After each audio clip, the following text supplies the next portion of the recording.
Hey Okay. folks, this is Matt, and I am joined with Hey, this is Mike, aka OCP Communications, and basically doing something a long time ago. For those who may not remember, we had done something similar with another good friend of mine, Zeffrey, who exactly, he's still recovering from dentist surgery, and yeah. didn't want him to hurt his voice. I don't know, He's yeah, and I don't know if he was, I don't know. I wonder if he was acting like I wonder if his dentist was like Steve Martin and Little Shop of the Horrors. Little Shop of Horrors. Yes, I'm a dentist. So Zeffrey wasn't like Bill Murray. More, more, give me more. Come on, give me more. But it's something. Not sure how long this will be, but it's we wanted to do. I thought of this doing this again. Films of 1980, and Yeah, maybe once in a while coming back to something like different years. yeah, Try to look at as many films as we can from the certain year. yeah, And at first, I'm thinking, well, maybe I'll do my by myself or this and that. But Mike was nice enough to be like, well, if you want, I could join you, yeah. which is Because it it's a sounds lot more fun. Being Yeah, it sounds like fun really to me too as well. I haven't done things that much fun lately. So so we're going into the I film guess yeah, I guess then the first one on the list is called 11. 11 Uh as good as a 10, but so much more. On a scale of 1 to 10, what would your perfect woman be? 11. So it's an adult movie, so if Effrey's watching, he can let It's us. probably a Effrey, porn if you've seen parody of this. 10 with Dudley Moore. So Effrey, if you've seen this, you can let me know. Yeah, exactly. Let us both know. We have F, which is the next one. It's just called F. Yes, F is for fuck. Um, It probably is because it's a dream It gets girl it gets a 7.3 out of 10. from its 99 people. A dream girl lures a cab driver to the House of F, a bizarre, dangerous, wet dream factory. So is it safe to say it's the House of Fuck? Maybe the guy's The House of Fucking? well, it's just out of the 70s, so maybe the guy's dick has sideburns. God. But I mean, you guys should check out F from 1980 and let us know. It does get 7.3. He's rated X for extreme. Huh. And it's directed by Svetlana. Yeah, Svetlana. Doesn't that sound like a made-up name or some shit? Sounds Svetlana. sound the director of Miami Spice 2,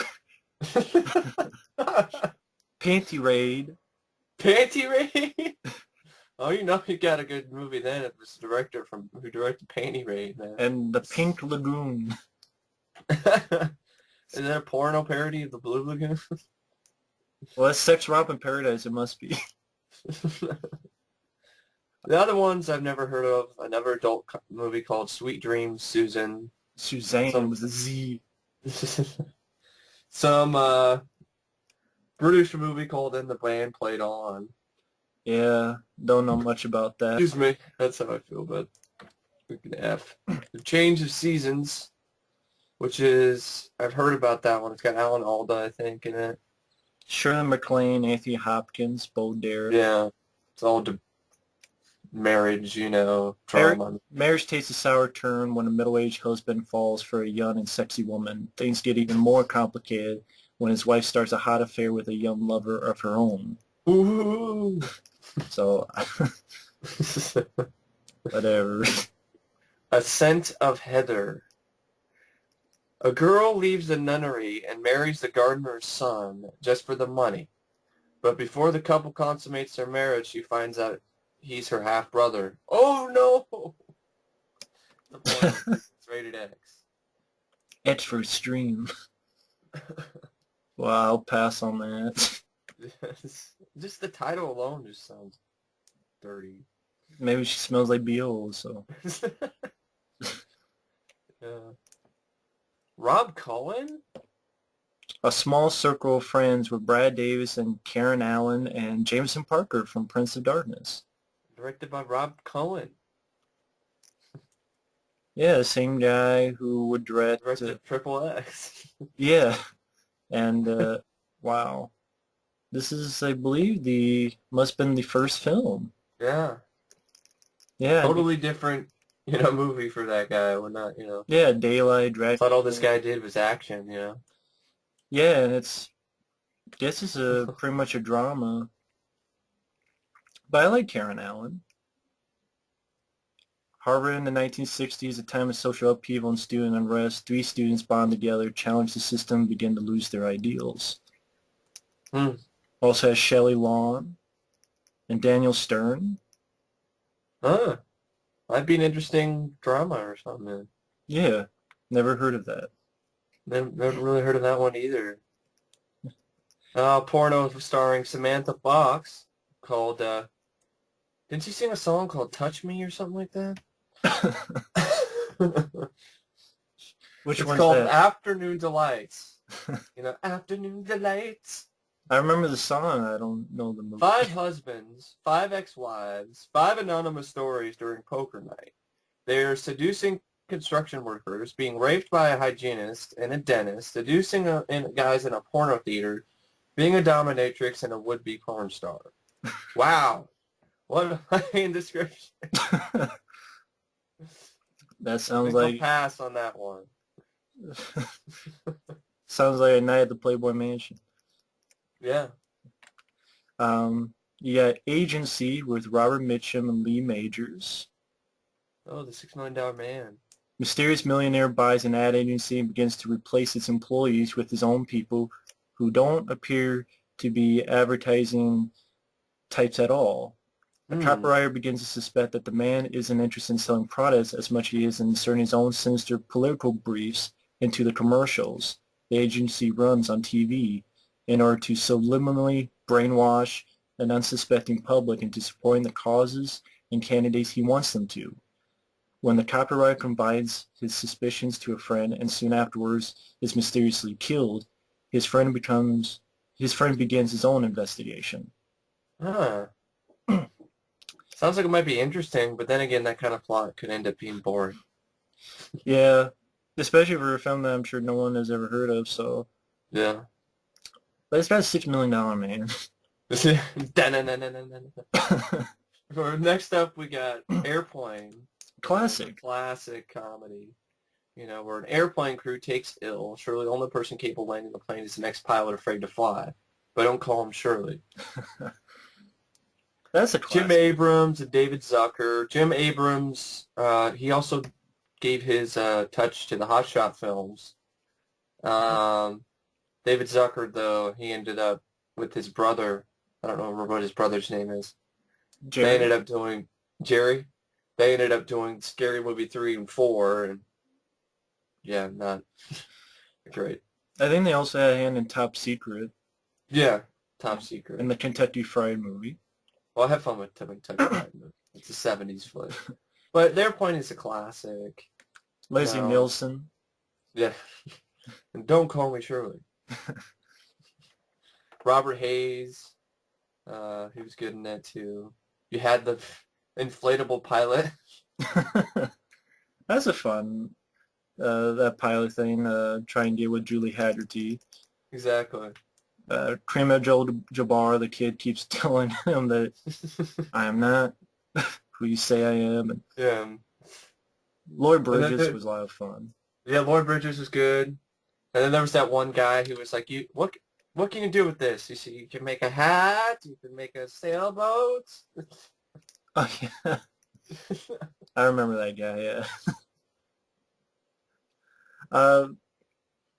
Lloyd Bridges was a lot of fun. He's like, this wrong week I picked to stop drinking.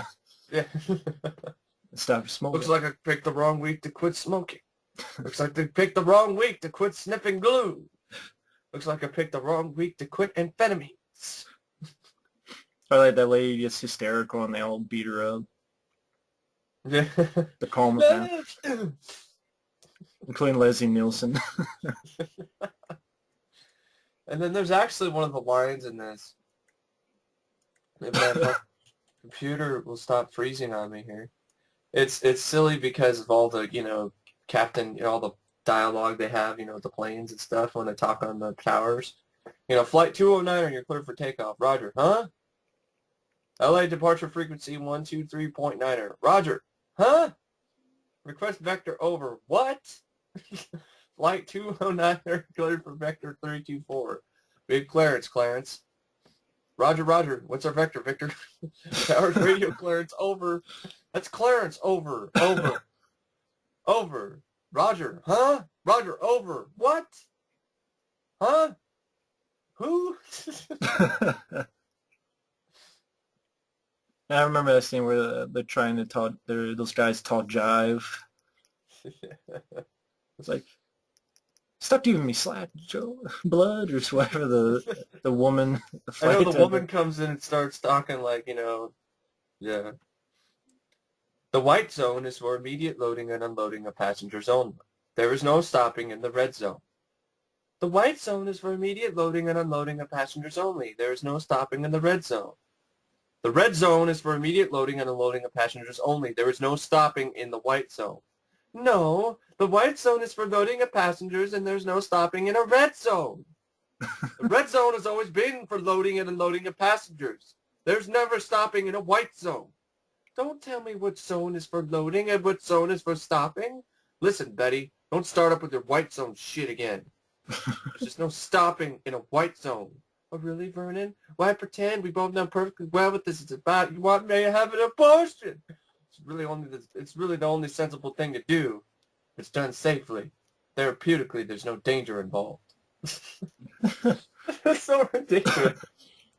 And for a PG film, you got nudity. You got nudity, yeah. This one chick, when everyone's going crazy, She just shows her because the breasts. fish was bad, she just takes it shows her tit. So that's what you gotta be careful with showing your kids if you think it's a PG movie. There is some stuff. Back in the day, PG was more lenient. Yeah, exactly. That's a So classic. it's a classic movie. And the sequel's fun too. Yeah, I think the sequel's fun. Then, of So course, Alien 2 on Earth. Yes, folks, there's a movie called Alien 2 on Earth. Luigi Cozzi, is that it? Or no, it's Sam Cromwell. I guarantee that's a fucking pseudonym. Yeah, that's not his real name. It's probably like, shit, I It's don't want probably people. Bruno Mattei. I wouldn't be surprised if it's another one. It's just, I don't know why. I mean, I know why, but I it's fun. guarantee it's an Italian ripoff of Alien.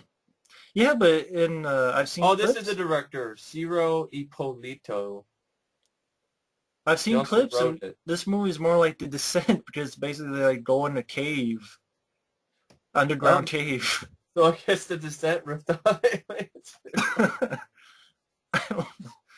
But that's what it is. It's like it's Alien 2, but because it's on Earth, they just go in a cave, and you have like at the end, like I don't know, everybody's like gonna die or something, or it is.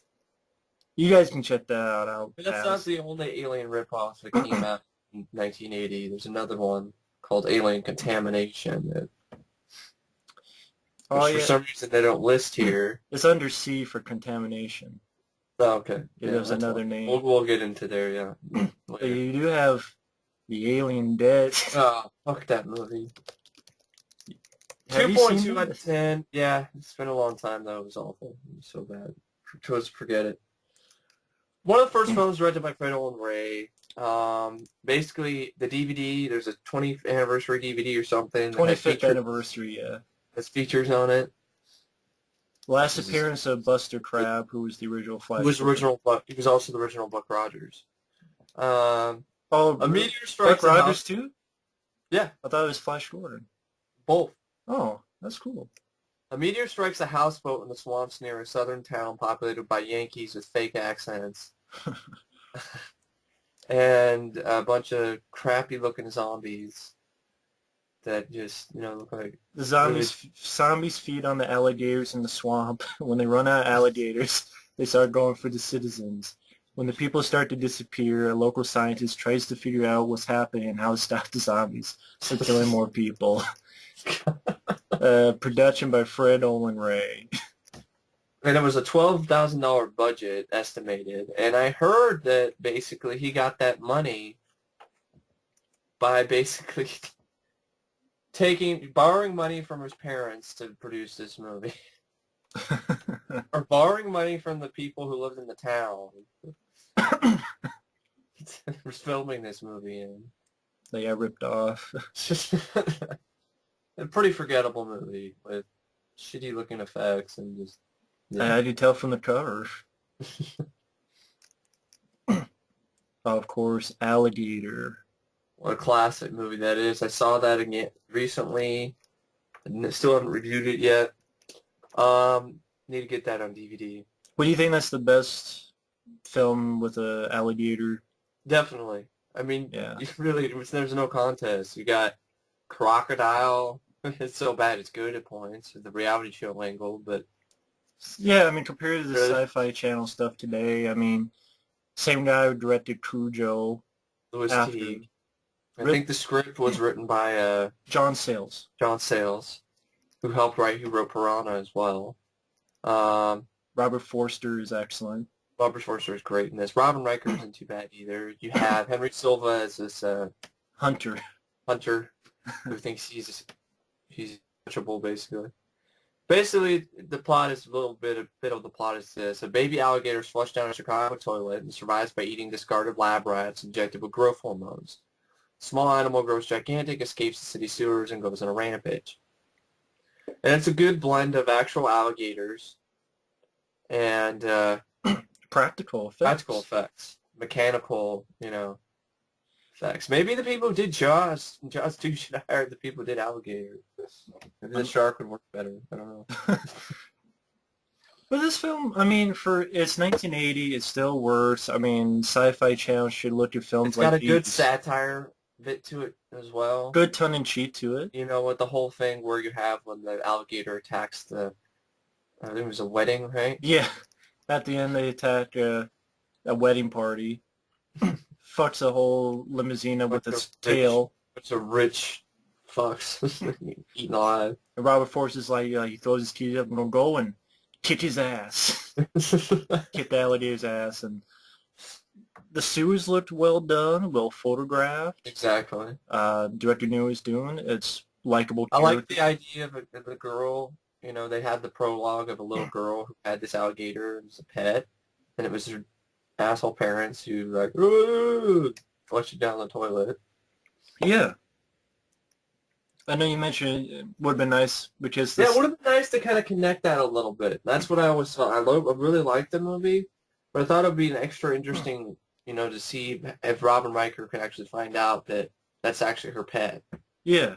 That'd be an interesting little touch to the film because it would kind of a little bit of a drama there because it'd be like, no, don't kill it, and they'd be like, I gotta kill this damn thing. Oh, that's right. It killed a kid in the swimming pool. Yeah. It was ballsy, but not mean-spirited. Not really mean-spirited. I I don't feel Bob is either, so. Yeah. And a satisfying ending where, there's the scene before where it breaks through the sidewall. Yeah. Yeah. Really well done. And then he doesn't he blow it up with a rocket? It's not a rocket launcher. That's the second film. He has like a dynamite or something. It's a dynamite. It's like a bomb or something like that. Yeah, he has explosives. And tries to get. Robert Forster is great because I liked him as a lead. He seemed like a realistic cop. Yeah. Felt like a normal guy. He did. So that was really a lot of fun. Yeah, Alligator. So next one, Altered States. One of the more well-known Ken Russell films, definitely, and one of his best. Probably my favorite of his. Yeah. Very strange. I mean, because it's a weird movie, very weird. I guess, though, I read an article that I don't know if it's in the trivia or not, but it was talking about either the film was directed, but the film's effects were different originally. But like something, hmm, wonder if they have the little trivia here because I read it like in a Fangoria article or something like that. Well, while Mike's looking it up, basically the plot of the film is William Hurt is this Harvard guy who wants to do tests. He's sort of in this tank, and it's sort Yeah, of a it's an sensor, isolation tank. Yeah, and sort of using drugs that will make you hallucinate. And I guess this whole idea is to sort of what will that lead to another path of existence, or yeah, maybe it'll unlock some certain memories from or unlock some DNA code or something like yeah, that. some maybe there's some memories in your DNA from way back decades, well, Yeah, centuries before. it's based on a book by Paddy Chevesky, and he took his name off the credits without even actually seeing the movie. God. Kind of like David Lynch taking his name off the recent Dune DVD because he thought that the original version wasn't on it, but it's on the other side of the disc. Nice research, Lynch. Well, this is one of William Hurt's best performances, in my opinion, because definitely you feel for this. You feel for you really do feel for this character because he basically opened up a can of worms. You know, Dr. Jessup opened up a can of worms that he really didn't probably know Yeah. what was in it, so to speak. So he was not prepared. Yeah, I liked it because it was interesting plot. The score is creepy. Listen to that by yourself, and it's weird. And Some what, of the yeah. visuals are really haunting, especially the stuff with the religious imagery. Um, that fucking goat with 6 eyes. It's just a fucking movie that just seems like, it's a trip. That's really what it is. And Definitely a trip. yeah, when he starts changing to that primal beast, and then Yeah, that Neanderthal. Yeah. later on, like I don't know what you call it, like energy. Yeah. It's really He weird, turns it, but he like goes back all the way back to like primordial soup, basically, a little bit. at the That's same my time, it's thing. it's not downbeat. It's not really downbeat either because it, ends and everything works out. Okay. Reminds So, you a little bit of The Fly because he's yeah, experimenting and he loves this woman. yeah. I mean, The And I Fly is guess, better, but this yeah. is But Blair Brown, she did a good job as well. Um, Basically, you had, I guess this is a bit of trivia, all the cast members, they actually did try the tank, and some of them actually hallucinate. wow. So I guess that can really, and it was the first. It was also one of the few films released theatrically with a Megasound sound system format. Megasound was a movie theater sound system created by Warner Brothers in the early 1980s. It was used to enhance premiere engagements of a handful of Warner features. Theaters were equipped for Megasound had additional speakers mounted on the left, right, and rear walls of the auditorium.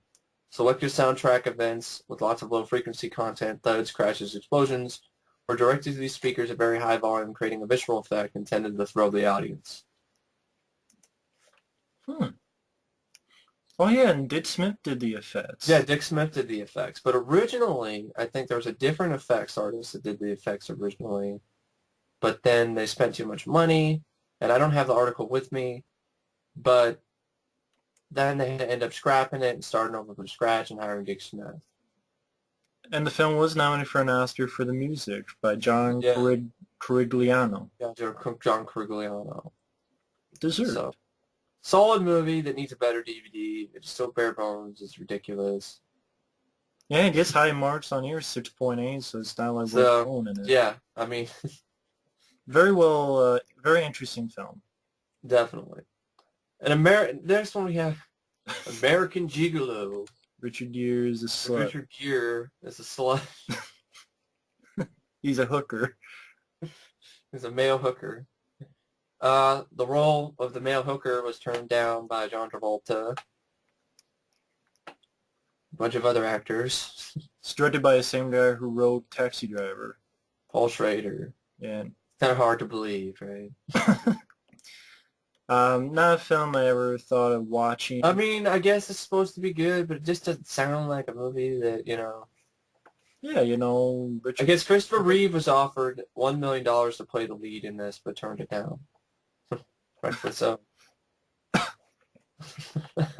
But the film, I guess, was actually a hit. I guess it's a really good movie, but I guess really I don't think it's only a good movie for chicks and want to see Richard Gere's naked ass or something. I don't know. That's what I've Well, sort of heard. I'll pass on that. Yeah, I don't need to see Uh, Richard Gere's ass, so. nah, I mean, not anytime soon or even later. So, Lauren Hutton's hot, but, I don't good for him. know. I think he has frontal nudity too in it, so I don't need to Yeah, see that yeah. either. Yeah, I don't need to see that again, like in Specialist, the Sly. Yeah, no. Yeah, I'll pass on that. Uh, see, We don't. have Any Which Way You Can. Well, first, I want to see this Animal Olympics. Just has Billy Crystal and Gilly Radner. Yeah, it's an animation movie directed by Steven Lisberger, who directed Tron. Oh, And I believe it was a TV movie, huh, and it was only released in theaters in West Germany. huh. It was conceived in 1976 to parody the hype surrounding the Olympic Games. Creator Steven Lisberger made a 7-minute short for the film with a $10,000 grant from American Film Institute. He decided the idea could be expanded, so he got backing from Embassy to produce the film, obtaining a seven-figure budget, and moved the studio from his Boston loft to California. Lisberger and Embassy produced two 30-minute parts, Animal Olympics Winter Games and Animal Olympics Summer Games. Only Winter Games aired in 1979, but Summer Games never aired due to the United States boycotting the Olympics when the Soviet Union invaded Afghanistan. The next year, both parts were edited together with new footage, resulting in feature film, simply known as Animal Olympics, only aired on HBO, where it enjoyed a cult following for years to follow. And I think it was briefly talked about, Animal Olympics, in the Tron documentary on the Tron Oh, okay. I DVD. did not know it was the same director. Huh, So, cool. yeah. Billy Crystal. And Interesting. Gilda Radner. So, yeah. And Harry Shearer. Very Okay. sure. Anyway, Which Way You Can was a sequel to Every Which Way But Loose. And it has a white supremacist, right? It, I believe, does it? Yeah, I believe so, yes. Um, it has a great fist fight at the end with Yeah. Conan's father, William Smith. Yeah. Is it better than the first? No. I wouldn't say it's better, but it's not a bad It's sequel. not a bad sequel. It's still a fun sequel to watch. It's one of the better sequels out there, that's for sure. I think this is the one where you had the right turn Clyde, Yeah. and Clyde like smacks a guy when he goes for the right turn when they're in the truck. But I think this is the one where like Eastwood's like right turn Clyde, boom, smacks the guy around the face. I have fun with these. I like Clyde as the orangutan. I mean, Yeah, I don't mind the orangutan. I mean, they tried to do a TV series with him later, but that didn't work. you think, oh, Eastwood with a monkey sounds stupid, but But it works. It really yeah. does. And at the end, folks, a really good fight at the end, bare Yeah, knuckle fist fight. good bare knuckle fist fight, yeah. So You have this movie called Atlantic City, which is supposed to be this classic drama that I've never seen. Burt Uh, Lancaster and Susan Sarandon Brandon and Kate Reed. It's nominated. like, I guess they're nominated for Academy Awards, Best Picture. yeah. Lost to On Golden Pond. I guess I get lost to suck face. Okay. Oh yeah. Lou is a small-time gangster who thinks he used to be something big. He meets up with a younger girl, Sally, who is learning to be a croupier. I don't know what a croupier is. Her cousin turns up with the drugs he has stolen from the mafia. The husband gets Lou to sell the drugs, but is killed before Lou can give him the money. Later, the owners of the drugs turn up and threaten to kill Sally if she doesn't return them. Doesn't sound interesting at all, does it? That's pretty fucking...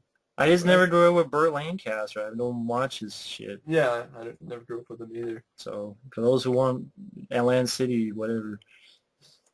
It was not for an Oscar, but I bet you no one has even heard of the fucking movie. So that goes how the Oscar goes.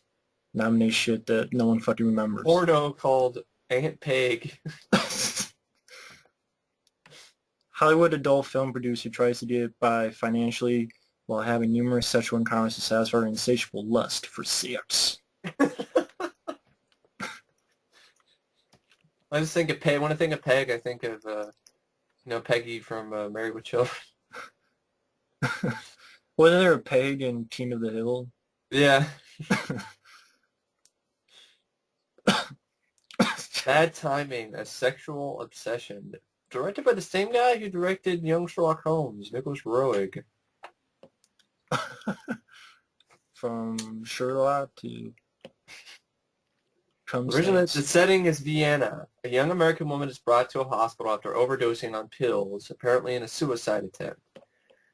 Police detective suspects foul play on the part of her lover, an American psychology professor. As doctors try to save her life, the detective interrogates the professor, and through flashbacks we see the events leading up to the woman's overdose, her storming an intensely sexual relationship with the professor, her heavy drinking and numerous affairs, and her estrangement from her Czech husband. Oh God, Art Garfunkel stars in it. Yeah, Bad Timing, yeah. Art Garfunkel and And Harvey Teresa Keitel. Russell. And Teresa Russell is also in this. She was in Black Widow. Wow. And you also have Denholm Elliott, Brody From Indiana Jones. from Indiana Jones, and you have William Hookins, Porkins from Star Wars, the fat Wow. pilot. Yeah. Same guy who directed The Witches. And Young Sherlock. A terrifying love story. Okay. Bag Lady. Doesn't even have any more information, just Bag Lady. Hopefully it's not a porn. Bag Lady. That would be horrible, man. It's just, I know. Yeah, you wanted to see that old woman with the beret, whatever Well, like ball bandana game. collecting the fucking cans. You want to see her naked, right? No. Well, like this other movie, Ball Game. Balls in the title. Candida Royale with cheese. Starring in it. It's inmates at a woman's prison find a way to distract the opposing team of guards before a benefit baseball game. Directed by Oren C. Dietrich and Ann Perry, it gets a 5.9. That's sad. If you look at 5.9. And look at the tagline. It's the Beavers against the Dicks in a ball game.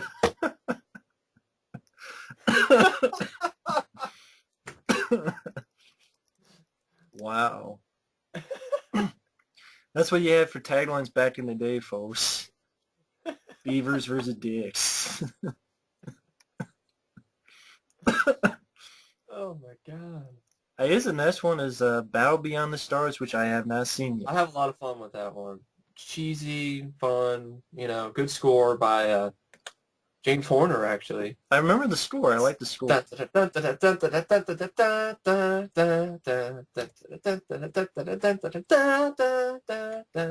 in a lot of trailers like the Roger Corman Fantastic Four. Yeah. I know you had George Pepper from 18. Yeah, George Papard. Papard. You have Richard Thomas, who plays the main Chad, is the main character. Richard Thomas, the guy with the mole, from the Waltons. Robert Vaughn. John Saxon plays the villain, Sador. You have Doreen Flugel as Nynelia, which is one of the chick who runs some space station with these robots. Sybil Danian, Danian, I don't know what the fucking thing of yogurt fucking things. What the hell? Those things suck. Why am I?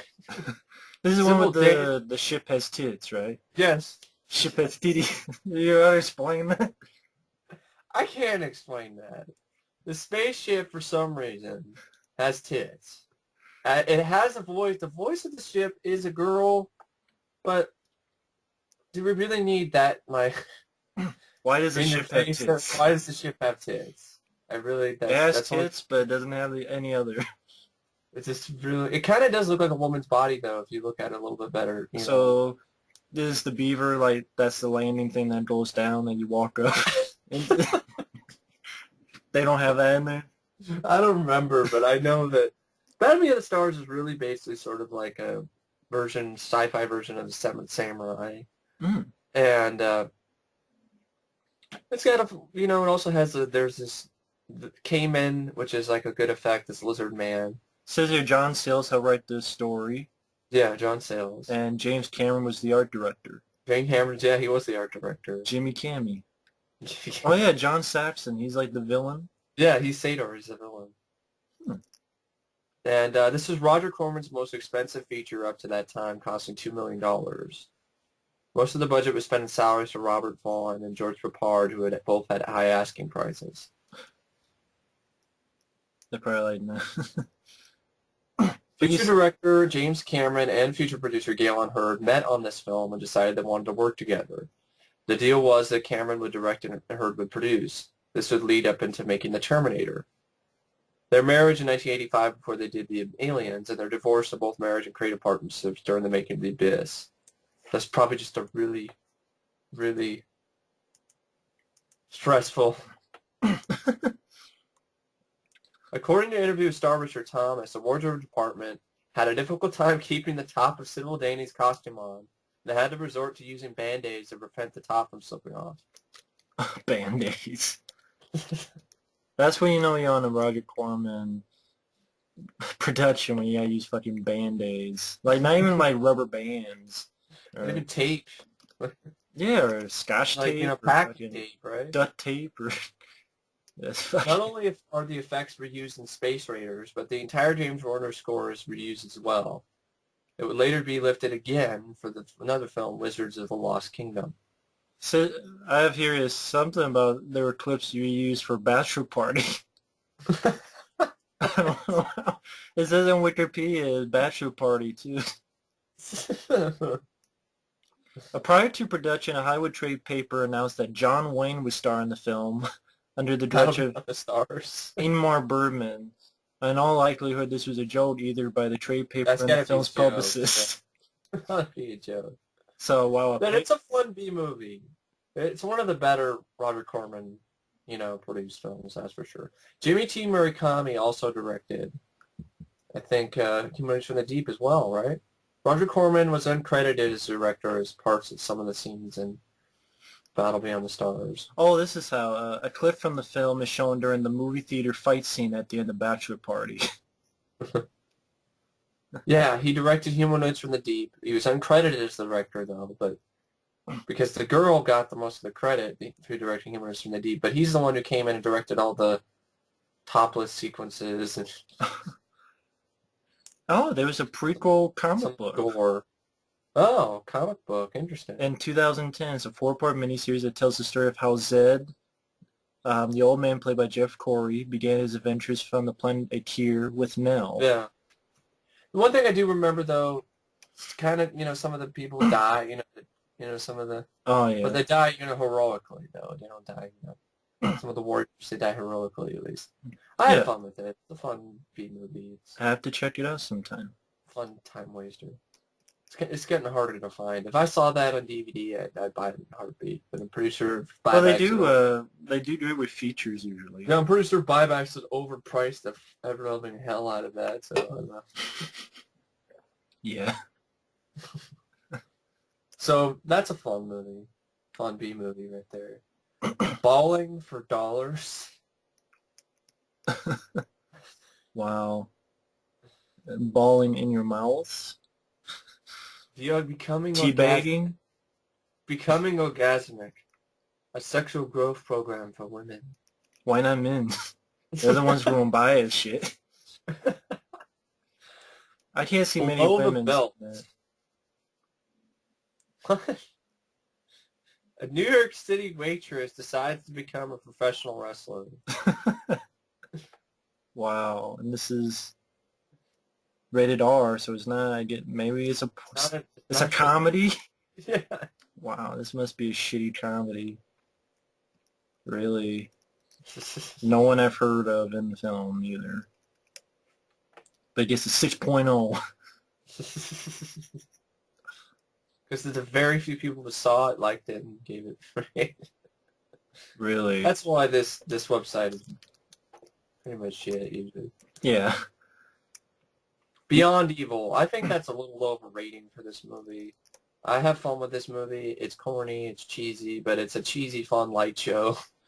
Says here, when an architect and his bride move into their dream home, a colonial mansion, they find that their Yeah. new digs have a rich history of bloody violence. What's, Uh-huh. what's more, the manor is already occupied by a 100-year-old ghost with a thirst for vengeance and a yearning to oust the newlyweds from his haunt. Film is currently distributed on DVD by Trauma Entertainment. Yeah. And considering, what Trauma usually releases is a lot better than any other shit. I Okay. always like the fun tagline. It's so stupid. You've made your bed. Now die in it. John Saxon, Linda But Day John Saxon George. was really good though in it. I remember. I haven't seen it in a while, but I have it on my flash drive. Huh. And if Mega Upload didn't go down in flames, you could probably go to my download it. But I think it happened. That's I interesting. don't know. I might post it then on my horror channel. Never heard of Beyond Evil. Yeah, it's a corny movie, but when they would turn your brain off and enjoy it for what it is type movie. I thought it was entertaining at least. Oh, Not even okay. close to being a 3.0 in my opinion. Well, okay then.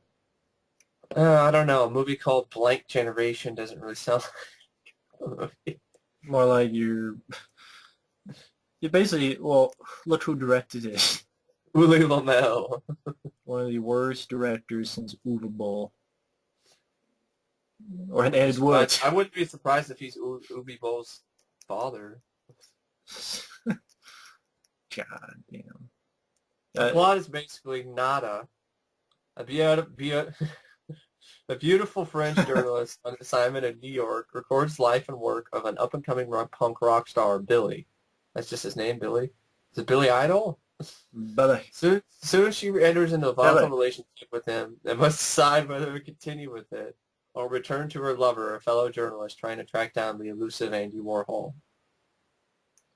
I think they should just return and not come back. Along with take the movie with them. Blank Generation. Once you see the movie, your mind's blank. Featuring performances by Richard Hell and the Vovoids or whatever. Wow, Grace. God, I've seen this. Blood Beach. I have seen this, folks. This film sucks ass, even for low budget. This It's is the type of movie that needs a remake. it's Jaws, but instead it's in the sand. Yeah. People And the get cover dragged art down. is great. The posters are good. Yeah, the poster, I mean, it's 80s. Okay, it would make you go see it. It is boring. Burt Young's in it. He's fun. He's in it for like 5 minutes, though. John Saxon is good, but he's like the captain. He's in it for like, again, like He five has some minutes. really dumb quotes, John Saxon, in this. But I think John Saxon, and he was good. He Yeah, should he have was been the fun. lead.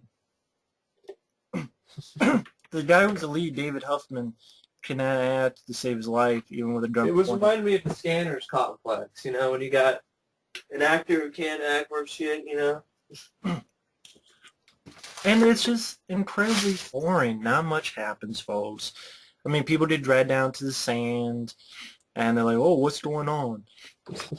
And like, they still have people in there, and I mean, I know it's low budget, so they couldn't do much, but the ending is really anticlimactic. They finally find the fucking. Yeah. And when they finally see the thing, You don't really see much of it. It's a lot of it's in shadow, and it's looks like shit when you do see it.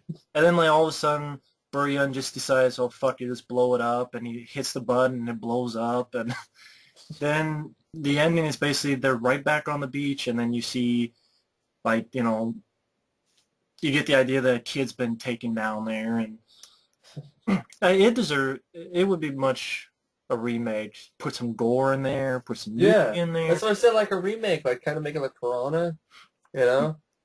Yeah, Really I'd good even go. blood, gore, nudity, tongue-in-cheek,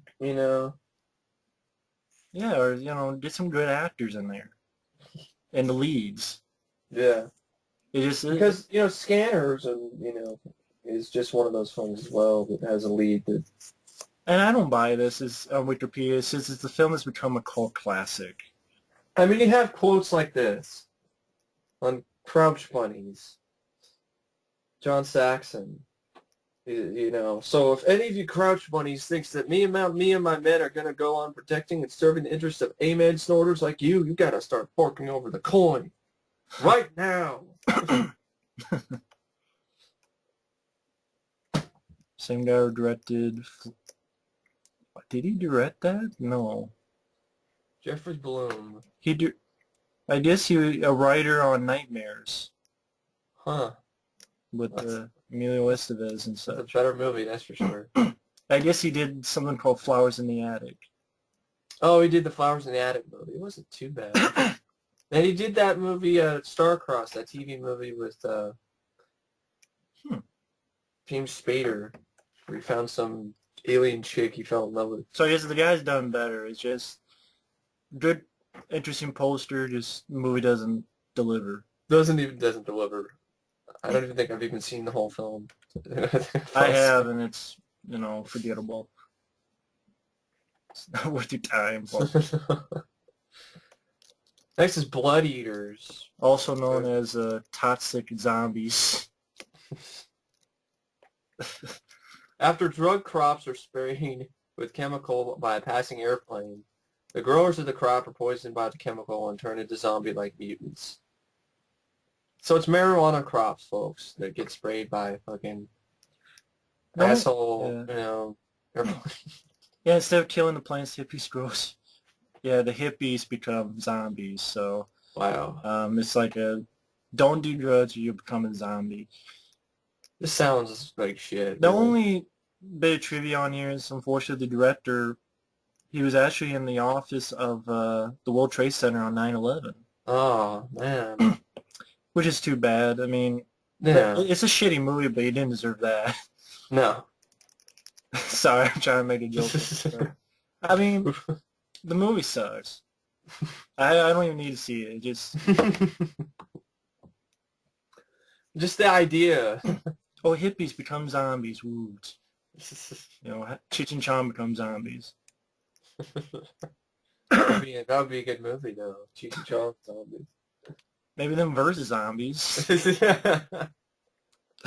Be like Shaun of the Dead or Zombieland, but it's... Get all the zombies high.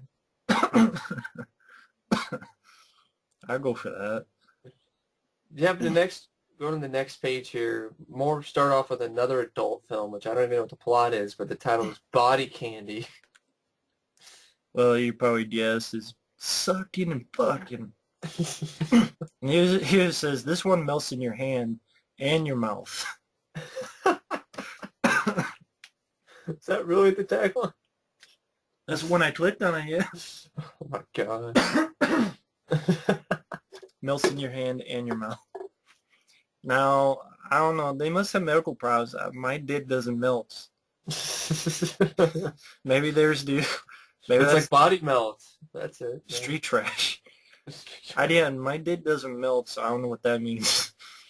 So maybe theirs melt. Maybe it's an 80s Porno. Another adult film which gets a 6.3 called Bon Appetit. Faith. Which is, yeah. Is a struggling cateress trying to support herself and her loser boyfriend. Al Bundy? As social fun, she overhears a friendly wager offered by a socialite. The wager is $250,000 to whomever can have intimate sex with the world's top 10 male lovers within 50 days. Faith accepts the challenge, but discovers complications as she and her official witness spend such a long time traveling the globe together. So it's Around the World in a Days meets a porn film? Yeah. Wow. You have the Charlie Brown, Bon Voyage, Charlie Brown, and Don't Come Back, where they go to Europe. I have not seen very many Charlie Brown films, so I don't know what to say. I think I've only seen the Halloween one. That's pretty much it. Yeah. I've seen the Christmas one. Oh, yeah. How could I forget that? Border Cop. With Kelly Savalas. Where the law crosses the line. Who loves it, baby?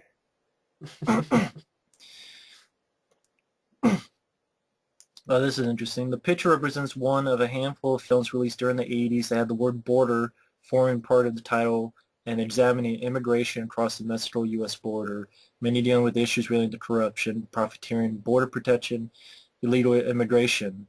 The movies include The Border, Borderline, Border Heat, Border Radio, and Border Cop, aka the Blood Barrier, aka the Border, aka the Border USA.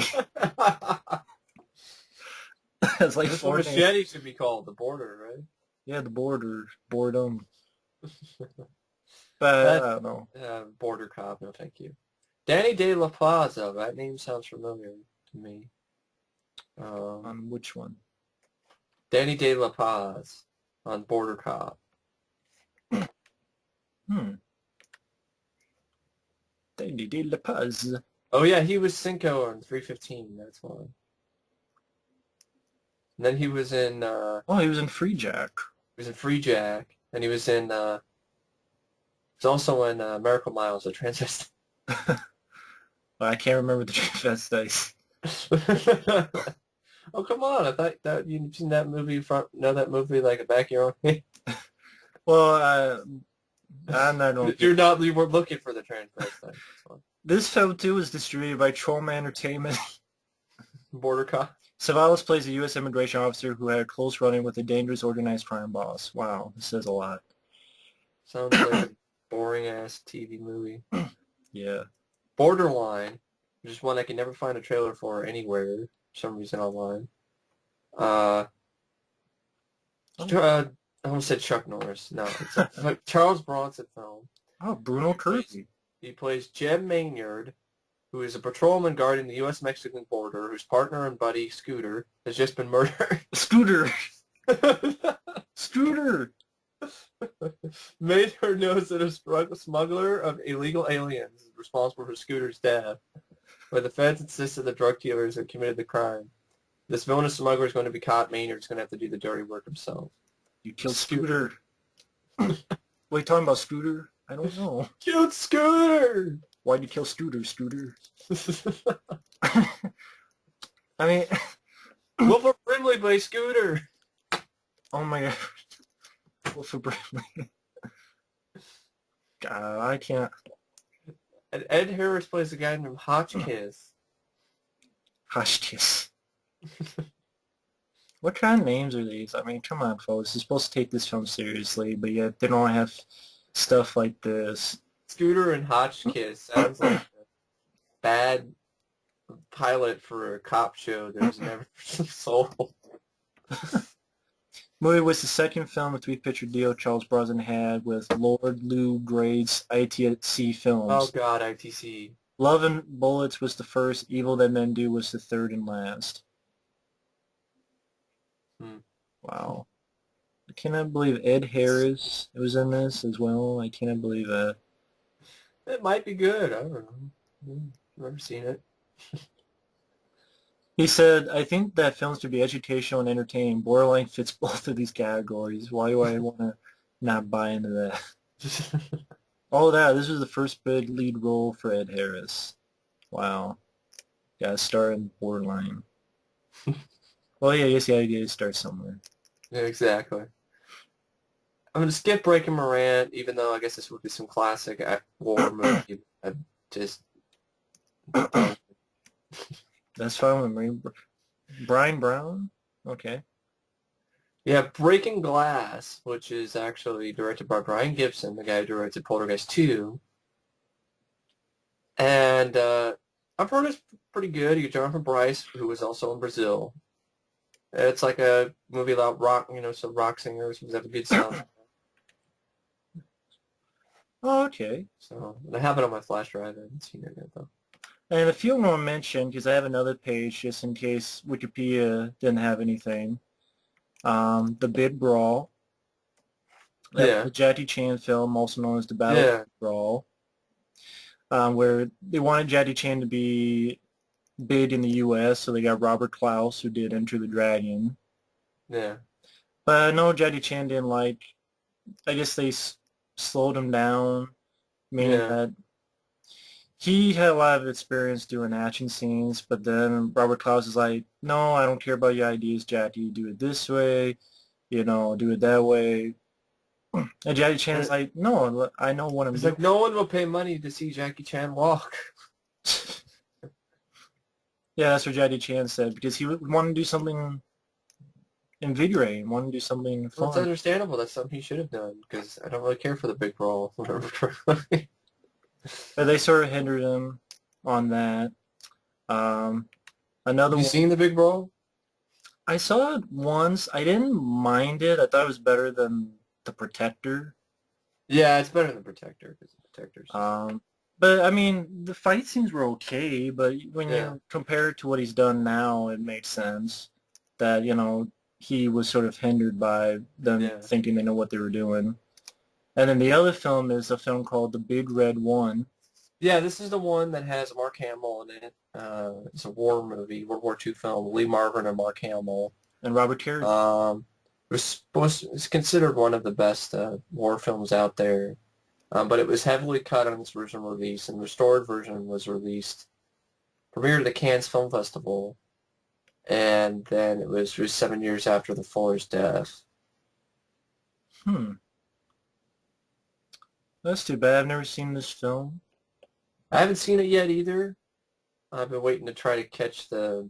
I saw it on VHS, but it wasn't really the version I was interested in. So Oh, really? um, I'm trying to get the one that is the extended version or whatever. I've seen it on DVD before, and if I see it for cheap enough, maybe.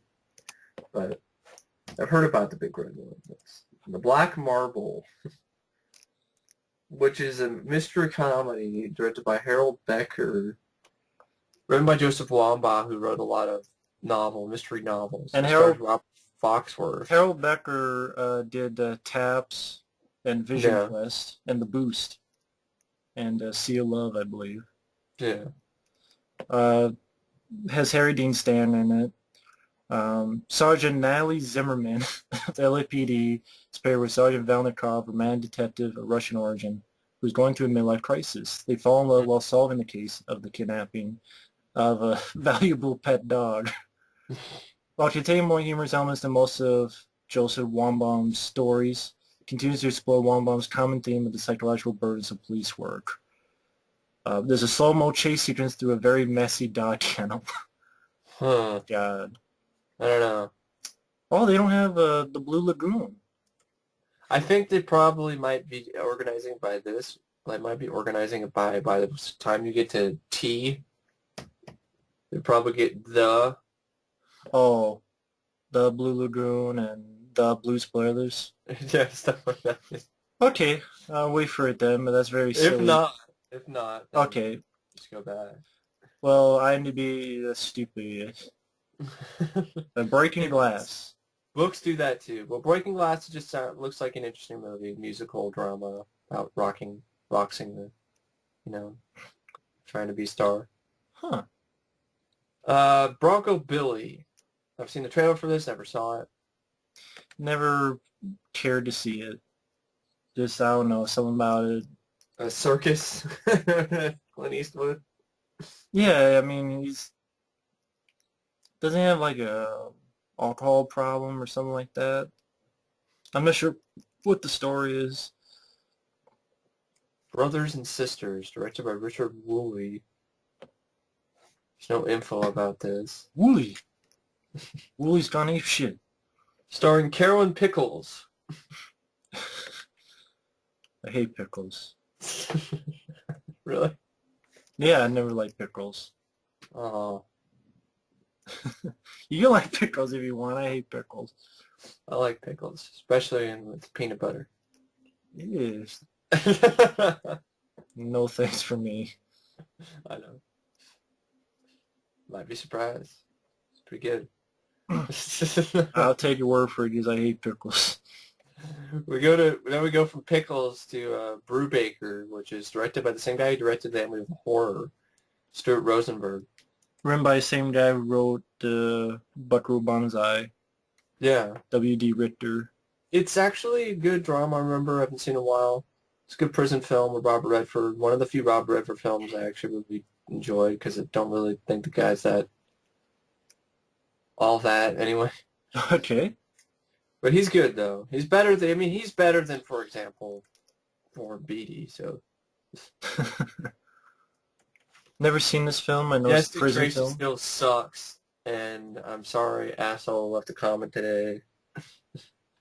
Yeah, you can say I did a poor review all you want to, but I hate the movie, so that's why it's poor in your standards. So fuck Dick Tracy and Brubaker, though, it's a solid movie. Good cast. It's a bit long, though. We're being a little bit long on the tooth. oh, okay then. Nick Cage appears as an extra in his very first film. Nicholas Coppola. Early appearance of Morgan Freeman. Mm-hmm. Huh. Never seen this prison movie, so. Yeah. You got Cabo Blanco, which, oh, God. From the director J. Louis Thompson, that's pretty disappointing. This guy, I just remember this being dreadfully dull. Same guy who did Firewalker, right? And King Yeah, Solomon Mines. and I haven't seen it in a while, but I just remember being really, really dull. So you got Charles Bronson, Jason Robards, and it is an explorer of Sea Rex is murdered. However, local authorities decide that the official cause of death is accidental drowning. Among the skeptical is Dief Hoyt, played by Charles Bronson, an expatriate American, longtime Cabo Blanco resident and popular innkeeper. Dief's Mm-hmm. interest is further piqued when Marie arrives in town. Her passport is confiscated by the corrupt authority, and Dief protests. Furthermore, a Nazi named Beckdorf lives in a well-fortified compound near town, and he might be responsible for the explorer's death. Beckdorf himself seeks hunting treasure in the area, as well as protection from local interference. Can Dief Hoyt stifle the evil Beckdorf, save the Lily Marie, and possibly... Gift Hoyt? Yeah, and possibly even locate hunting treasure. I mean, GIF? Name Yeah, is that? yeah, Gifford. I don't Is a know. picture? Yeah, that's pretty horrible. Was there a character named JPEG in there? Even the title, Cabo Blanco, I mean, they're trying hard for Casablanca. Yeah, this movie has been described as a remake of Casablanca. It's also been described as a rip-off, homage, copy, and reworking and tribute to that picture. The meaning of relevance of the movie's title is that Cabo Blanco is the name of a bayside fishing village in Peru, South America. Cabo Blanco is actually a real place there. Hmm. This was not the only movie made around the time of early 1980s purported to be modern reworking of Casablanca. Both Cuba and Far East also try to retread the Casablanca storyline. Charles Bronson was about 58 years old when he appeared in this movie. Well, yeah, they want to rip off Casablanca. They didn't really do a good job with the title. And then the movie's title spelling is often confusing as to whether it is one or two words. Pre-release publicity for the film spelled the title with two words, Cabo Blanco. This is usually how the real place in Peru and the setting of the film was spelled. The film's title is usually seen in one-word titles of Casablanca, and probably was spelled with just one word because of it. The one-word version is how the title was spelled during the opening credit title cards. The film was also a subtitle that says where legends are born. Well, fuck Cabo Blanco. And then there's other stuff like, yeah. when someone proposed caught sitting Charles Bronson, movie star sharing the set of the movie, Bronson apparently warned him, "I only tell someone to get out of my chair once." So he was an asshole. Leading actress Dominique signed that once said of her co-star in the picture, Charles Bronson, "I think people are very scared of him."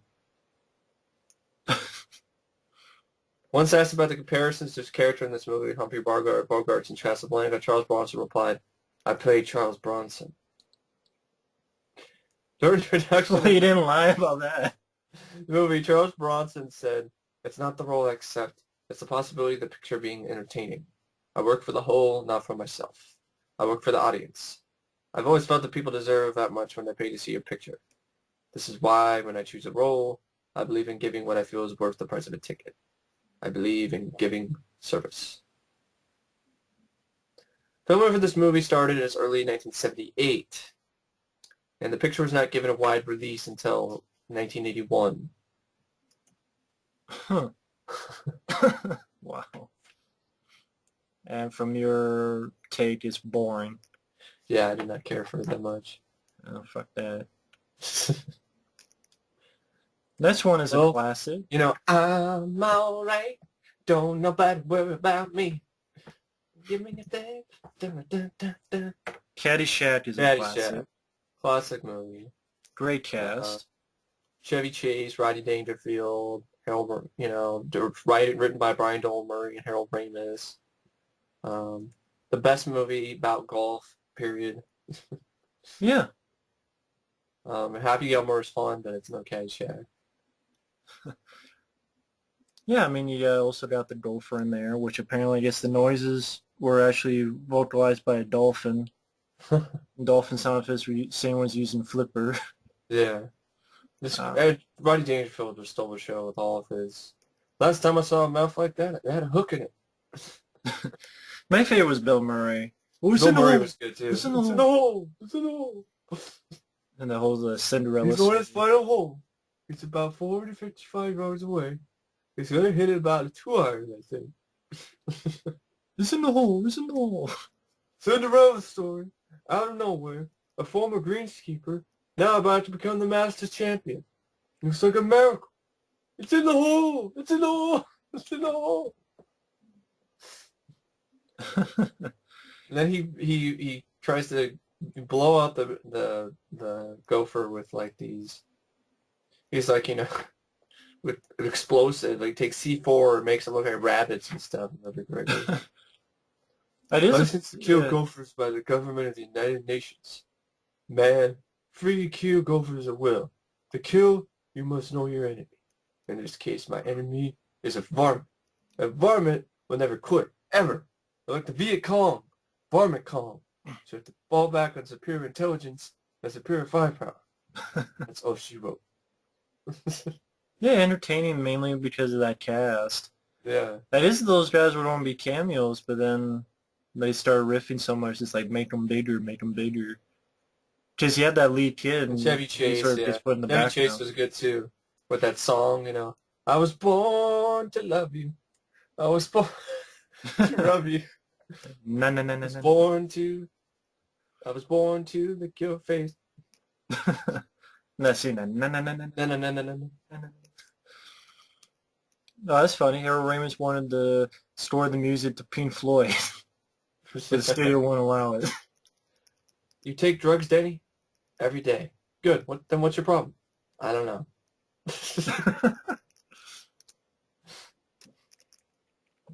Just be the ball. Be the ball. It's You're not weird, being the ball, yeah. Danny. It's weird that It's Bill hard to Murray talk and about that. Chevy Chase had a scene together, considering they thought they hated each other. Yeah. Bill Murray and Chevy Chase, Of but course, you had also had the judge, who I was like, damn, what's the actor's name? which one? The judge.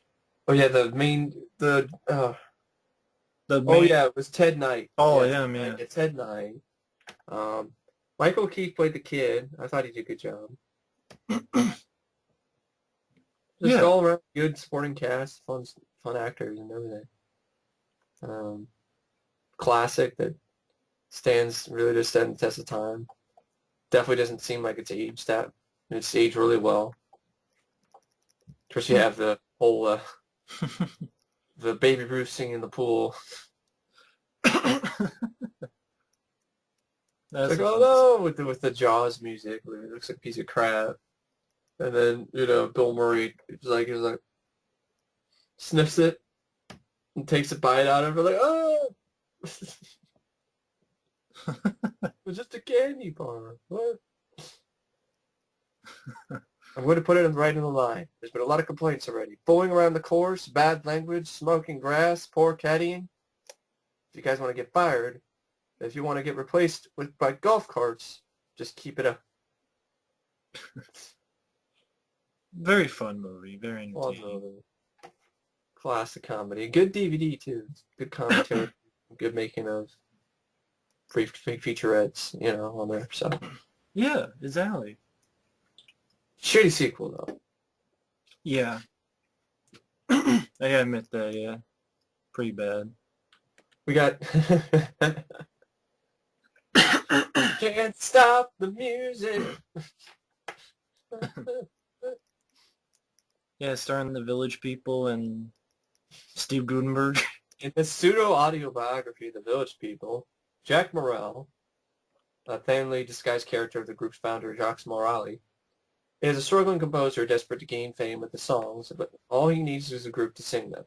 With the help of his roommate Samantha and a lawyer named Ron, Jack forms a group of 6 macho men from his Greenwich Village neighborhood, and the rest of the film details their rise and fame in New York City to a climactic concert in San Francisco. It was touted as the movie musical event of the 80s. Wow. Stars Valerie Perrin as Samantha, and she was in Superman as Miss Tessmacher. Miss Tessmacher! It had Bruce Jenner, as the lawyer. Steve Guttenberg is creator of The Village People.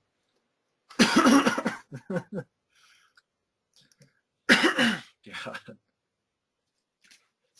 So, the movie had a budget of $20 million, only made $2 million. 2 million out of 20 is pretty bad. Notorious for being the first winner of the Worst Picture Razzie. Yeah, the Razzie Awards. The first draft of this movie is written by Bruce Willis. The film was promoted with a nationally syndicated 1-hour TV special entitled Magic Night, which was also directed by Nancy Walker and featuring a roller skating Cher, a pajama-clad Hugh Hefner, and a Village People song cut from the film, Ready for the 80s. Huh. See, Wow. basically this film, it was supposed to be, the 80s, the disco wasn't supposed to die off and was to continue on into the 80s, I guess. But it didn't happen. Right. Because then disco, all the records got blown up at that baseball game, and then kind of it's there. Yeah, I never $10 bothered to million see dollars this. of the film's budget was spent on a lavish worldwide publicity campaign that included spectacular openings across the United States and Europe. The original title of the film was Discoland, where the music never ends. Yeah. The leading role was originally offered to Olivia Newton-John, who turned it down to do Xanadu. I did say wanted this to be the next Grease. Yeah. Released on DVD in 2002, the film has been screened at gay film festivals, including the 2008 London Lesbian and Gay Film Festival, and is an annual New Year's tradition on Australian TV. Australian TV. That's interesting. Wow. I never bothered to see this. I know Mike has the tape. Got it for cheap. Yeah. I don't know if you'll ever watch it. Probably sometime. I don't know. For Steve Gutenberg. Yeah. This is the only theatrical release, feature film directed by Nancy Walker. Publicity for the film at the time of the release stated that Walker had been signed on a 3-picture contract, and she was the first woman to direct a feature film. Yeah. An awful movie. Yeah, she was a theater, film, and TV star since the 40s. Yeah. And Producer Alan Carr once posted that Steve Jenner would be the Dustin Hoffman and Robert Redford of the 80s. what the fuck? Wow, it must have been high. I mean, bottom line, folks, this is a stupid idea to make a movie with the Village People. And it's a bad call, Ripley. It was a bad call. In the later years, some Village People members stated that they disliked the way the film distorted the formation of the group and toned down the influence of the gay male subculture. However, the film was not intended as an actual autobiography. Yeah. I don't know, no words. I don't know what to say. It was a big flop and deserved it. I don't need to see it. Tell from the cover. Steve Gutenberg looks like he's embarrassed to be there. How about we just stop the music? Yeah. Just Stop it. Next up, we got do do do do. Da, da, da, da, da. I'll let Mike take over because he's seen this. All I can say is you don't Remember need that to kill that I fucking... was humming is actually the opening credits of Cannibal Holocaust. You're like, what? That sounds like some friggin' Days of Our Lives score from like a soap opera or something. It's a beautiful score, and some of the scenery in this is beautiful, but it's not a beautiful movie. No. It's directed by Ruggero Deodato, and the plot is based on a New York anthropologist named Professor Harold Monroe travels to the wild and hospitable jungles of South America To find out what happened to a documentary film crew that disappeared 2 months before while filming a documentary about primitive cannibal tribes deep in the rainforest. The documentary was called The Green Inferno. So it's kind of a found footage movie. It's the first found footage movie, really, Yeah. that has that sort of elements to it. With Yeah. the help of two local guides, Professor Monroe encounters two tribes, the Yakumo and the Yanomamo. While under the hospitality of the latter tribe, he finds the remains of the crew and several reels of their undeveloped film. Upon returning to New York City, Professor Monroe reveals the film in detail, featuring the director Alan Yates, his girlfriend Faye Daniels, and cameraman Jack Anders and Mark Tomaso. After a few days of traveling, the film details how the crew staged all the footage for their documentary by terrorizing and torturing the natives. Despite Monroe's objections, the television studio Pan American still wishes to air the footage as a legitimate documentary. What I took from the film was this. The film starts out, I think it doesn't start out directly with the found footage stuff. That shows up, I think, in the middle of the movie. Yeah, there's like a TV documentary or something Yeah. about this crew missing. Yeah. Then it shows their footage like in flashback or something. Yeah, something like that. Yeah, definitely. Well, basically, you have this documentary crew, which is they got a good idea for a documentary. It was this cannibal natives, see what's going on, how they live their lives. Now, since it's called The Green Inferno, when they're over there, they realize, what, they're not doing anything. They're not eating each other. This is boring. Even though I wouldn't think it was boring, I would still think it would be fascinating regardless, you know. Yeah. These beautiful location shots and these, sort of hidden world that these natives are living in. But then they realize there's not enough action. So what these filmmakers do is some of the most despicable acts I've ever seen on a movie. And in all honesty, it just makes you it really shows the dark side of human nature. This movie. They did what they deserve. But see, what they did is one of those guys gets horny and rapes one of the natives, ties her to a pole, and then basically lights their village on fire in a way to try to make it look like the other tribe, retaliated, I guess. They think they're stupid and they wouldn't know the difference. And they film all this, so they're stupid too. Yeah, they film all of it. So like a cop could find that, even if it was fine, it's like, okay, you guys raped and you're arrested. I mean, they'll edit it out, but then that footage will be somewhere. Someone will find, oh, hey, you're arrested. You're going to jail, buddy. Now you're going to get raped in jail. Exactly. But go ahead.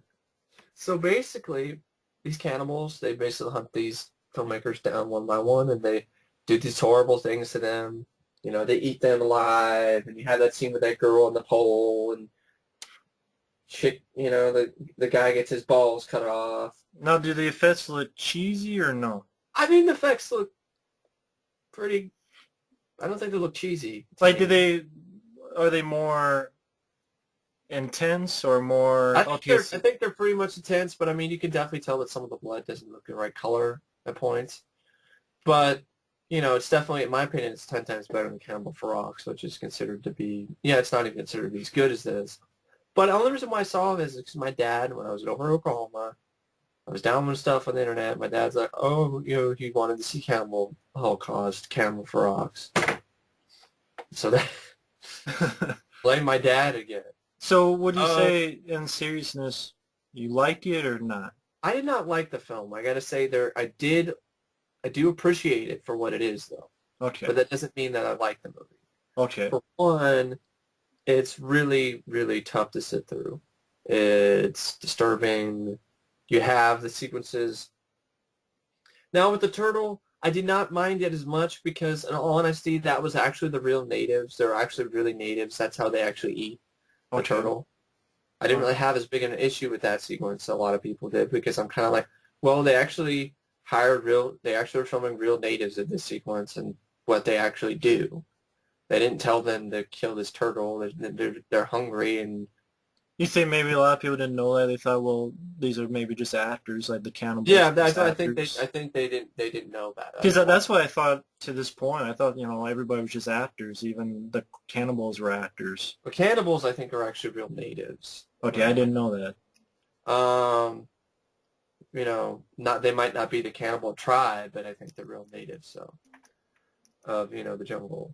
Now you Uh, said you saw a documentary of this, right? well, I haven't seen it all the way through though. It's interesting though. Of Just course, be it'd be interesting to see how they got the natives to do what they wanted. yeah, Like, definitely. what do you do? Like, hey, it's not like they know what money is. Hey, I'm gonna give you money. What's this? It's toilet paper or something. Yeah, I guess the message is, about the evil of humanity because they do get what they deserve, but at the same time, it's just that the other senseless killings of animals, like they cut off a snake's head and Mm. kill a monkey. It's kind of, It is one of those things that we eat hamburgers, but you don't want to see the cow get killed. yeah.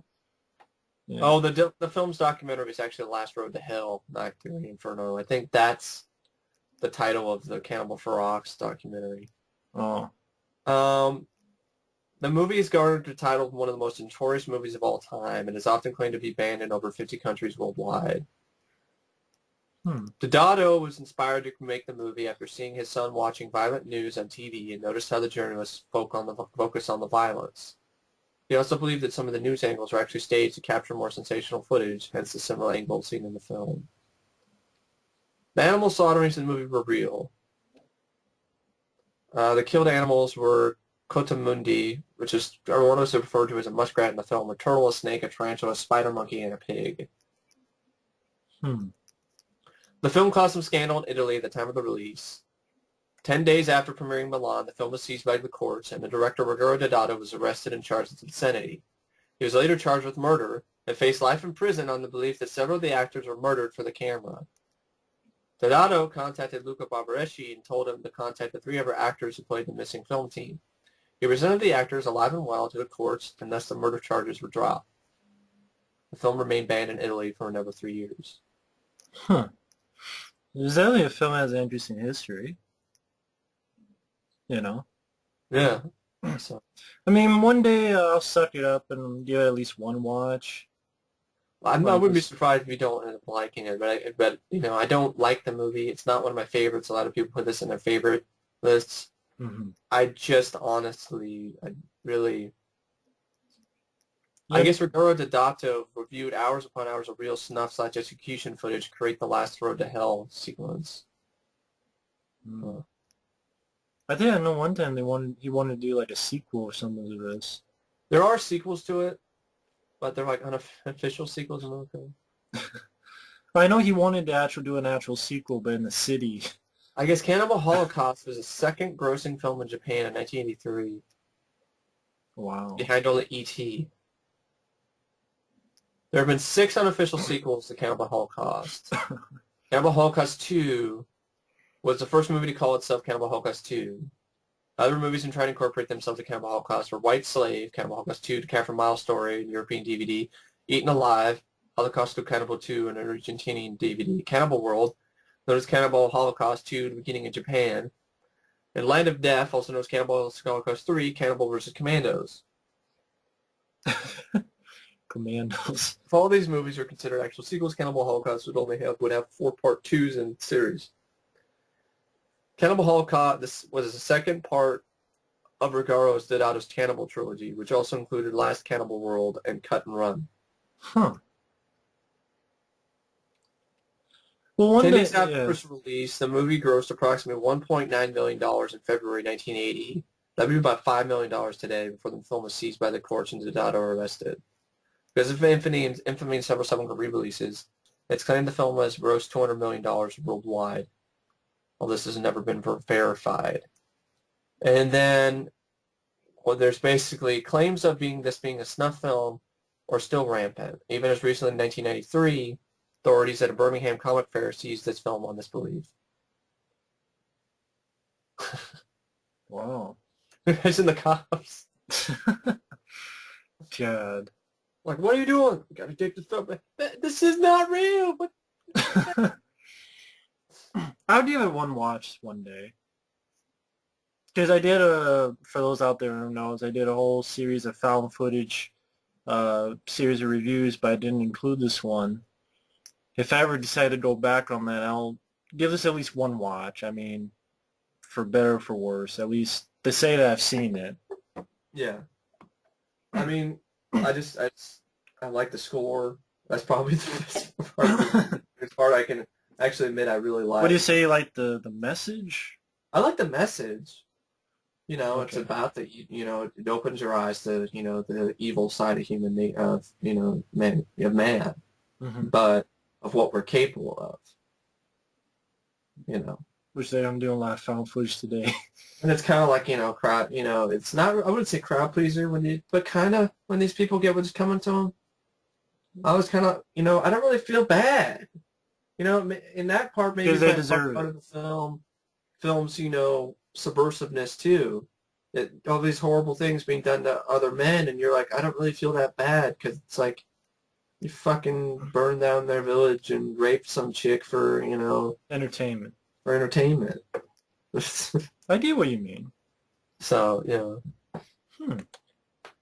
I'll have to give it a watch at least once. For better or for worse, at least to see, okay, it's on VHD in multiple different formats, so all right. definitely do it that way. Because the DVDs are hard to find and expensive. Mm-hmm. Captive.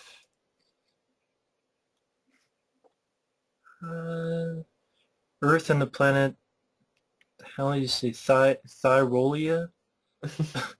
Or at war over the possession of valuable. I almost said dilithium crystals, right? Yeah. I'm like, what? That's not Star Trek.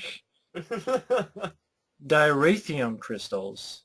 A Styrolian warship is shot down on Earth, and the surviving aliens make their way to a nearby farmhouse where My they God, it's nice take the family guys. captive.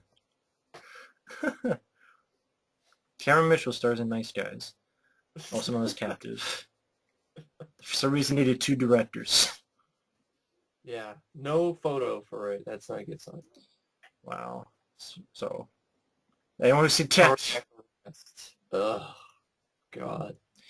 City of San Francisco is pushed into a state of terror and fear as a deranged murderer stalks the city. The police are baffled by the case and are led to extremes by a lunatic whose victims all have something in common. Their hearts have been skillfully and surgically removed. Meanwhile, across town, a man must make a difficult decision regarding his wife who needs a transplant. Here's the problem with this movie. It's too fucking boring.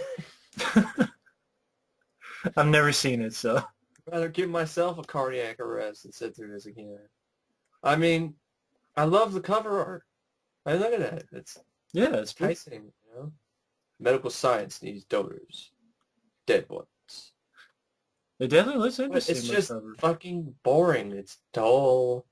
The lead sucks. How you feel about Blood Beach? It's definitely Body Beach. What the fuck?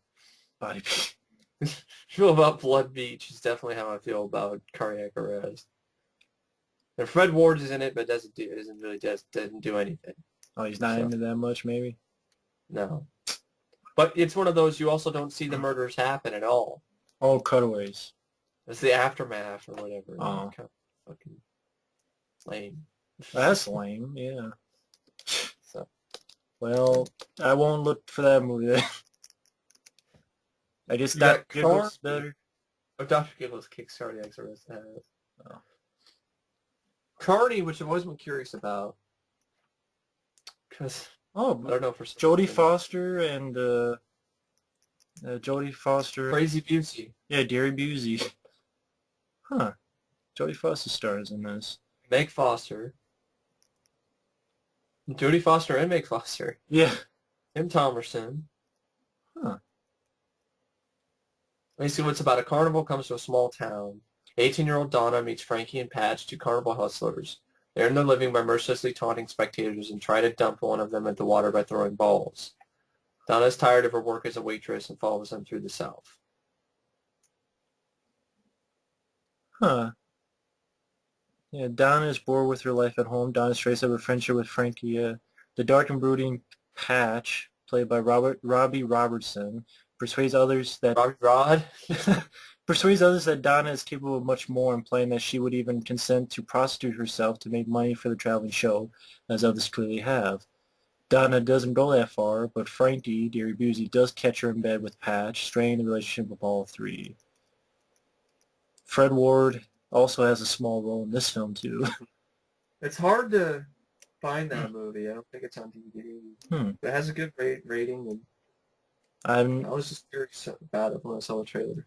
It was on, I think, one of the 42nd Street hmm, trailer competitions. yeah, don't know much about the film, so huh. Cataclysm is the movie was used in Night Train to Terror. I remember Cataclysm. Um, Night Train to Terror was just Oh a yeah. combination of all these movies.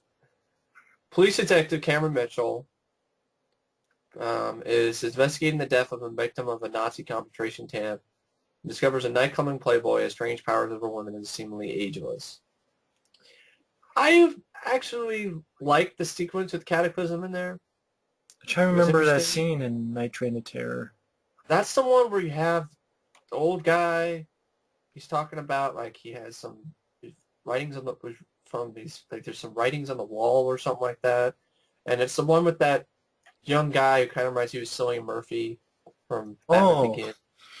okay, yeah, that's coming to mind.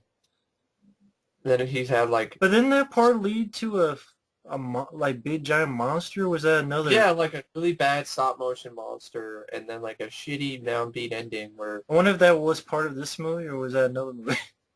I don't know.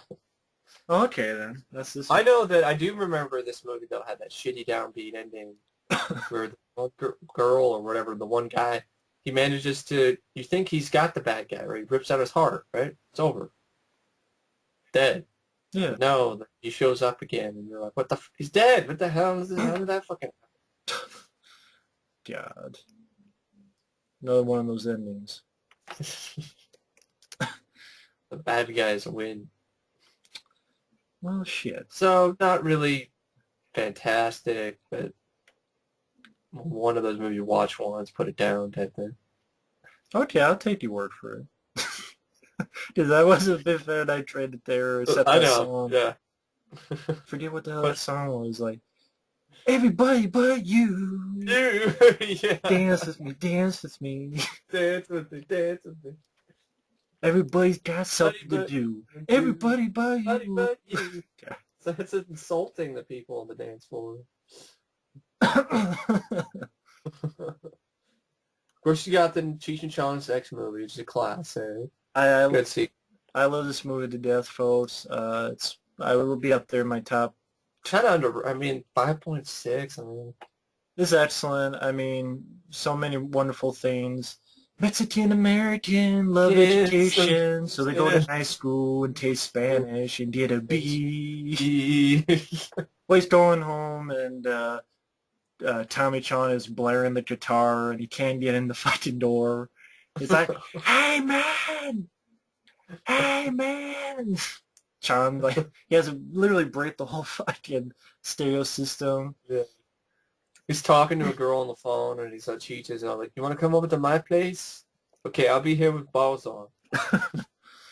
Or like when you have Cheech's cousin come in, he has like this big bag of weed. And, Yeah. uh, oh, you actually have Pee Wee Herman in there in a small role, weirdly enough. And like, You had yeah. yeah, go ahead. You had like you had the jar with the basically pee inside of it, you know. It was like, hey, man, what took you so long? Hey, can I have some of that, man? Let me have a sip. What, this? Oh, here? Yeah, man, wait a minute. Hey, man, that's pee! Of course. Hey, what are you doing with pee, man? It's for my probation officer. What, does he bring pee? No, man, he said he wanted to bring some next time, but forgot to rinse the jar off first. And once he sees the mayonnaise floating around, I think I've done some weird drug again. I'm really going to fuck with his mind this time. Yeah, but what'd you do? Put my sister's pee in it. Your sister? Yeah, she's pregnant. So how about it, man? Did she get the weed? Man, she's out of it. We're waiting for someone from Colombia. Yeah, and later on, it's like he makes you think that Sean makes him think that he's got his bag of coke, and he's like, just you gotta sniff it, just sniff it, just you're not don't have any, and she buries his face. Hey man, that's soap, and he's coughing up, and then Sean gives him the pee that he drinks. And then, don't drink that, man, don't drink that, and then he's like, no, here, have some more. And then, no, okay, you got, no, that's soap. Remember, now have some more pee. And he's like, you should, I'm gonna fucking die. He's like, watch the road, man, watch the road. uh, This is the whole thing where they get Man, if you had a second brain, it would die of loneliness, man. that's just hilarious film. I could go all day on the film. It's just funnier than hell. You're The driving like an idiot, man. I just can't get used to these automatics, man. Well, they're just yeah, they're real complicated, aren't they? and then you get to the end. I mean, they even got fucking aliens in there, but Yeah. in the field of weed, and the aliens start taking the field of weed. And, one like a beam of light goes in the car, and it's like, "Don't touch that, man!" And then he puts his hand in the light instead. It's, Yeah. I could go all day on it, folks, Was but the holy sheep shit? It's guitar heaven. yeah, holy sheep shit. Dude, it's It's hilarious, folks. If you haven't seen it, classic. check it out. Great sequel. Definitely better than, some of the other Yeah, Jimmy it's. Shark sequels. I always wonder if that or Up in Smoke is my favorite. I always go in between because it's hilarious film. City of the Living Dead. I've seen that once. Is that The Gates of Hell? Yeah. That's the other name, The Gates of Hell, I think. Uh-huh. Had that DVD in Oklahoma. Lucio Fulci directed this around the same time as The Beyond, I think. I I remember liking it. I'm trying. I It's. didn't love it, but I wasn't like, I remember it being okay. That's what I remember. I think that's the one where doesn't. Isn't that the one where someone, or is it The Beyond where someone pukes up their guts? I think that's City of the Living Dead. The Yeah, this synopsis is one. way too damn long. Holy shit. Yeah, this one. Do you have a See, like, synopsis like on Wikipedia that's shorter than this thing? yeah, 1 second. But I think, yeah, it is Say Living Dead, which is also known as Gates of Hell. So I think that is the one where the Yeah, woman pukes her guts up. yeah. Um, yeah, I gotta just type in. Yeah, that's that. How do they do this fact where the woman vomits up her intestines? That's what someone's asking me. Yeah, the intestines. Let me just type it in real quick. City of the Living Dead. Not. Basically, I oh like no, the. I I like. got some plot summary actually here. I got it. The suicide of a priest marks the beginning of the end. Actually, in the small New England town of Dunwich, a priest commits suicide by hanging himself in the church cemetery, The which Gates of somehow Hell opens the one. gates of hell, allowing the dead to rise. Peter, a New York City reporter, teams up with a young psychic named Mary to travel to the town where they team up with another couple, psychiatrist Jerry and mental patient Sandra, to find a way to close the gates for All Saints' Day, or the dead all over the world will rise up and kill the living. It's like a lot like The Beyond, really. Yeah, pretty much. I mean, Lucio Fulci films. It even has Christopher George in it and Catriona McCall, who are also, I think, in The Beyond as well. Oh, really? Well, I mean, Lucio Fulci. I will say one thing. His zombies always look cool. His zombies are good. Weird films. They definitely have the gore in there. They really do. House by the Cemetery is another one he did. Yeah. Interesting films. I mean, I don't own any of them. I Um, have seen Living Dead in Oklahoma. I would like to get to Beyond because I really enjoyed that one. I just don't, it's yeah, haven't found a copy of it yet. it's definitely one of those films that has a certain atmosphere to them. Yeah, these movies are not uplifting.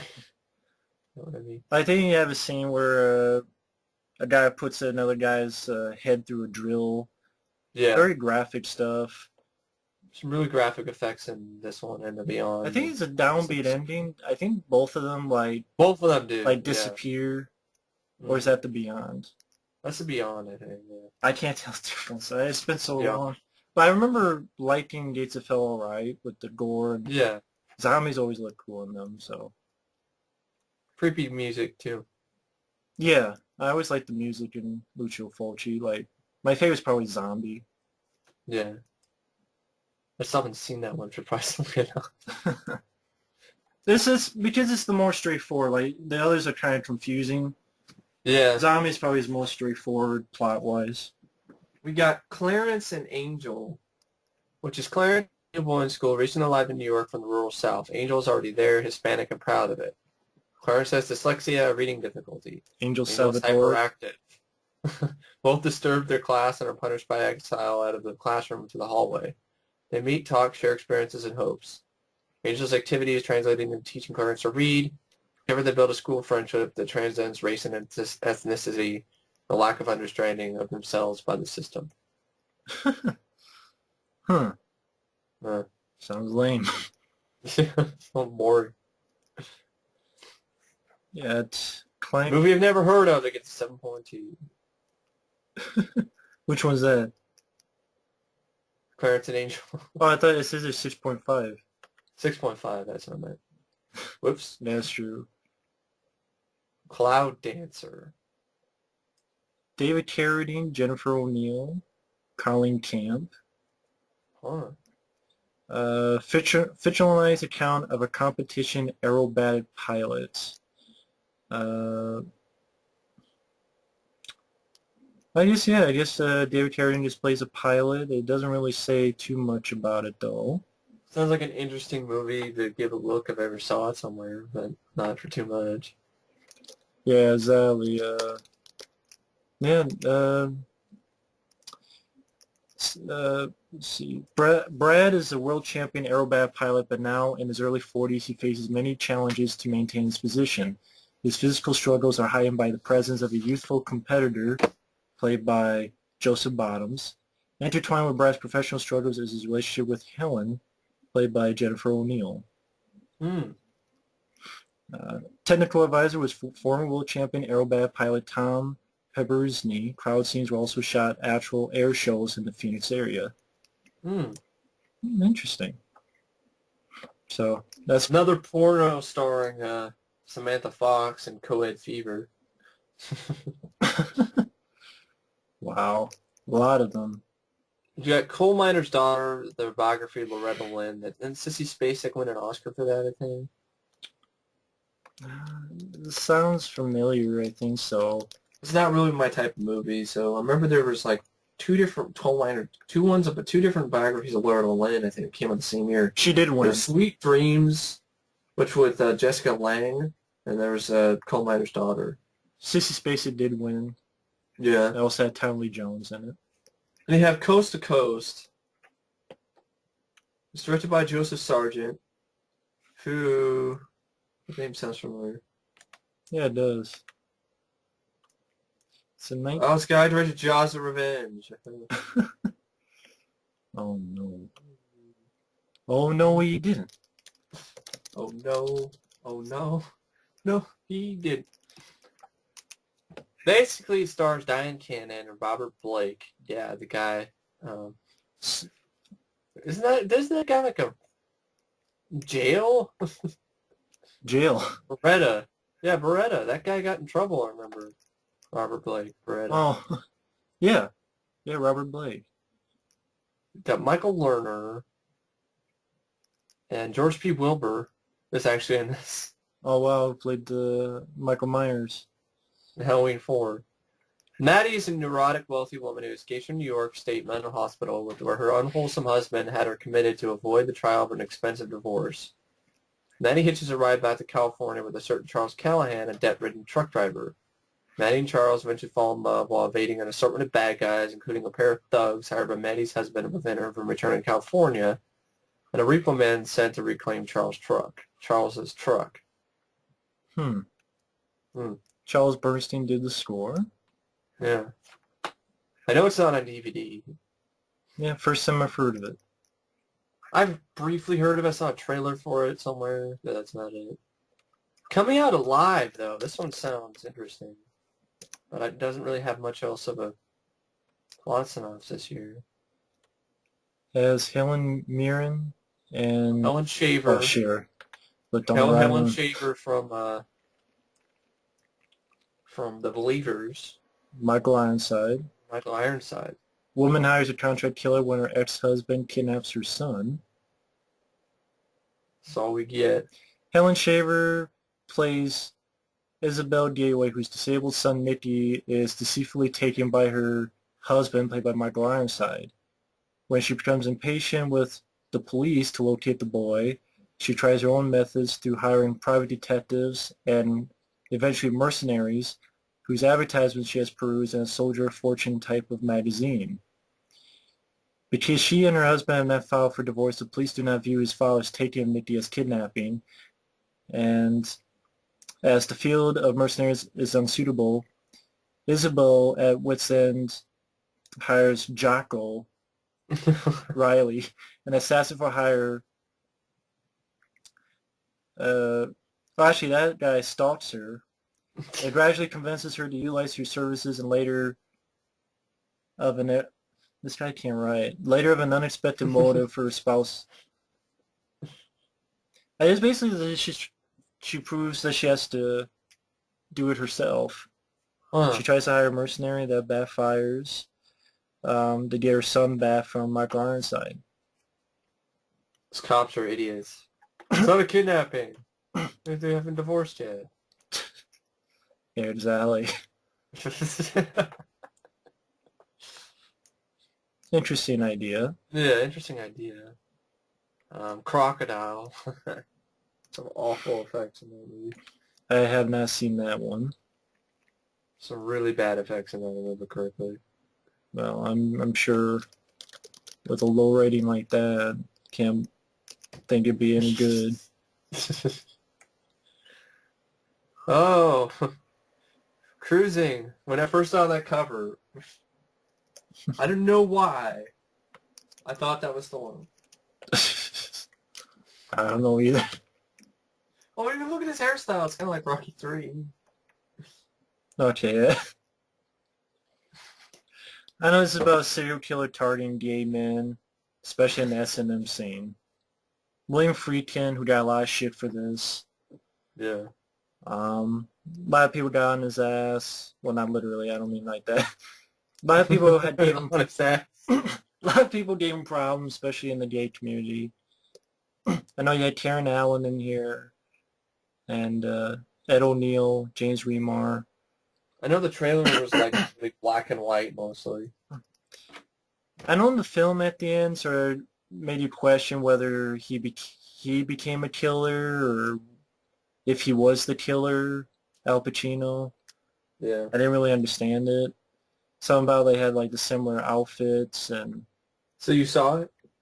I remember hearing about it and seeing clips of it, Yeah. but it didn't really interest me to catch the rest of it.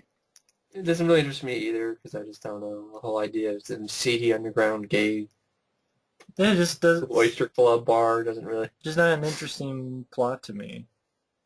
Just something I don't. Cuba Crossing, an adventurer gets caught up in a plot to kill Fidel Castro. Stuart Whitman, Robert Vaughn, Woody Strode, Wow. Sybil Danning. Once again, a film I know really nothing about. I don't know anything about it either. Cutting Loose. Is it a porno? Is it what? Yeah, they didn't even say anything much on that. John Cusack's first film. Wow. Cutting Loose? Jeez.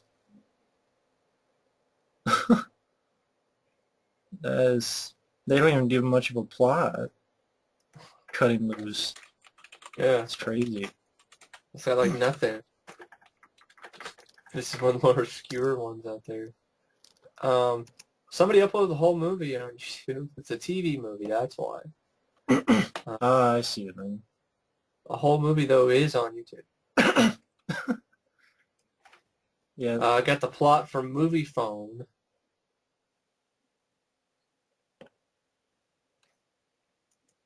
movie phone as that. Wow. But it really isn't that much of a plot.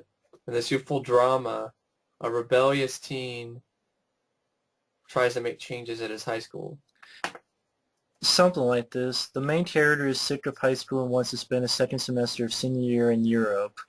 Yeah. There's a sense of alienation similar to Christian Slayer and Pump Up the Volume. And this is the only movie that, and the only thing that Dave Pelzer wrote or directed. But that name sounds familiar. It sounds like a made-up character in a movie, Pelzer. Oh yeah, it's the last name of Billy. Billy Pets Pelzer. That's the last name of yeah. Zach Galligan's character in Gremlin. Yeah, you're right. No wonder that name sounded familiar. Wow, cutting loose. Huh. Deaf Games. And is that the one with that cover art with the freaking dice? I think so, yeah. Oh, really? A reporter and his girlfriend follow around a famous actor slash entrepreneur and discover some dirt on him to be made public. So is this paparazzi? Jonathan An Dawn. Australian flick. Yeah, I can't say I know much about that one. I think I think it is the one with the dice on the guy throwing dice and blood on the bottom of the what? Typed in deaf games and Wikipedia is like, sorry, the site experiences technical difficulties. Well, it's YouTube, so it fucks up. No, it was Wikipedia. Oh, Wikipedia, wow. Well, it's the internet. It fucks up a lot.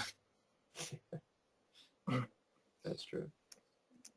It doesn't even 3.2. have a reference on Wow, it's really well unknown. Wikipedia. The death games. But no, that's Deadly Games. That's what that one is. Oh, okay. Yeah. Death Ship is the next one up here, and it was a decent movie. Yeah, I probably liked it more than even Mike. I know Mike didn't hate it. I probably liked it even more so. I guess I like the cast. I like Richard Crenna. I like the cast He too. will like him done more, Richard Crenna. Yeah, that's kind of I how I guess felt. what I just why I didn't mind it is kind of a old school haunted house movie on a ship. Yeah. Nowadays, if you see this, you have bad CGI like Ghost Ghost Ship. Ship. Yeah, exactly, Ghost Ship. I just like the. This is one of those films I didn't mind the slow pace, and I didn't mind the fact you didn't see monsters or anything. Well, I think, the whole scene in the shower with the blood was probably one of the more scary sequences. Girl almost drowned in the blood there. Or when the video camera, not a video Oh, the camera, film the projector. projector just started playing all this weird Nazi footage. Yeah, that was interesting. Like a guy goes in a room and I think he tears the walls and there's like all this Nazi stuff. Yeah. I don't know why that was. I don't know if it was the music or the way it was done. And we were like, oh, It's that's probably the creepy. music, yeah. It's creepy. George Kennedy gets basically possessed by Nazi ghosts. Yeah, you see, you have George Kennedy Yeah. going crazy. I didn't mind the film. I guess it's nice seeing an old school haunted house film, but on a ship. Yeah. And I like the cast. I didn't love it, but it wasn't that bad. It was decent. Yeah, I probably liked it even more, and I don't think it's ever been released on DVD. Overseas. Hmm. So like that's a film I don't think deserves to not be Yeah. on DVD, considering the shit that gets put out now. Like Ghost Ship. Yeah, I mean, I think it's 10 times better than Ghost Ship. Yeah. It's just I thought it was spooky when it had to be, and the cast worked, the music Yeah. worked. I think it's a good time waster if you like haunted house stuff or Yeah. ghost stories. Or, but if I was going to go with Ghost Stories of Richard Crenna, I'd go for the Evil over Ghost Ship. I haven't seen The Evil. 1978, I think. Okay, I haven't seen The Evil, but I like Ghost Ship. This is for a movie called Death Watch, which is a foreign film, which actually stars Harvey Keitel, Max von Sydow, and I've heard of this film. Barry Dean Stanner. And Roddy, this character, Harvey Keitel, right? Yeah. He has a camera implanted in his brain. He's then hired by a television producer to film a documentary of a terminally ill Catherine without her knowledge. This footage will then be run in the popular TV series Death Watch. Sounds like a really interesting, sort of controversial sort of Yeah. idea, Yeah, I've heard of this movie. dystopian type future type thing. Yeah, that's what I thought. I thought it was a really cool idea. And I could see, society doing that, as the next reality show, Yeah, I guess this is a film I'm surprised they haven't remade Yeah. somehow in some way. Yeah. Whether they'd be good or not, that's a different matter, but Mm. the idea is good. But I've never Yeah. seen the movie. Never seen it either. You have Defiance, which I haven't seen it yet, but Got a pretty good rating. Von Flynn directed this. It's the guy who did Lockup. Oh yeah. Has Jan Michael Vincent, right? Yeah. Danny Aiello, Art Carney, Teresa Saldana. I think Jerry Bruckheimer produced it. Uh, Jan Michael Vincent is a young seaman who takes up temporary housing in a neighborhood overrun by a gang while waiting for his next orders to ship out. The gang is in dominating control. They steal and rob at will. No one will press charges due to fear of retribution, so he takes matters into his own hands to combat the growing violence, spurring his fellow neighbors to join him. Um, Kind of reminds me of Bullies a little bit, the plot for Bullies. yeah, seems like interesting. It sounds like an interesting plot. I mean, nobody will do anything. Yeah, It's up to me to kick some ass. this is a time when Jan Michael Vincent was probably sober, so probably did it. It wasn't starring in movies like Alienator. Oh yeah, he was starring them because he was drunk, and that's why he signed up. Didn't know what he was doing. But yeah, I think I had the chance to get that off Froggy before. Yeah, so Defiance. Yeah. I know Effie did a review of that, I think. Defiance. Yeah, I think way back when he did, and I remember him liking it. Yeah. Then you have Demented, which is like an old sort of rape revenge flick, like don't spit on my. Is that it? I spit on your grave. Don't spit on my grave. Don't spit on her grave. That's a sequel. Oh, it's like a that. woman is gang raped in a horse's stable, and even though the rapists are caught and imprisoned, she is harassed many moons later by ghastly visions of her tormentors. Her husband philanders, and every little thing frightens her out of her wits. And this is on DVD too, I think. Yeah. Oh, that's on DVD, but not Moontrap. Film no one's even heard of. I've heard of it, but not. Oh, okay. Only seen like a trailer one time. You have Desperate Target. A Russian scientist who discovers the formula for a new synthetic fuel becomes the desperate target of a group of desperate. Well, shit. It's Chain Reaction. Yeah, it is. Wow. There's Chris Mitchum. Chain Reaction is a remake of Desperate Target. God. Die laughing. I always wanted to see this just because I'd probably die laughing watching it. Seen the trailer for it on 42nd Street Forever, that's why. This plot is absurd. San Francisco cab driver Robbie Benson finds himself in the possession of a monkey that is carrying a formula for turning atomic waste into a plutonium bomb. Finds himself framed for murder, chased all over town by people trying to get the formula. The tagline is, as a singer, he's a killer. As a lover, he's a killer. As a killer, he's a lovely singer. What the fuck? That's just stupid. That's a really dumb tagline. It's making sense. I hope this movie's not meant to be taken seriously. No, I don't think so. God. Robbie Benson, Linda Grosvenor, Charles Durning, Elsa Lanchester, Bud Cort. That's just silly. Peter Coyote. What? The actor replaced Lurch. So the monkey memorized the formula. I guess so. So Wikipedia, the monkey has memorized the scientific formula. Oh my god. It's fucking stupid. Dominique, I have that movie on VHS. It's also known as just... There's an alternate title for it other than just Dominique. I have the novel, too. It's a novelization, I think. It's pretty slow moving. The idea is interesting. I remember liking Robertson's performance. The wife of a greedy man comes back to haunt him after he scares her to death in this horror thriller. He's after her money and must try several times before he finally succeeds. But because she is mentally exhausted from being frightened all the time, she commits suicide. And then soon the husband begins experiencing her ghostly presence.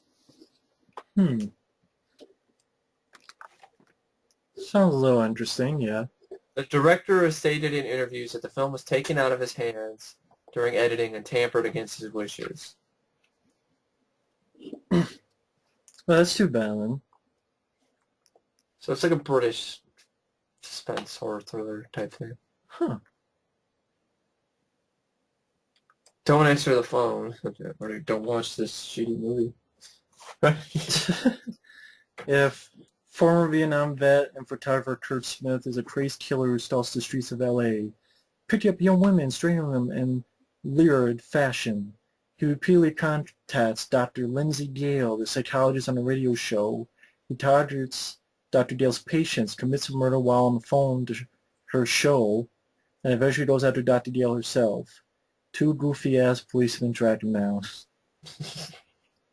The trail is like boredom. Yeah, it is. It pretty much is pure boredom. Awful movie, really. Don't Star watch the movie. the guy who plays the star in this movie has never been a star in anything else. He was just like bit parts in TV series. There's a reason. Fuck that. Don't watch this movie. That's what really. Don't. Don't answer the phone. Don't. Don't go in the house though. Like I said, I don't mind the movie. It definitely kind of feels like Maniac. Like I said before in my update, Effrey, don't watch this movie. I don't think. Especially don't watch it with a date. Yeah, it's about a kid who grew up with a mom and now he likes to burn women. Yeah. He has like an incinerator? Yeah, he has a special steel-walled room, and he hangs them upside down in chains and lights them on fire. Wow. It's pretty intense. But he also has like, doesn't he have the room itself heat up or something? Yeah. I don't know for Or sure. does I think it's just a steel-walled Huh. room. It's like, don't go in the house. If you do, then don't say we didn't warn you. You have been warned. He has like a flamethrower Steel too, room. right? Yeah. Wow. In a steel room built for revenge, they die burning in chains. Wow, killer uses flamethrowers. Yeah. It was pretty intense, I remember it being. Hmm. So it's kind of like Maniac? Yeah. I actually, honestly, I remember I haven't seen it in a while, but I kind of liked it a teensy bit more than Maniac. Okay. Because I don't think it had one of that kind of ending where it's like, Oh, more recently, Street Shows Region 1 DVD present a remastered widescreen print with an audio commentary from star Dan Grimaldi, yeah, as well as an interview with Grimaldi, trailers, TV spots, uh-huh. and Region 2 DVD uncut in UK. Huh. So it's actually on DVD with Yeah. features. It's hard to find, though. Hmm. Sounds interesting. For anyone who likes Maniac or Henry Portrait of Serial Killer or those kind of movies. Yeah, exactly. Okay, then. You have this movie called Double Negative, which actually has a pretty good cast here. You got Michael Cera's in, Anthony Perkins, Hmm. John Candy, Joe Flaherty, and Maury Shaken. Wow. John Candy in a thriller? What? Yeah, I've never heard of this. But I don't see the synopsis on there, so. Wow. Let me see. Double Negative. 1980. Written by George Bloomfield. Catherine O'Hara's feature film debut. Oh, okay, I got from here. It's about a writer, Michael Sarrazin, trying to figure out the facts behind the death of his wife. Susan Clark plays his lover. Anthony Perkins plays a mysterious man who connects the two of them. Some SCTV faces pop up for split seconds. So John Candy and yeah, Flaherty. that's what this guy here says in his review for it. Huh. Murder mystery film.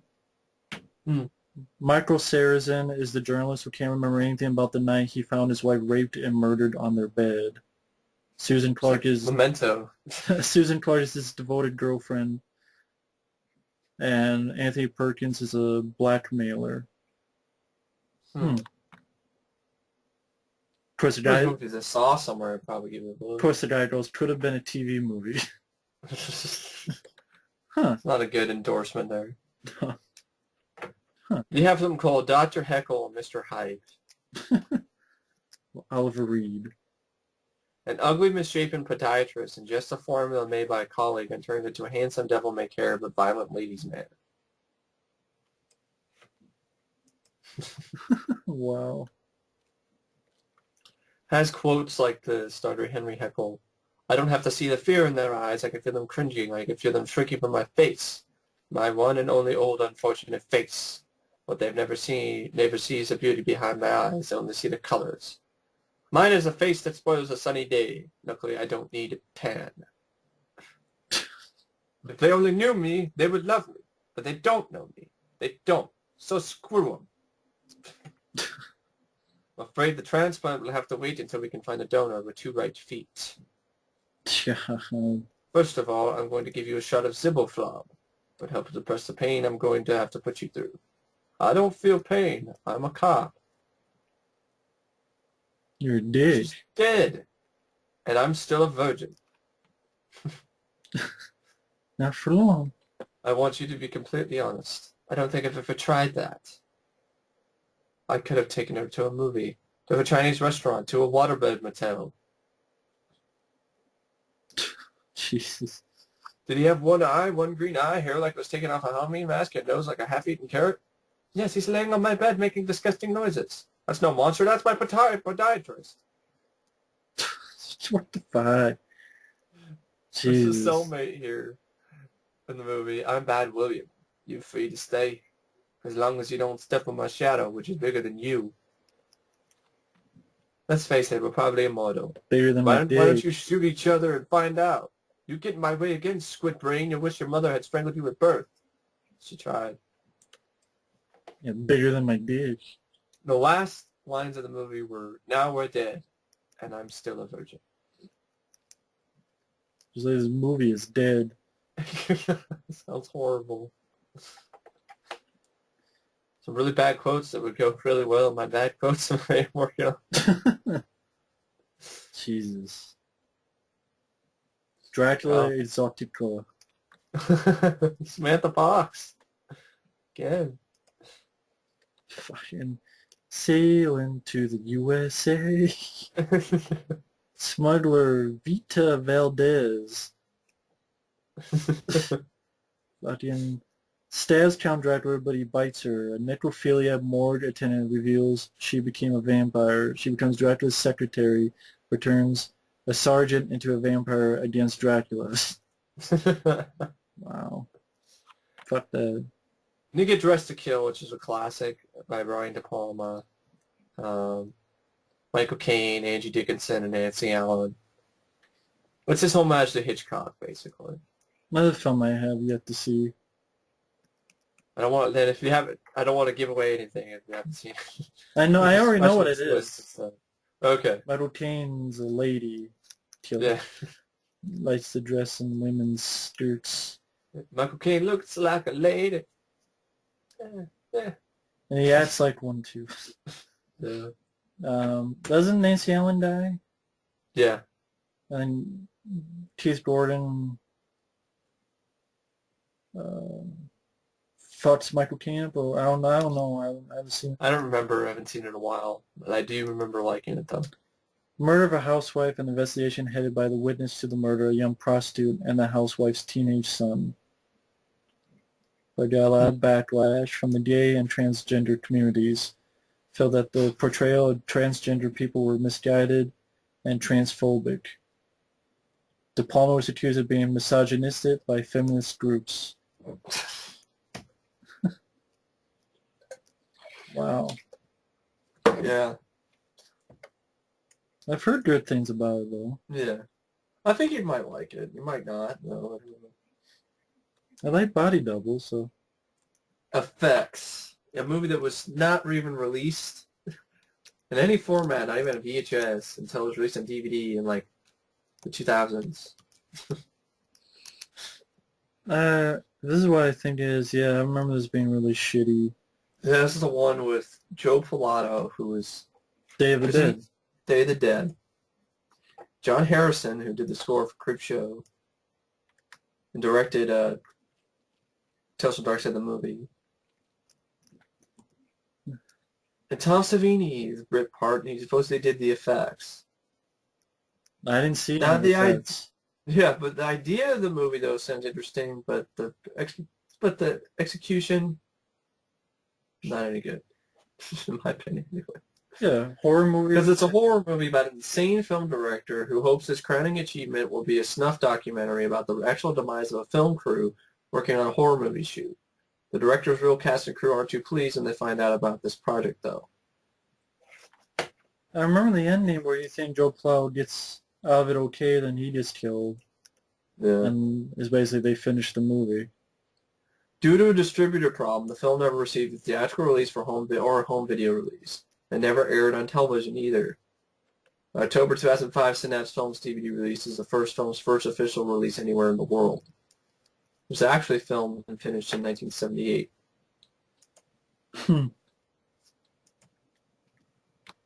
I just remember the movie being boring, and I remember it just being forgettable. I don't even remember that much I about don't it. remember any effects in the movie, so I lied. Then you have Fade to Black, which I think is a very underrated kind of horror thriller Yeah, with a really tour de force performance by Dennis Christopher. I agree. It's a good idea. Guy was a big fan of movies from back in the day. Yeah, The old Dracula, the old Mummy. yeah. Um, Hopalong Cassidy. yeah, and like he just picked on a lot, like by even Mickey Rourke Yeah. gives him shit. He's having some problems at home and gets to a point where he starts Oh, reenacting because this. his And, aunt is just such a... Mm. yeah, Stella, right? Yeah. Eve Brent. Yeah. It's Stella Binford. Is she like in a wheelchair or something? something like that. I know, like he pretends he's Hopalong Cassidy and shoots Mickey Rourke. They did great casting with his girlfriend, that Marilyn O'Connor, Linda Carriage, who really does look like Marilyn Monroe. Yeah, because he keeps thinking like that. And he basically ends up going crazy because she ends up, I think, didn't she end up breaking up with him? Yeah, something about how she basically turns him down.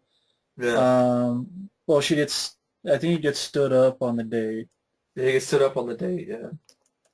and she didn't mean to do it. Someone came up, but like he gets stood up, he kind of cracks. Yeah. And yeah, like I think he kills his boss by dressing like the mummy, giving him a Yeah, he heart dresses attack. up like Dracula at one point, too. Tim Towerson is a psychologist who tries to help him. Mm-hmm. I know the ending, he sort of like White Heat, James Jimmy Cagney. Cagney, yeah. Yeah. I'm on top With of the whole, the world, ma. Dennis Christopher was really good. Really, He's usually good in a lot of things he does anyway. Breaking Away, yeah, it's like that, so. good acting. I definitely recommend it. It's one that if you can find it, it's getting kind of hard to find. It's released on DVD, but it's out of print. Yeah, very It interesting was an film. Anchor Bay. It was like an Anchor Bay release, I think. Not sure, but it is a solid film. I recommend it too. And there's a novelization. I have the novel. It's pretty close to the movie as well. It's a good read, too. Very well So, done. I mean, if you like the movie, if you ever track down the book, you probably like the book as well. There was a second theatrical feature for Mickey Rourke. Huh. I guess,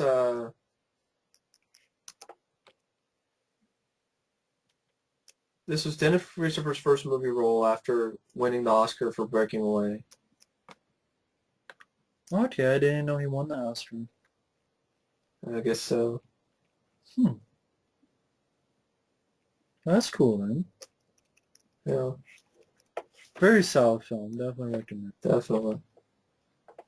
Vernon Zimmerman, the director, don't think he did that much after this, right? He also wrote the screenplay. Yeah, he ended up directing movies like, well, last movie he directed was a short movie. He just ended up writing stuff like Teen Witch, Wow. but I guess he directed Fade to Black and stopped directing for years. I wonder why. That's too bad. He did a good job with this. Maybe it's because they didn't do very well. That his whole career, he didn't have any movies that did any box office. So, Okay, Breakaway actually just won for best screenplay. oh, best screenplay. Okay, Okay. deserved to win though, in my opinion. Yeah. Like, it was good in Breakaway.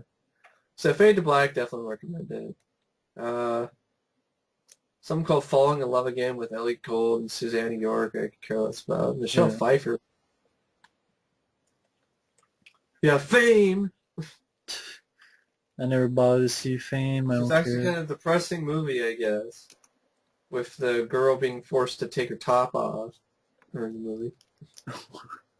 Wow, I didn't know about that. That's out of the 80s, 3D. Remember that one where the one guy, Michael, I forgot his last name, fucking lifts his shirt up and they like touch his nipple, but like,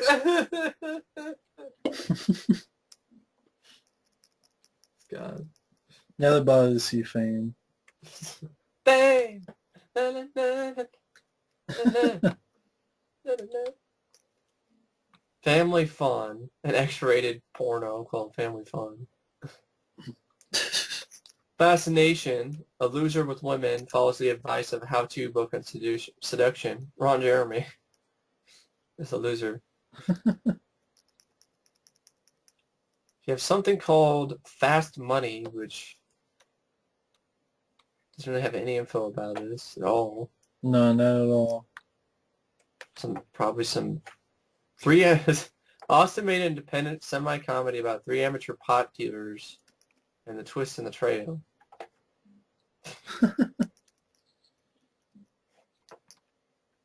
Then you have Fatso, and I've heard about this. I've never seen it, though. Yeah, Dum DeLuise. Dominic has always been a big kid who loved eating. It was his favorite thing. Then his cousin dies from health complications due to a lack of exercise and improper diet. Antoinette, Dominic's sister, makes him promise to see a diet doctor and lose some weight. This is very hard for Dominic, but he tries. He also finds motivation when he meets Lydia, and he discovers a love that is more intense than his love of food. He spends so much time kissing and walking around with Lydia that he no longer eats as many unhealthy things, and he loses weight without even trying. Written and directed by Anne Bancroft. Who also played Antoinette, his sister, I guess. Yeah. I've heard about it, seen trailers for it, never seen it, no. Dum DeLuise seems like Yeah. it's comedy, but more of a drama as well. Yeah, it sounds like stretching his acting chops, so to speak. Yeah. Sounds interesting. Yeah. Huh. You have, after Fatso, Fatty Finn. Fatty Finn. Australia's favorite son. Well, not in the States. Fatty Finn reads the door for a new radio. Along the way, he encounters mishaps with a dean of bullies. Suck my dick, Fatty Finn. Suck my fat. Fatty Finn. Ah, It's, Fatty Finn. suck my fatty. Finn. And there you have Fiend. That's the one with that VHS cover where the guy's cut off. Oh yeah, where it's like they took the picture and it's It's like, no, it's too late. We don't have any more money, man. But I'm not even in focus. yeah, it's definitely a low budget as it says here. I mean, they can't afford a nice picture on the VHS. $6 million, $6,000 estimated budget. This low budget feature from Baltimore filmmaker Don Doler. Oh, great, Don Doler. What else is Oh, visit that? the spirit entering the graveyard site and reanimating a corpse back to life as Mr. Longfellow. In order for him to stay alive, he needs to absorb the life energies out of the living while wrapping his hands around his victims' throats. He moves to the suburbs of Maryland, where his nosy neighbor begins to suspect something ain't right with Mr. Longfellow. Oh, I see. He's got it the life energy from choking them, not just choking them normally. Just This is the guy who's responsible for that movie, The Alien Factor, Night Beast, and those awful films. great. So they suck. Blood Massacre. Never even seen Blood Massacre. Wow. Never seen it either. It just sounds horrible. Oh, Never seen Fiend, but it just sounds like a boring-ass movie. yeah, or just ass of a movie. Oh, fuck that. We have Final Assignment with Genevieve Bujold and Burgess Meredith and Michael York. Drama thriller. I got no info about it.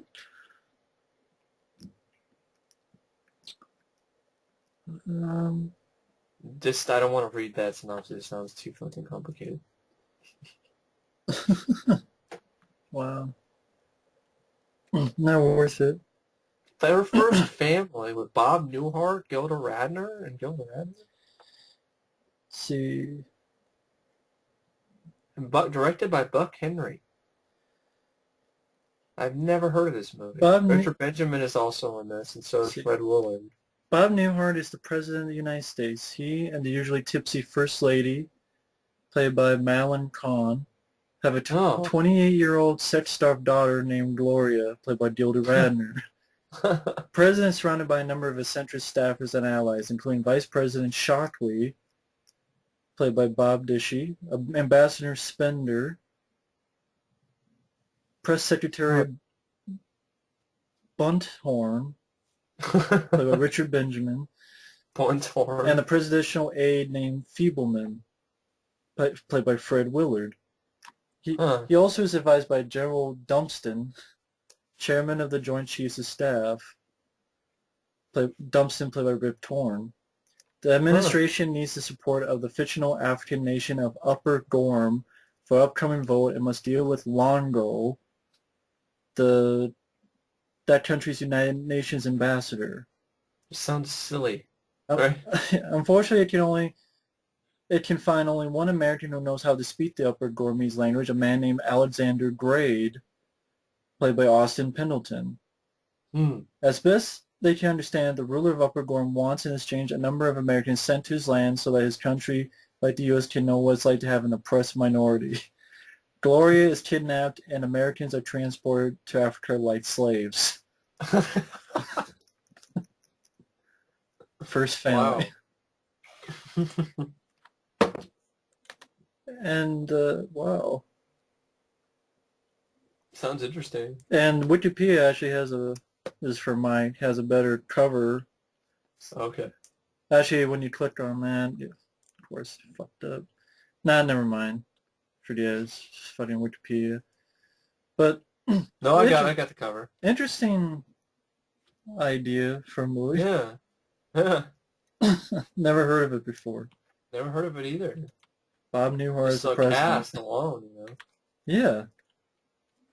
Now we have Flash, savior of the universe. I love this movie. I really do enjoy Flash Gordon. Didn't do very well when it came out. Had a big budget, if I remember correctly. It says 35 million, made about 27. Yeah, Dino De Laurentiis really put some money into it. But even though I think it was probably to pay for Queen, I had to be honest. If if the soundtrack was anything other than Queen. This is weird. Sam Jones had disagreements with some sort with director Hodges and producer De Laurentiis and departed prior to post-production, which resulted in almost all of his dialogue being dubbed by a professional voice actor impersonating Sam Jones. Yeah. A sequel was proposed, but the departure of Jones effectively ended any such prospects. Exactly. But in all honesty, even if he was dubbed, this is his best movie. Yes. Yeah. Was any other movie he's been in been kind of pretty shitty? Remember correctly? I I don't haven't seen Under the Gun yet, so I'll give it a look. I don't mind the film that much. I have a lot of fun with it. One of the first movies my mom bought for me was at Borders, and just It is corny, campy. cheesy fun. It's supposed to be campy. That's the point. It's a homage to the '30s serials. And there are sequences where you can see the strings on this war rocket Ajax. But, it's... But I think the Queen soundtrack definitely does help Yeah. this film a lot. Do love the soundtrack. If it didn't have the Queen soundtrack, it wouldn't be nearly as memorable in my opinion. Yeah. My next one sat out as perfect casting, though, is Emperor Ming. I really do like Dale Art, Melody. the actress Melody Anderson is Dale Arden. Yeah. Go Flash, go! Go Flash, go! You have Ornietta Muti, I think. Can't pronounce her first name. She plays the General what's her name? It's the Princess... Aura. Yeah, Princess Aura. She's definitely a exotic beauty. You have Timothy Dalton in an early role playing Prince Baron. I liked him. Yeah. You have Topol, I think, the guy who was in Fiddler on the Roof, right? Oh yeah. As As Zarkov, who was a likable character. And you have Brian Blessed, who was also on Robin Hood, Prince of Thieves, as the leader of the Hawkmen, which I always like the Hawkmen. Then you have a villain who looks like Dr. Doom, who's Yeah. like the advisor to Ming. He does look like Dr. Doom. Yeah. So corny, cheesy, but a lot of fun. I can Goes have, by at a yeah. quick pace. I can have fun with the film. I remember as a little kid dancing to the Flash theme. As a little kid, I had my shirt off and I was like doing like I would just replay the opening. Flash. I will admit that as a like 7, 8 years old. And it's colorful. It's funny at times. Yeah. You can tell they had a budget behind it. Kind of weird in a good way. That The whole weird aliens that were like, they had slaves or something. They were like midget slaves or something. and Flash was like a football star for the Jets. Yeah. Yeah, there was actually, in the novelization, they have more sequences about the Jets. How he was like playing the Super Bowl or something like You that. think this is like the only good thing the Jets had or something? No, the More Jets, like- they I know. had Joe Namath. Yeah, that's true. That's about it. So listen, Joe Namath for the Jets. New York Jets. It's a colorful, it's fun. I mean, it's not a film I own. I wouldn't mind to own it though. I mean, It's the whole colorful. problem with the new DVD, I'll just keep my old Image DVD because the new DVD is a rip-off, the Savior Universe edition. Okay. I mean, it's got a good cover art by Alex Ross, the guy who does great cover art for comics, for DC Comics. But it's got nothing really much new, maybe a commentary, I think, but not any really cool documentaries. Not any documentaries from back in the day. Well, It has a documentary about how the guy made the cover art, or how the guy wrote the screenplay. Like, ho, ho! this is the sad thing. That'd be fascinating. In 2007, Sam Jones and Melody Anderson created a new commentary track for the international DVD edition. Of course. So Sam Jones and Melody Anderson did a commentary. I did not know that. Of course. That you can't get over Fuck, here. not in the United States. That would have been better probably, huh? Yeah. And then you had the This is TV really show. interesting. I've never heard of this before, but Kurt Russell auditioned to play Flash Gordon. According to an interview with Russell in Starlight Magazine in August 1981, during it, Dino De Laurentiis really wanted Russell for the part, but he ultimately turned it down because Russell thought the character was lacking in personality. You could have given him one.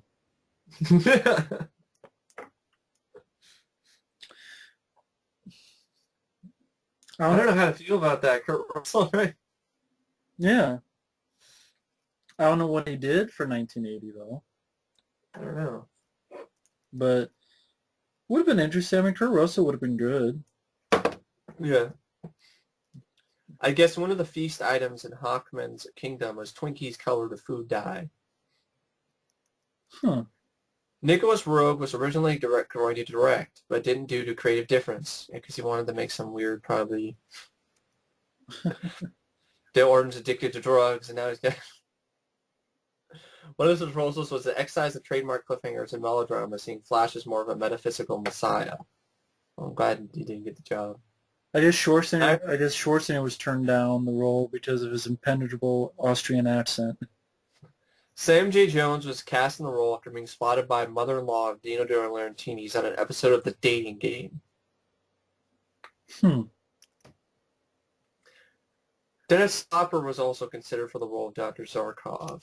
And I guess Mike Wong Sydow's Ming costume weighed over 70 pounds, and you could only stand in it for a few minutes at a time. Director Mike Hodges, referring to numerous production problems that plagued the film, once called it the only improvised $27 million movie ever made.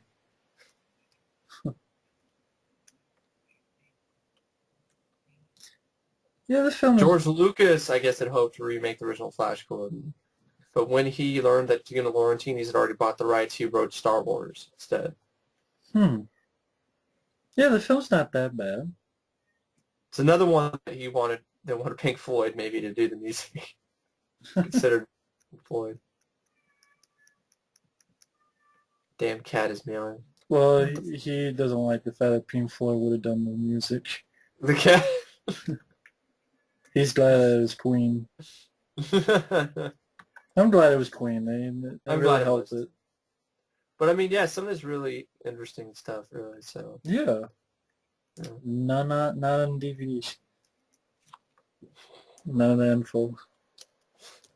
Well, the DVD, I have the Image DVD, which has nothing on it. But this is a stupid tagline too, featuring the music of Queen. Get ready to kick some Flash. I don't know what that means. So basically, it's an update of the 1930s comic strip. Flash Gordon's football hero is skyjacked aboard Dr. Hans Starkov's spaceship, along with beautiful Dale Arden. The threesome are drawn into influence on the planet Mongo, controlled by the Ming the Merciless. Ming has been testing the Earth with unnatural disasters and deeming it as a threat to his rule, plans to destroy it. He also intends to take Dale as his concubine. Flash must avoid the amorous intentions of Ming's daughter and unite the warring kingdoms of Mongo to rescue Dale and save our world.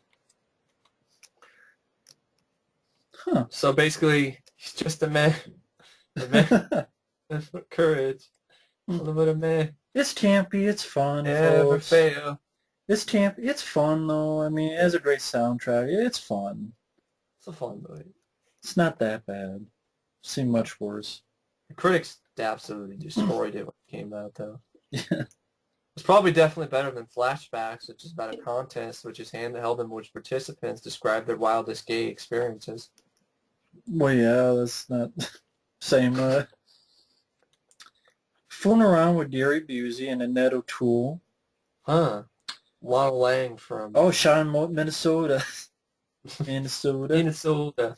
College student Wes, Gary Busey, comes from Oklahoma to University of Minnesota, signs up to participate in a psychological experiment where he meets Susan and Annette O'Toole.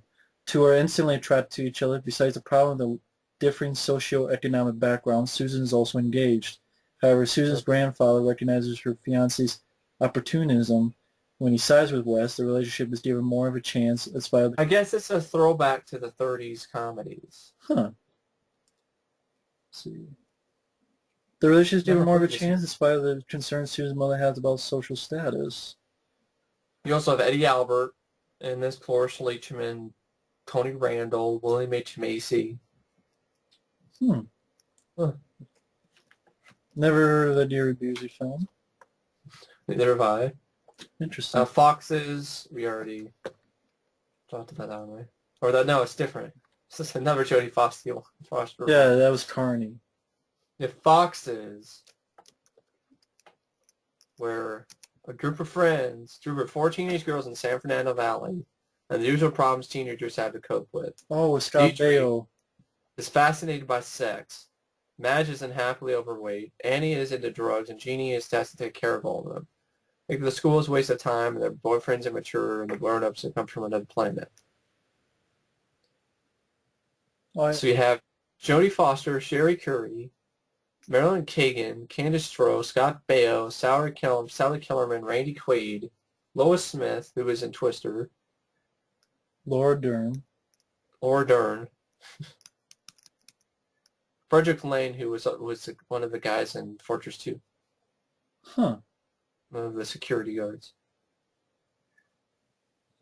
So basically a bunch of kids and their life is Adrian teenagers. Lyne directed it, the same guy who directed Jacob's Ladder, right? Yeah, and Fatal Attraction. Music by Giorgio Moroder. Hmm. Did Scarface. Yeah.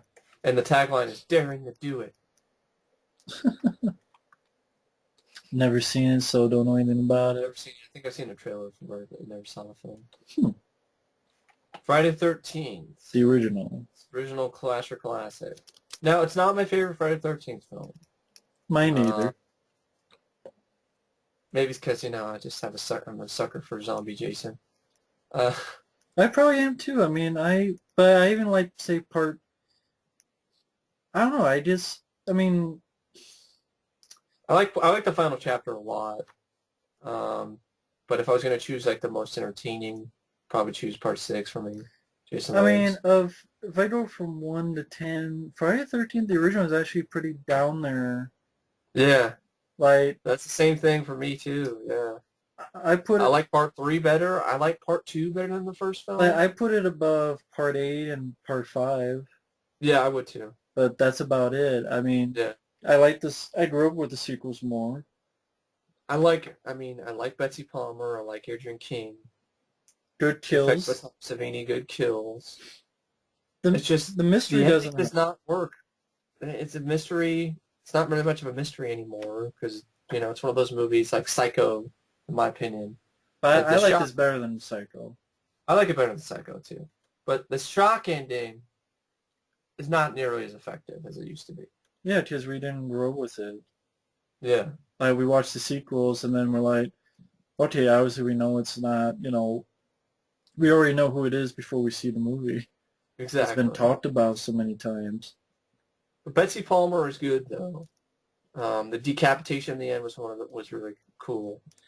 Although you don't really buy Betsy Palmer No, doing all this. no. It's a mystery. It's a cheat. Yeah, It's a mystery. You have to have the ability to guess before the yeah, last 10 minutes exactly. before a brand new character comes in that we've never seen or even heard of before. Yeah, Oh, hey, my name's Mrs. Voorhees. I'm like, where do you come from? You're like the last 10 minutes and we've never even yeah. seen or heard of you once. Even Sleepaway Camp did a better job. Mystery. I mean, it's a classic. I respect it. I don't hate it at all. That's the same way I feel about it, but I feel it's a teensy bit overrated compared to the other slasher films out there. Hmm. I mean, I think films that came after it, in all honesty, improved upon it and were a little bit better. That's me. Right. I like the second film better than the first film. Yeah, I like this. But again, I like pretty much all the others except Part 8 and Part 5 better. Yeah. Because I just grew up. But it's a classic, and it started it, and you have to respect that. I do respect that. And I do respect that as well. I still like the movie. I liked the movie. It's just not as much as the others. Yeah. This franchise. Kevin Bacon, who never wants to talk about it for some reason. Yeah. Even though it's... Funeral Home. I I, remember that being really fucking boring and tedious. I have never... Awful cover art. I've never seen Funeral Home. Look, Mommy, I made my first VHS cover. Oh, that's nice. Let's see. An old funeral parlor now converted into a tourist home during certain periods such as the summer develops a problem. When an estate mental patient with a split personality moves in, proceeds to do away with those specific certain guests or staff she feels are nosy or immoral. Directed by William Fruitt, who actually directed, I think, Abominable Dr. Fives, I think. He directed Dr. Fives. Or did he direct the sequel? He doesn't... Oh, he directed the movie Death Weekend. Okay, yeah. He directed Spasms. That's where I remember it. I remember it from. Or Killer Party. Yeah, and Killer Party. And he directed he directed Bedroom Eyes, which was decent. Yeah, directed Blue Monkey as well. Which I like. I like Blue Monkey. He directed episodes of the Friday the 13th series as well. About 10 episodes of that show. He directed some of the episodes of Goosebumps and Poltergeist: The Legacy. Hmm. Don't know much about the film. Never seen the film. I didn't care for it that much, and I think a 5.2 is way too high. And the problem is it's not even R. I think it's rated PG. It says R. I guess it's R. Yeah. I don't know. It just didn't do much for me. I don't remember it, so if or those I'll watch it again and be like, oh, okay, Or not. or not. That's when you have a sad story with Galaxina. Okay.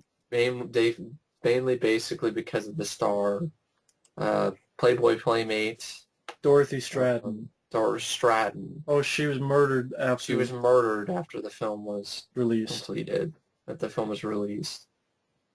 That's too bad.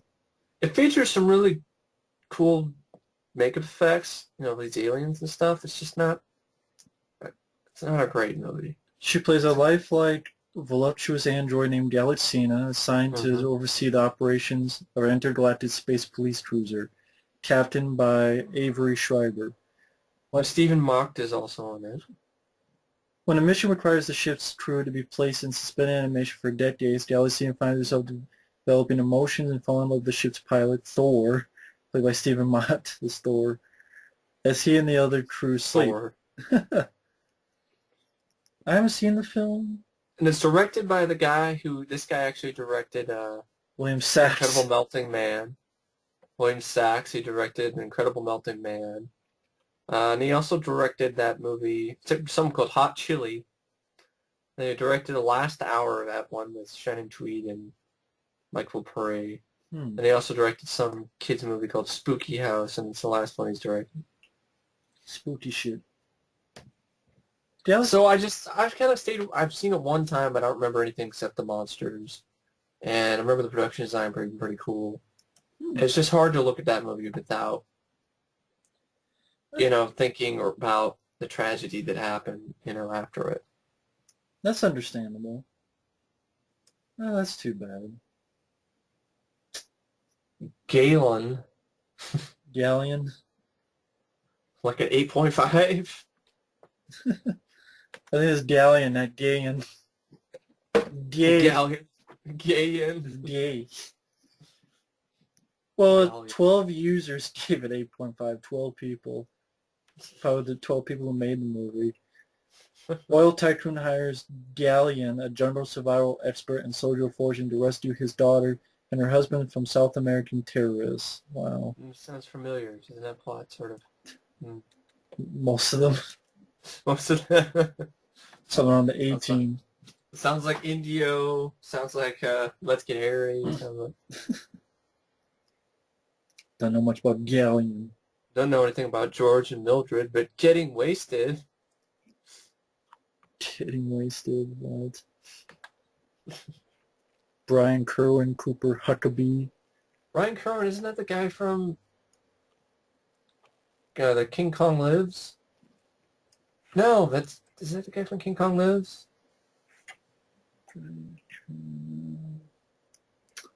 Yeah. Yeah. Played Hank Mitchell in King Kong Lives. Yeah, who was the male lead in King Kong Lives? Yeah. Getting wasted. Cadets at a military academy get involved with the 60s drug culture. And of course, Stephen First is along for the ride as well. Oh, yeah. The Animal House, yeah. Wow. Sounds like an Animal House ripoff to me. It's got Stephen First. Pretty much, yeah. Another porno called Girls USA, where a federal agent is murdered while staking out a pimp's yacht. Yeah. The agent's girlfriend is kidnapped to cover up any leads in an international prostitution ring, catering to foreign ambassadors. Always one step behind, the investigating police detective must enlist the services of a former call girl to rescue the kidnapped woman and bust the ring. God. It's also known as Sex Ring International. Well, think about... That's Girls USA. Yeah. Man, all these pornos are getting like 7s, 8s. Yeah, I love her porn. Give Trees a Chance, a story Terrania Creek. Was that Giovanna Ribisi? Is that one? Jack Thompson. Then Giovanna Ribisi. Yeah. Trees! Shit. You have Gloria, though, which I actually like that one. Good performance by Gina Rollins. John Cassavetes directs it. John Cassavetes has directed... was also an acting and stuff. He was in The Fury.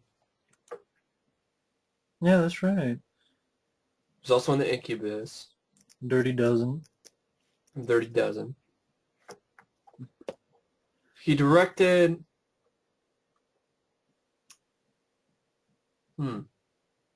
Gloria was probably, in all honesty, probably his best film he's directed. Just after that, didn't direct much. But he's more well known for his acting than his directing. Story of a gangster's girlfriend who goes on a run with a young boy who's being hunted by the mob for information he may or may not have. Yeah. Always good performances, good acting. Even the little kid was good. Gina Rollins actually defends herself in a few sequences. Definitely does, Gina Rollins, probably the more well-known role that she's done. She looks nice with a gun, that's for sure. Oh. The film also was remade in the 90s, starring Sharon Stone. I gotta be honest, the original was 10 times better. Oh, okay then. So I recommend it, PG, it's kind of iffy, they get away with some stuff. But it's not really meant to be some R-rated film anyway, so. Oh, okay then. I caught it on TV, that's why. Seems interesting. Captivated by it, so. Yeah. Something called Gold Runner, where a madman kidnaps his ex-lover's child and only an ex-racing car driver can get the ransom demand to him on time. With no one I've heard of. Exclamation point there. With no one I've heard of at all. No, exactly. Wow. You have Gorp. Dennis Quaid's in this. I know, Dennis Quaid. Rosanna Arquette and Fran Drescher in supporting roles, directed by Joseph Rubin. Yeah. And it's a delightfully silly send-up of summer camp movies. Wow, same director as The Stepfather. And Dreamscape. Wow. It's set in a Catskill-style resort for wealthy Jewish kids. The main source of plot movement is from the following elements: camp waiters versus camp management, camp guests versus waiters, waiters versus writers, waiters versus waiters. There are many most memorable moments for young actors who later became major stars. I think this is one of the trailers on 42nd Street Forever. I don't remember for sure.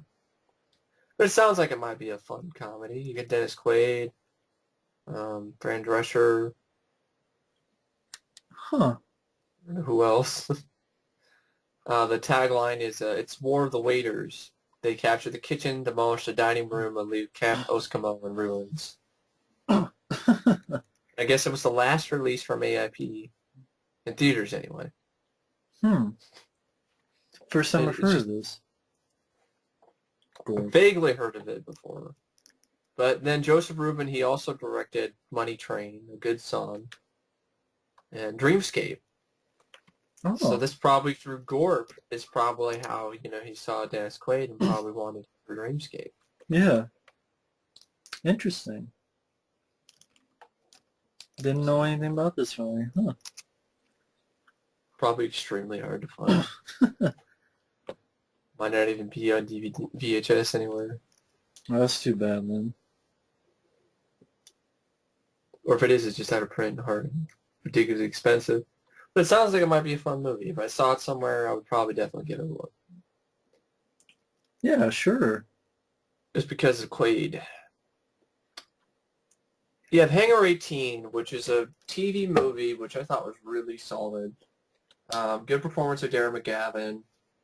And basically what it is a sci-fi film, which basically talks about, kind of Area 51 type thing, Hangar 18.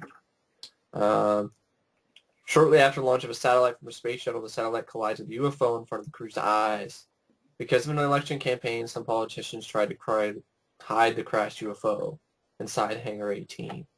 Hmm. It's also got Robert Vaughn, Joseph Campanella, William Schaller, Darren McGavin, and Stuart Pankin is also in it. It's directed by James L. Conway.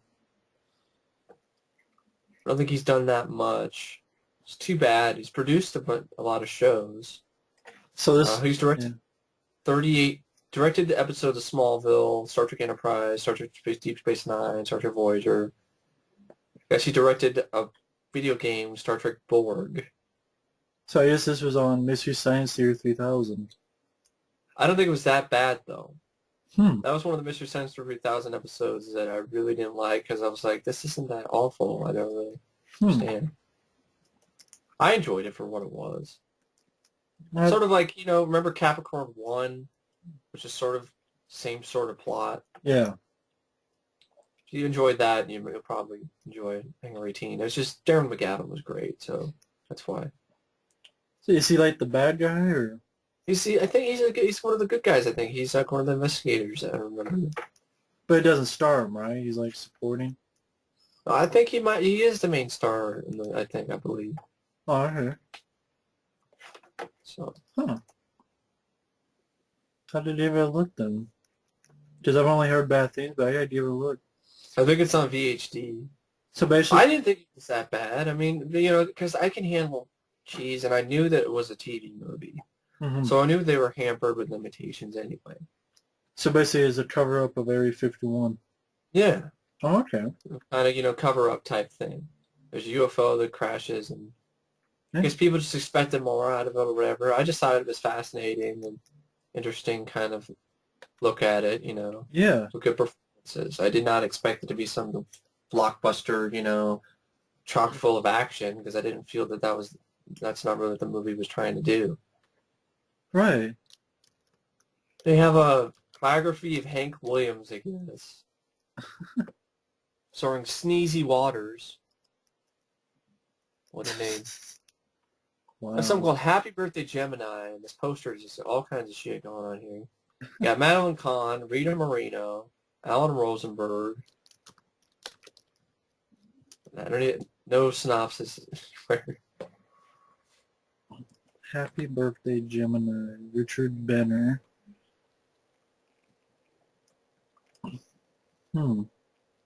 Yeah. Yeah, nothing about what the... Let me see some real quick.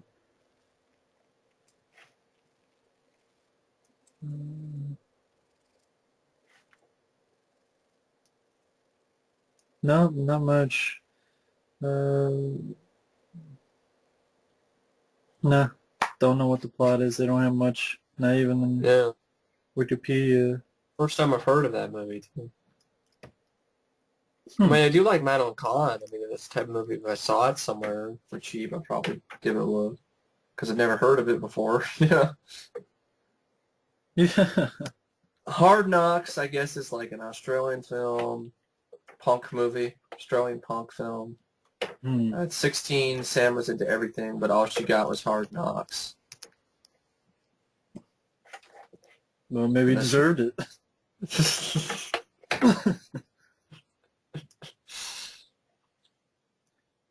Then you have something called Hardly Working, which I heard was absolute shit. Oh, directed and starring Jerry Lewis is, I guess, his first film in like a decade. Bo Hooper, a clown, finds himself unemployed when the circus where he works suddenly closes. He winds up living with his sister, Susan Oliver, against the wishes of her husband. From there, he goes from job to job, wreaking havoc along the way. He finally finds some stability as a postal worker until he finds out his boss is his girlfriend's father. Father hates all mail carriers because his daughter's ex-husband was one. So he tries to wreck Bo's life, but Bo overcomes the odds and succeeds not only at work, but in impressing the father. This is Lewis's comeback film. It was his first release film since 1970's Which Way to the Front. Film opens with a montage of scenes from early Jerry Lewis films. Production was halted for about 6 months in 1980 after it ran out of money, with Jerry Lewis Hmm. himself declaring personal bankruptcy. Because of this, there are notably many continuity issues throughout the film. Yeah. He took a long time to do another film because he tried to do this movie the day the clown died and the day the clown cried, and it was never released. Hmm. It was like a drama, his first attempt at drama. But it's like a circus clown who's imprisoned by Nazis and goes with Jewish children to their deaths. That's depressing. It's a depressing movie that has never been seen, really, because it's never been released, because the only copy of it, if I remember correctly, is in a vault in Jerry Lewis's possession. Doesn't want anybody to see the movie. And then for years, he didn't do anything. So he just hardly working, which I don't. And first off, I'm not a fan of Jerry Lewis in the first place. I really am not. Didn't get it. Don't get the Jerry Lewis humor, you know?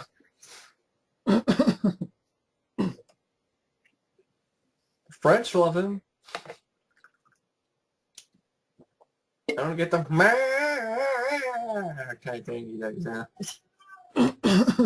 does. Wow. But anyway, you got another thing. You got a Harlequin, which is directed by Simon Windsor, who's this guy who directed Phantom, The Phantom. Hmm. Simon Windsor, right? Yeah, I know that name does sound familiar, yeah. And it's about a modern-day politician who is facing incomprehensible with this guy needs to. Modern-day Oh, politician is faced with the incomprehensible in this mystical fantasy. Senator Roust is a very powerful man, but his is nothing compared to the extraordinary power of the enigmatic stranger who mysteriously comes to visit him. Possessing uncanny magical prowess, and miraculous psychic abilities, the peculiar but seemingly benevolent visitor quickly gains a spellbinding hold over the senator and his family. But a power-lusting political backer is also vying for control over the up-and-coming senator. And he would kill to be enlightened. He would kill for the influential stranger without the question for that power. But he and the senator are about to be enlightened. okay. Sounds very interesting. It's a modern-day version of the Rasputin story.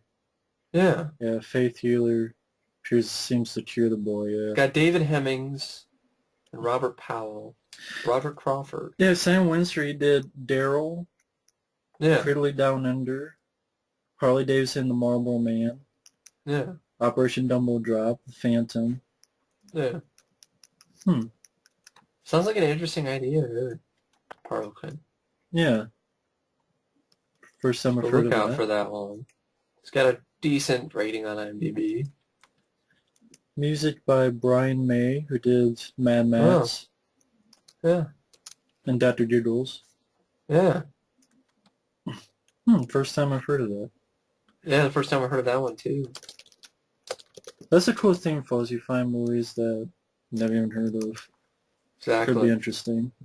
You have He Knows You're Alone, which is a decent slasher.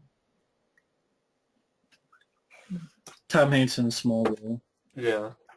Written by Armand Mastroianni, who was the same guy who he's the same guy who also directed Cameron's Closet, I think. He did? I don't know. I think no, it's Monster and Tony. That's the other guy. Oh. Mastroianni, Macaroni. He did direct Cameron's Closet. Oh, okay. Right, Yeah, you're right then. it's Mastroianni, not Master and Tony. Mastroianni, I think, Italian director. Basically, the whole plot of the film is a reluctant bride is to be stalked by a serial killer who only kills brides and the people around them.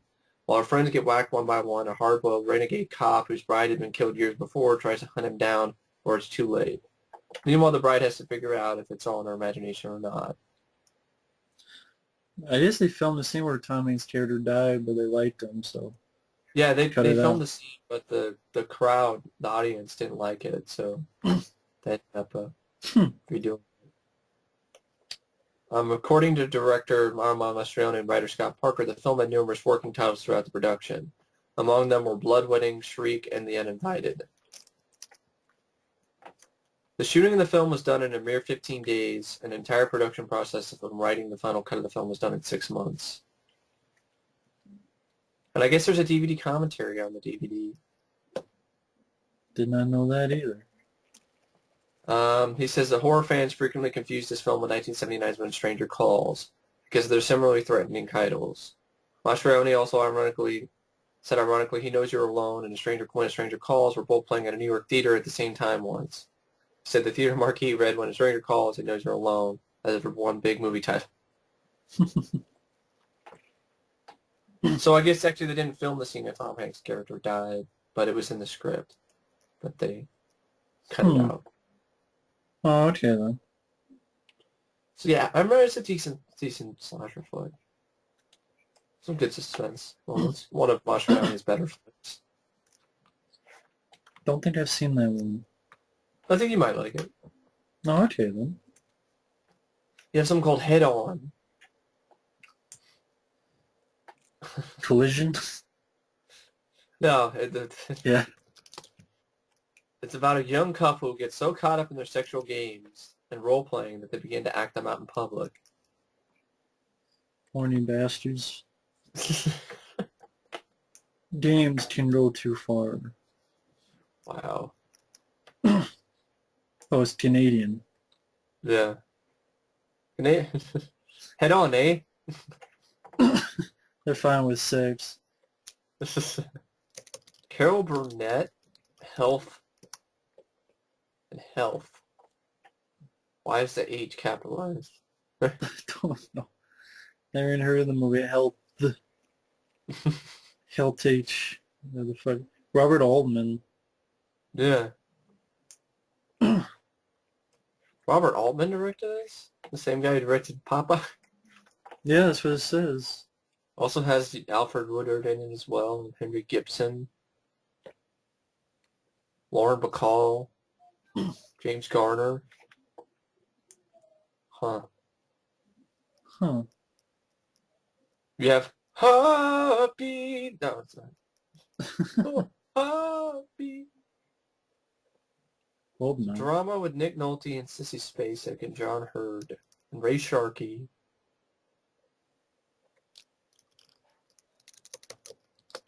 Now, don't have a synopsis. All it talks about is they shocked us, they outraged us.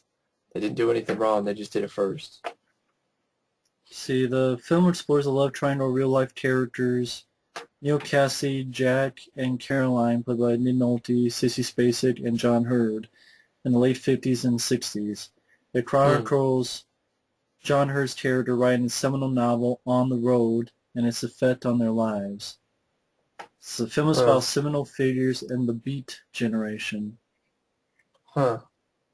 I guess the Beat generation was the after World War II, kind of like in the 50s. Like the 50s, yeah. Then you have Heaven's Gate. Infamous movie. I still have not seen it, but I haven't seen the scenes documentary that was on YouTube. That's probably going to guarantee is going to be better than this movie. Yeah, I mean, all the stories that I've heard, I mean, Michael Cimino and his ridiculous, behavior on the set. Want everything absolutely perfect, taking sweet-ass time.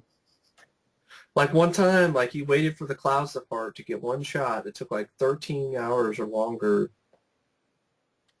And they didn't get it, He right? didn't give them lunch, right? He got it eventually, but people, because he's a director, I guess he has to, approve of people going to lunch or some shit.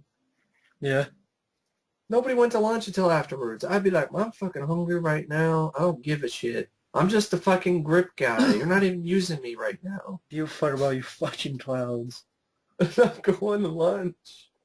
See you in 30 minutes, Jagoff. Well, yeah, basically the company, United Artists, I mean, the Deer Hunter was such a big hit. They're like, sure, we'll get this guy. And yeah.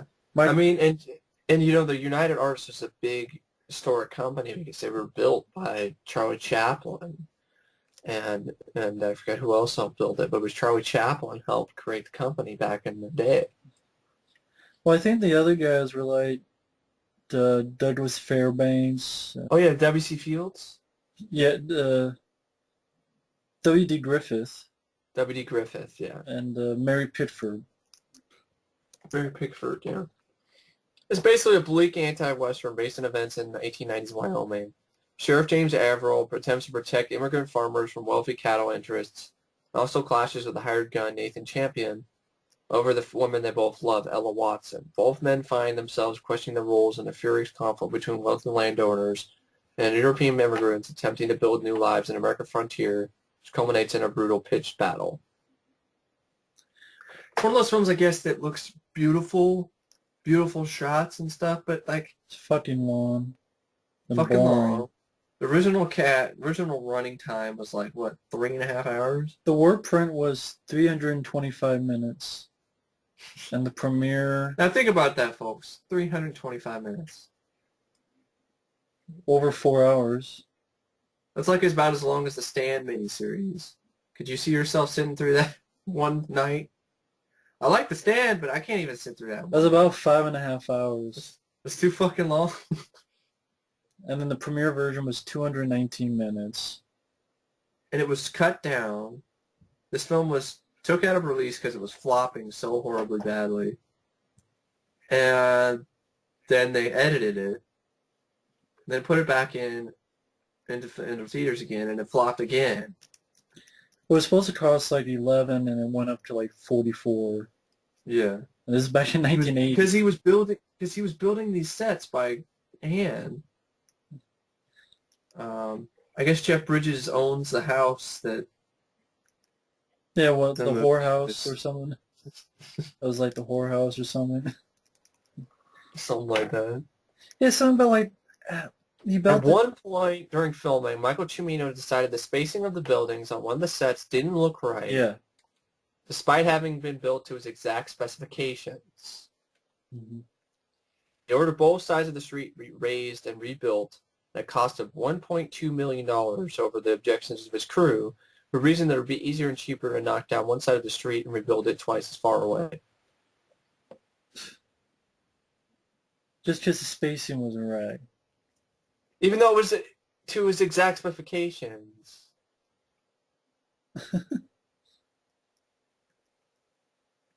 At the time, it was the biggest and most expensive Hollywood flop ever. Its failure resulted in the sale of United Artists Studio to MGM. Yep. I guess John Williams was the original composer attached to the film, but he left the project when the film was half a year behind schedule, and he had to start composing the music for both Star Wars, The Empire Strikes Back, and Rage of the Lost Ark. The film was notorious for the amount of animal abuse that took place during production. Actual cockfights, decapitated chickens, and physical torture of horses, including at least 4 deaths, are all proven to have taken place.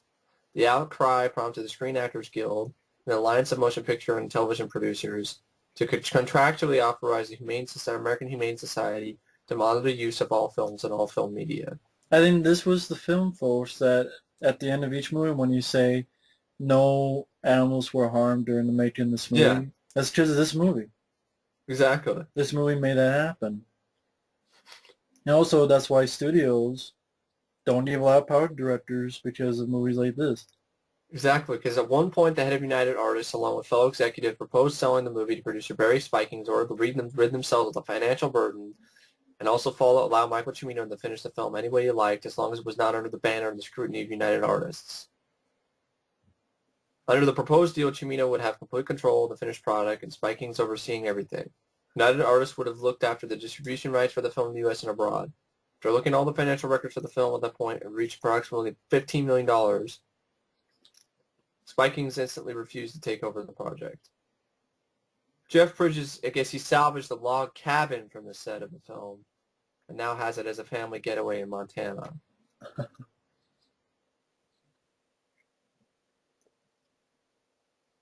The final battle sequence would feature the original cut of the film that Michael Cimino had screened for United Artists executives is rumored to have been the length of a full motion picture.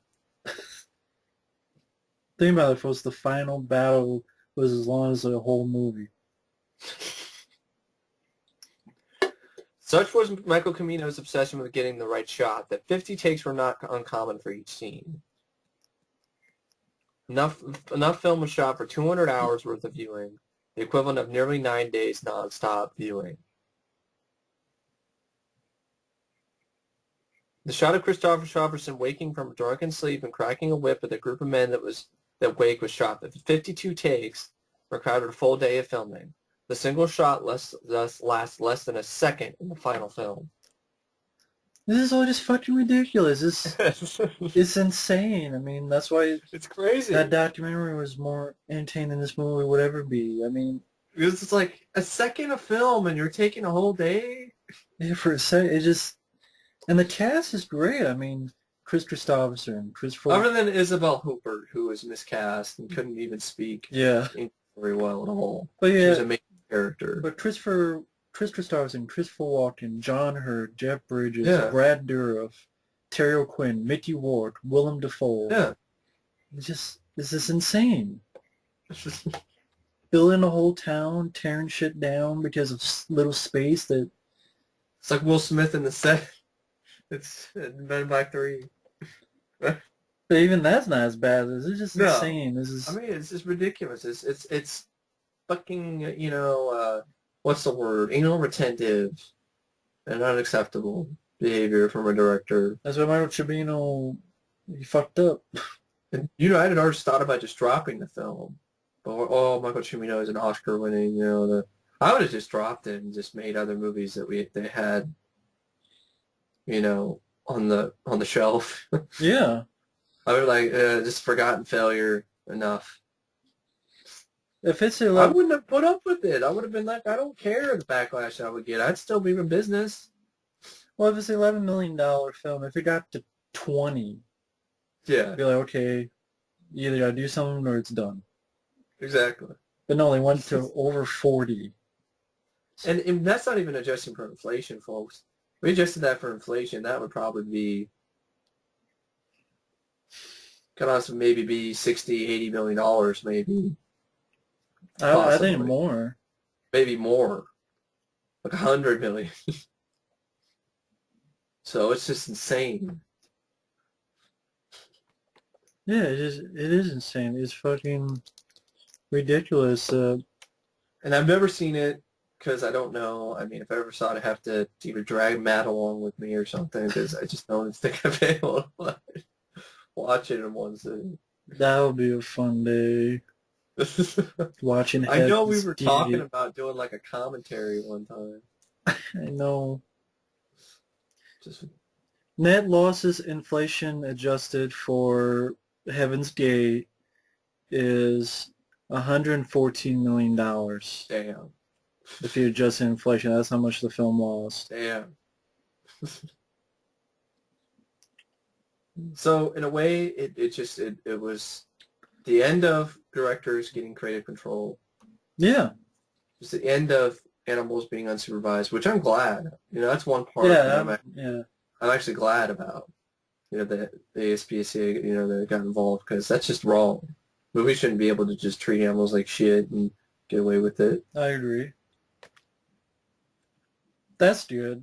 But Mark Shapiro is a dumb fuck. Yeah. I know The Deer Hunter was great. I will give him that, but dude, what the hell? And you guys were dumbasses too. And I heard he keep was going. an asshole on the set as well, treating people like shit and being like some, Someone should just punch him in the face. Like, fuck this. I'm done. I quit. Yeah, fuck you and your 50 takes. I'd love to see Brad Dourif's opinion on this. One scene I was in.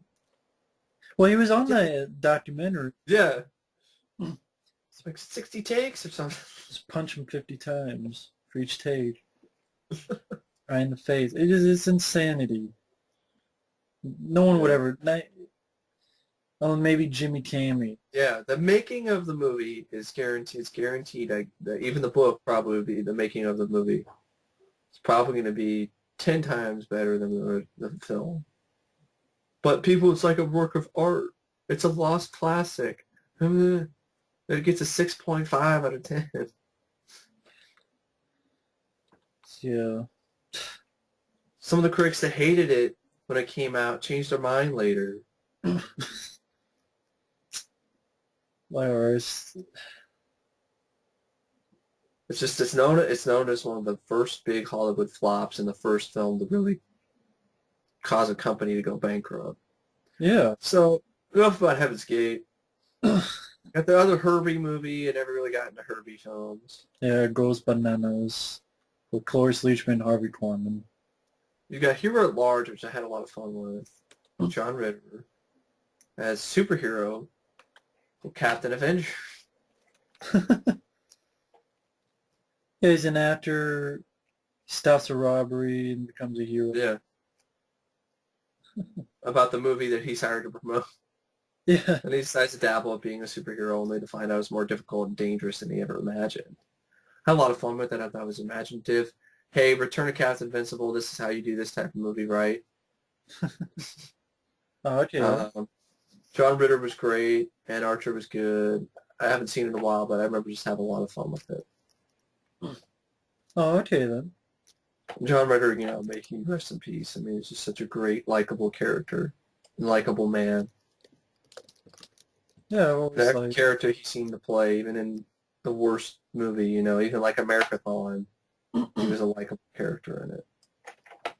Yeah, he's always seemed like a good guy. Hide in Plain Sight sounds like an interesting act, and it's directed by James Caan as well. Huh. Based on an actual case from the files. It's based on a true story about a man, James Caan, who discovers that his ex-wife has disappeared along with their children. It seems that her new boyfriend works for some criminals. For being arrested, the government offers to let him enter the newly developed witness protection program in exchange for testifying against his employers. His boss instructs him to marry his girlfriend so that she can't testify against him.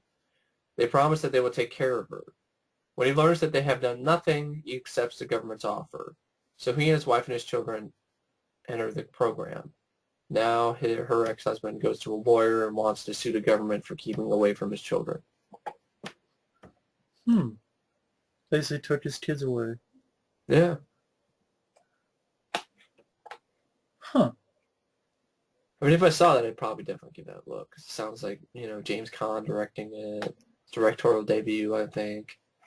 I like James Caan. Yeah, released on VHS 1995 through MGM Home Entertainment.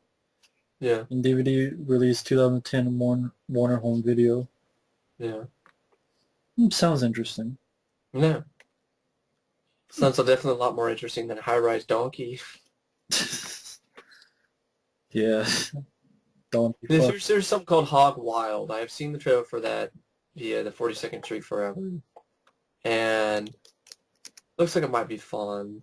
It's got a young Michael Biehn in it.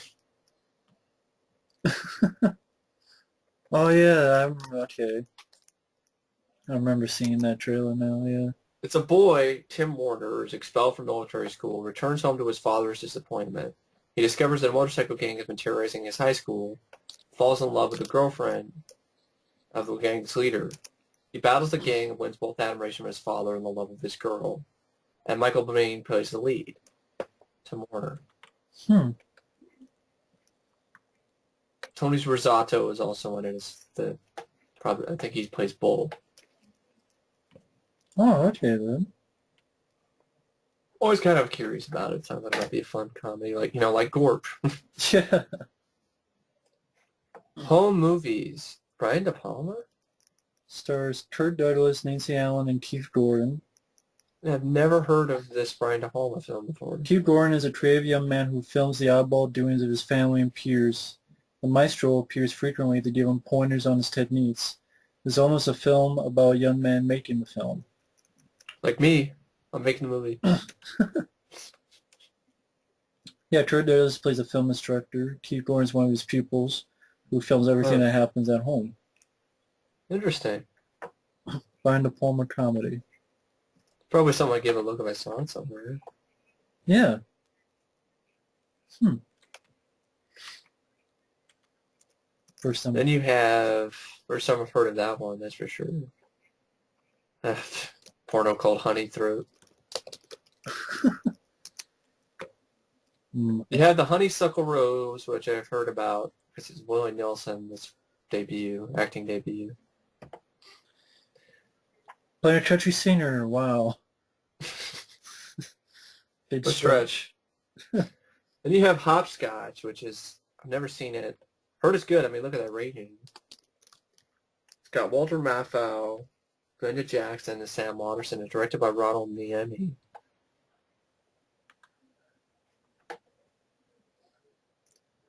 Oh Has a yeah. Criterion Collection DVD. Walter Matthau is a renegade CIA agent who wants to publish a memoir exposing the inner workings of the CIA and the KGB. Sam Waterston and Ned Beatty co-star. Sam Waterston is Walter Matthau's protege. Ned Beatty is his bumbling boss. And the repeated foiled attempts to capture him and stop the publication of his damaging memoir. Hmm. Hmm. Don't know much about it. I think I've seen the trailer for it. This is from the director of The Poseidon Adventure. What do you Ronald mean?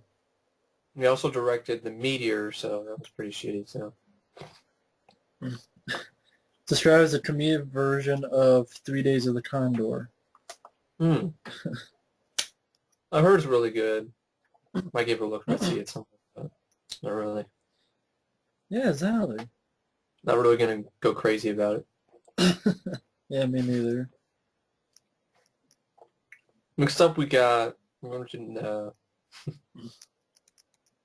hot T-shirts. Hot t-shirts are hot to try.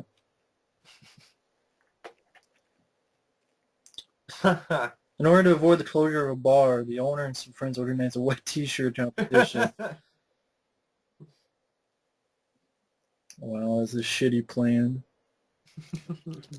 Wet t-shirts. Hot Wire with Bruce Paul Barbour, Penny Bennett, Peggy Ann Byers. I've never heard of this movie. Ever.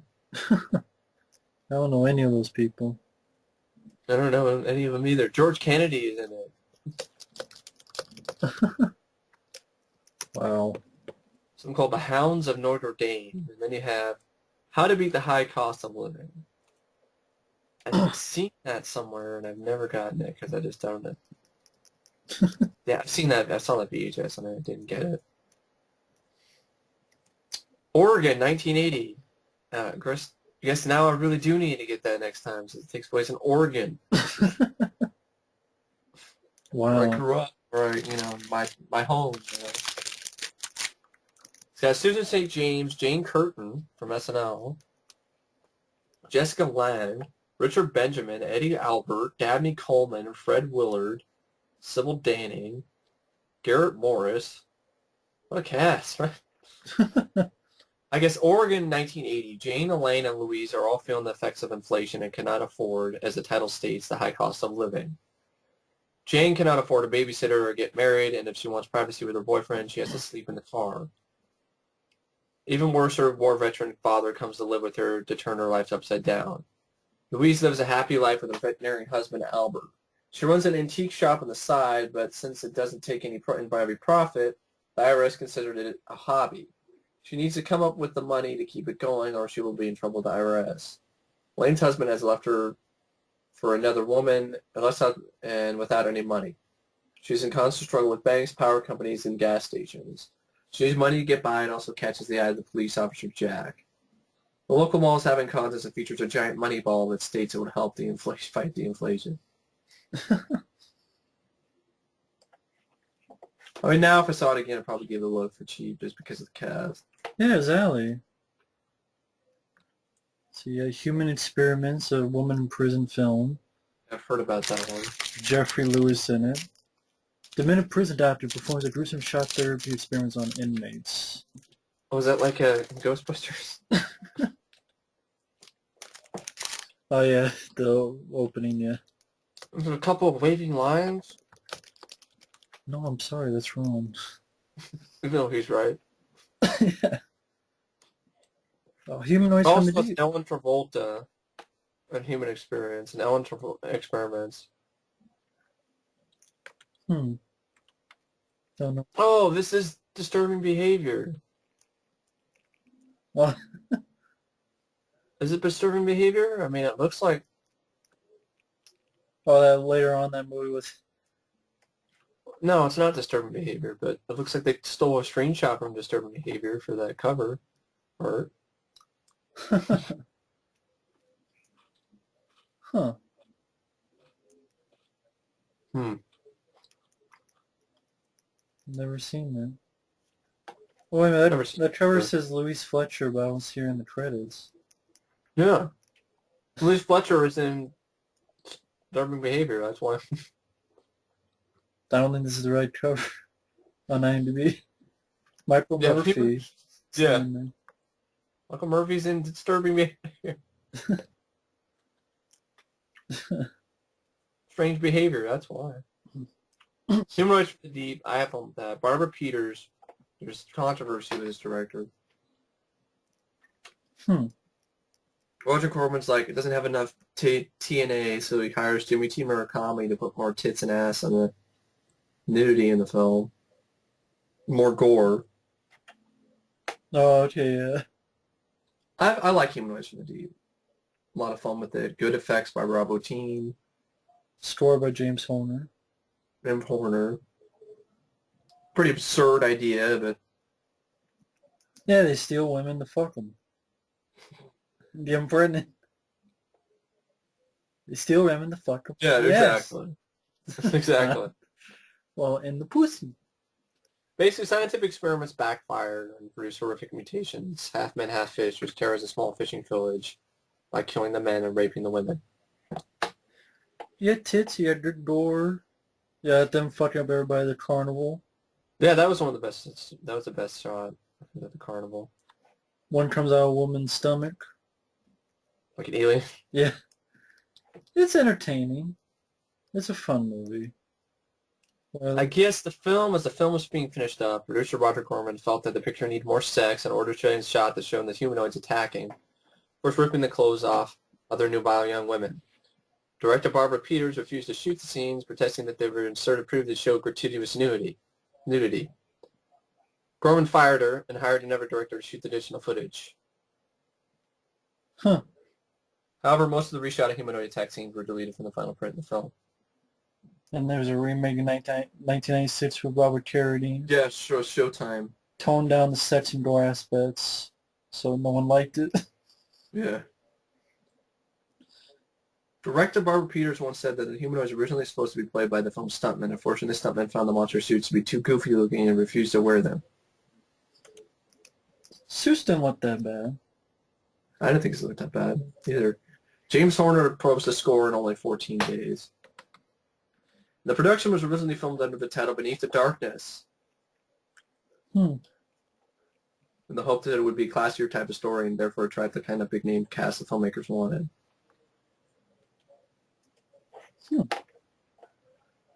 A fun low-budget flick. Yeah. One of the better Roger Corman productions, that's for sure. Yeah, I agree. Hussy. Yeah, Helen Mirren as a hooker. Yeah. Working in London. Has an affair with a guy. Yeah. They begin an affair encumbered by her job, his lack of money, and their past. And she has a 10-year-old son who lives with her ex, and she has a dangerous former boyfriend. I don't know much about this movie, but it's called Hussy. She's a hussy. She's a hooker. Image of the Beast. So, like, someone's dick. That's what the image of. Oh, it's the third and best-known entry in the Mark IV series of fundamentalist apocalypse films. How was that? Oh, crazy Christians. Crazy Christians.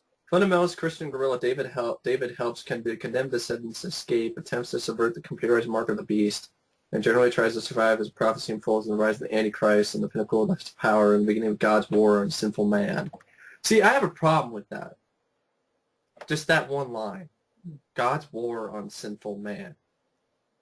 It's God's piss. Where's that benevolent, kind God? I love everybody.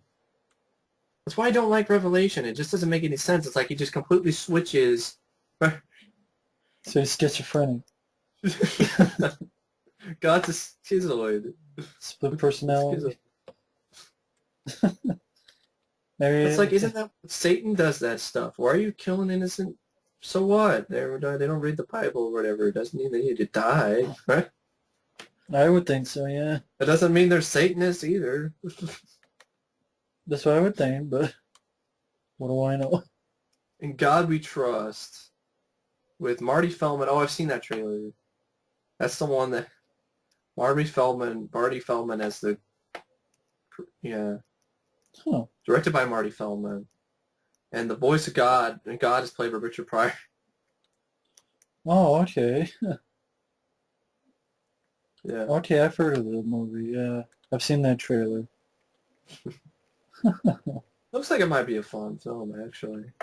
Yeah. God We Trust. Huh. Like Marty Feldman from, Young Frankenstein. So, Yeah, Richard Pryor's G.O.D. yeah. God. Then they have Dario Argento's Inferno. Pardon? Because actually, God We Trust, I guess the actual plot is raised in a Trappist monastery, the innocent brother Ambrose sets out to find money to save the bankrupt monastery. As education as worldliness is provided by Hooker, he eventually petitions God for the cash.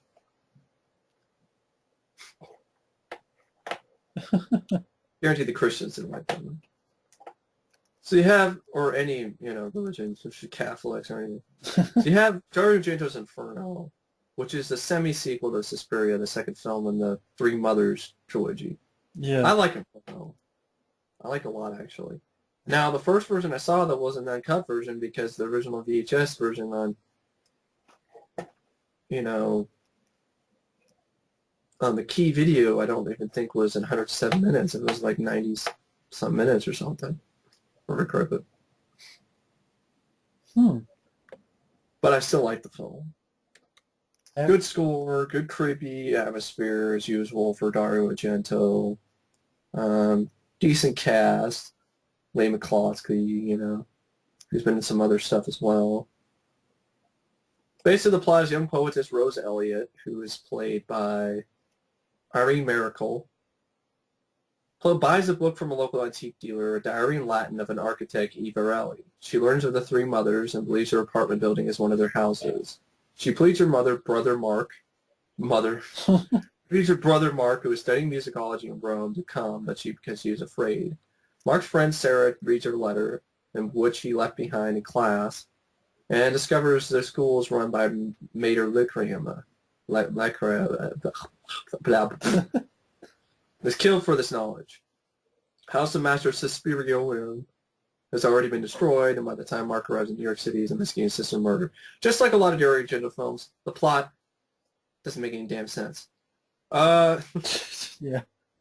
But the visuals are really good. And that's usually that's and the kills and the murder, and the violence and the score and, the whole atmosphere. And that's what I look for in Argento films. Yeah. Because I've just accepted that these films are just going to have plots that are just all over the place and don't really end up making too much sense. I haven't seen this one, so. You haven't seen it before? No, I've seen Suspiria. I think you would like it. I mean, I don't know if you like Suspiria. If you didn't like Suspiria, I don't know. I like Suspiria. But I mean, so I think you might like Inferno. A lot of good shots, especially the shot underwater with all these zombies. It's a really good shot there. Okay. I like Phenomena. Yeah, so if you like those, you should enjoy Inferno. All right, then. Another porno with Marion Chambers. Yeah, Insatiable. Richard Donner film, Inside Moves. Yeah, I've heard about Inside Moves. After a failed Uh, suicide attempt leaves a man, John Savage, partially crippled, he finds himself living in a rundown house in Oakland.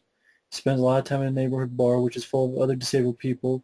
He becomes best friends with Jerry, played by David Morse, the barman with a bad leg. Jerry's luck turns around when a professional basketball player loans him the money for an operation to fix his leg. Once he yeah, is fully healed, Jerry goes on to become a basketball star, fulfilling his lifelong dream. However, he abandons his old friends by pretending they never existed. yeah. Hmm. I had I saw the trailer for it. It looked like it might be interesting, good, interesting drama. To see John Savage actually try to, I don't know, act. So I think I Interesting. do have that in Oklahoma. I think somewhere. I don't know for sure though. And of course, you have Island Claws, which I've wanted to see the movie ever since I read a review in a book. But of course, saw Matt's review and doesn't live up to the cover. Right? There's no giant. It's fucking Right.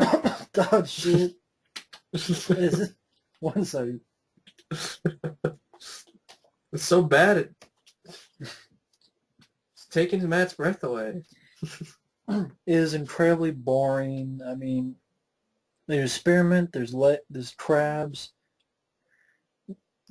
Until the very end, it's just fucking regular crabs. I mean, there's a guy who has a trailer home. He Yeah. freaks out. He opens the door. Oh my God, it's just crabs, like normal crabs, and he freaks out. I think I would just be like, "Oh, good, I got some fucking seafood Well, he tonight." opens Where's the my? door and he could just jump out, but no, he freaks out, starts a fire, blows him and his place up. Wow. Until the very, very Stupidity. end. Death by stupidity, not death by friends. Until the very, very end, you do have a giant crab, but it's fucking shit and it's fucking boring So basically, ass. it's not any better than Attack of the Crab Monsters in the 50s. Yeah, I haven't seen that one, but yeah, pretty much. I mean, it's folks. I reviewed it. I think I even put footage. Check the review out, folks. It's just bullshit. I mean, what an idiot! You have free seafood, man. All that crab. Exactly. I mean, crabs are not scary, It would be like, I want to get like, and they're hey, I slow. call up somebody. I'd be like, hey, got a fucking shit ton of crabs over by my fucking part, by my. You want to come get some dinner? Yeah. There's a scene where he holds like just wide shot up top at night. People like leaving something, like a full minute of just people just leaving the fucking bar and going off in the distance, like a full minute of nothing. And it's like this Yeah. guy doesn't know how to direct and he doesn't know how to pace. And regular crabs are not scary. They're slow.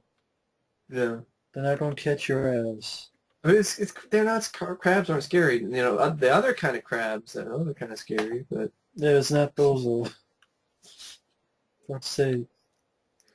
so there's this movie called "It Rained All Night the Day I Left." It's a comedy which actually stars Tony Curtis and Lou Gossett Jr., Sally Kellerman, and John Vernon. And I guess the gist of it is Tony Curtis and Lou Gossett are gun runners who go to work for Sally Kay when their guns are stolen. John Vernon, who is as usual brilliant, is a rival for the local water supply and also the man who she thinks wants to marry her. In fact, he's after her daughter, and there's a nicely comic sequence involving him and Curtis where Sally's rampaging around with a gun. Huh. Interesting. It's a Yeah. comedy. Huh. Lou Gossett hasn't been in that many comedies. That's what I've noticed. He was in the movie, though, The Choir Boys. But then he had It's My Turn, which I've heard about and never saw because I'm like, a romantic comedy with Michael Douglas, right? Is that what this is trying to be, right? How do you look at that cover? Does it really look like something that you would buy, right? No, not really. Kate is a All right. math professor at Chicago University. She lives with a man named Homer, played by Charles Grodin. They're a comfortable but not terribly passionate relationship. Kate travels to New York for a job interview to attend the wedding of her widowed father. She meets the bride's son, Ben, played by Michael Douglas, a former professional baseball player. Ben is married, but a relationship develops with Kate. takes her to Yankee Stadium for an old-timers day ceremony, and eventually they have an affair. When they part, Kate goes back to Chicago and breaks up with Homer, not knowing what the future holds. Huh. Producers of It's My Turn trial an erotic dancing scene from Bernstein's screenplay, which sparked her to go on and write a new script that would become the 1987 hit film Dirty Dancing. Wow. This doesn't sound like my type of movie. Yeah. John Holmes and the All-Star Sex Queen. I'll pass on that, John Those Holmes. funny-ass porno titles. Joshua's World with Richard Crenna. Hmm. And no info. I don't even know what the... It's a TV series pilot that was never released. Okay. Huh. Played a doctor, I guess. That's all I know. Yeah, not much at all. Judy's B&D Slave School. No, thank you. I don't want to go to the B&D Slave School. I'll pass on that. Sidney Lumet directed this? Just tell me what you want. Ally McGraw from Love Story. Alan Love King. means never having the same story. Right? Yeah, Alan King. Alan King is a television producer, tries to let down her overbearing boyfriend who was her boss. Wants to marry with a young writer, and her friend hears intention, does his best to win her heart again. This does not seem like the type of movie that Sidney Lumet is more well known for directing. I mean, this was some classic director. Michael Gross plays a character. Directed shit like this. You'll like this, Mike. Michael Gross plays a character named Lothar. Lothar. Where's the rockets? Where's the rocket? I know he directed Serpico, a good movie. Sidney Lumet. He directed something called Child's Play, but has nothing to do with. No. He directed Prince of the City with a young Treat Williams and a powerhouse performance by Treat, even though it's a really long movie.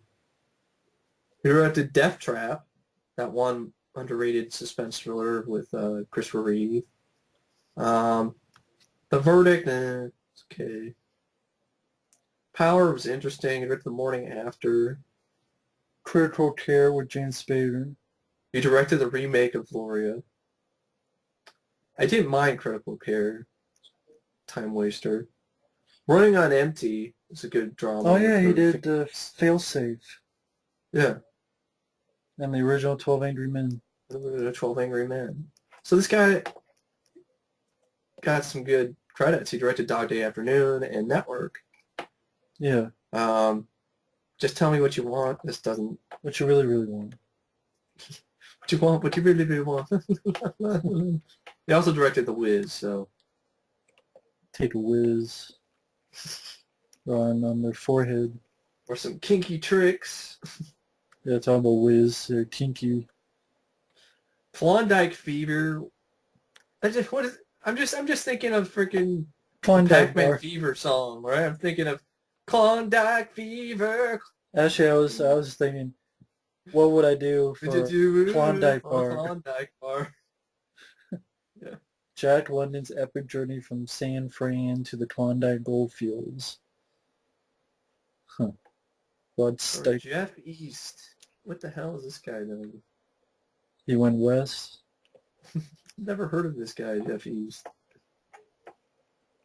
What a profile picture. What the hell is that? Oh, he played the young Clark Kent. Oh, that's what he's from. Huh. Oh. He was in Up the Creek. Okay. Oh, was he in Pumpkinhead? Yeah. Played Chris. Oh, okay then. Who's Chris? Was he one of the asshole biker dudes? I think he's the guy who... He was a decent guy who got hurt at the end and lived, though. Oh, okay. Dragging him out, I think. Because those asshole biker kids were just... Ugh. Yeah. Dicks. Yeah, he wasn't the asshole. He was the good one. Okay. That might not really Yeah. sound that interesting. No. Laboratory. Martin Cove? Huh. Aliens kidnap a group of humans in order to perform experiments on them.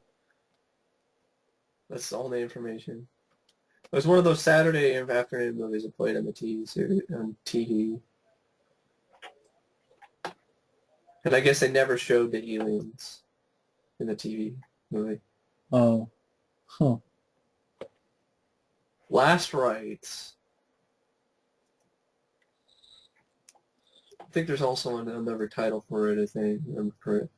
Yeah. No, it was a pretty bad vampire movie. Low-budget horror film is a conspiracy of vampires in a small town made up of the local sheriff, mortician, town doctor, and ambulance driver, creating accidents of some sort so they can operate their blood-drinking parties, dinner parties, unnoticed. Sounds like something that would make a good episode of like Tales from the Dark Side or something, Yeah. but not a feature film, right? No, not at all. Not at all. Just seems like it would just drag and drag and drag and drag.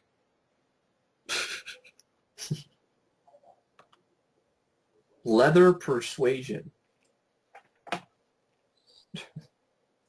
Oh. No, you just talk to me first. Not to give me the leather.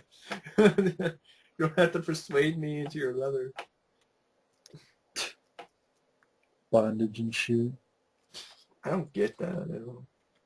I think in 1,000 Ways to Die, an episode, this guy actually ended up suffocating because he couldn't say the safe word because he was allergic to latex, and then she put a gag in his mouth.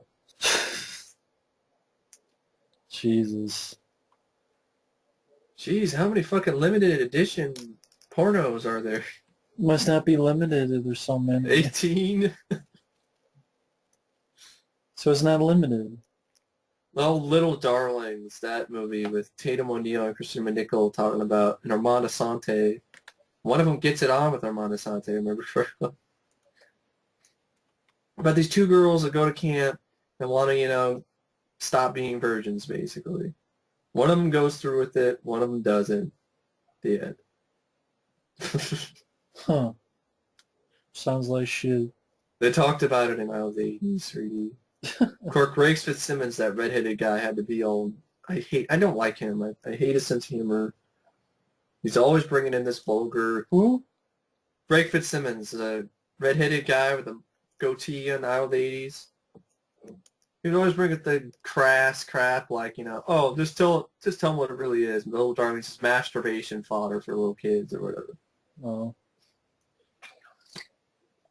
He can't stop talking about fucking sex and She's not getting any. dicks and shit. Exactly. He doesn't get any, so he has to mention all the time. They have some like Little Lord Fauntleroy, which I don't really care about, even though it stars Al Guinness.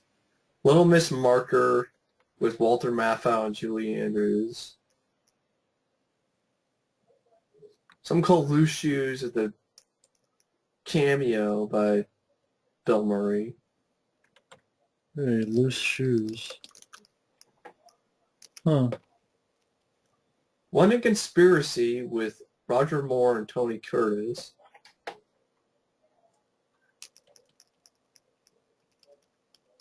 Which Released one? in the UK. London Conspiracy. It was released in the UK, so it's not even really an American movie. It's not just so bad. It's just Oh, Loose some of Shoes. the... Loose Shoes is Yeah. presented as a series of movie trailers which tell such as the Howard Hughes story, Yeah. Skateboarders from Hell, and Yeah. the Invasion of the Penis Snatchers. Yeah, I've always wanted to see that movie just because Wow. it sounds like a silly competition video, kind of like, There won't be a dry seat in the house. Kentucky Fried Movie. Oh, okay, man. Interesting. Some romantic... No, that's another porno called Love You. Macabre. Oh, that's the one that's also known as Frozen Terror. For some reason, has a shitty cover with a fucking decapitated head in the fridge. It looks like the Oh, severed that's head of that Frankenstein. movie. Yeah. A New Orleans housewife leaves her daughter and son home alone to meet her lover. While with him, she receives a call that her son has died. Reckless driving rushing to her house results in a horrible accident. A lover dies, and she is sent to a mental institution to recover from a psychological trauma. Upon her release a year later, she moves into the boarding house where they meet would rendezvous. The landlord has passed away, and her blind son is left to maintain the house. Just by himself? No help? Not even a seeing eye dog. So I don't think he'd be able to get around the damn house. Yeah, you would think, for Christ's sake. Shit. With every day that passes, his lust for her grows while she remains true to her lover. The situation comes to a head on a weekend visit with her daughter. All secrets will be revealed and no one will be the same, inspired by actual events. I'm sure, yeah. This is the first solo directing debut credit for a feature film for Lamberto Bava, who directed Demons, I think, right? Yeah. I thought it was... Yeah. It's not Mario Bava. I think it's Lamberto. Yeah. Yeah, you're right. Yeah, I never bothered to see Frozen Terror, Macabre, that's the fucking name you want to use. Macabre or Macabre. I never pronounced it right when I was a kid until I know it's Macabre. Yeah. Mama Dracula.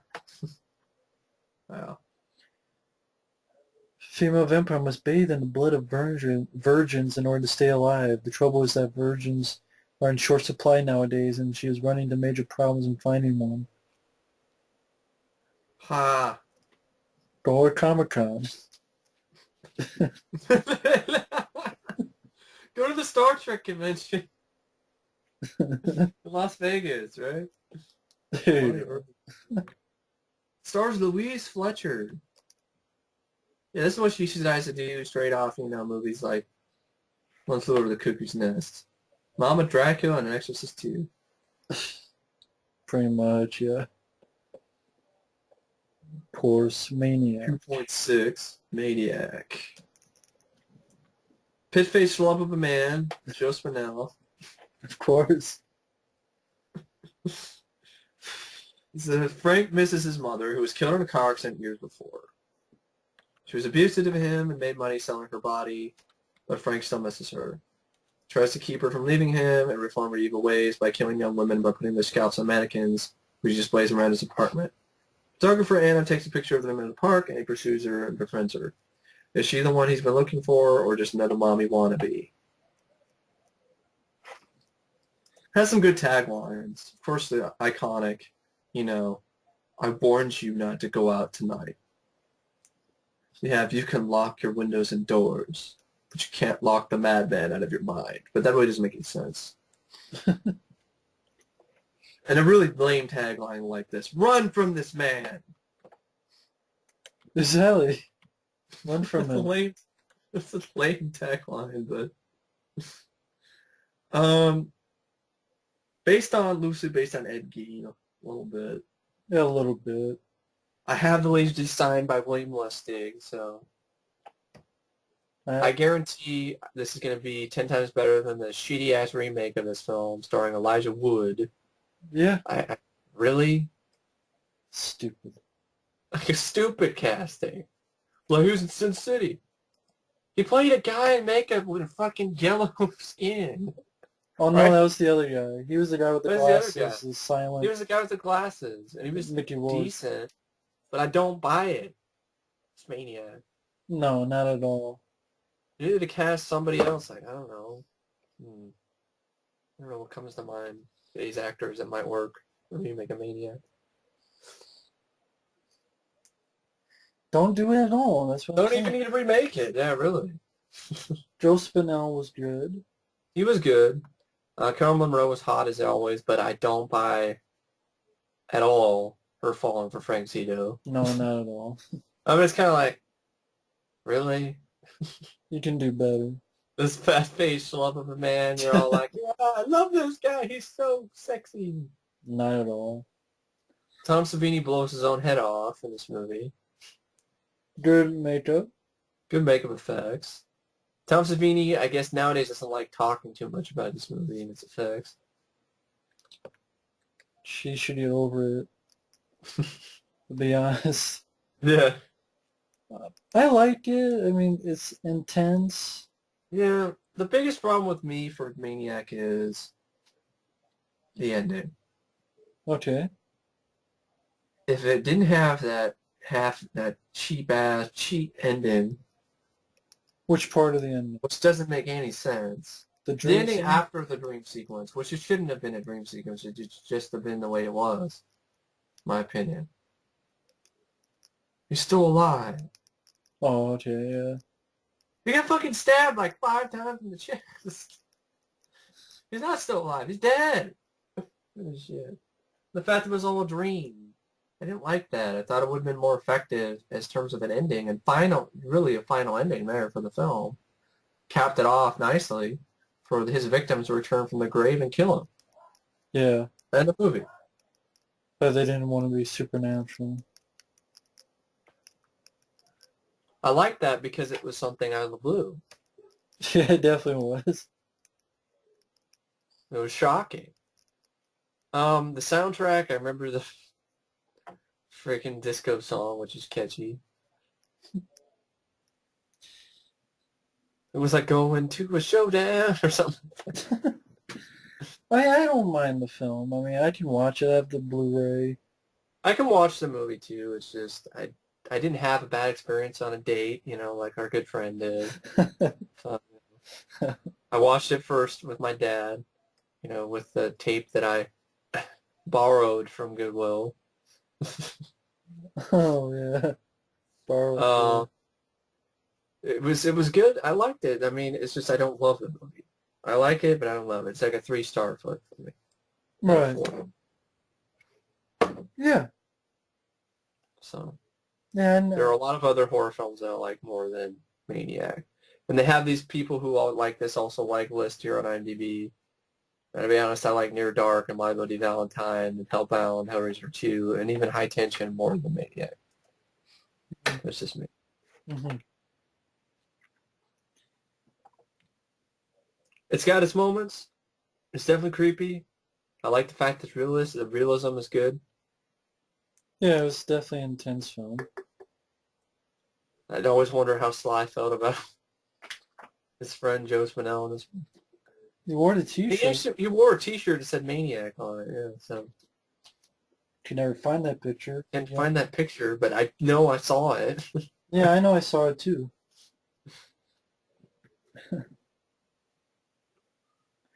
Melvin and Howard.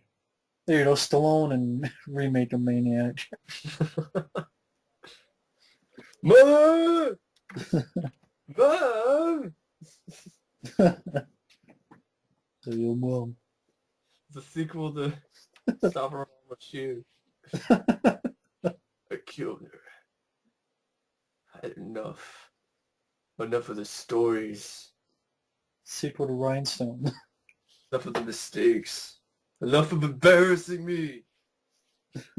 Public. Talking about when I was a kid, how we used to wet my bed. It's like you were.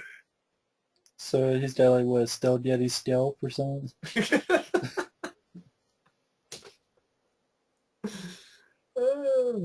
Just for sheer ridiculousness, I'd probably see that movie. Stop, my mom is dead.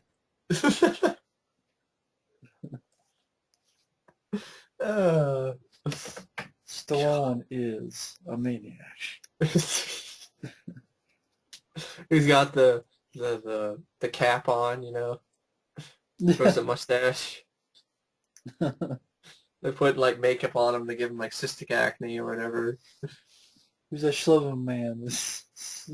He gained weight. So basically him and Copland? Yeah, Freddie Heflin, yeah. Gave you a chance and you blew it. No, you blew it.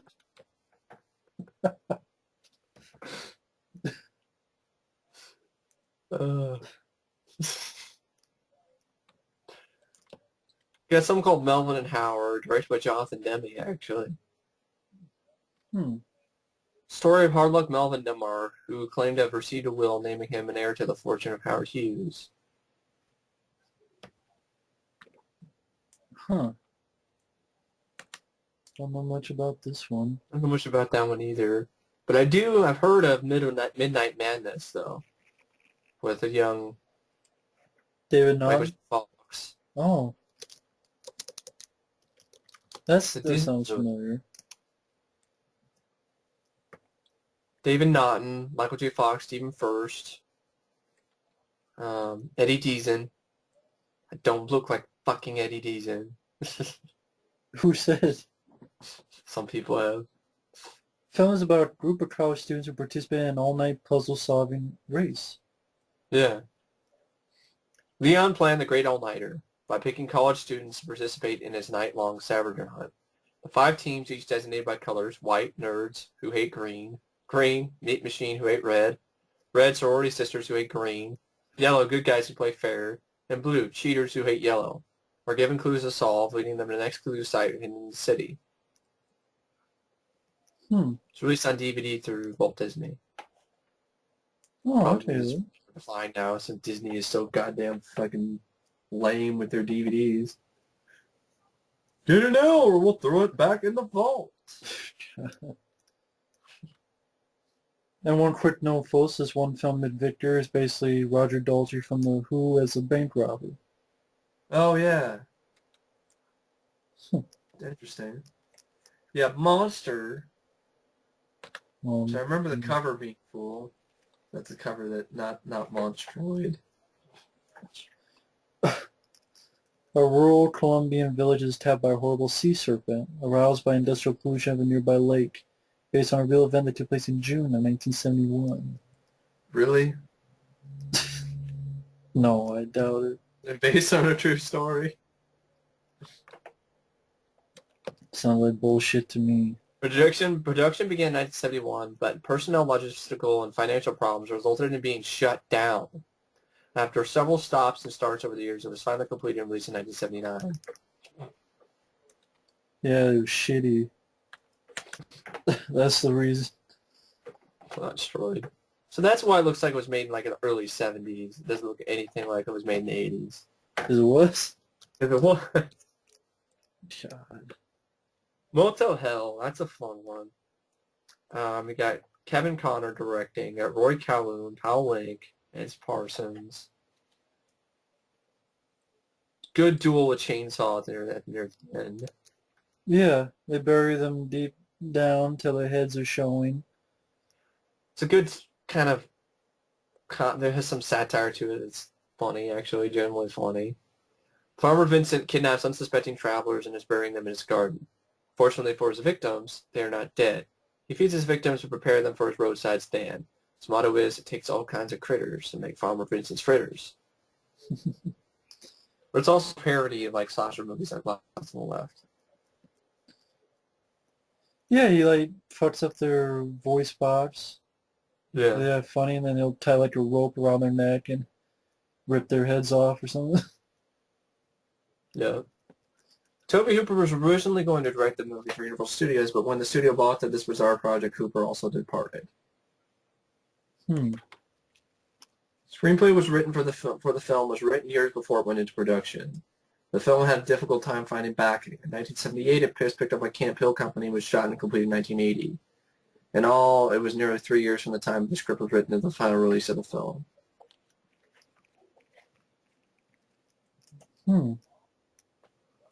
Oh yeah, John. That's an underrated fun one. John It's on the Ratzenberger was Fangoria. in Yeah. And it's on the Fangoria's 101 Most Heralded Horror Films list, Motel Hell. it. Yeah, I agree with you, and I agree with the fight at the end with the chainsaw with the guy has the pig's head. Yeah, Pig's Head, yeah. I agree with you on that. Mother's Day, though. Sucks by Charlie Kaufman. It's also on the list, Fangoria, and I don't really want to...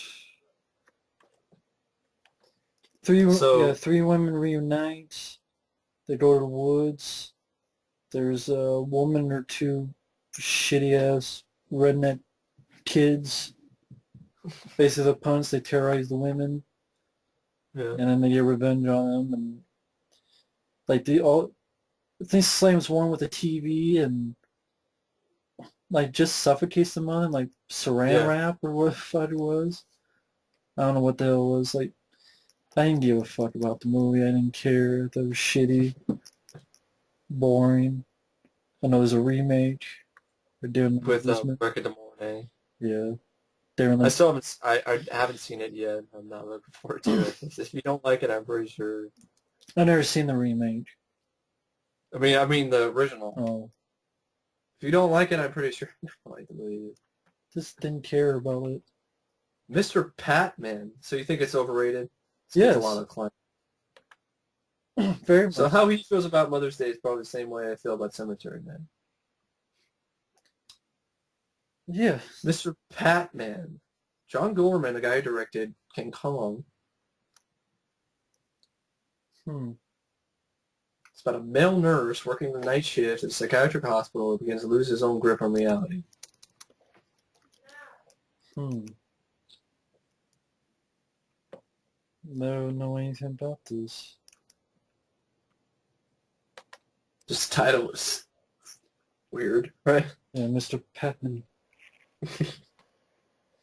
Then you have My Bodyguard, which is Chris Makepeace straight off from Meatballs, Adam Baldwin, Matt Dillon. Remember this seeing this as a kid on TV.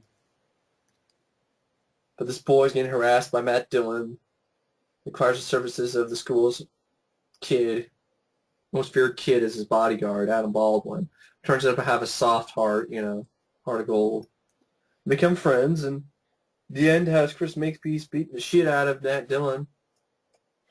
Matt does, he broke my nose! It's a fun, uplifting movie. I've heard of this. I haven't seen this, but I've heard of it. I've heard good things. Fucking New Year's Evil. Fuck. Yeah, go for it. God damn You've it. seen this. Fucking piece of shit this movie is. Basically, during a New Year's Eve celebration, a punk rock singer gets a phone call saying that,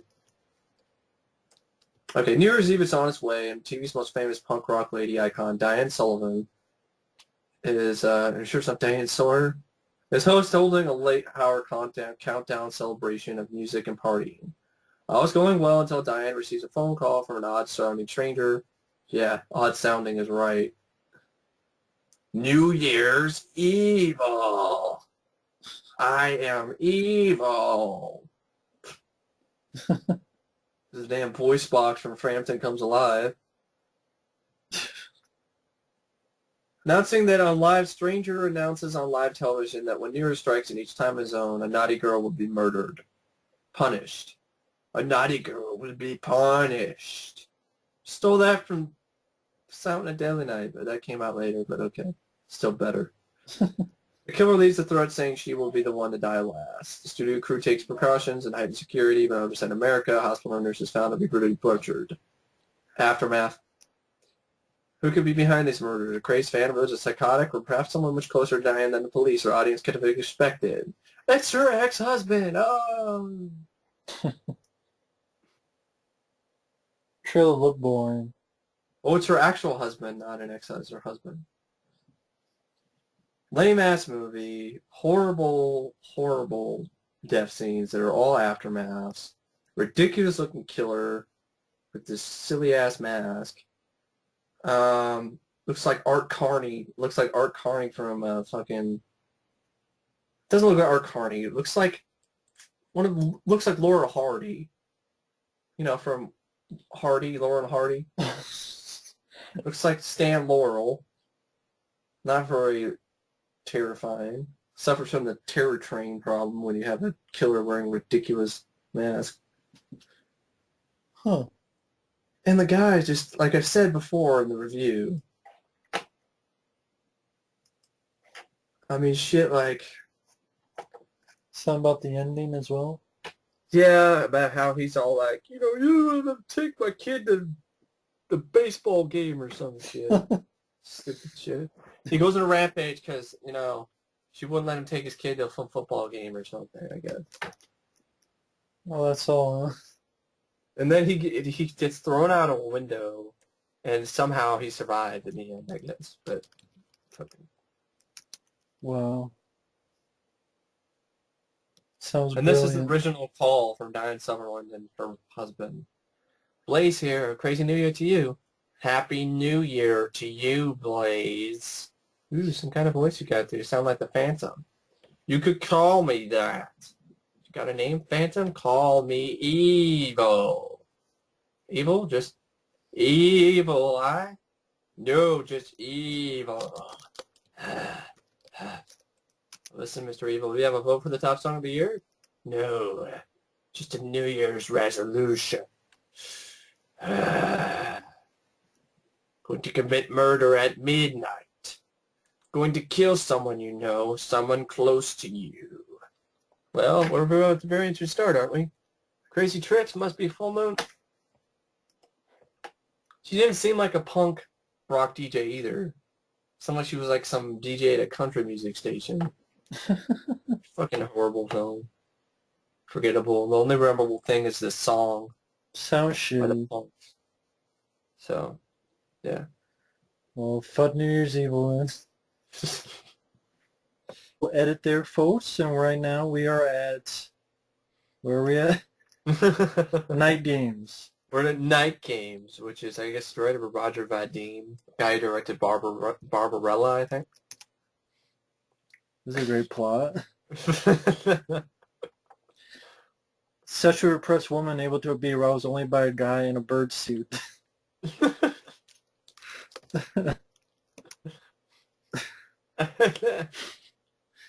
What the fuck?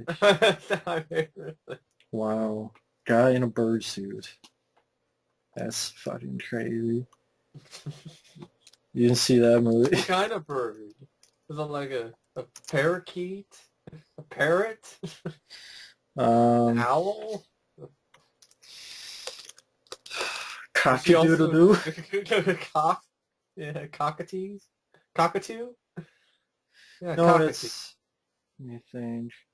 It's a condor. They might sold the fucking condors. They might sold the take. Like my soul's cake.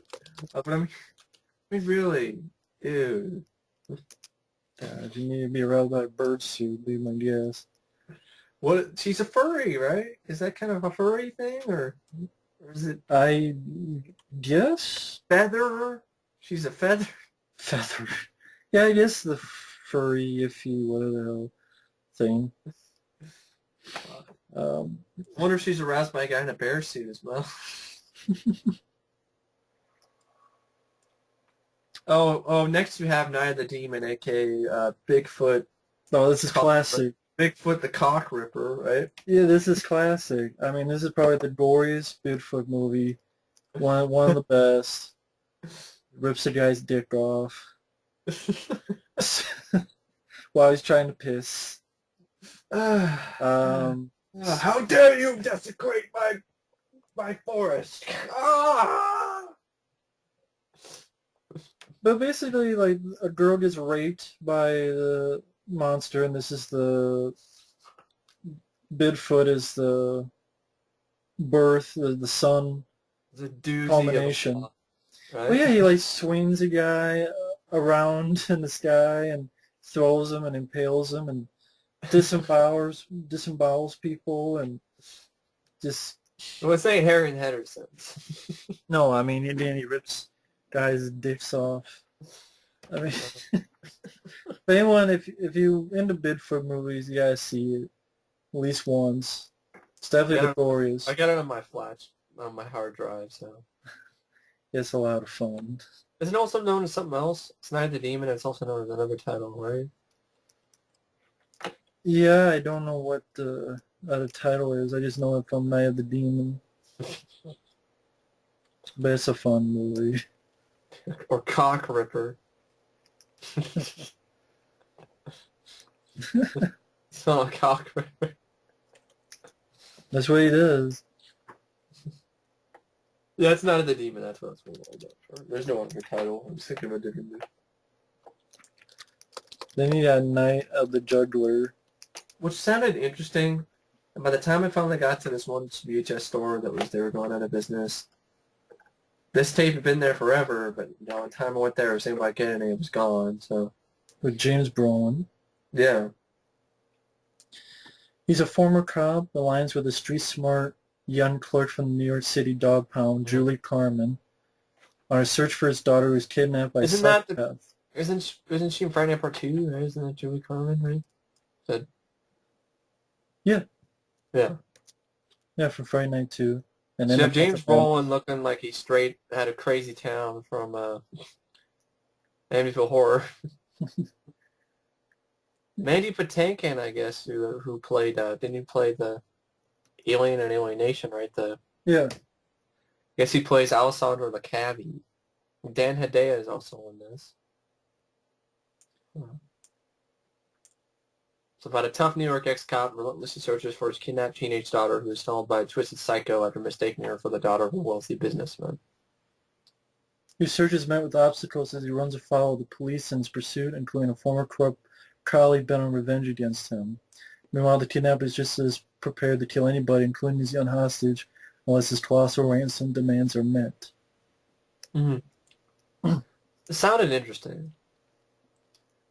It If I does see it sound anywhere, I'll interesting. probably give it a look. I think I might have it on my hard drive. I think Froggy had it. I think I might have downloaded it. I don't remember.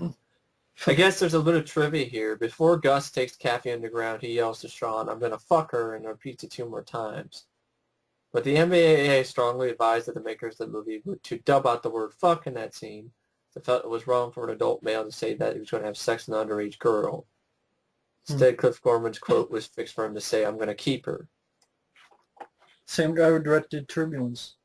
Yeah, Turbulence is another underrated action film in my opinion. Guess it's also known as New York Killer, I guess. Oh, okay then. Sounds like an interesting film. You have Night Kill here.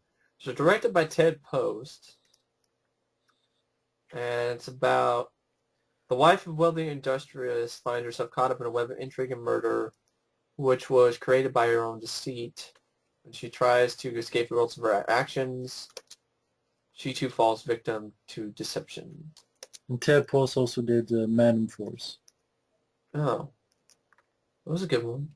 Yeah, Ted Post did Hanum High, Madam Force, uh, The Human Shield. Huh. The one with Dudikoff, right? Yeah. Your throat dries, heart pounds, flesh crawls, and you panic. That is the fear of Night Kill. That's a tagline. Yeah, If I so, saw it anywhere, something might be interesting.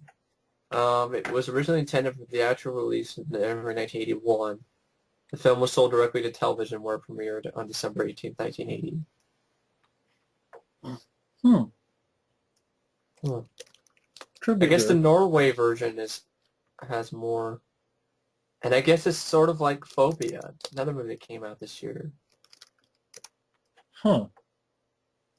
Okay then. Robert Mitchum, and Jacqueline Smith, and Mike Connors. Night Kill. All right. Nijinsky, which is biography set in the early 1910s, time of passionate artistic experimentalism based on biographical facts.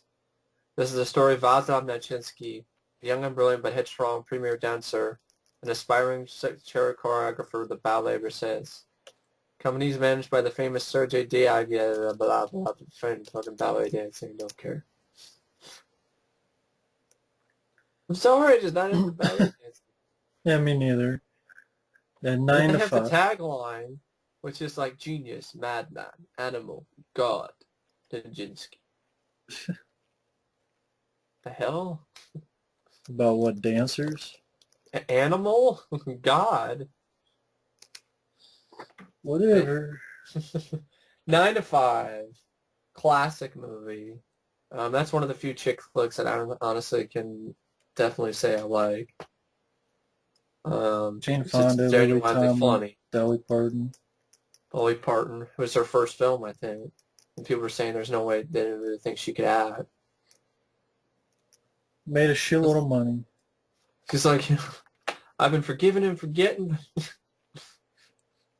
If you screw with me one more time, I'll turn you from a chicken rooster to a hen with one shot. the most memorable parts I remember are the fantasy sequences they have. Um, like one where Lily Tomlin, it's like Snow White, I think, and she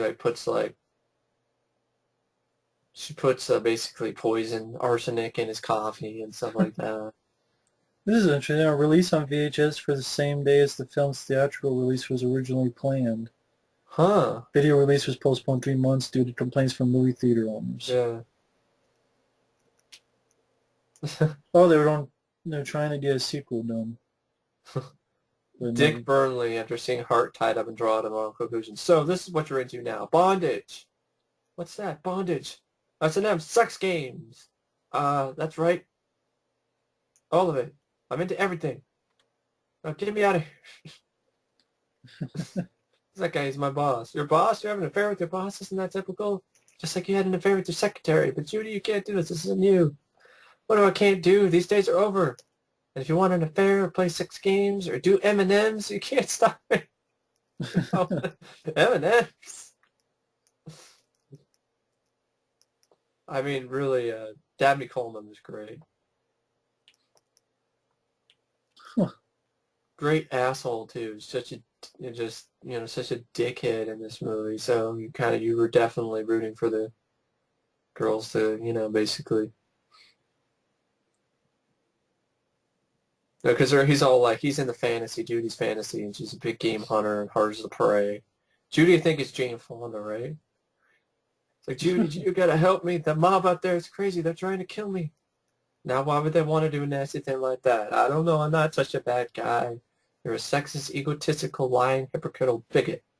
So I have a few faults. Who does it? Is that any reason to kill me? Your foul heart, a word in the noise of humanity, and I'm going to blast it off.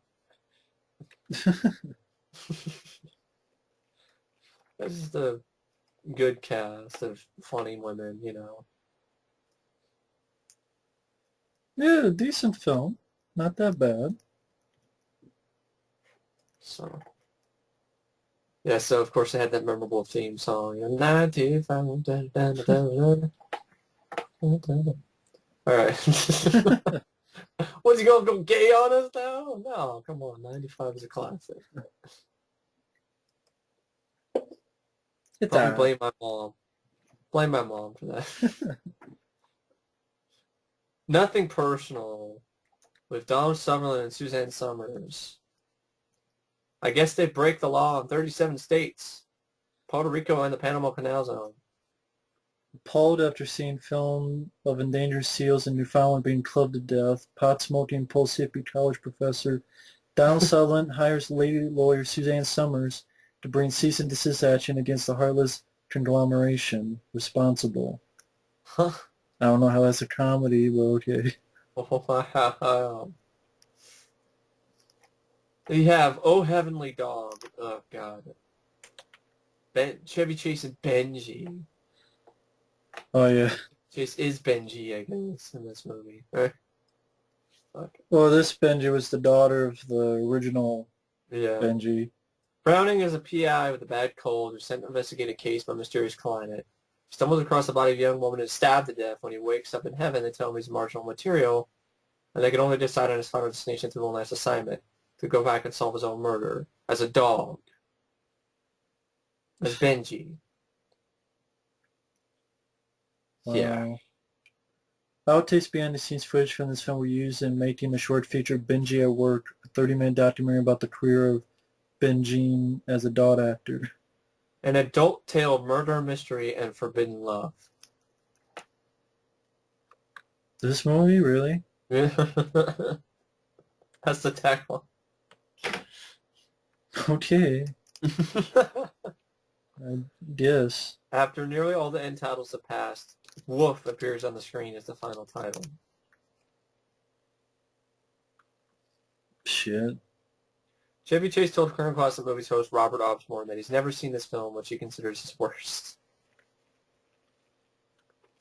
Why'd he do it? Money. Wonder if that is his worst. I don't know, Funny Money was pretty bad. Not funny. Yeah. Yeah, Oh God, Book 2, which is a sequel to Oh God.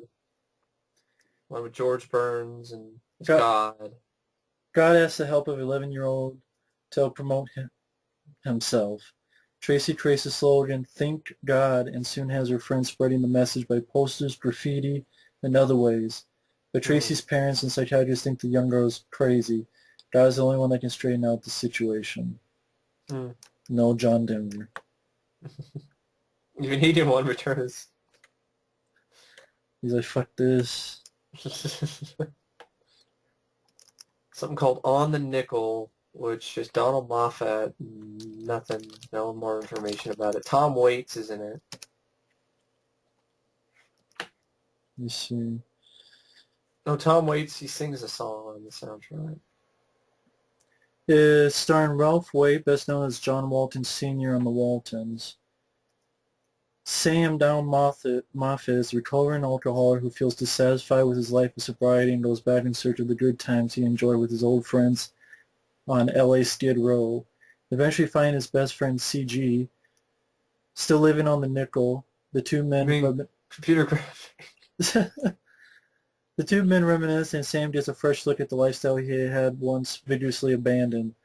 It's a multi-level odyssey through the slums of LA as well as Sam's personal That sounds ruminations depressing. as he reevaluates the nostalgia he had felt for the free That sounds and really bohemian lifestyle depressing. of a street person. Sounds really depressing. You have One Trick Pony, which is the movie that Paul Simon's only, I think it's the only movie he ever starred in. Paul Simon plays an aging rock star trying to put together a new album in the face of an indifferent record label and a talentless producer. Same time, he's struggling to save his failing marriage. And this movie must suck so much that IMDb isn't even going to give the photo, isn't even going to show you the full photo. They cut off basically 3/4 of Simon's face and just give you a picture of the microphone. Yeah, I guess it's all about the mic. This guy, this is by the same director though who did Extremities, which good performance by Farrah Fawcett, but a shitty ending. Dominic and Eugene, which is a decent drama. He also directed Triumph of the Spirit, which I thought was a really good performance for Willem Dafoe. Well, the other poster isn't much better. Yeah, it's just got Paul Simon, I think, just Yeah, standing there, right? yeah. I saw it. It's an album, also by Paul Simon. And I thought it was like an action movie at first because the way he looks. I mean, look at. After years of being available only on VHS and Laserdisc, in 2009 the film was released by Warner Bros. On DVD. Like it's got Blair Brown, Rip Torn actually is in it. Yeah, the film has been said to be based on experiences of Paul Simon's professional and personal life. I do like Paul Simon, then. Yeah. Psy Factor? What's that? Psy Factor. A Psy Factor, but Psy, like psychic. Oh. Aliens from another dimension, cross space. Oh, actually, no, I went too far now. Okay, I was saying. I went way too far down. Ordinary People is supposed to be some really good drama. I think I won the Oscar that Yeah. year. Heard it's really depressing, too. Yeah, one kid dies, one kid tries to commit suicide. That guy, I think he's got an Oscar nomination, Timothy Hutton. Yeah. It's supposed to be really good, and I just never saw it because I'm like, you should just retitle it to Depressing People. his Mary Tyler Moore is supposed to be the mom who's kind of bitchy, Yeah. and Dallas Sutherland is like the dad who's trying to help. Uh-huh. I've never seen it, but I know a lot of Out people. of the Blue, directed by Dennis Hopper. Oh, I think I have... Do I have this? I don't know for sure. A young girl whose father is an ex-convict biker and whose mother is a junkie has a difficult time coping with her parents' problems. Yeah, I do have this, I think, on VHS. I got this on the...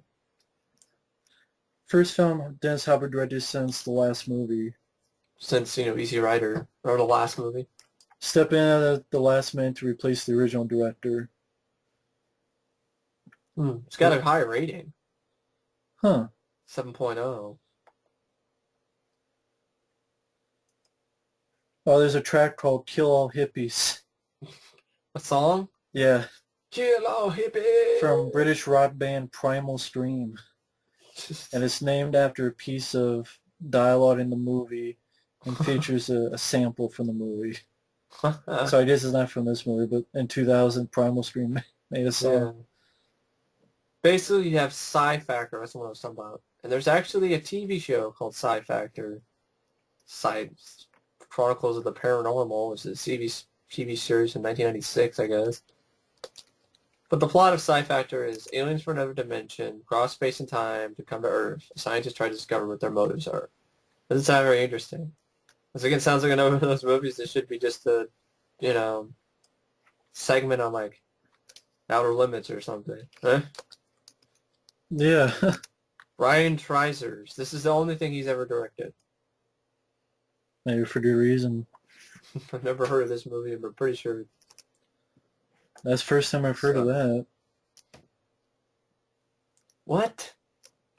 Pacific Banana.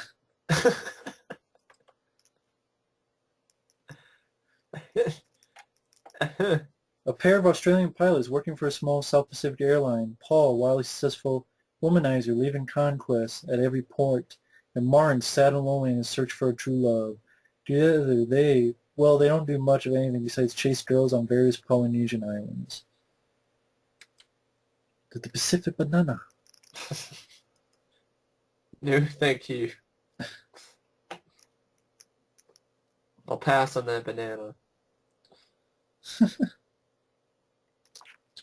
Parallels. While a young man attempts to deal with harassment from a bully, a priest experiences a crisis in his faith. Don't know anything about that. So it's just another depressing movie. It's an independent movie. Canadian. Canada. Permanent Vacation. Main character wanders around a dingy New York atmosphere and is confronted by a number of intriguing characters as he ponders the Oh yeah, Jim Jarmusch's life and searches for a better place. I don't like this director. I'm sorry, folks. I saw Coffee and Cigarettes. I didn't care for it. I saw Ghost Dog. I didn't care for that either. I didn't mind Dead Man, but that's really about it. As far as I'll go with Jim Jarmusch. And I haven't seen Stranger Paris. Look at this guy. He just looks like a weirdo. Look, this IMDb. Look at this guy. Yeah. You seen his hairdo? What the hell is this? This is director debut. This guy's supposed to be some classic director, and then I don't know. I've seen the films I've seen. I didn't care for. I haven't seen Dead Man. Oh, Night on Earth. I saw the trailer for that. That one was interesting, but a bit too long for me. But Dead Man, out of all the Jim Jarmusch, that's the ones I remember the most. Dead Man. Okay. With Johnny Depp. Bunch of other cast members. Now, Phobia you told me about. It stars Paul Michael Phobia, Glaser. it stars Paul Michael Glaser. Starsky is a psychiatrist. Same guy who would direct The Running Man. Are you laughing now? Because it doesn't. Don't buy it. It's the same problem. I mean, I have A Color of Night. Bruce Willis is a psychic. You don't buy it. Maybe if Bruce Willis you did the character as he did the same way that he did the character, the nerdy character from Death Becomes Her as a psychiatrist, then it would make more sense. But it's just Bruce Willis playing a psychiatrist. It's like John McClane being a psychiatrist. It just doesn't work. Same thing with Phobia. It's like Starsky being a psychiatrist. I just don't buy it. They should have cast somebody else. But as a plot in the film, it's interesting. It's got some good production design. I don't think it's as bad as the 3.4. It just suffers from, not a very good lead. Says he's using techniques on his pages to cure them of their various phobias. He becomes terrified when someone starts murdering the subjects one at a time. Exactly. John Huston directed it. John Huston, I think, yeah. Oh, It's written by Gary Sherman and Ronald Shusett, and Ronald Shusett helped write Alien. Yeah, and John Huston did the Maltese Falcon. So when I uploaded this on my on Shuck Cinema 5, the whole movie, it's a VHS rip because it's not available on DVD anywhere. So it's the best. Yeah. Yeah, it's an interesting film. Bit slow moving at points, but when they get to the points when they, do the whole um, trying to Dealing with their face their fears, phobias. dealing with their phobias, that's a really, really good production design in my opinion. The opening of the film automatically sucks you in with this sequence of this guy who's claustrophobic and the walls are closing in on him and you're like, is this a dream? Is this an exercise? What the hell is going on? So it automatically from the beginning at least draws you in. And that's a positive. Hmm. So it's worth a watch. Yes, I believe it is. It's not really 3.4 bad in my opinion.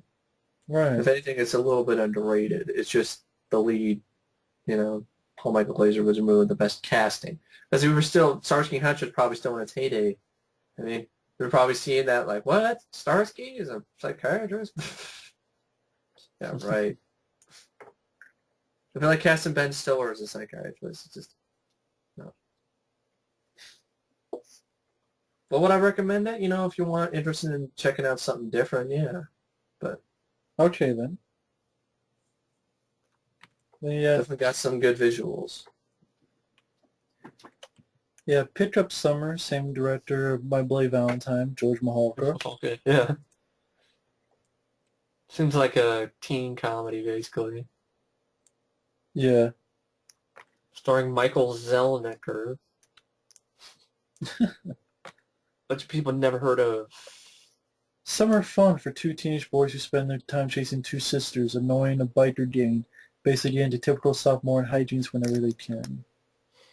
This is a storyline from Echo Vidrome Entertainment DVD, that shitty cover here. Do kids today think of anything but cruising around, playing games, and making out?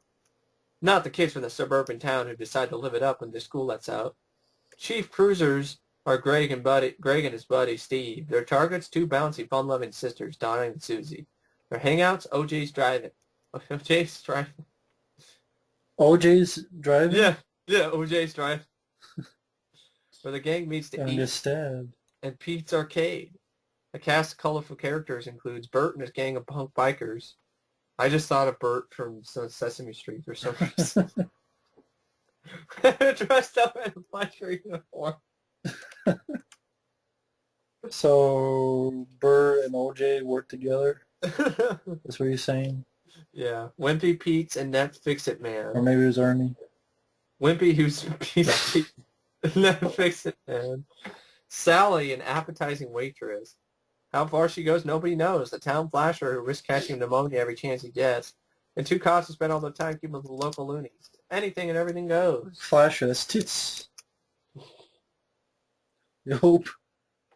If there's a flasher, there better be tits. It better not be dick and balls. I don't want to see Man titties. that. Like That would be Michael. like if Ned Beatty, tried to flash, right? Oh well, it's actually a movie called Pole Position. If Effort's listening still, it's Pole Position, man. It's a real movie. Pole No Position. information. But... About that's Paul Wildstone Anderson's first movie. Pole Position. Oh, here's a film you're talking about, Popeye. Popeye. What a flop that was. It was made in conjunction with Disney and Paramount, but now Disney doesn't seem to give a shit. Was it that huge of a flop? It said it cost 20 and made 50. It made okay. I think it was advertising. They're not including all the advertising and everything. Mm. I don't think it... Huh. Basically, it's about buff sailor man Popeye who arrives in an awkward seaside town called Sweet Haven. Sweet New Haven, or whatever, Sweet Haven. There he meets Wimpy, a hamburger-loving man, Olive Oil, the soon-to-be love of his life, and Bluto, a huge mean pirate who's out to make Sweet Haven pay for no good reason. Actually, no, I think Bluto's more than that. He's the villain, but also I think he's like the governor or some sorts of the town, really. Like, not officially the governor, but he just rules the town with a iron fist, basically. Yeah. Popeye also discovers the long lost Pappy in the middle of it all. With a band of new friends, Popeye heads off to stop Bluto. He's got the power of spinach, but Popeye detests to butt Bluto right in the mush.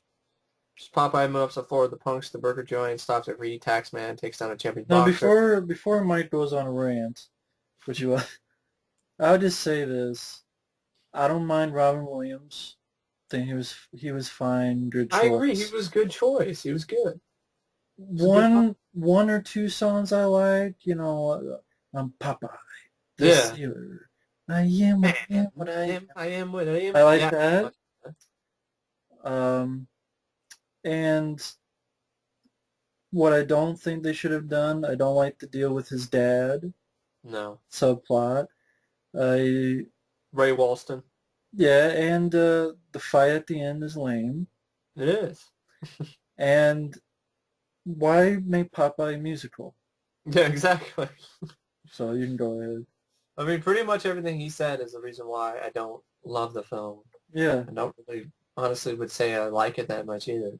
I don't understand I why. love Rob Williams, so I love Rob Williams as Popeye. It was great casting. I, Shelley Duvall was perfect casting as Olive Oil. Even Paul Dooley was great, as Wimpy, and Paul Smith was great as Pluto. yeah, The I agree. problem was it didn't need to be a musical. And it was even admitted that it was sort of an experiment, in the behind the scenes. And it's like, you shouldn't have done it. The cartoon was never a musical. I grew up watching the cartoon, and like VHS tapes in my grandparents' houses and stuff like that. And not once do I remember a musical. I don't remember Popeye hating spinach. Yeah, I didn't like that until, okay, then at the very end he does what Popeye's supposed to do. Exactly. I don't like that idea. um, just the whole thing with the father just seemed kind of depressing and kind of seemed like his dad was just a dick who didn't give a shit about him and just left him alone. That's basically what it was, yeah. I don't think Robert Altman was the right choice for a director. They should have cast us and hired somebody who knew how to direct comedies or knew how to direct, fun Yeah, action movies. Robert Altman isn't known for that type. This guy who directed Nashville, for Christ's sakes, yeah. and MASH. Yeah, suicide is painless. So damn dude, Popeye.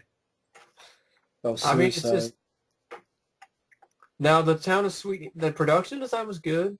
I mean, it was so good that the town of Sweet Haven is still actually up. It's still up or still over at the island of Malta, and it's still a really popular tourist attraction. Yeah. Um, I just felt there wasn't enough Popeye doing anything. There were sequences that were good that seemed like a live action cartoon. The fight in the burger joint, the boxing match. There were parts of it that I liked. It's not a movie that I totally hated. It's just a movie that I just didn't like. I can honestly say, oh, it was great. It was just Yeah, meh. I agree with you. It was like a mediocre film. The ending upset me. The octopus was lame. Most of the cast even admits the octopus was lame. Didn't The really fight need between it. him and Bluto was not even any better than, not even close to being and remotely as good as any of the fights in the cartoons. Right. Um, there should have been a long, big out drag out fight instead of Bluto getting scared, yellow It by a felt freaking it felt octopus. long. Yeah, it did too. It was really slow. Yeah. 114 minutes, but it felt long.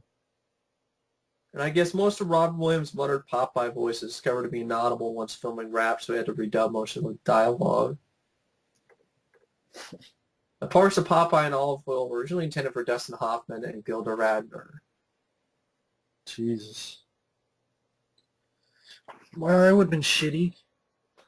The makeup appliances for Robin Williams' fake forearms were not ready when filming began, so in early shots, Popeye wears a long-sleeve raincoat to hide his normal-sized arms. Oh, that's why. It's just it's got problems. Yeah, it really does. But if Yeah. people grew up with it, that's okay. Have an extra bit of, I grew up with it too, but I'm not a big fan of it either. I like Robin Williams. I like one or two songs, but the rest of the I don't songs, mind Sweet New Haven, Sweet Haven, whatever song, and I don't mind but the burger song's lame. Well, I'm mean.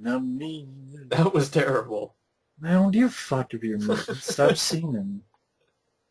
Show me you're mean. No, stop singing. You ain't so mean if you're singing at me. Yeah, I would fight with Popeye instead of singing. Exactly. Too much fucking singing. And it just seems like the Pappy was just an asshole. He was an asshole. Jerk off. And then there were some stuff. I mean, there were some jokes in here that were kind of filthy a little bit, you know. That weren't really for kids. Remember? Yeah. Trying to see if they have the quotes on here. I can't remember them. I Yeah, haven't seen the that film baby. in a Yeah, long that time. damn baby where Popeye found the baby first, right? And Oliver acts kind of, you know, was all like, oh, look at a baby, look at a baby, whatever. And she goes back to Pluto or some shit like that. I don't remember. Yeah, that's Popeye. Popeye. But I remember that he talks about something to do with like the whorehouse or whatever. There's whorehouses or something like that in there. And I remember like Popeye says damn more than once. Yeah. Jumps off the shit, damn!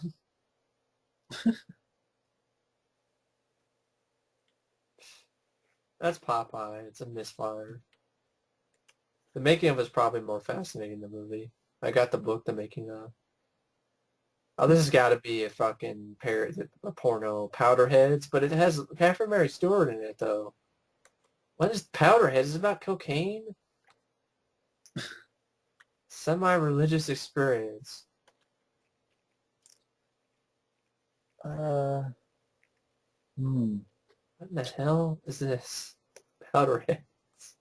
I don't know. One person's reviewed it on IMDb. So we don't know. They don't know. No one knows. Only Catherine Mary Stewart knows what Powderheads is, and she probably wants to forget it. Pray TV with Dabney Coleman, a spoof on televangelism. Yeah. Failing UHF TV station KRUD, crud, is reborn as a Christian television station KGOD. Yeah. The new format has been successfully attracts an incompatible mix of fringe ministries and broadcasters wanting time on the station.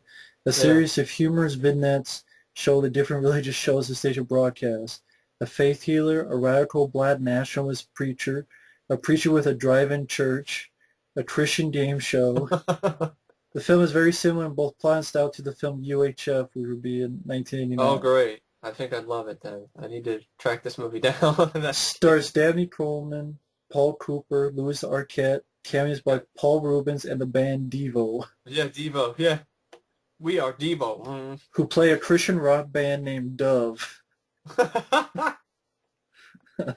That sounds like a freaking classic, man. I guess it was released on DVD, but it's one of those out of print, extremely hard to find MGM UA DVDs, probably. Yeah, sounds interesting. Sounds like a blast. So easy to parody a televangelist. I'm sorry. The one guy, a real true story, Oral Roberts, talking about, if I don't raise $7 million to fix this hospital, God will call me home. Or called, you didn't answer. How do you call God on a phone? Like, He'll so, call me home, which means like he'll take me to heaven. I'll die if you don't give me this money, basically. so he'll commit suicide? Or, what is Heaven's it? gates. What does God need money for? Could he just trade money? People bought it. People I know. bought it. That's what I don't get. It's like, why would God need money? Couldn't he make it? And then it didn't matter anyway because he went bankrupt. Just all these stories here in televangelists. One, there was this guy cheating on his wife. There's an affair. Evangelists having their money in the collection jar. You know, I understand it might be in the Bible that you're supposed to give 10% or whatever of all your earnings, but I'm pretty sure God wouldn't care. That's God in would the just, Bible? I guess so, or something like that. 10% of earnings? That's in the Bible. They're interpreting it that Wow. way. I don't know. Something. So does the Bible deal with coupons? God wants 10% Coupons? of your tithe. And Does my God dad want, did that. or My dad did that too many times, Oklahoma. We were broke. We didn't have jack shit. Giving $150 to a tithe. And I'm like, we need that for fucking food. What the hell are you doing? yeah, God will give it back to us in tenfold. And yeah, when does that happen? Let me look at my watch. yeah, any It's still coupons? going on. Never. Yeah, any coupons? Is there God coupons. They're Groupon. They're coupons? God funds. So do you have like a call I me mean, back too many later? So no. evangelists, getting stuck putting their hands in the collection plate. You're like, they have these gaudy, big-ass houses and mansions. You're like, where did they get that from? Probably because they're stealing from the collection plate. There's stupid predictions at the end of the world that always fall flat on the face. Yeah. My opinion, Christianity and religion, I hate to say it, but it seems like a big joke at times, which is why great TV would be perfect. It's such so easy to satire these Christian shows. They're so fucking absurd at times. Some of the kids shows were crazy. Bible Man, It is remember that? ridiculous. Yeah, I mean, Bible Man, to believe is one thing, but to force on people and to and trick them and condemn people to the fact that all the majority of Christians, not everyone, I'm not saying everyone is, but majority of them are, you know, going crazy over stem cell research they and don't practice what like, they preach. they basically stopped stem cell research from, advancing further because they freaked out. Then you have, you know, freaking out about the gays and saying it's a sin to be gay, even though really that's not their choice. It's not a choice. Sorry. They Don't don't buy practice that. what they preach. Exactly.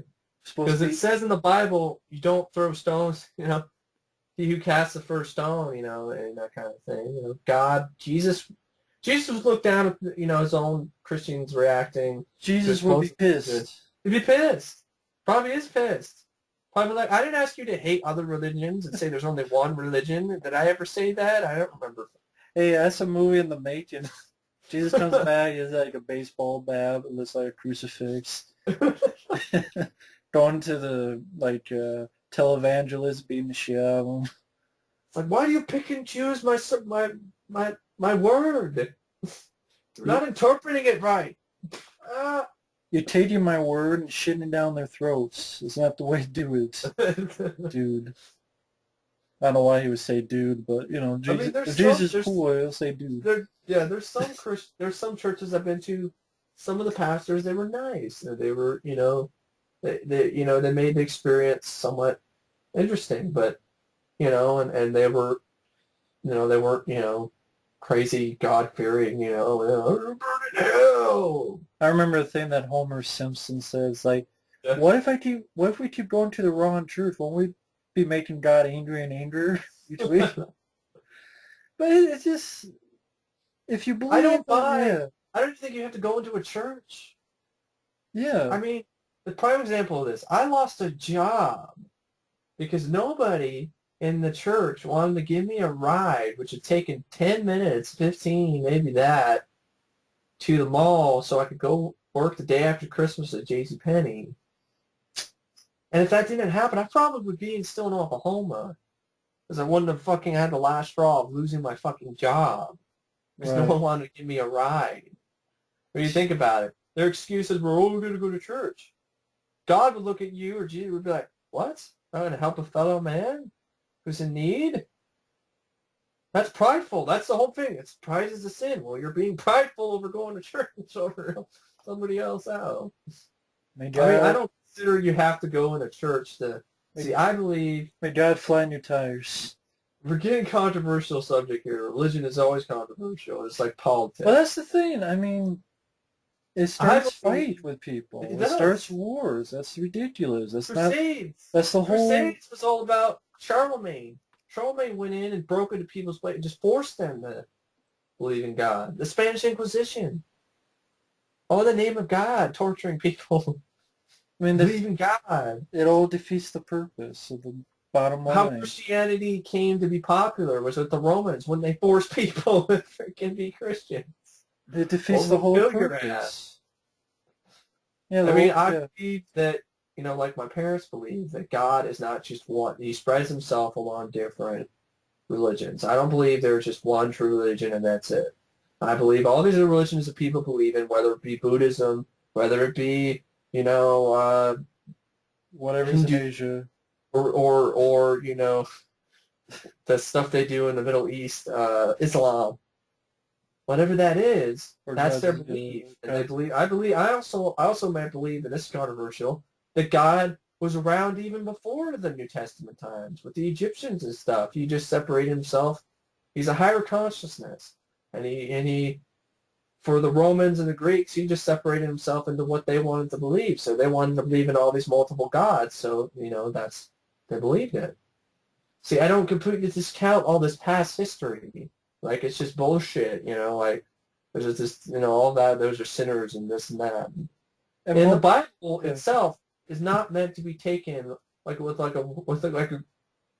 literally, because the Bible was written a long ass time ago.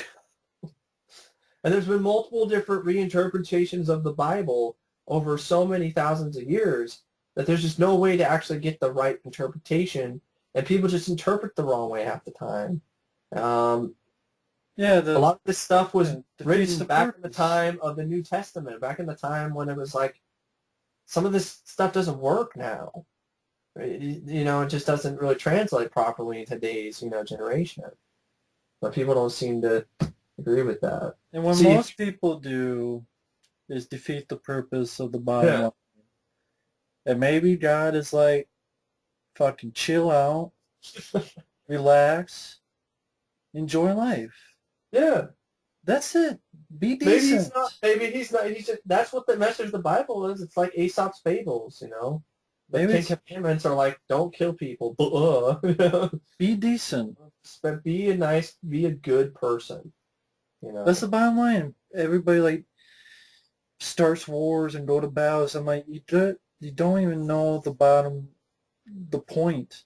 No. Going to war for just Arguing with right. other people, or denouncing other people's faith because you don't believe that it's you know God's will or God's choice. And the biggest issue I have is like, Two-faced. God's word, and it's like, you don't know what God's word is because you're not freaking God. So shut the fuck up.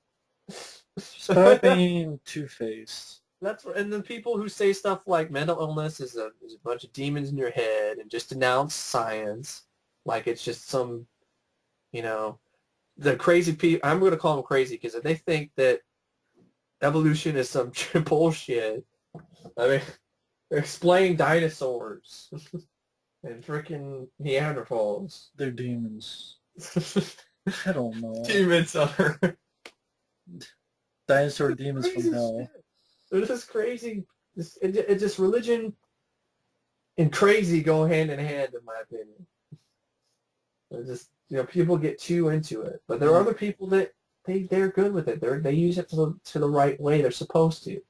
But there are other people that are radical with it, like in the Middle East, and people misinterpret that religion. It's not all about blow up, I'll go to heaven, with thousands of freaking hookers, Right. That's not what it's all. Not every single one of the people in the Middle East believe in that, and some of them are forced to believe in that because of these crazy assholes who have their fucking fingers on the ball.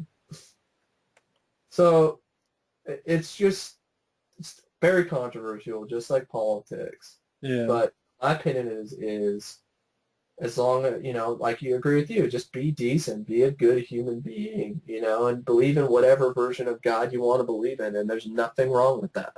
You're not going to go to hell. Right. Exactly. So, because I don't believe God is that fucking much of an asshole. Maybe that's why. Right. And in the whole Revelation thing and the people freaking out about it, and the end of the world, it's like, no one will know. And in the Bible it says it. So if you're reading Bible and you're a Bible expert, you should not be talking about this shit, because even the Bible it says no man will know. Come like a thief in the night. So relax. So relax and stop worrying about the apocalypse already. Exactly. like 2012, I guarantee nothing is going to happen on December 22nd this year. Oh, now it's that. They moved the date. Keep changing the date in So 2012. that's what always happens. Harold camping in his End of the World 2 times last year. I remember that. So anyway, And Private Benjamin, which is a good comedy with Goldie Hawn and Elaine Brennan and Amar Sante. surprise hit. Yeah. Same I'm guy. glad it's a solid film. Same guy directed My Girl. They even actually made a TV series, but it flopped. It didn't get any, and it actually had Eileen Brennan returning as the captain, but the show just didn't go anywhere. That was a surprise hit on a $10 million budget, made $60 million. A lot of money. I guess Penelope Spheris was offered the chance to direct, but turned it down. It was Premiere voted this movie as one of the 50 greatest comedies of all time. P.J. Souls was also in this. Harry Dean Stanton. Yes, P.J. Souls had to audition for the film wearing a dark wig, as Goldie Hawn didn't want another blonde to feature in the production. He'll star Armand Assante, Trey T. Nelson, Albert Brooks. Yeah.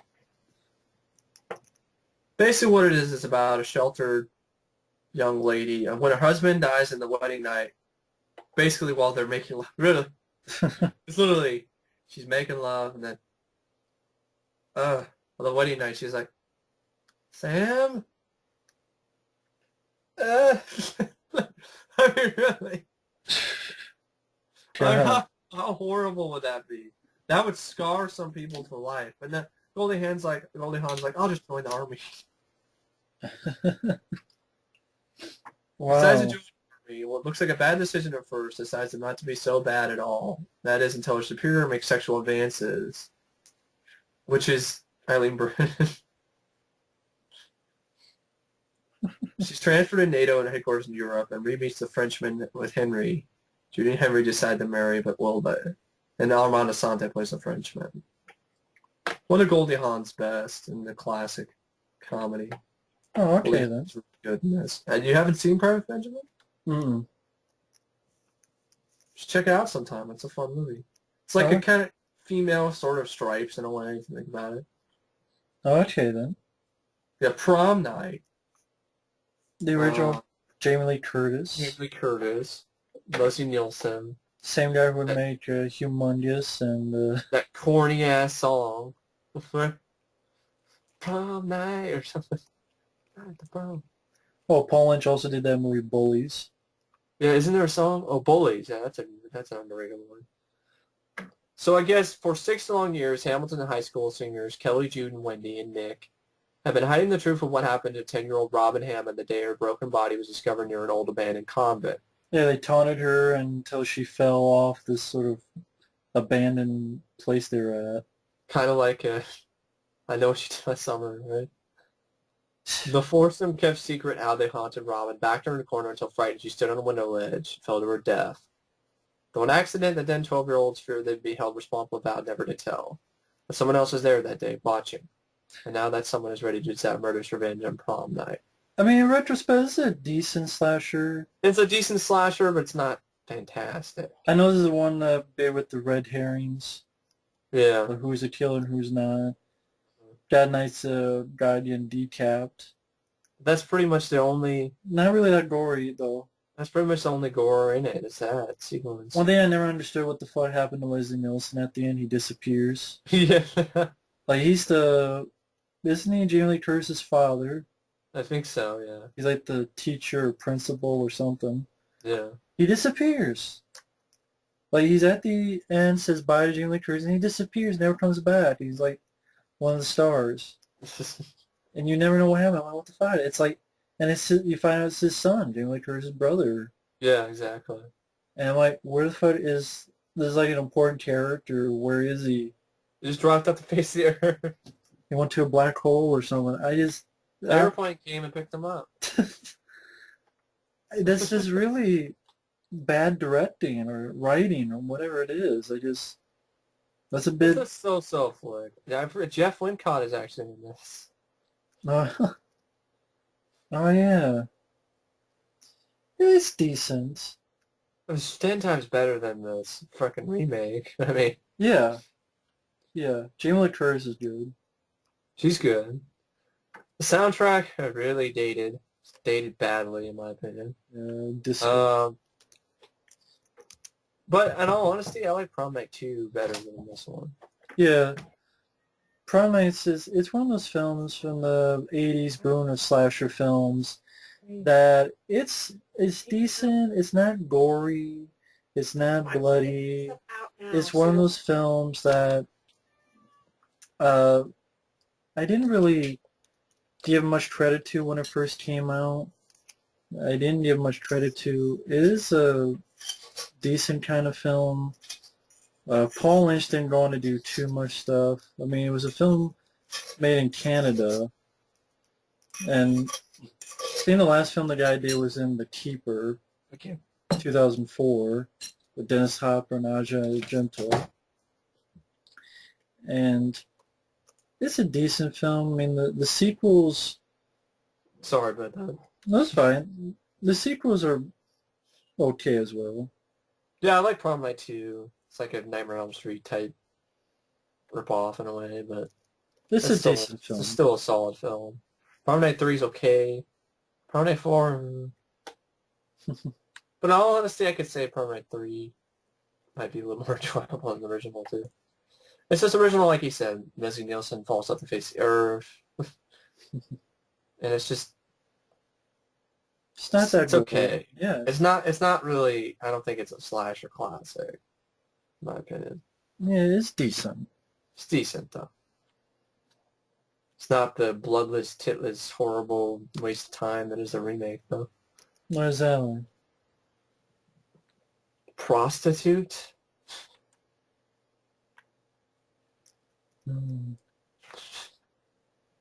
I wonder what the hell that is. It's ridiculous. Japanese cover. No, it's a European movie. Damn Brits. Okay. Uh, Raging Bull. I still haven't seen this movie. Like, why not? It just seems like a fucking buzzkill. That's why. Yeah, I haven't seen it either. I mean, I've read about the true life story of this guy. I've seen clips of smoking hot Catherine Moriarty and him just treating her like shit. It seems like the whole movie's just about LaMotta treating his wife like shit, treating everybody else he knows like shit, treating himself like shit, then end of movie, right? I don't know. Yeah, pretty much. I mean, I never had any interest. I mean, maybe I gotta Because, I see. mean, LaMotta steps in the boxer ring, oblivious to his opponent who's a prize fighter. When he treats his family and friends the same way, he's a ticking time bomb ready to go off at any moment. LaMotta wants his family to love, something always seems to become between them. Perhaps this violent bouts of paranoia and jealousy. The kind of rage helped him make him a champ, but in real life he winds up in the ring alone. Which just sounds sad, right? And then you watch Rocky, and Rocky's an ass towards everybody, you know? Yeah, Like, you fuck you, Paulie! Put the fucking turkey. yeah, and yeah. The whole thing where people are like, oh, this should have won an Oscar, but yeah, Rocky did, and that's ridiculous. I don't buy into that. I don't either. They're like, this is one of the best boxing movies ever. It's got like one sequence of boxing, if I remember correctly, right? Well, I haven't seen the film, like I said. I think the rest of it is just him acting like an asshole. Well, there you go then. I mean, I You know know, a lot people of are gonna be people like, love it. if you haven't seen it yet, you know, you don't know. It's like, yeah, maybe, but it just doesn't really appeal to me because it seems like Jake LaMotta is just a Yeah, wife-beating, you know, exactly. horrible human being. And it just doesn't really I agree with you on that. sound like fun. It's not supposed to be fun. It's supposed to be like a realistic biography of this man. It's like Robert De Niro's greatest performance or whatever. It's like, I might give it a shot someday, but I just have to be in the right mood. Pretty much, yeah. We got Raise the Titanic. Jason Robards, Ann Archer, Alec Guinness. Once they said God himself couldn't sink her. Then they said no man on earth could reach her. Now you'll be there when we raise the Titanic. Inspired by the popular novel, the film, however, was poorly received by critics, proved to be a box office bomb, losing most of its $40 million estimated budget. The film only grossed about $7 million plus $6.8 million in rentals, totaling $13.8 million altogether. Lou Gray, one of its major backers, is famously said to have remarked that it would have been cheaper to lower the Atlantic Ocean. Race the Titanic, along with other contemporary flops, has been credited with prompting Lou Gray's withdrawal from continuing involvement with the film industry. I'm glad, because a lot of shitty-ass movies that great. Group of A American... model of the Titanic was built for $350,000. When it was finished, it was too big for its tank. A bigger tank had to be built for $6 million. Oh, guys, that's the same character that Matthew McConaughey played in Yes. Sierra, Dirk Pitt. Clive Cussler hated this movie so much he refused to allow the sale of any film rights to his other Dirk Pitt novels. He finally relented 20 years later and agreed to sell the rights to 3 novels. First to be filmed with Sahara, which Cussler also hated. Steve McQueen was offered the lead role in the film. However, they felt the script was flat and turned down the offer. The Titanic model used for filming was on display at Anchor Bay, Malta, and a building close to the set used for his town of Sweet Haven in the film Popeye. Later, it was moved next to the deep-water tank at Renoa Studios in Malta. A storm hit the island in 2003, damaging the model beyond repair. So the model of the Titanic ended up getting sunk, dude. Basically, it's about a group of Americans who have no experience in raising small ships from the sea are hired to race the famous RMS Titan to obtain a rare mineral that the U.S. Armed Forces can use for a sound beam that can take down missiles as they enter U.S. airspace. Here's another problem with this movie. The Titanic has been widely proven to have not been intact. So they're raising it intact. Right. That's the word. But I guess they didn't know that it was not intact. They thought it was still intact because they didn't know. Of course, they didn't discover the Titanic yet. By the time this movie came out, but still. I've never seen it, but I've stayed away from it. I do like the score, but it's really about it. It's a really kind of just boring, slow-moving flick. Never seen it, but it's not like I'm looking forward to it. Like Beyond the Poseidon Adventure. I haven't seen that either. So, yeah, Raise the Titanic. I don't even think it's on DVD in the United States. Of course. The movie called Resurrection, which is about Ellen Burstyn from The Exorcist, Sam Shepard. Ellen Burstyn experiences the afterlife for a brief time after a car accident that kills her husband. This is based on a true story and based on a novel with the same name, if I remember correctly. She has the power to heal. Directed by Daniel Petrie. As she begins the long process of physical healing, she discovers that she has the ability to heal physical infirmities. While most people simply accept her gift, her lover, Sam Shepard, becomes mentally imbalanced and dangerous because she does not place the healings within a religious context. Yeah, it was nominated for 2 Oscars, including Ellen Burstyn for Best Actress. I haven't seen it, but I remember the trailer looked like it would be interesting where she bring her A game. And the whole idea that, she's all like, I'm not going to relate it to God. The whole religious, not Jesus. They're like, what? When the idea was first pitched to Ellen Burstyn, the film was supposed to be more of a thriller, like The Exorcist. Burstyn was not impressed with that approach, and when she heard the approach offered by writer Louis John Carlino, she was impressed in the film as a result. Martin Scorsese was reportedly healed from the asthma by the real-life healer who inspired this film. No, a novelization was written by George Gipe. Oh, it was a novelization. George Gipe, who also wrote the novelizations for Gremlins and Back to the Future. In 2010, the film was released on DVD as part of Universal Vault series of DVD on demand titles. Oh yeah, on demand, of course. I've seen it. It has Sam Shepard in it. Reminds me of Phenomena, right? Yeah. Phenomenon, yeah, Phenomenon with John Travolta. Roy Scheider as Edna's husband, although he's uncredited. Hmm. The Ellen Burstyn's husband who dies. Roy Scheider.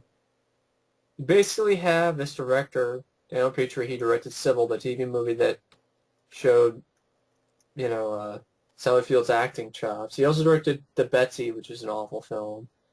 Or Apache the Bronx is okay. I mean, it's kind of pretty boring. Six Pack, the movie Kenny Rogers is a race car driver. He directed Square Dance. This is an interesting movie with Virginia Madsen. He directed the sequel to Cocoon. Not a lot of Sybil, though, would probably, and this will probably be up there. I would think so, yeah. So, sounds like an interesting idea. Hmm. For Alma. Yeah. Really high rating. Oh yeah, it is high, yeah. There's something called Richard's Things. It's directed by Anthony Harvey, stars Liv Ullmann, who was in some, and she was in some horror film, I think. Following her husband's death, the wife discovers and confronts her husband's lover. Their mutual pain and love, envy, and jealousy bring them together in an unexpected emotional and physical relationship. No, thank you. Yeah. I'm alone. I'm alone again. Oh yes, I'm alone again. We got all these movies like Rising Damp. As in one damp crotches. Stingy English landlord Ridsby manages to steam his lodger's poopa. Rising damp, as in your shorts are damp from pissing in your pants. Rising Damp, that's a shitty name for a movie from 1980. Stingy English landlord Ridsby manages to steam his lodger's Cooper, an art student, and Philip, an African jock. Yeah, some weird-ass movies with some weird-ass plots. But really, Denholm Elliott's in here as a small role from Indiana Jones. Stingy English landlord Ridsby managed to stand his lodgers, Cooper, an art student, and Philip, an African jock, making both pay for a room they must share. However, Ridsby's favorite lodger, Miss Jones, now flirts with both boys rather than the old goat, despite his pitiful attempts to be generous. Shitty movie. Rising Damp, as in they piss their pants or shorts. Raising Damp? Yeah, Rising Damp. Is that another fucking Australian flick? Must be some comedy with fucking dumbass plot. Stingy English landlord Rigsby manages to scam his lodger's Cooper, an art student, and Philip, an African jock, both making most pay for a room they must share. However, Rigsby's favorite lodger, Miss Jones, now flirts with both boys rather than his old goat, despite his pitiful attempts to be generous. Crossed by her still overprotective dad, she actually prefers to be in an affair with the slick veteran Seymour, who is really interested in her money. Sounds shitty. Sounds shitty, yes. Sounds like bollocks. Roadie by Alan Rudolph, same director who did the Equinox. That's a fun soundtrack. It sounds like Brain Lock. Brain Lock. Oh, it stars Meatloaf and his first story. That has the soundtrack. That has the song from Styx. Crystal Ball was actually in the soundtrack for that. Huh. Bands make it rock, roadies make it roll. I've always wanted to see it. It sounds like a fun idea. Talking about the roadies, you know. Huh. Oh, The young Texas good old boy is a knack with electronic equipment, and the talent gets him a job as a roadie with a ruckus traveling rock and roll show. Meatloaf, Art Carney, Don Cornelius, Yeah, that Don Cornelius. This Don Cornelius is so trick. Cameos by Roy Orbison, Hank Williams Jr., Blondie, and Alice Cooper. They all did songs for the soundtrack as well. Hmm. So the soundtrack had songs like Driving My Life Away by Eddie Rabbitt. I uploaded the soundtrack on my old original film sound channel a while back. Everything Works If You Let It by Cheap Trick. Everything Works If You Let It, or something like that. Brain Lock by Joel Ely. Yeah, Brain Lock. Brain Lock. That You Better Run by Pat Benatar. Song Called Pain by Alice Cooper. Road Rats by Alice Cooper. Cooper did 2 songs. Blondie did a cover of the song Ring of Fire, I think by Johnny Cash, I think. Ring of Fire. And, yeah. Another song, Gonna Raise Hell by Cheap Trick, but for the longest time was only on the soundtrack to this until there was like a new, like, different CD released by Cheap Trick that had it on there. And then you had Only Women Bleed by Dallas Cooper. Interesting. That's at buybacks for like $4. Like, if I saw it again, it's still there. Next time I'll go over there, maybe. I guess Meatloaf's house in the beginning of the film was the same house used in the Texas Chainsaw Massacre. Wow. So. Then you have Rough Cuts, one of the last films by Don Cheadle, who directed Dirty Harry. Yeah. With Burt Reynolds. Yeah, I heard about that one. It's like a diamond. He's trying to steal like a rough cut, right? He's trying to steal a diamond, right? Yeah, he's Jack Rose, a.k.a. Jack of Diamonds, mastermind a heist of $30 million worth of uncut gems. He also has his eye on lovely Jillian, who becomes a part of the game he is forming to pull off the robbery. This one is not on DVD, I remember. David Niven.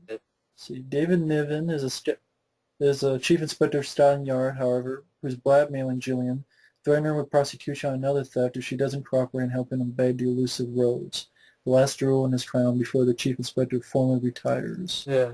Josh Ackland is also in it. Dinomalos. I love this picture that he has of himself on IMDb. He looks like the KFC guy here, right?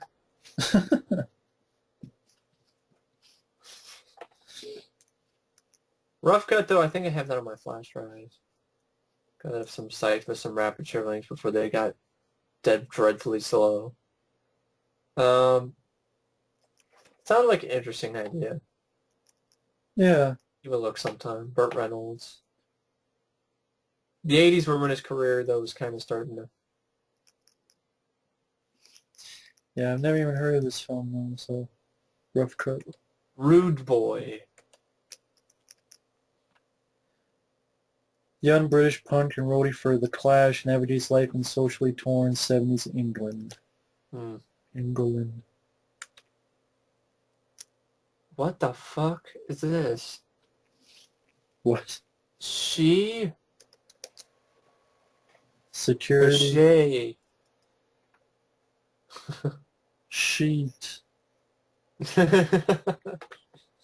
Security hazards expert Lavina Keene, a brilliant American espionage agent, reveals the violence of the international criminal blackmailer Cesar Magmasco.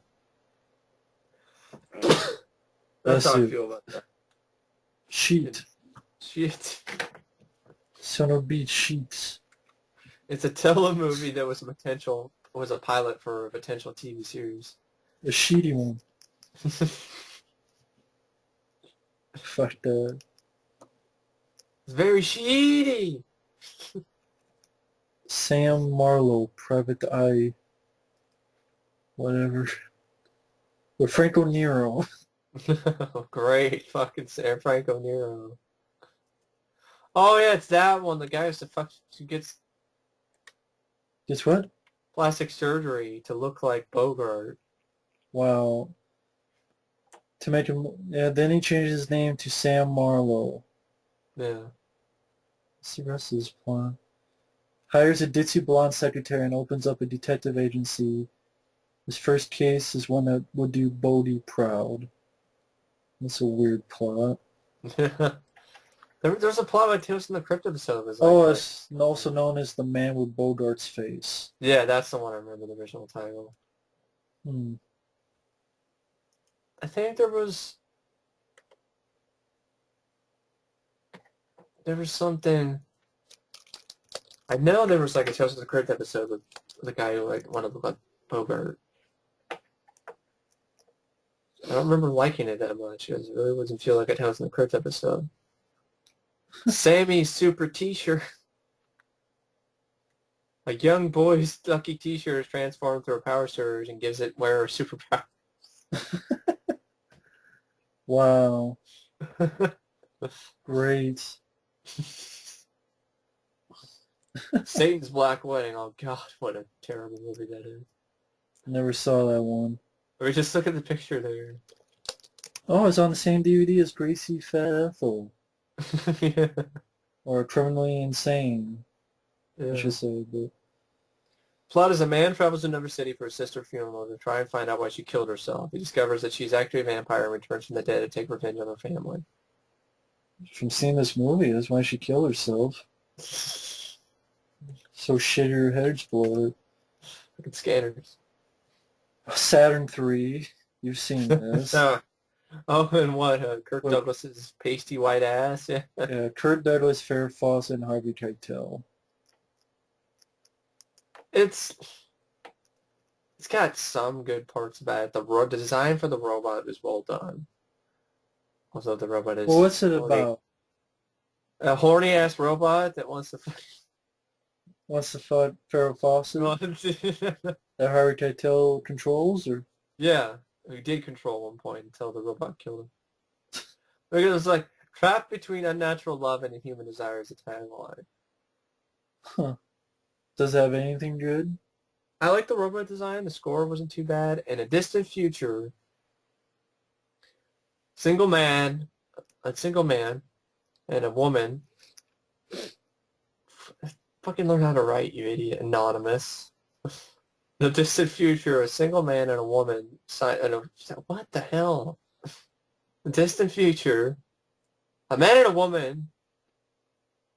Fuck it. In the distant future, a scientific team.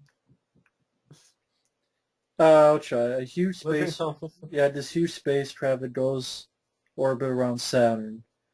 Yeah. There's an experiment going on board. It's a two-person crew, Kurt Douglas and Farrah Fawcett, Yeah. and they have 3 robots. Yeah.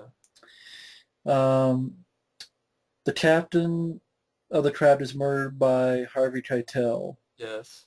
and he takes the captain's place and goes on the ship. Basically, the point is this makes this robot who has a living brain in it, Yeah. and it wants to fuck Farrah Fawcett. Is that the idea? There's a whole sequence where, yeah, he tries to, but it doesn't work. I just don't really... It's a sexually aroused robot that was released a few years after Demon Seed. And I gotta be honest, Demon Seed is better. Wow. A few years after the release of the film, Farrah Fawcett was a guest on The Tonight Show, in which Mr. Carson casually poked fun at Fawcett's movie choices. I remember you did a picture. I think it was called Saturn III. The audience laughed a bit as Farrah Fawcett screamed, answering, originally they had a very good script. It was called The Helper. It's a lot different from what we ended up shooting. Robot's name is Hector. Oh, the same group that was producing Race the Titanic. Yeah. Yeah, see, they make great stuff. Harvey Keitel's voice was dubbed. Yeah, I knew it. I knew his voice was dubbed. It was dubbed by Roy Dotrice. The director did not like Harvey Keitel's Brooklyn accent. So we had him dubbed by Roy Dotrice, who was in... Who had a mid-Atlantic accent.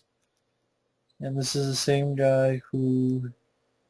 He was in Eliminators. Oh, he went on to do Hellboy 2. And he was in Amadeus. as Leopold Mozart. Oh, he was in Suburban Commando. Yeah, Wow. he was in Suburban Commando. Oh, he was the guy on the Cutting Edge, the Russian coach guy. Okay, good in that. Hmm. I haven't seen the film, but I'll take my word for it. Oh, is my is that review still up or is it? I'm not sure if it's still up. Oh no, that's one that I did that was like an audio thing. I remember. Yeah. Yeah, basically the only thing I really remember is the ending, the way the robot looked. One sequence where the robot tried to pull a splinter or something out of Farrah Fawcett's eye,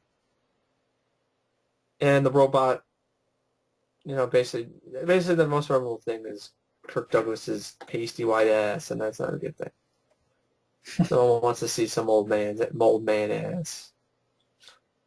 I don't Wow. want to see full frontal nudity on a guy in the first place, and definitely not on some guy who's in his 60s, almost 70 years old there. He's a wrinkled, pasty white ass. No, thank you.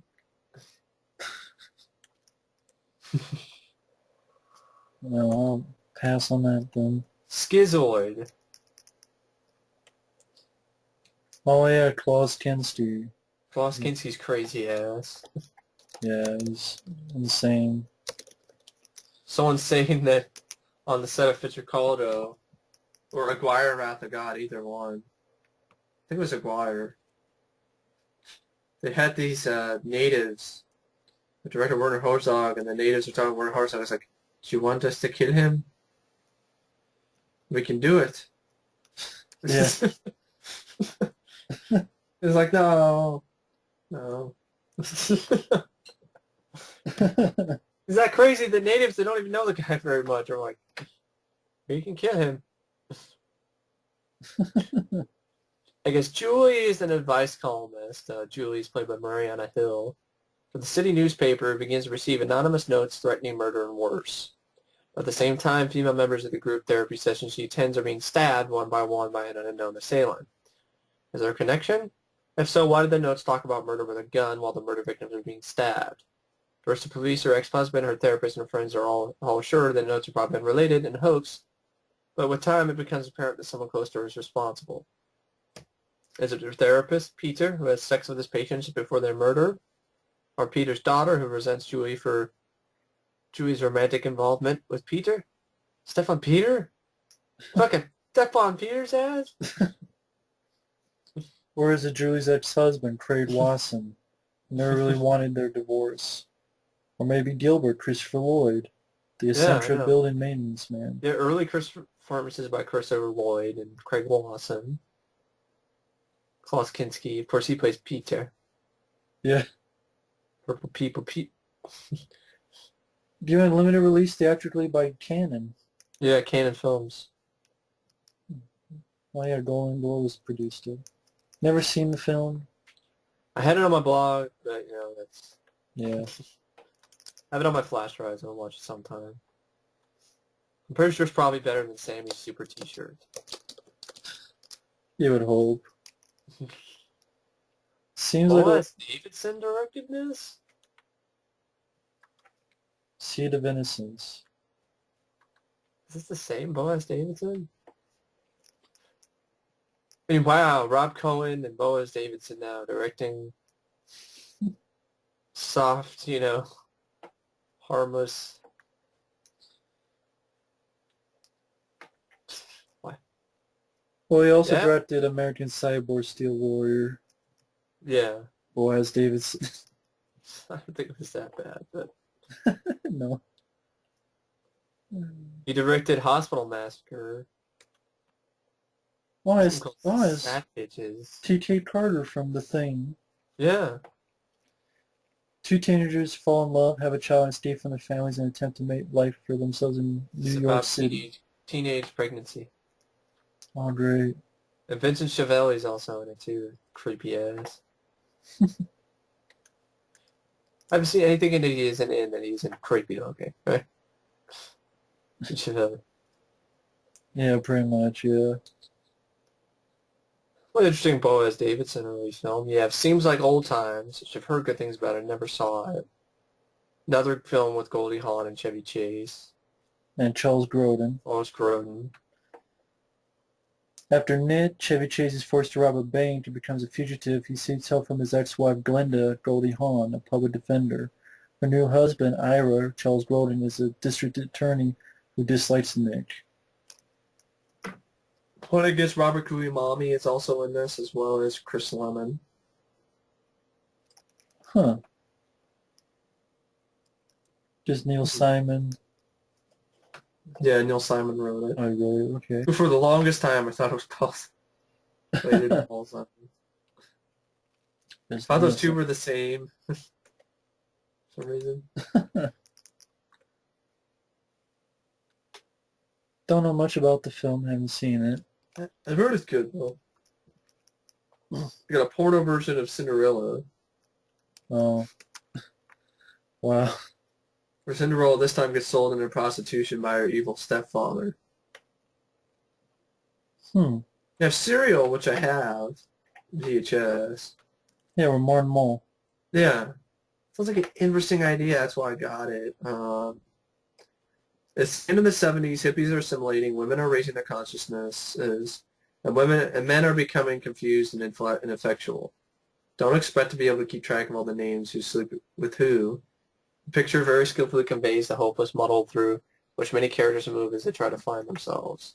I think this also takes place in the Pacific Northwest somewhere, if I remember correctly.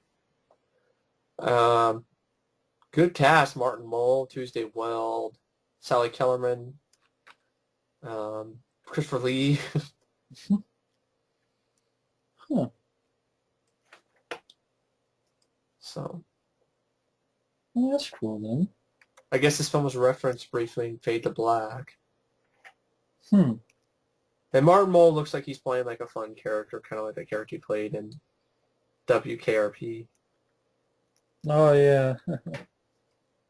That's cool then. So it's not on DVD either. Serial, as far as I know, anyway. Sex with the Stars? What? What in the hell? Stars in the Sky? Or... No. After the magazine he works for is taken over by a sex-obsessed American, a shy astrology columnist is ordered to spice up his column by writing about having sex with a woman from each star sign. Unsure of himself at first, he begins gaining confidence after a few successes. He still has to rush and complete all 12 columns before his deadline. Right, I'm gonna fuck a Gemini, then I'm gonna fuck a Cancer, I'm gonna fuck a Scorpio. Stupid. Or fuck a Taurus. I'm gonna fuck a What, the light car? bulb. I'm gonna fuck the sky. There's stars in the sky. Air hump the sky. Want to have sex with the stars? Sex with the solar system. Jeez. Sex with the rain and the planet. Saturn. And Uranus. Want to have sex with Uranus? Shogun Assassin. I've heard a lot about this. I've never seen this. It's based on the books, I think. Same books of Lone Wolf and Cub. Oh, okay then. Yeah, I've heard of this. Sandra Bernhard as a voiceover? Huh. Long ago, there was a great samurai warrior who served as shogun honorably. The shogun, however, grew paranoid as he became more and more senile. The shogun sought to destroy all those who might stand to oppose his rule, and so he sent his ninja spies on the samurai's home. Ninjas failed to kill the samurai, but did kill his beloved wife. From then on, the samurai swore on his honor to seek out the shogun and revenge the death of his love. Samurai roams the countryside with his toddler son, taking a mercenary work for money until the final battle of the shogun's three masters of death. Sound familiar? Kind of like Kill Bill, right? Yeah. The film. I guess filmmakers. Quentin Tarantino saw it and really did like Shogun Assassin, and it inspired him to do a lot of Kill Bill. Yeah. Filmmakers hired deaf lip readers to help compose dialogue to match the lip movements of the original actors. Huh. Yeah. Mark Lindsay, former lead singer of Paul Revere and the Raiders.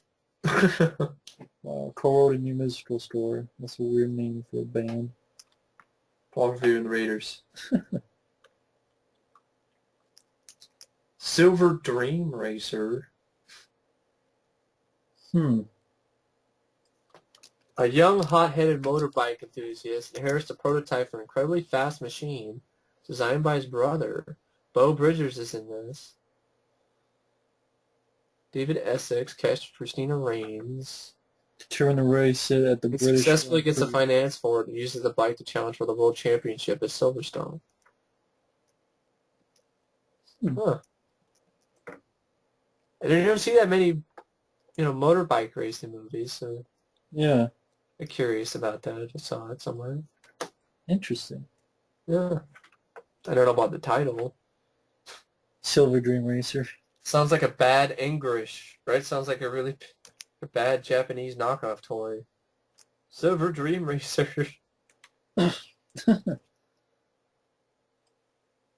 Simon. What?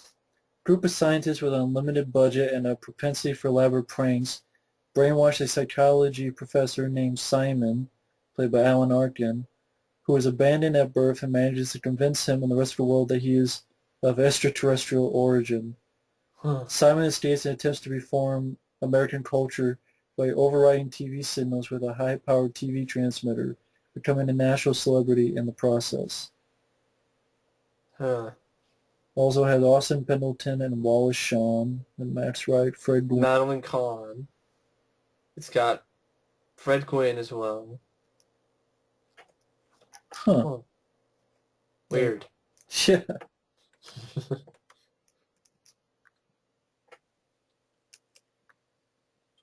That's... Sir Henry and Roland. You can't even finish his title.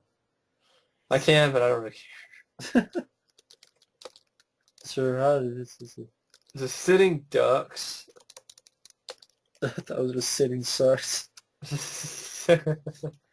Well, at times it does. We're sitting in some shitty, uncomfortable chair for hours. Sitting Ducks, I guess, some French Australian movie where two small thieves come together as a bizarre comic duo in a quest to make their childhood dreams come true. A limousine stuffed with cash stolen from the mob.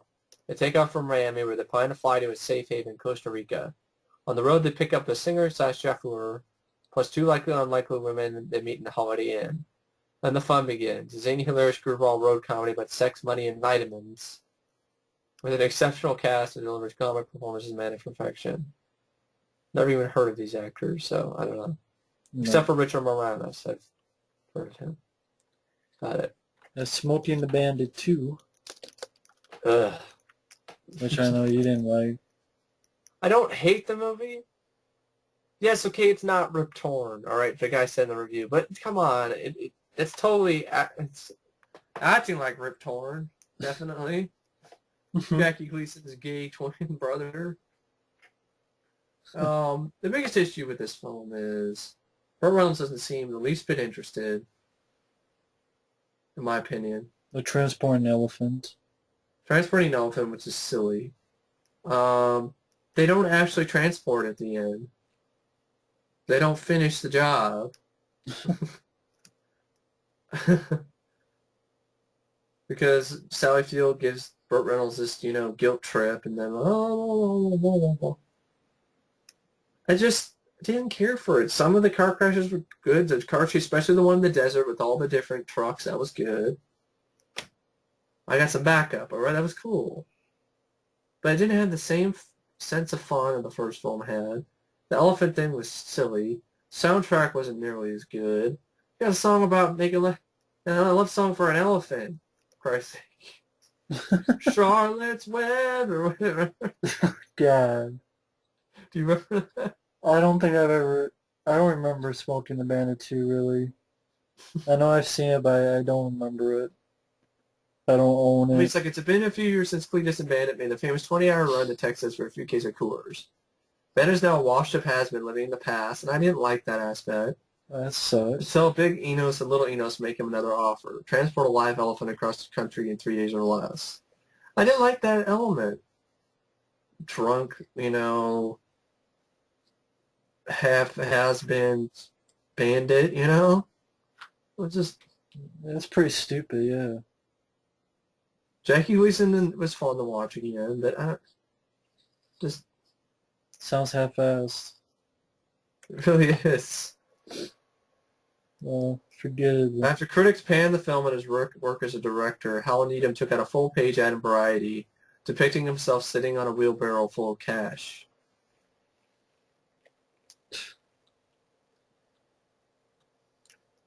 They destroyed a roller coaster. I didn't mind that sequence. I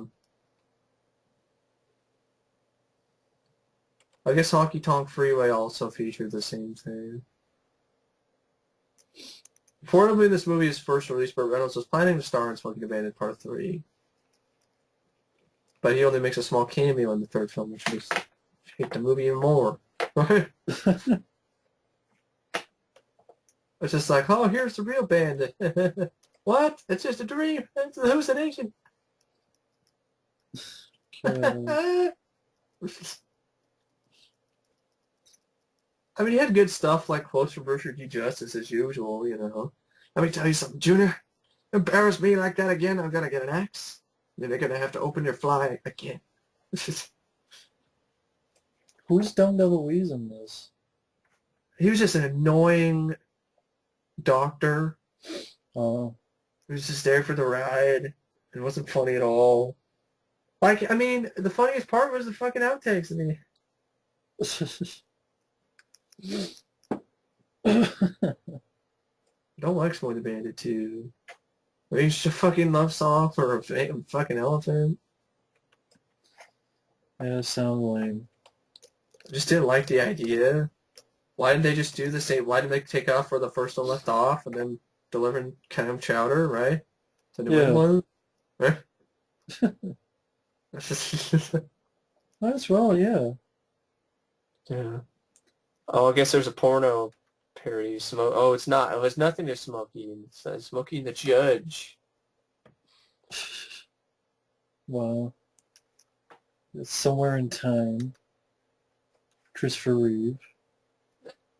It's a good performance. Saw it with my mom. It's just not my type of movie.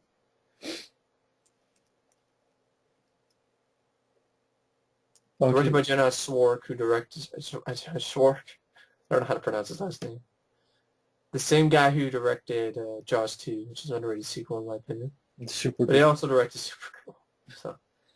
Reeves plays a playwright who becomes smitten by a photograph of a young woman. Through self-hypnosis, travels back in time to your... It's kind of like Butterfly Effect. Yeah. Travels back in time to your 1912 to find love with actress Elise, played by Jane Seymour. Yeah. Manager William Robinson fears that romance will derail her career and resolves to stop him. Remember the soundtrack was good. Good performance with Chris Reeve. It's just not my type of movie. Right. Stage Fright. Oh yeah, that's the Nightmares. Stage Fright. That's the slasher film, right? With the guy wearing the. That's a different one. Oh. This is a different one. This is a different Stage Fright. Oops. A little girl named Kathy tries to keep her mother from making out with a man while driving one day, and she inadvertently causes her mother's death in the car crash. 16 years later, Kathy's changed her name to Helen and become a psychotic actress. Things are going fine until horrible things start to happen with the cast of her new play. Psychotic Wow. Whoever wrote that, I don't think really thought that through. She's become a psychotic actress. It's an Australian horror flick. Okay, whatever. Australia. Ostas. Oh, of course, The Empire Strikes Back. Classic sequel. My favorite of the franchise. Solid film. What more really needs to be said? Badass fight. Awesome fight at the end between Luke and Vader. Awesome sequences of the snow speeders in the beginning. Really did open the door for more movies, sequels to be darker. Um, and it also really doesn't even have a concise beginning or end. It just, Oh, you mean the walkers at the beginning? yeah, the snow speeders and the walkers. Okay. That was a good So thing to add that, or what you call it, the AT-ATs. AT-ATs, yeah. And then basically, I mean, it's one of the film that doesn't really have a beginning, concise beginning or end, but I don't really care. Uh, Irvin Kershner. the awesome asteroid belt sequence.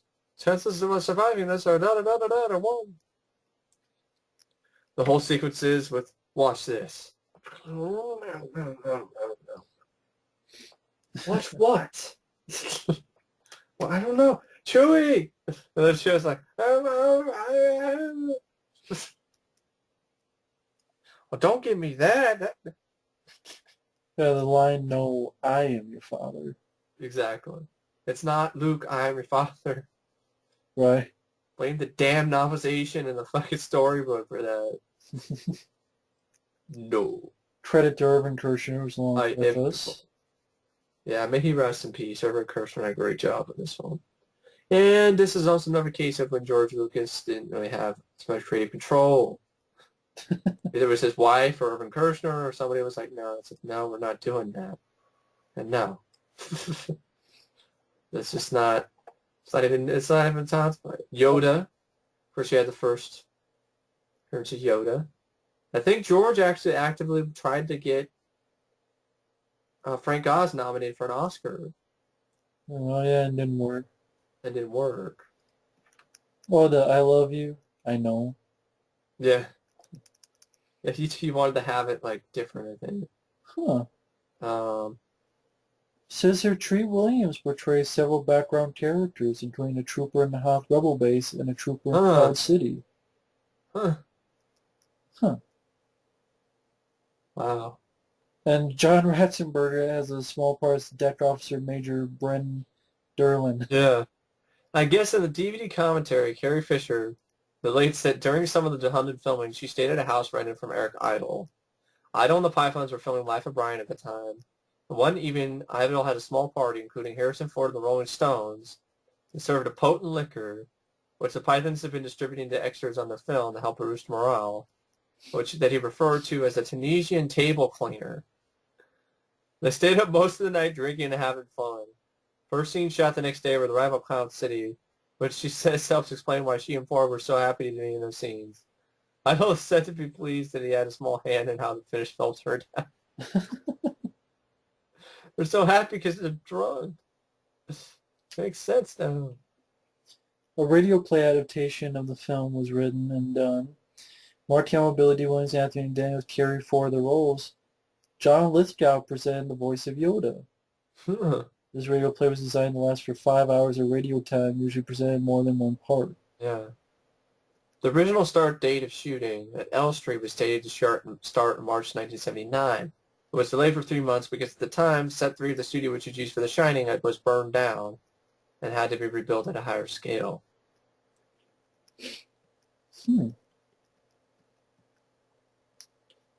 Han Solo frozen, and having Han Solo frozen in carbonite was at least in part due to the fact that they were not sure that Harrison Ford would return for a third film. When the original Star Wars A New Hope was made, Carrie Fisher and Mark Hamill was signed for a 3-picture deal that Harrison Ford refused. Ford even requested George Lucas to kill off Solo, since the character had played his part already. But Lucas refused, saying that he still had a heroic part for Han Solo to play in Return of the Jedi. Huh. Irvin Kershner originally turned down the opportunity to direct the film as he felt that it would be too difficult to top the success of Star Wars. He took the job when his agent convinced him that he shouldn't pass on the opportunity to make a sequel to one of the most popular movies in history. Well, you did a good job. Exactly. In order to avoid sharing creative rights, this is stuff that George Lucas did when he still had his mind, I guess, in the 80s. Didn't get fat. In order to avoid sharing creative rights, George Lucas decided to avoid using a major studio to finance this film. Instead, he bankrolled the $33 million production himself, using a combination of his profits from Star Wars A New Hope and a bank loan. While the move was risky, it paid off several times over. Lucas recovered his million investment within 3 months of the film's release. He then showed gratitude far beyond the Hollywood norm by sharing the profits with his employees. nearly $5 million in bonuses. Huh. Well, it's a classic film. Exactly. And then one more thing to say, it's everybody knows Empire Strikes Back. Many people consider it the best. Hopefully he doesn't fuck up the new re-release in 3D, right? Well, they already That's some fucked up shit. on Blu-ray, so special edition, so fuck it. I don't know how much was fucked up with Empire, though. It's George Lucas, he fucks everything up nowadays. Okay, so I guess when Han Solo was about to be frozen, Princess Leia says, I love you. In the original script, Han Solo was supposed to say, just remember that, Leia, because I'll be back. What? Filming at the time of filming, Harrison Ford wasn't certain he didn't want to come back for a third film. And there's a recurring legend this line I know was ad-libbed. However, Alan Otter's book, Once Upon a Galaxy, turned to Making Never Strikes Back, whose transcript in the discussion between Ford and Irvin Kershner, in which Ford suggested the line. So Ford suggested the line. He's probably like, doesn't sound like anything the Han Solo would say. Look, I know. Yeah, I know. Let's say to be confused with Arnold, right? Right. Don't worry. I'll be back. That's a classic movie. What more needs to be said? Woody Allen's film Stardust Memories. I don't know. I've never seen it. Have you? No. I've just never been a big fan of Woody Allen. No, I didn't grow up with him, so I didn't care. Yeah, same here. Yeah, Stir Crazy. It's a fun movie, but The ending, yeah. yeah. I like See No Evil, Hear No Evil a lot more. Because it's funny from beginning to end. I mean, it's funny when they get in prison, you gotta be bad or you'll get fucked. Oh, he wants to lie. He's trying to lie. He's like, oh, shit. It's hard to believe that it's directed by Sidney Poitier. I know Richard Pryor created a lot of trouble on set because he was in his drug phase. This rodeo clown guy. The rodeo clown is the most dangerous job because it gets closest to the bull. He's the best of the bull. Hook to the left, hook to the right. And if the bull rider's in trouble, he's got to protect him. It means getting his ribs pulled out of being freight trained. Freight trained? Run over just like a freight train. On with the bull. It's worse because a freight train don't back up and finish the job. Later on, we'll show you how to lie out on the stretcher at ambulance. Huge hit. Yeah. It's funny, but the third act doesn't have any laughs. When they're It's making more an like an escape. action movie, right? It just turns into an action movie. Yeah, just like an escape movie. Okay, we're at the rail, we just escape. And no more laughs. Yeah. I mean, you can have laughs during escape stuff, too. I mean, you don't have to just be... And then at the end of the day, the escape was pointless because They got caught anyway, right? Yeah, Joe Beth Williams comes up and says, you're free. So they escape only for her to come up and go, you're free. I didn't realize that. Joe Beth Williams and Craig T. Nelson. Yeah. Before Poltergeist. Yeah, you have Harry Monroe as the character Richard Pryor plays. It's like, I guess I'm a short son of a bitch. My daddy was a short son of a bitch. My mother was shorter than him. And my brother was so short we couldn't even see it. Been 25 years. God, I'll be 161 when I get out. Of course, Erland Van Lith, who's passed away, he was... Grossberger? Yeah, he was Dynamo in The Running Man. Yeah, Grossberger. Yeah, I was saying that song, right? I forgot what song Valley. Valley. I remember him more in Running Man. Yeah. Just because of, hey, Lighthead! Hey, Christmas tree! And of course, light bulb! And he was in Alone in the Dark as well. Oh, he was good in that. So yeah, it's a solid, fun classic, between the two, Gene Wilder and... But Fun. Yeah, I agree with that. The ending is just kind of out of left field, and then the fact that they were free anyway is kind of like, what's the point of this? It's fun. I mean, it's not my favorite, but I still haven't. It's not a lot of good parts. Yeah. And we're bad. We're bad. Yeah, we're back. Stunt Rock. Brian Trencher Smith. the hell is that? You don't remember who that is? The director? No. It's the guy who brought us Leprechaun 3 and 4. Well, I haven't seen him in the years. Oh yeah. Wiped my mind from that shit. Australian stuntman Grant Page goes to Los Angeles to work on a television series. What? This. What was that show with the majors? The Fall Guy? The Fall Guy. He uses his spare time to lend his expertise to rock band Sorcery, whose act features duels between the King of the Wizards and the Prince of Darkness, with his cousin playing the Prince. Page also helps the duo develop the pyrotechnic magic tricks for their shows. Also finds himself in the budding romance of the magazine writers, recounts for their own exploits as a summoned daredevil, wears various stunts by other greats. Death Wish is 120 decibels. That's what the How's that tagline mean? is. I don't know. Stuntman meets rock groups. I don't know.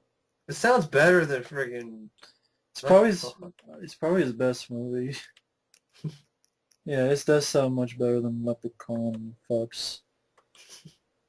Fuck those movies. But the real band Sorcery actually does songs for this. There's a shit ton of trivia on this. Oh, Super Fuzz. I gotta go see this because I grew up with They Call Me Tranny, so I grew up with Terrence Hill. Okay. That's a Western, right? Yeah, They Call Me Tranny. It's like a spoof on the Man with No Name. Yeah. There are a bunch of different spoofs still, I think, of Yeah. that stuff. A bumbling Miami police officer who gains superpowers through accidental nuclear exposure. Stars Terrence Hill and Ernest Borgnine. I'd give this a watch. As I like Terrence Hill. I've seen the trailer before. I like They Call Me Trinity, what he did with Bud Spencer. So basically, I guess red powder from a nuclear explosion gives a police officer superpowers as long as he doesn't see anything red. Wow. Super Fuzz. He is eventually framed for murder and is unsuccessfully executed by many different methods.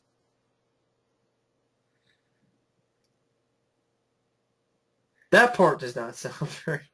At the last instant, he manages to catch this guy. Through the process, they wind up plunging through the earth and straight up to China. Returns. Wow. I think that's on VHD, I think. Wow. There's illegal gambling going on inside that truck. No, I'm not saying they weren't counterfeit fish, but even if they were, there's no law against it. Or is there? You're the one who gave him only 5 minutes to get here, but that's not. But he's got an answering service. That's what he's got. It's not true, Sarge. Remember this one time at police college, I painted myself green and I pretended to be a Martian. Yeah, that's great, Chief. He uses a borrowed bubble gum to create a balloon, and both men rise out of the ocean and float back to the city. I'd give it a look. Yeah. Of course, Superman 2 classic. Isn't that Superman? Did it come in 81 or is that 82? 81 as well. Yeah, I thought it was later, but I don't know. It says 1980. Wikipedia says 1980. I guess the first one is 78. Yeah. So I guess I thought it was 81. Maybe it was 81 in the U.S. Yeah, see? It was 81 in the U.S. Oh, I knew it was 81 in the U.S. Okay. And everywhere else it came out in... Oh, okay. In Australia it came out in 80. Okay. France, Norway, Spain, blah, blah, blah, blah. Oh, okay, then never mind. Skip that then. For another day. Movie. Yeah. We could talk about it anyway, since it's freaking mentioned in here for some reason on Wikipedia and everywhere else. And IMDb. Because I think it was finished. It just was delayed for the American release just for a little bit. Okay, so, folks, we know it came out in 81. Fuck it. Yeah. They have it listed here. Blame them. I know Richard Donner had filmed most of it, then they had Richard Lester Seeing his finish it. Richard Donner cut, I'm glad Richard Lester... I'm not a fan of the Richard Donner cut. I'm not either. It cuts out some of the best action sequences. Cuts out... So, generally, you like to step outside. Which, does that make any sense? It's one of the most badass lines ever. Superman, where's Superman? Yeah, General. Superman, Care to step General, outside? would you care to step outside?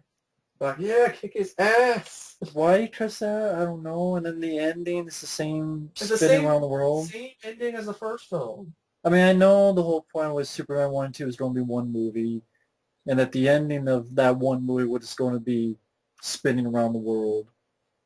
But because they weren't sure, they split the movies That up into doesn't. two. Yeah, I know, but that still doesn't make any sense. How the hell are you going to organize that? Because Lois gets stuck in the friggin' earthquake and dies. Yeah, I don't know how. I don't There's know if like they. no other. And how? What other way could you have done that? I don't know if they put that in once they knew it was going to be split up. I mean, I don't know.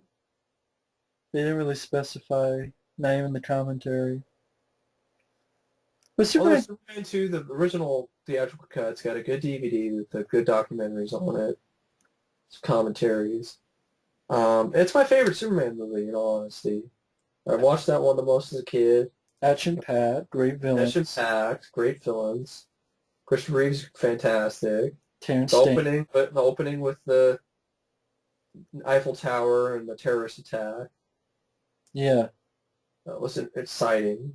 Um, Terrence Stamp is fantastic. Near before saw it. We're still doing Zod again. Yeah, but just like, why? Like, if they were going to do Zod again, just bring back Terrence Stamp. Right? Yeah, but he played it well, General Zod. He played it great. Terrence You had a Stamp. good supporting cast of the other Kryptonians as well. You had Michael Val, Halloran. Jack O'Halloran played Non. Valerie Perrin. Sarah And Douglas played her. Sarah Douglas as Ursa. They were Probably the great. most memorable role she was ever in. And yes, Gene Hackman, he's in it, but Luxor doesn't do that much in here. They're No. mostly, his stuff consisted of scenes that were Richard Donner supposed to be in film. the first film. Yeah, But it was supposed to be two different. the Richard Donner filmed all the stuff that Yeah. Gene Hackman was doing. Of course, you have the fantastic score again. Same music. John Williams. Great fight scene going Great fight scene at the end of New York. It's fantastic. One of the best fight scenes well, ever. Metropolis, but you might as well say Through New York. Metropolis. Metropolis. Going through the Coke. Was Yeah, it? that was awesome. It throws him through the Coke sign. Superman, and it shows Superman's vulnerable because he has these villains that, are just about as powerful as he is. How do you feel about the end at Fortress of Solitude? Where he has like all these gadgets out of his ass. That's one thing I can't really. I love the Family Guy thing. Pulls the cellophane ass off and throws it on him. It's like, well, that was inconvenience. What did you really think that was going to do, Superman? I don't know. I just thought maybe it'd like trap you, incapacitate you for a second. That's completely useless. I mean, I agree. That thing was just like, what the hell? Yeah, I didn't get that. Doesn't he like teleport or something? Yeah, some shit like that. I didn't understand that. He ends up, the whole plot of him losing his powers, because I love how the 80s are like, yeah, because he can't make love to Lois unless he's less of a man. Be a shotgun through her bag. Like in Hancock. Great production design. Fortress Solitude was fantastic. But that whole sequence makes up for it. It's ridiculous. Yes, he does the double move on him, gets the powers back. Thinks he's taking away his powers, but he takes away their powers. Yeah. How it works, but it doesn't really matter too much to me because it's just a badass moment. Or near before saw it. And then Superman does that. Crushes his hand. He does that kind of weak puppy dog eyes and kneels. He grabs his hand. It's like he goes. This guy, then he throws his ass. He doesn't even say any words. Superman just puts this look on, like fucking screwed look on his face, like, It's over Zod. A lot of fun. It's a pretty long one too. And of course she was the Niagara Falls sequence with that dumbass kid. Oh, oh yeah. Stupid parents. What are you doing? Just fucking let your kid go over the fucking rail in Niagara Falls. It's great. Then you basically have the whole thing with Lois and Clark at the romantic motel or whatever, Niagara Falls, and Fred burns his hand. Oh yeah, But the not Richard really. Donner cut. They cut out the Eiffel Tower stuff. What? There's another reason why I don't like the Richard Donner. Yeah, they just used the missile from the first film that made the Zod and them break out. Hmm. Interesting. Oh, Or and the of dead course, when it detonates, yeah. which of course doesn't make sense because I thought he went back in time and stopped him. But again, I don't understand the thing in The Superman ending 1. of this, though, the whole bullshit where he reveals his identity to Lois and then gives her a smooch. She Well, forgets everything.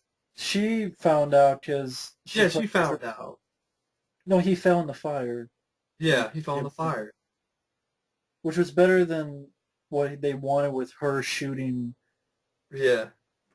Oh, but then it's fake or where the fuck he was, I mean, really? blanks or whatever. Yeah. I mean, really? That's just date rapey, right? Superman could just be like, you're mine. Mm. Oh yeah, the Just kiss. ravish some chick and then kiss her and then she doesn't remember anything. Which he never had that power, kissing. No. Never had teleportation powers either, and he couldn't rip his S off and throw it at people, but... Yeah, watch Superman 4. Oh, yeah. But it's a fun movie. It's entertaining. It's a fun movie. And I like the original cut better. Some of the comedy moments in the original cut, especially when you have the fight at the end, there's these comedy moments that just seem out of place. The wind's blowing around and the guy's trying to still eat his ice cream cone or his fries or some shit. Oh yeah, I think that's the director. Because he Kinda did Superman 3, right? right? Yeah, but But, overall it adds to the fun of the film. So I still like yours, Richard Donner's cut. I do, because his cuts just took out some of the best moments. Took out It some ends the same fun. way as the first movie did. It makes it less fun. Sue us. Exactly. Sue right on my dick. And Sweet Cheeks. Wait, with John Holmes, no porn. Sam Waterston, Sweet William, Jenny Gutter. Don't know anything about it. So far. Taboo. Oh, is that the one where the guy... No, it's different. It's not the same one. The tattoo. That's tattoo, not taboo. No. Dirt. Talk dirty to me. Tanya's Island with Vanity. Yeah, and there's actually effects by, I think, is it Rob Bottin or is it Rick Baker and Rob Bottin. Rick Baker? Yeah, they did the ape. And Steve Johnson. And I guess, I think John Carpenter saw effects in this and hired Rob Bottin. My God. Yeah. Well, didn't he do the fog? Rob Bottin? Yeah. Yeah, Rob Bottin, but he saw Tiny Island, I think, before. Oh. And then was like... Wasn't the fog 80, 81? Yeah, they're doing remember? It'll be there. No, I mean, I thought the fog came out like 81. It came out in 80, but I think the Tiny Island, I think, was finished in like 79, Oh, okay. at least for a while. So wait, Vanity is in a love triangle between a boyfriend and a blue-eyed man-ape? Yeah. Okay. Of course, she was known as Edie Winters at that time. She wasn't known as Vanity. Oh. That's a weird Albert plot. Soule is the same guy who directed Alice, Sweet Alice. Which, well... And the last movie he did was Pandemonium. One of the Smothers Brothers as a Mountie. Huh. Okay, then. Oh, Terror Oh, Train. tell me a riddle. Let's go. Sounds like a boring movie. Skit. Terror Train. Roger Spottiswoode, director of Stop and Mama Shooter.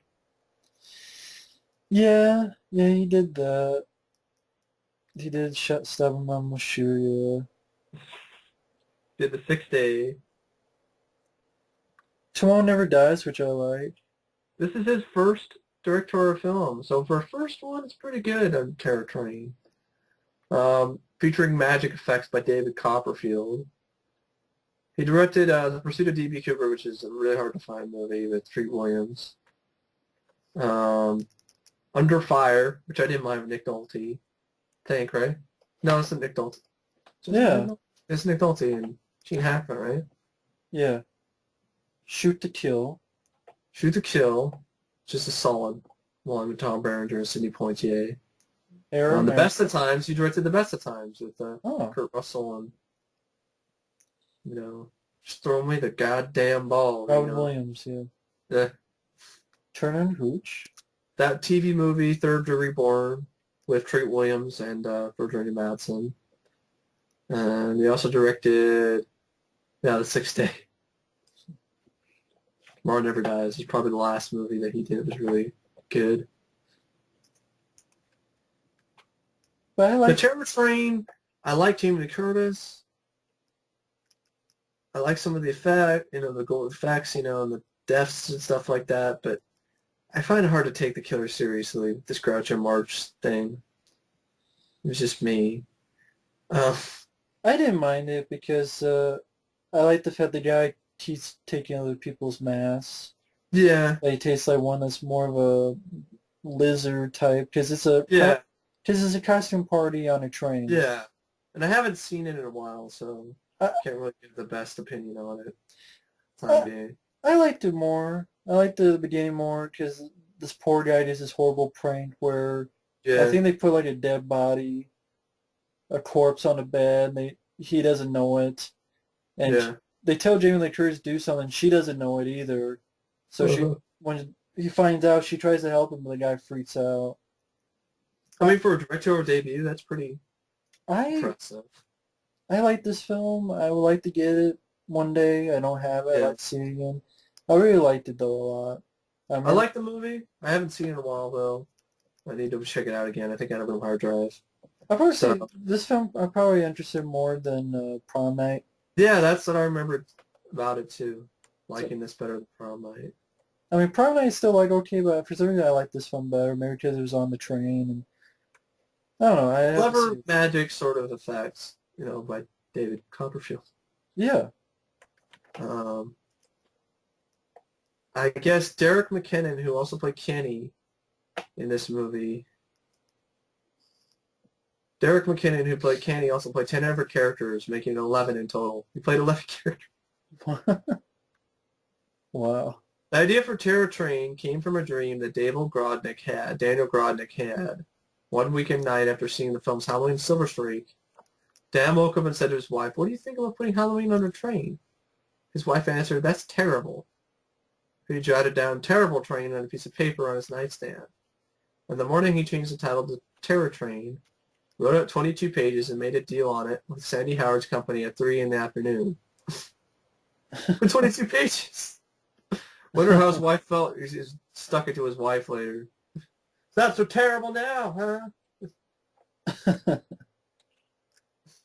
Wow. Jamie Lee Curtis shot this film back-to-back with a similar theme slasher film, Prom Night, in late 1979. Both films were shot in Canada. Prom Night in Toronto and Terror Train in Montreal. Huh. Filmed aboard actual train cars that were converted to allow space for large camera equipment for the production.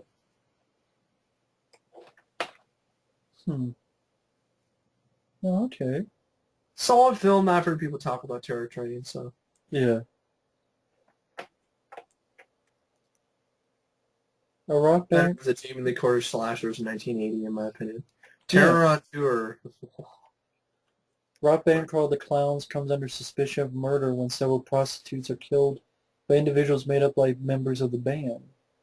Boring, sleazy, snooze fest. That's all I need to say. Oh, you've seen this, okay. That's a heavy metal horror film. Yeah, I forgot, yeah. I forgot about that movie. That boring. Forgettable. It's on YouTube though if you want to watch I'll pass. Guess the apple, it. which you have. On VHS in Oklahoma, Menahem Golan. Yes, that Menahem Golan. Catherine Mary Stewart. I'm from Mary Stewart. In the film, okay, Alfie and BB, two sweet naive youths from Moose Jaw, Canada. Moose Jaw says Castro on in Canada. Have come to America to compete in the 1994 World Vision Song Festival. Although the pair of talent, they are beaten out by underhanded tactics of festival favorites, another duo with the backing of BIM, Boogaloo International Music, and its leader, Mr. Boogaloo. Though crestfallen by their loss, Bibi and Alfie are soon delighted. Bibi and Alfie are soon delighted to hear that Mr. Boogaloo has taken interest in their music and wants to sign them to his label, while always looking up for the tune to the rhythm and serve the dark underside of the rock and roll world. Boogaloo's the devil. Okay, he's Satan, basically. Oh. The future in this is 1994.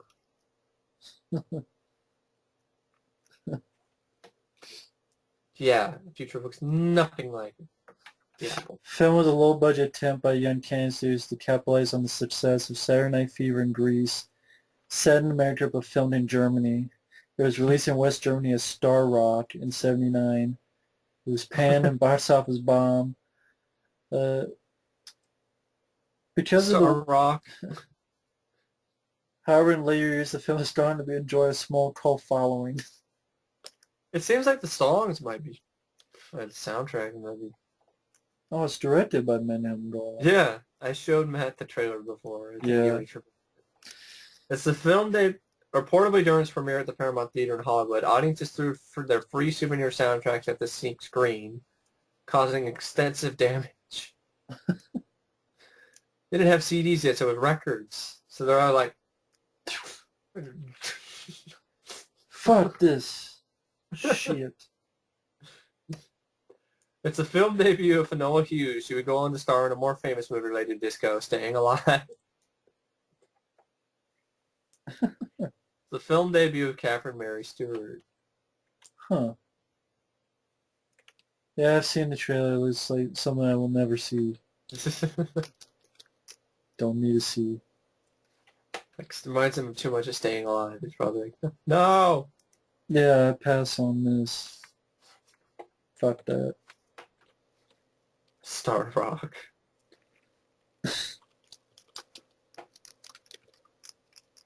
The Attic. I always liked this. It was a good kind of... It's caught on TV long ass time ago. It's one of these... More like a suspense thriller than really a true horror film. I thought the performance of Carrie Snodgrass was good. Wade Milan was good in as well. Basic plot is... Woman librarian devotes life to caring for wheelchair-bound tyrannical father after being stood up at altar. She fantasizes his death and finds joy only with her pet monkey. Monkey disappears and a shocking past is revealed. Exactly. I don't really want to give away what's in the attic. Oh, okay. But, you know, it's a solid film. Her diaphragms in there. Her virginity. No. Her mom? I don't remember. But I do remember enjoying the movie. Her brother. It's slow. It's a bit slow moving. Her pet monkey's in the attic. Killing everybody. It's like Monkey Shine. It's definitely slow moving. So okay. Yeah, it says not super fast, but I thought it did a good job building it up until you figure out what's actually in the attic. Oh, okay then. Give it a look sometime. Had it on my blog, and you could. I think it's on VHD. I think. Okay. That one's interesting. The cover art, it has a terrifying monkey with the symbols. Oh, I remember that cover art. And you have The Awakening, which I uploaded on Shocks in the Five. It's a pretty slow-moving, dusty old, Charlton Heston stars. yeah, pile of garbage in a way. Pretty boring. Stephanie Zimbalist is all right. Charlton Heston goes throughout the whole movie with a horrible British accent. Uh, Definitely a better movie, would definitely be a better version of this. It's based on the novel Jewel of the Seven Stars by Bram Stoker. Better version of that is definitely Blood on Mummy's Tomb, the Hammer Films version in the 70s. It's definitely a lot better version. But I do like the score for The Awakening, but it's got some good shots, especially in Egypt. I think it marked one of the first films ever actually be able to film at the pyramids or something. Huh. But if Yeah, you wanted to give it a look, it's on Shucks and the Thigh, the full movie. yeah, it's like the spirit of the mummy, right? Yeah, kind of like the kind of Audrey Rose or the Omen in a way. Hmm. I love the poster artwork, the one with the mummy. It's really Yeah. good.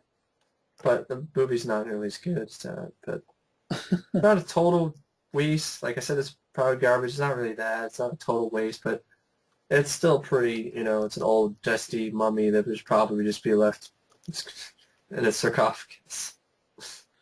Oh, You can open it up just to see what it looks like, but that's about it. sure. Worth the watch once type of thing. Oh, okay then. A Baltimore Bullet. James Coburn, Bruce Boxleitner. The Adventures of Two Pool Hustlers. Hmm. Many of the plot elements were lifted for the 1986 hit film The Color of Money. Yeah. Wow. Nick Casey, James Coburn, whose nickname is Baltimore Bullet, is a legendary pool player whose best days are behind him. He decides to teach everything he knows to a young up-and-comer, Billy, played by Bruce Boxleitner, all leading up to a bid winner-take-all match between the two of them. I give a look at that. Give that a look. I saw it somewhere. Hmm. It seems like a lot of people that like the movie, like pool. I think this is the best pool hustling movie out there. Okay. Oh, yeah, you're right. Yeah, see the big brawl, the big red one, yes. The Blue Lagoon. Yeah. It's sticky. You're all sticky.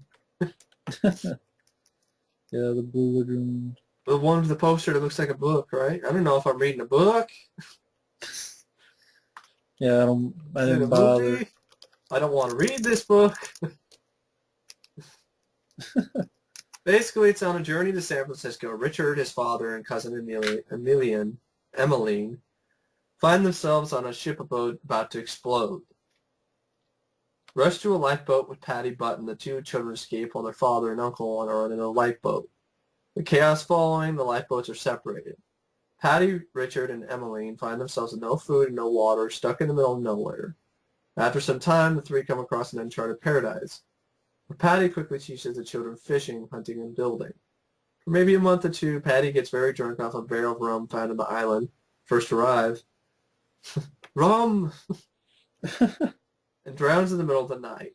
Emmeline and Richard, now alone and very scared, move location to rebuild their island home. Days later, the two young skiers have developed a very real home, but hormones and feelings between the two strain their friendship. It's the first movie that people got to see, Brooke Shields, nothing gets in between me and my Calvins. Naked. And kind of making out with Christopher Atkins. A bit underage. I never bothered to see this. I don't care about the Blue Lagoon. All the nude scenes depicting Emmeline included a body double. Huh. Brooke Shields always had to have hair glued to her chest for the other scenes. It was the director's original concept to have the two grown characters play the entire film in the nude. Which scared off many actors, including Jennifer Jason Leigh, who was the first choice for the female lead. For late passed on the project, the producers offered Diane Lane and Willie Atkins a film after screen testing them together in Mexico, where Lane was shooting a Western. but the pair discussed a nudity together after the crew left and called a few days later to say they wouldn't do the film either. With shooting the set to begin a matter of days, the desperate director agreed to let Shields make the film predominantly clothed with a body double employed for the nude scenes. With that settled, the casting director returned the thousands of audition tapes and made over the course of a year and decided Christopher Atkins would be all right. They permed his hair to look more savage. It wasn't even the first, Sean. Wow. Brooke's original body double broke her back. So the replacement body double for Brooke Shields originally hired to catch for a trained dolphins, who was the right body type, so was used as a new double. Kelly Preston, Linda Blair, Jodie Foster, Tatum O'Neal, Michelle Pfeiffer, Daryl Hannah, and Rosanna Arquette all auditioned for the role of Emily. Matt Dillon was the original choice for Richard, but turned the role down. Lori Loughlin was offered the lead role, but turned it down. Everybody said There's fuck more this. people who were considered for the lead of Emily. Melissa Sue Anderson, Kim Basinger, Ellen Barkin, Justine Bateman, Delta Burke, Jamie Lee Curtis, Bridget Fonda, Melanie Griffith, Angelica Houston, Kay Lenz, Mariel Hemingway, Kristen McNichol, Amy Irvin, and Sarah Jessica Parker were all considered for the role of Emily. Sean Young tried to audition 5 times for Randall Kleiser for the part of Emily, and that went to Bush. Another crazy Sean Young moment there. Yeah. John Travolta auditioned for the role of Richard, but turned it down. Christopher Reeve auditioned for the role of Richard, but turned it down due to his commitment to Sabrina. That's a better choice. Carrie Fisher turned down the role of Emily due to her commitment with Star Wars: Empire Strikes Back. Carrie Fisher? Wow. Didn't you see Carrie Fisher topless? Sorry, whatever. No, that's okay. Deborah Ringer turned down the role of Emmeline as well in order to play Sissy in Urban Cowboy. I guess Kathleen Turner tested for the role of Emmeline, but failed the audition. John Belushi was considered for the role of Richard, but he was too funny for the part. Richard Gere turned down the lead male role. Ironically, the lead male role is called Richard. Sylvester Stallone was considered for the role of Richard. Can you imagine that?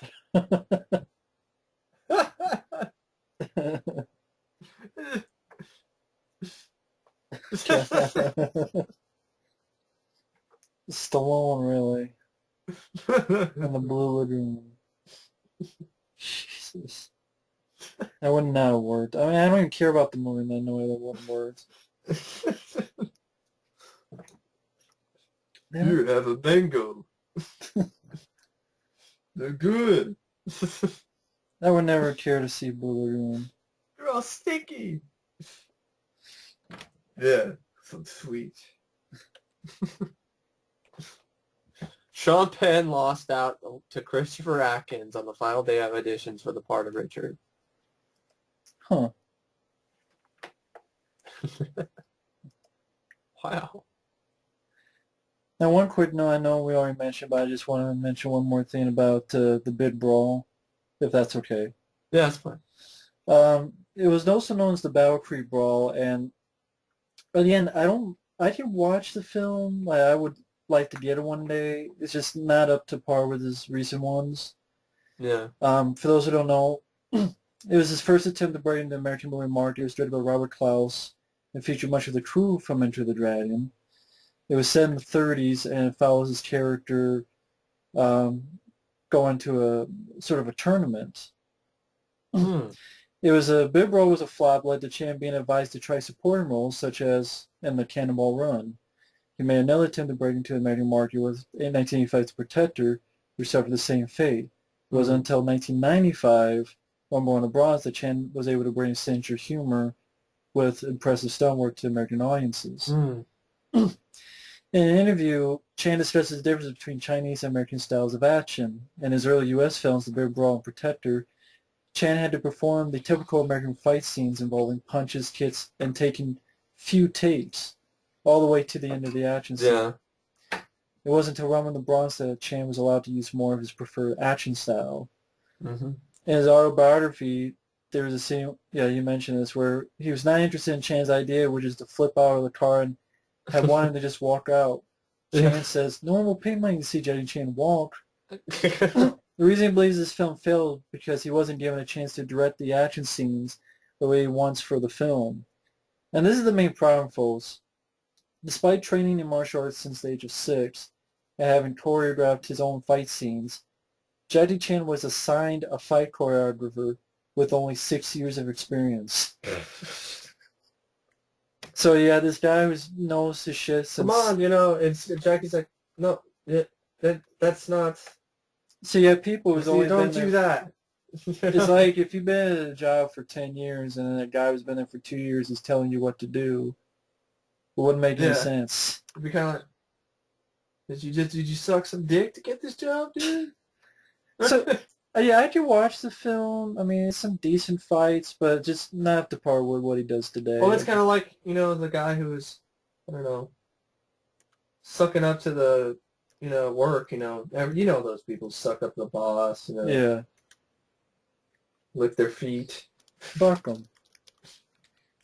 But anyway, Next, that's we got a classic comedy, which the Booty Man. it's just the Blues Brothers. I know. The Booty Man's a cop.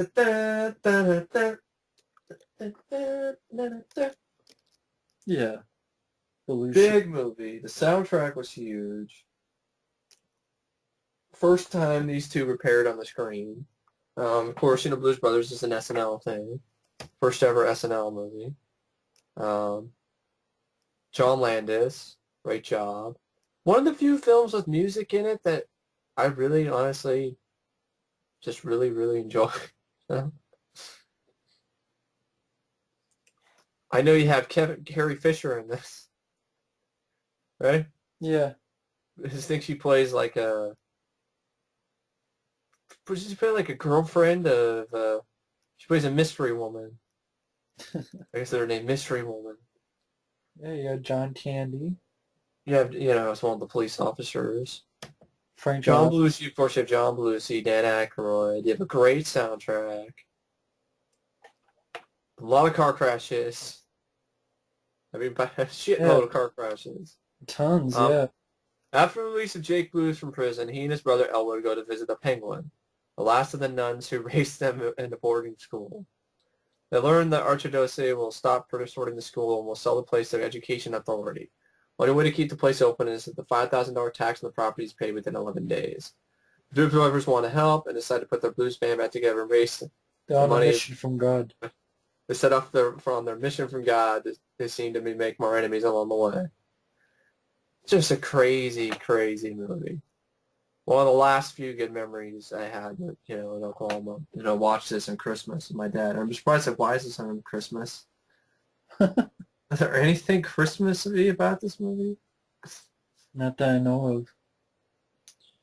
Haven't seen it in a long time, but fun movie. Better than classic stuff. There's a cameo. I think there's a cameo with Steven Spielberg, I think. Probably John Landis did that once in a while. Yeah. Better than the sequel. It's crazy. A lot of this stuff is not really... It's not realistic. Not realistic, but I don't really care. I could care less. Great concert at the end. Makes you want to get up and clap, with them.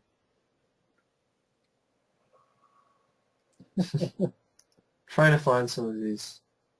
We're on a mission with God. I guess there's... Yeah, Aretha Franklin was in it as well. I guess there's stuff on the DVD? Special edition? Yeah. Okay. Commentary thing. Oh, collector's edition DVD. Yeah. Documentary. Stories. Oh, and I remember Ray Charles. Kids trying to steal something. Blank. Picks up the gun and shoots it. What was she? Charles could shoot. I love how they're driving through the mall and they're all like, "Oh look, JCPenney's having a sale." Or something like that.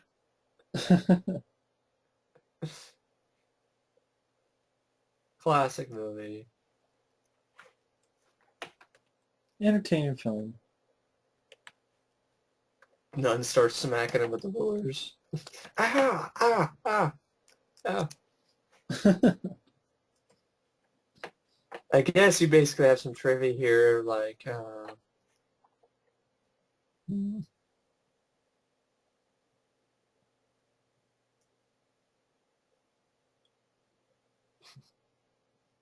Jailhouse Rock. This thing much of like Jailhouse Rock.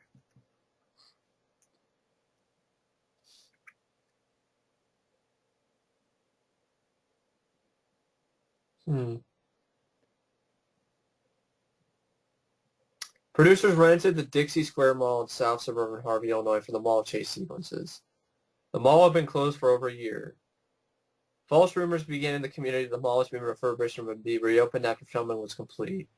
Universal was later sued for over $87,500 for failure to make good on a deal to return the mall to its original condition, which was never agreed upon. For years of political wrangling, most of the mall remains. Only the Montgomery Ward anchor store and the mall power plant have been demolished. Huh. During the making of the movie, one of the actors, Stephen Brown, XL1, got separated from the vehicle caravan and drove the Bluesmobile 100 miles west of Interstate 80 to the city of Spring Valley, Illinois. When stopping at a gas station for directions, he was arrested by the local police for no registration, the plate was a prop, and no valid driver's license. With a telephone call, the set director was more concerned with the return of the vehicle than return of the actor. Huh. During filming One in the Night Scene, John Belushi disappeared and could not be located. Dan Aykroyd looked around and saw a single house with its lights on. He went to the house and prepared to identify himself, the movie, and that they were looking for John Belushi. Before he could, the homeowner looked down and smiled and says, "You're for John Belushi, aren't you?" Homeowner then told them that Belushi had entered their house, asked if he could have a glass of milk and a sandwich, and then crashed on their couch. Situations like this have prompted Aykroyd to affectionately dub Belushi's America's Guest. What would you do if like an actor just came? I would not be like, get the fuck out or something. What are you doing here? What do you want? Depends on who it is, right? Right. Like if it was like Stallone, and you'd be like, "There's a place to crash." Hey, how's it going? Sure. With somebody like Stephen Jeffries, it'd be like, "No, fuck out of here, right?" Don't you got some C-man fucking porno to gay porn to film? Yeah, exactly. Shit ton of trivia on this. Blues Brothers, fun film. Yeah. That's crazy about the guy who got lost. These license plates are fake. They have no registration? I'm filming a movie. Yeah, that excuse. I've heard that one before. Right. The Boogeyman, Uli Mel. I gotta consider it's like the one decent movie, like remotely watchable, but Yeah, barely, right? pretty much, yeah. That this director has done. Or for some reason has to make his IMDb profile look like he fiddled around with some photo editor and made it all black and white with the fucking posterized option. I noticed two kids, I've seen this once, it's two kids, they watch their mom and the lover, and he gets pissed, and gags one, and Yeah. the guy gets stabbed, and later on it's something to do with the mirror. Yeah. Like the reflection of the mirror will kill them. Yeah. The shards of the mirror. Yeah. So like one guy like gets stabbed and goes like through his throat into a girl's mouth. I didn't mind the soundtrack. I didn't mind some of the gore sequences. It went by at a pretty fast pace. It is kind of a rip-off on Halloween if you think about it. I know one time someone gets a shard of glass in their eye. And she's like Yeah. obsessed. A young girl witnessed her brother murder a man through a reflection in the mirror. 20 years later, the mirror is shattered, bringing his evil spirit, which seeks revenge for his death. I would say it would have to be his best film, yeah. Yeah, it is. It's not great. It's got good atmosphere, though. Decent score. And some good death scenes, some good gore, so Yeah, I agree with that, yeah. definitely the best one he's done, that's for sure. And it's better than Boogeyman, in my opinion, but it's my opinion. Oh, the newer one, okay. Yeah. I guess. And you have Boogeyman 2, though, that's pretty bad. Death by Electric Toothbrush, that's on. Well, yeah. What more can you say about that? So the Boogeyman, I think it's a decent horror film. Yeah, I mean, it's definitely the best that guy's done. Now, I'm pretty sure White Cannibal Queen is probably a pile of shit. Cannibals, Sounds like it. 2.7. Dr. Taylor, his wife Elizabeth, and their teenage daughter Lana go to an isolated hospital in the Brazilian jungle close to the Amazon River. They are attacked by savages, and he sees them kill and eat his wife and abduct the girl. Taylor manages to get back to civilization, but he needs psychiatric help. Why doesn't this guy get revenge? That's a better idea for a plot for this type of movie, right? Yeah. You know? Fucking zombies kill his wife, abduct his daughter, and he's like, damn zombies! Time to fuck some zombie ass. Commando with zombies, right? But he returns and his daughter's like the queen of the Yeah. cannibals. Uh-huh. Wow. Psst. I don't know, maybe there's a remake. I don't know, I would never see Imagine that Commando with zombies. Commando zombies. It'd be Commando with zombies. I mean cannibals. Yeah, cannibals, yeah. Zombies would be better. Like Cannibal Holocaust. Yeah. It's about zombies. Uh, They're cannibals. I still remember that time you made me choke on my water. On the BS cast, you were talking about Cannibal Holocaust, and like, further, this is zombies. No way, man. You made me choke on my water. Wait a minute, cannibals? Like, zombies? No. Yeah. The chain reaction. Huh. Yeah. Engineer badly injured in an accident caused by an earthquake. He knows that the nuclear waste will poison the groundwater and wants to warn the public. Mel Gibson is in it as a bearded mechanic, though he doesn't appear in the credits. A fast drive to paradise turns into a nuclear nightmare. Or Mad Max. Basically, an earthquake in rural Australia causes a dangerous leak of Waldo. A nuclear waste storage facility. Yeah, there's Waldo. Henrik Schmidt, an engineer badly hurt in the accident, knows that the leak will poison the groundwater for hundreds of miles around and wants to warn the public. His boss, however, is only interested by protecting himself, of course. Believes the accident should be covered up, even at the expense of thousands of lives. Henrik escaped from the facility, but is too badly injured to get very far.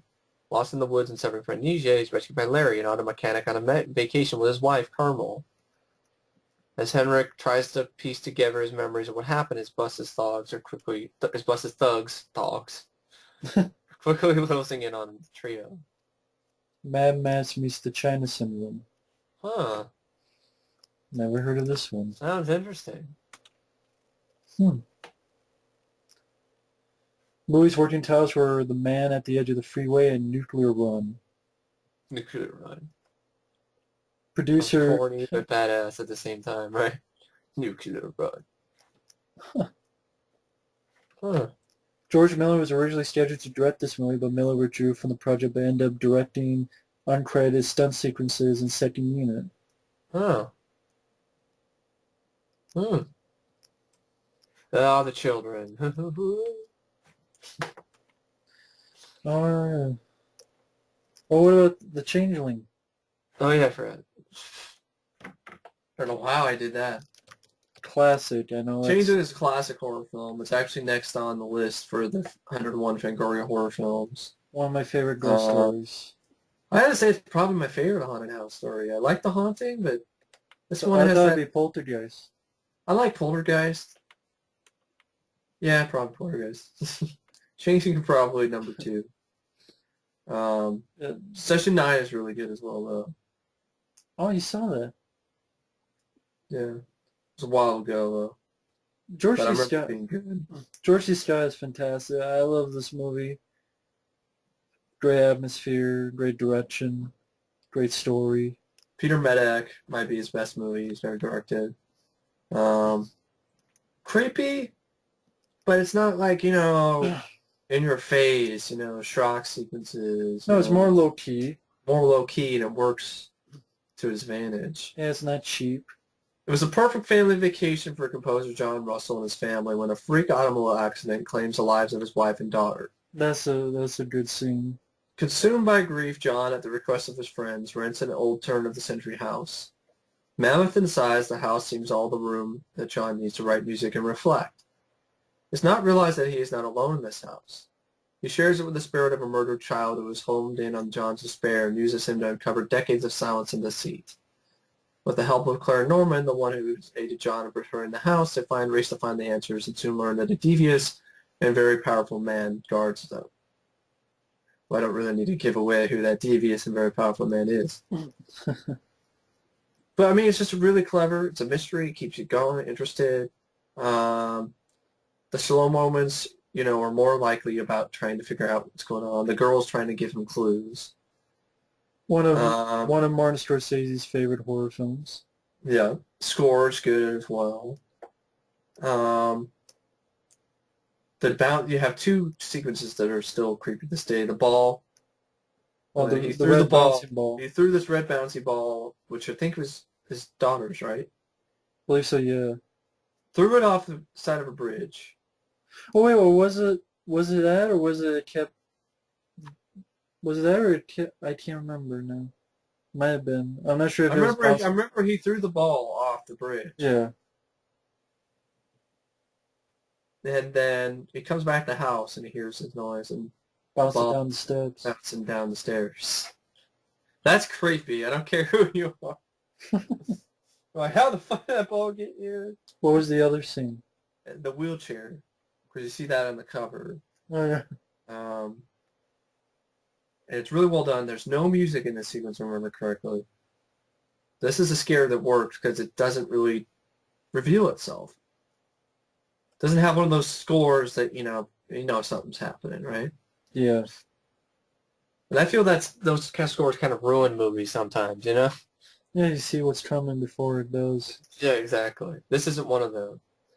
Just all of a sudden there's quiet and then they're like, oh, chair.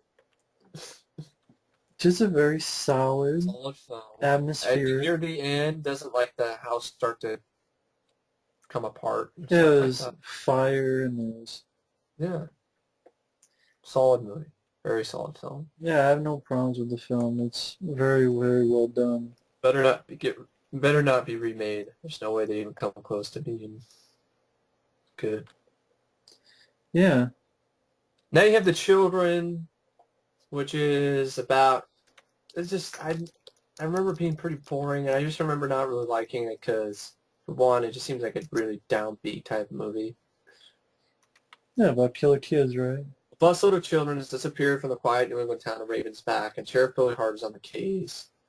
While managed to track down the kids, but unfortunately seem to be transformed into murderous zombies by a cloud of radioactive gas. Bloodless zombies with black fingernails who microwave every little thing they put their hands on. Yeah, basically. While distributed by Trauma. No. Never seen it, but I'll take Mike's word for it. There's a 25th anniversary edition DVD. Yeah. Never even seen this movie. It's an Australian movie called The Club about Australian rules, football. The competition, I've heard about. I've seen the soundtrack on record, LP multiple times in different places. Oh, Richard Yeah, it's Dreyfuss. directed by Joel Slansky. He has Richard Dreyfuss, Amy Irving, Lee Remick, Sam Wanamaker. And basically the movie centers around on a piano competition whose winner is assured of success. It is Paul's last chance to compete, but newcomer Heidi may be a better pianist. Can romance be far away? Will she take a dive despite the pressure to win from her teacher Greta? Or will she condemn Paul to obscurity? I know this movie's in obscurity. Yeah. I mean, Um, not many people, yeah. when the film was released, the press releases promoted the fact that this is one of the rare times an audience actually got to see the actors playing the keys of the piano. Most films that dealt with the scenes or plots where a character plays the piano would be shot from behind or in front of the piano so their hands were not visible. The actors for the competition rehearsed so they could actually mimic the hand movements of the pianist. Hmm. Don't know I don't know. any. I played piano in competition, so if I ever saw it for cheap enough, I might give it a look, but probably only for Richard Dreyfuss. Oh, He's a okay. good actor. Yeah, The Day the Time Ended. I've heard about this. I've never seen it, though. Sent from the director of Kingdom of the Spiders in the Dark and Gore 2. Aliens visit the solar-powered house of a middle-class family, and the house is suddenly sucked into a time warp that transforms it back to prehistoric times. Enterprise editor is John Bud Carlos. Carlos.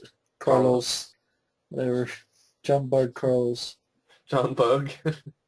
John Bud Carlos. Film was originally titled Earth's Final Fury. Then this was changed to Vortex. The final tie between the daytime ended for unknown reasons.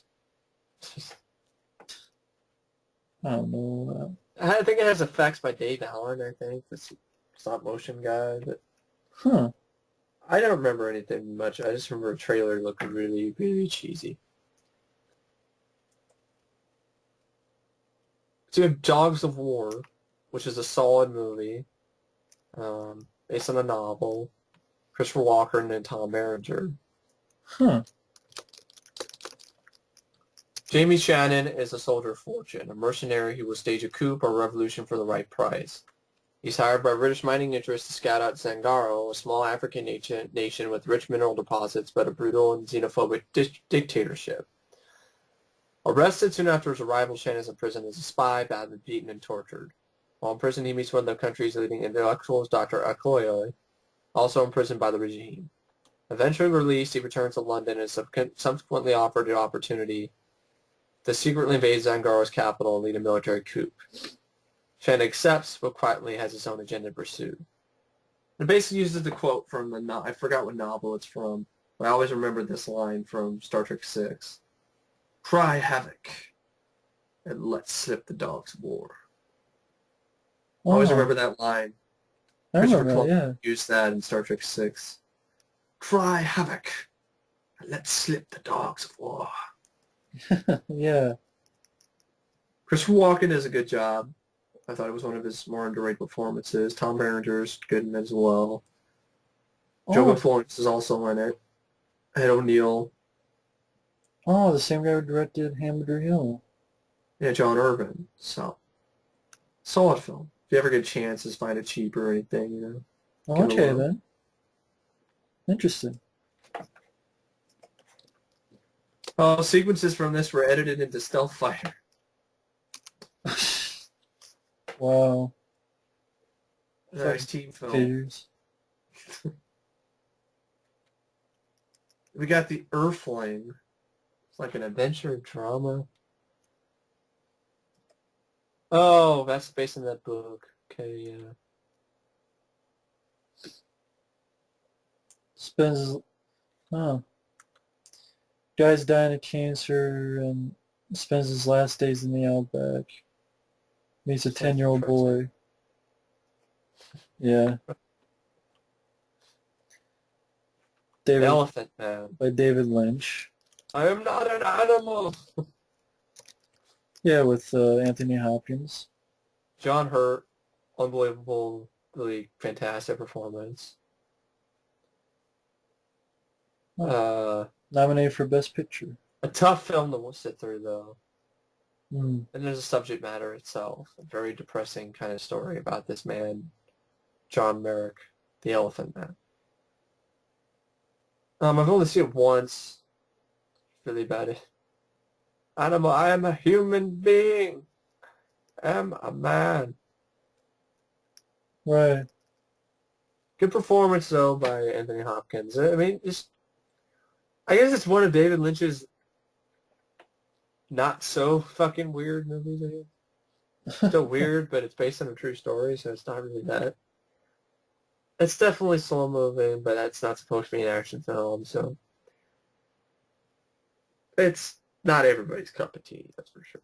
Right. Huh. Produced by Mel Brooks, who had liked Eraserhead. Yeah. And then he produced The Fly. And there's a funny story about The Fly. Handed out little hair piece things with the buggy eyes because they thought it was like going to be some comedy. Like, no, it's not a comedy. No, not at all. It was a Mel Brooks. The Exterminator also came in 1980. I don't mind The Exterminator, but I like the sequel better. Because it has more Robert Kinsey actually exterminating people. I don't think I've seen the first one. I've seen the second one though. I remember liking the Steve second. James is in this first film. He gets killed off. Oh, of course. I don't know if he was killed off by Chicken Pimp, but probably was. No, it starts in Vietnam. Yeah. A bit of business Good there. flashback. Christopher George is the detective, and he has way too much screen time, in my opinion. It's a solid film, but there's a longer version that they're still working on. I think who's releasing the Red Scorpion DVD? Because I heard that they're working on It's released. It's Synapse. Synapse. They're working on releasing a Blu-ray, I think, of Exterminator with extra footage and features. It's already released. The Exterminator Blu-ray? Yeah, director's cut, Okay. I think.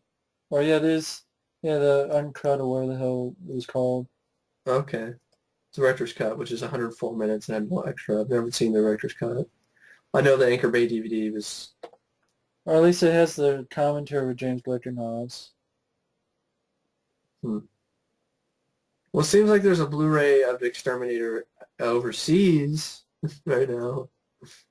I know there's a Blu-ray here released Okay. by Synapse in 2011. Okay. I don't know if it's an extended cut or not. I know there's a commentary, but I don't know if it's anything with it.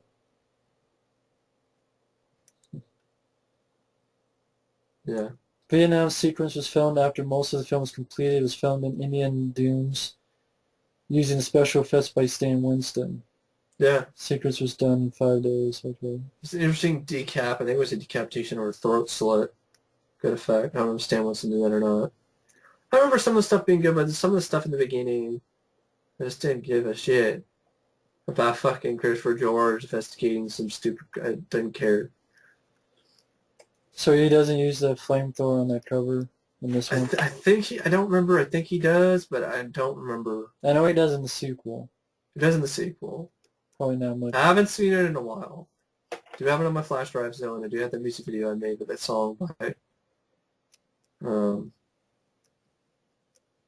Dee Snider from Strangeland. It's called In Conclusion. Huh. Okay. But The Exterminator, it's a solid movie. It's not fantastic. I'd rather care for the sequel a lot more, and it's not even on DVD. It doesn't even have a good transfer. That sucks. That's shit. Then you got The Final Countdown, which I try to get into, but I've never been a big fan of this film. Boring. I agree with you. It's a snooze fest. Remake. Yeah, Remake it. remake it. They kind of already did with the Philadelphia Experiment. That's a better version of this movie. Modern aircraft carrier travels through time to 1941 before Pearl Harbor. Interesting idea, but they don't do that much with it. That's the problem. It's just so slow movie. Yeah, yeah, Kurt Douglas, Martin Sheen, but yeah, like he said, they don't do much of anything. Philadelphia Experiment is 10 times more exciting. With Michael Prey, right? Yeah, this is just a boring movie, and for some reason it has some two-disc DVD or whatever the hell. Yeah. I don't know Special why. edition. It's boring. Nothing Yeah. happens. Don't get it. The first deadly sin, Frank Sinatra is a police inspector preparing retirement attracts a serial killer now. Huh.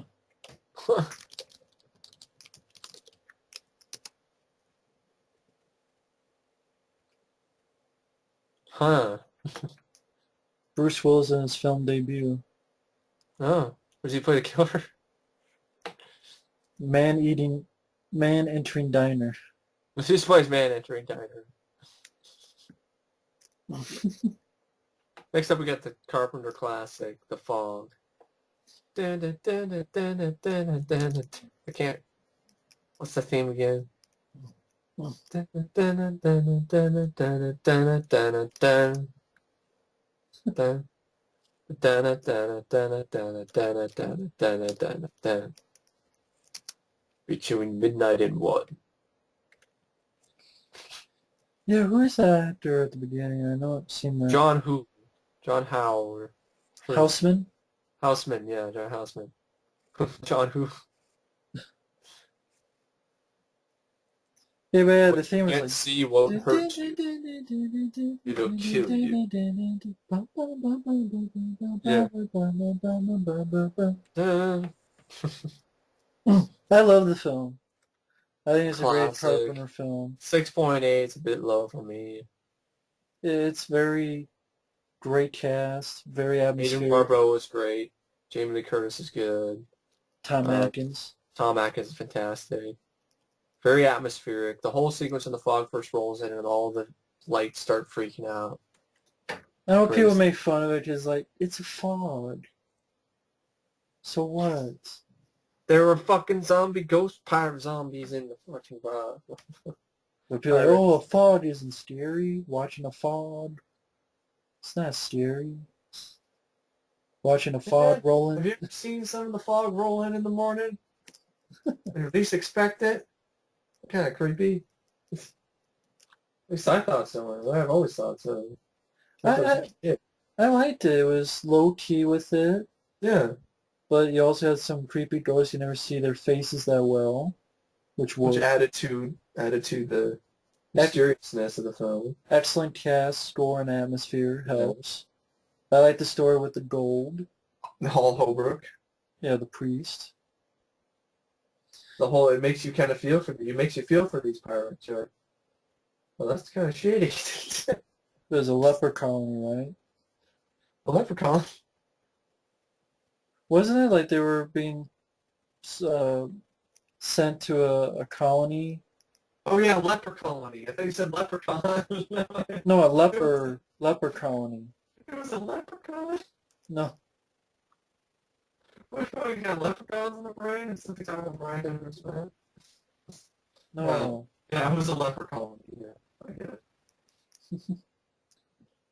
And they were basically screwed over, and they got sent against the rocks. I think they were told the wrong direction. I think, or to take their ship, right?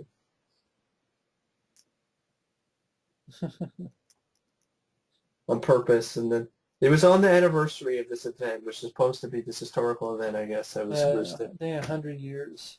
100 years. Yeah, 100 years. It works well. I mean, Janet Leigh is there with her daughter, Jamie Lee. yeah. 100 years ago, on April 21st, the wealthy leper Blake bought the vessel Elizabeth Dane and moved with his friend from a leper colony to California to build a town for them to live in more comfort.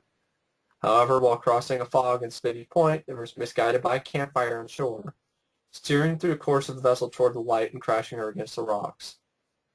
In present day, on the celebration of the centenary of the fishing town Antonio Bay, glowing fog appears, bringing the zombies of Blake and his crew to kill the residents. Father Robert Malone, Hal Holbrook, finds a hidden journal of his grandfather on the wall of his church, discloses that Antonio Bay was built with Blake's gold. Further, a group of conspirators, including his grandfather, lighted the fire to sink Elizabeth Dane, Robert's Blake fortune, and now Ghost to Ghost Blake and his crew are seeking revenge on the locals. Definitely the zombies, the pirates, ghosts, they definitely did sort of remind you of sort of the Tomb of the Blind Dead type thing. Yeah. Um,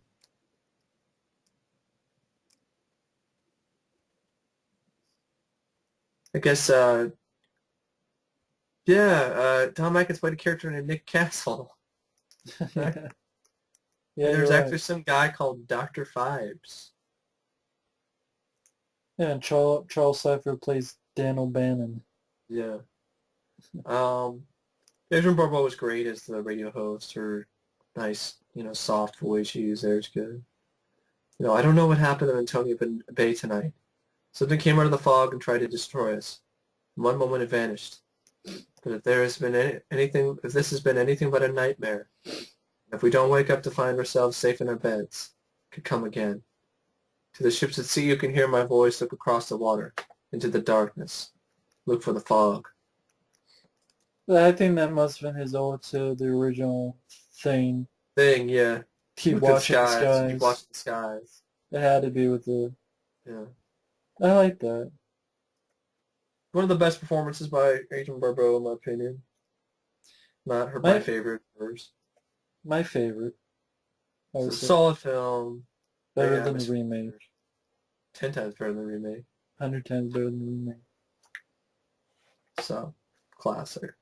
And Probably Carpenter, one of my favorite Carpenter horror flicks. Probably, if I was going to put the horror, I don't know. In the Mouth of Madness really surprised me, so. yeah, it's up there. I mean, it's a class. It's another Yeah. classic one, Carpenter. The guy rarely does wrong. I've heard about this movie, The Formula. Yeah, it's got, George C. directed by Scott. John G. Alvinson, actually. George C. Scott and Marlon Brando. Hmm.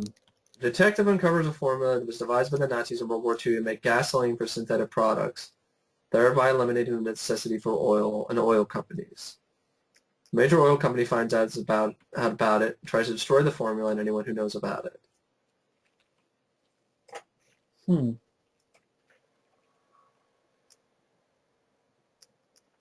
This is the only time that Marlon Brando and George C. Scott, who only survived to refuse to accept their Oscars, worked together. Marlon Brando told Lawrence Grobel, Conversation Brando, that this film, which he only made up for the money he was broke, was ruined in the editing room with the humor of his scenes cut out. Marlon Brando demanded to organize his own hair and makeup for this picture. Brando appears with an almost completely bald-shaved head, bar a few hairs which were combed to his liking. He wore rimless glasses, had hearing aid implanted in one of his ears, had fitted false upper teeth in his mouth, and wore nose plugs in his nostrils. Huh.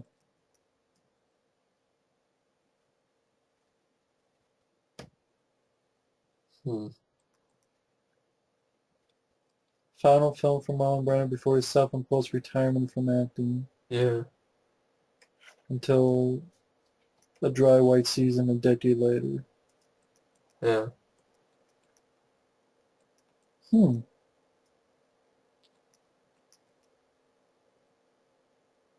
The Formula novel had been on America's top 10 bestsellers list by the time Steve Shagan went to MGM Studios to write the screenplay for this picture. Martha Keller replaced Dominique Sanda in this picture. George C. Scott originally stated that during Cecil readings that Sanda's French accent was too thick for him to understand. Sanda was originally reportedly paid out of contract when amounted to approximately $350,000. Reportedly, Marlon Brando was paid around the $3 million mark for this picture, and only appears in 3 scenes. Huh. Reportedly, director John G. Alvinson distanced himself from the picture after it was completed. Apparently, Alvinson wanted to have his name removed from the credits as both editor and director. The request was unsuccessful, and Alvinson's credits remained. Alvinson complained that after his final edit, writer-producer Steve Shagan allegedly re-edited the picture differently to Alvinson's final cut. Oh, Interesting. yeah. Sounds like an interesting idea. Yeah, I'd give it a look. Huh. Professor George C. Scott. Yeah, those two on it, yeah. Hmm. The Ghost Dance. Oh yeah, that's that. Is that the one you had? Yes. Oh, yeah, I remember the cover. Spirit of The a spirit of yeah. long dead warrior possesses the body of an Indian medicine man and turns him into a homicidal maniac. I know Mike here has the video. I know I've seen the videotape cover. uh, Ghost Dance. Ghost Did Dancing. you actually see it? No. I know that Ghost Dancing was the original name of a song that was in the Ghostbusters teaser trailer. Da da. I think it was like da da da. Ghost Dancing. Da da da. Ghost Dancing. Gods Must Be Crazy. I've heard about that. I've never seen it. I've seen the first one. I don't fucking get how that was a hit. I don't fucking get it. I know it's about this guy who finds empty Coca-Cola bottle and like thinks it's fucking a sign from the gods or something. I don't get the fucking comedy in this film, folks. I don't know why this was a hit. I Yeah. don't know how the fuck it spawned fucking The sequel. 5 films. Spawn 5 movies? Yeah, the last 3 were like made in Hong Kong. There's a sequel to this and then 3 more in Hong Kong. I don't understand it. I watched it once. I didn't find anything fucking funny in the movie. I'm like, this is bullshit. This film should not have been a hit. It fucking sucked my dick. Fuck, guys must be crazy. People must be crazy making this film a fucking hit. It's a masterpiece. That's what a lot of people are It saying. is a 7.1. I don't get it. It's not fucking funny, folks. Tell me why it's funny. I saw the trailer and it didn't even look funny in the trailer. I'm just like, is this a documentary? Wait. It's fucking stupid. I don't even need to say anymore. It just sucks. The Godsend, which is no relation to the other Godsend movie. An English family of 6 takes a pregnant woman who disappears shortly after giving birth. They raise the baby girl as their own, but over the years, strange death of their children make them consider the little girls more than she appears. Is she an alien? Is she a devil? She's the good son. She's the good dog. Never Looks seen forgettable. The Gone Show movie. Yeah. They made a movie on The Gone Show. What the fuck? Really? Yeah. Chuck Barris lives through a week of being the host and creator of The Gone Show through a series of outrageous competitors, stressful situations, a nervous breakdown, which compels him to run away and hide in the desert, another comic hijinks in his life and work on the TV show. Wow. It was rated R, which allowed it to be even more outrageous than the TV version. The Gong Show was basically a show that had a bunch of people who were talented and couldn't do shit. She probably was put on the show just to watch people suck, basically. Yeah. The Wow. Great Skycopter Rescue. What? Look at that cannon there. Got a hot air balloon, you got an airplane, you got explosions, you got some chick. That's great. When the oil was discovered in a small town, some greedy prospectors hired a gang of wild bikers to scare the townsfolk away. However, when a group of young pilots stumbled across the underhanded plot, the plan had an effective retaliation. Directed by Lawrence David Foldes. Foldes. This looks so good I gotta go to the bathroom. So I'll be right back. The film fucking bullshit.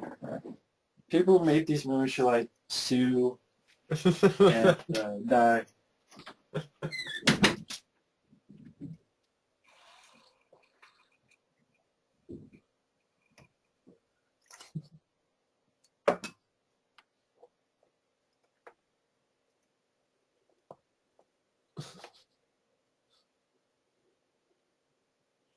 The Great Skycopter Rescue just sounds like a bad TV movie.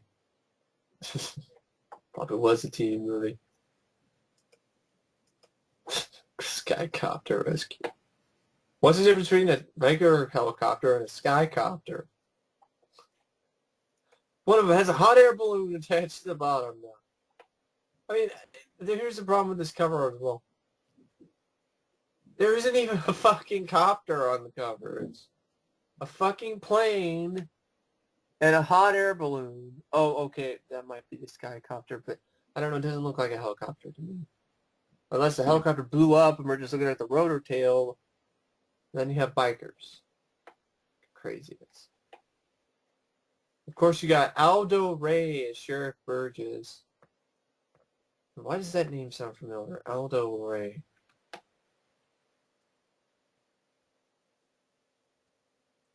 Oh, this guy was fucking shocked. I'm dead. Yeah, Aldo Ray. Oh, it's the guy who was also in Human Experiments. Aldo Ray. Did he direct something? No, he was just an actor. Aldo Ray. Well. Skycopter Rescue.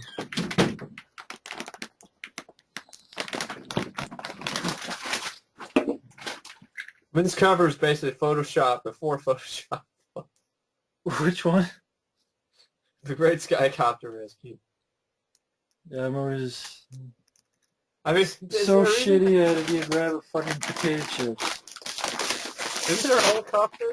Is there even a helicopter on that cover? It looks like there's a hot air balloon and a plane, and some explosion and some shit. Like I said, this is like Photoshop of the 80s.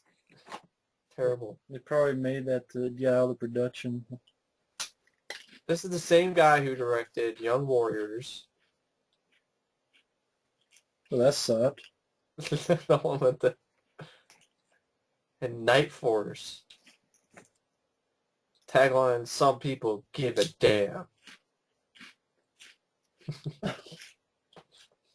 I've heard that film sucks too. I guess nobody gives a damn about the Great Skycopter Rescue. I sure as hell don't. I don't give a shit. Fuck 'em.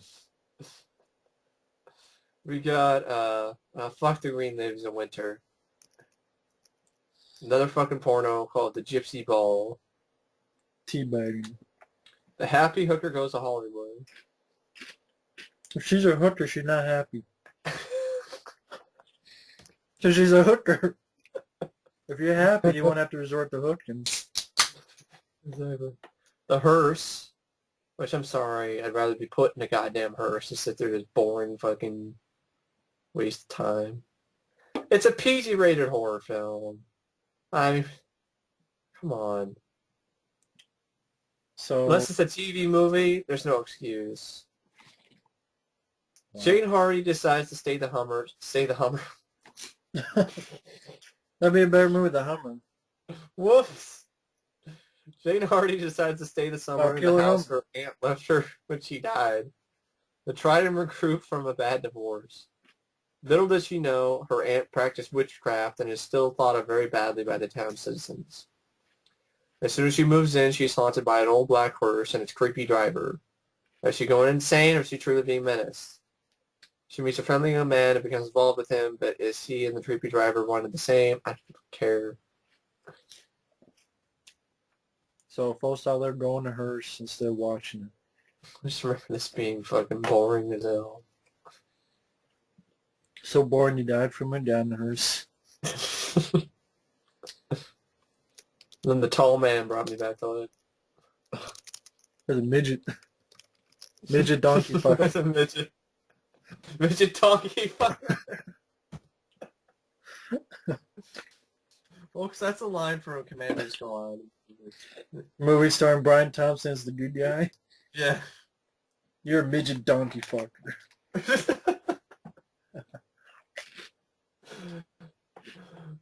Just say an insult. Just insult somebody like that. So if someone's being an idiot, you're like, you know what? You're a midget donkey fucker. Just to see the look on his face. Uh, I don't what know. the fuck? Did you call me? You heard me? You're a midget donkey fucker. Fuck out of my face. The Hollywood Nights. I enjoyed that one. It's on Netflix. It's a fun coming of age type movie of the 60s. Robert Wool's in it. Fran Drescher, Michelle Pfeiffer, Tony Danza. Oh, Tony It's Danza. something to see in Hollywood.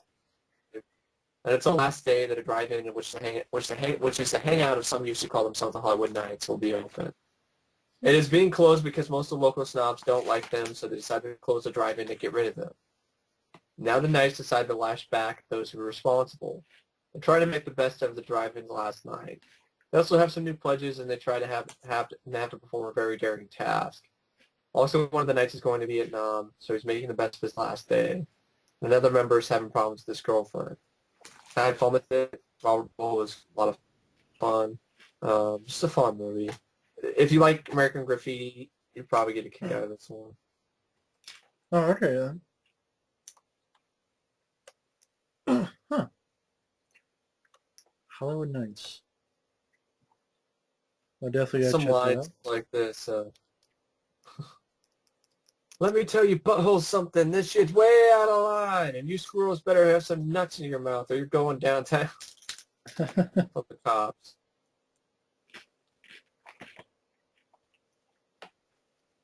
Huh. You Come Turkish, I think, Robert Bull's character. He's like this prankster guy. This girl's like, Turk, did you come? A little. What do you mean a little? Either you came or you didn't. I came. God, I can't believe you came. You were so immature.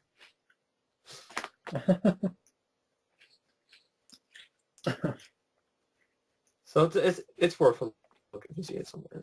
It's fun. All right then. Lighthearted, fun movie. The Falls. That's a long ass movie. 195 minutes, right? Which one? The Falls.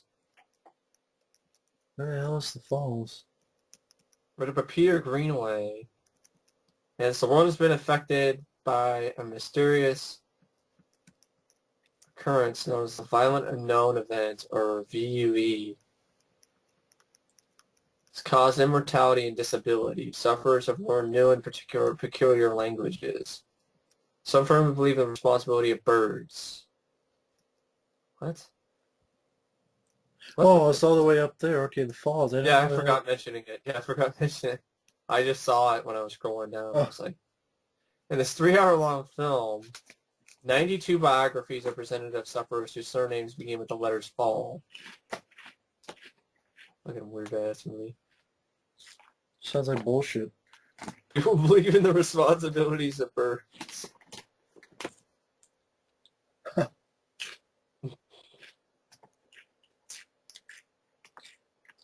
Got The Hunter, which is the last movie Steve McQueen did, I think, before he died of cancer. Right? Is it cancer? Something. He passed away of there was an operation. Uh,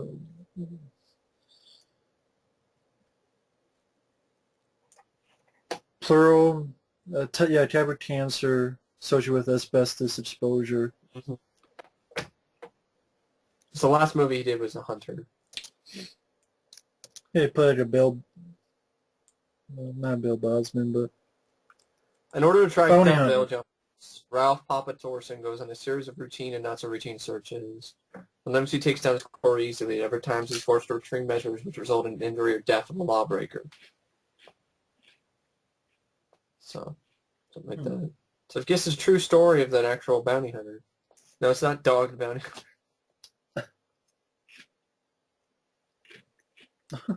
I've never seen it. I've seen the trailer.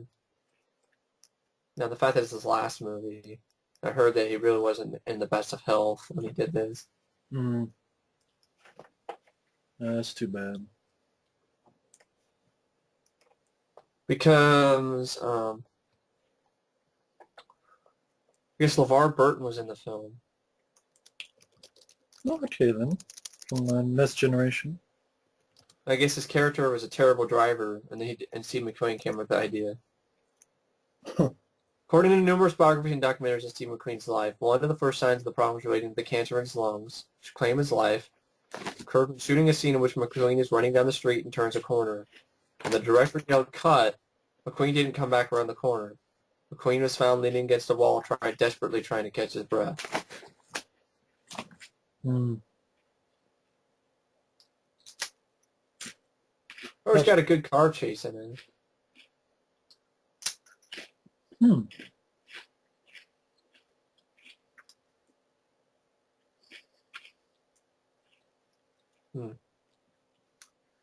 Sorry, folks, I'm eating chips.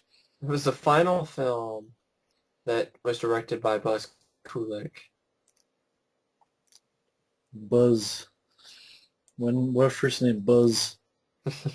Which is like the guy in Home Alone. Right? Buzz. Yeah, my cheese pizza. Steve McQueen was diagnosed with cancer the month after the filming had ended. That's too bad. I haven't seen it. I mean, I think Peter Hyams. I guess Peter Hyams helped write the script. Hmm. That's interesting. Trailer's an action-packed cinema though. Yes, I've been whoring out my channels. Oh, perfect. $2 hooker. We have The Idolmaker. It's directed by Taylor Hackford. Because he's a hack? Well, not necessarily.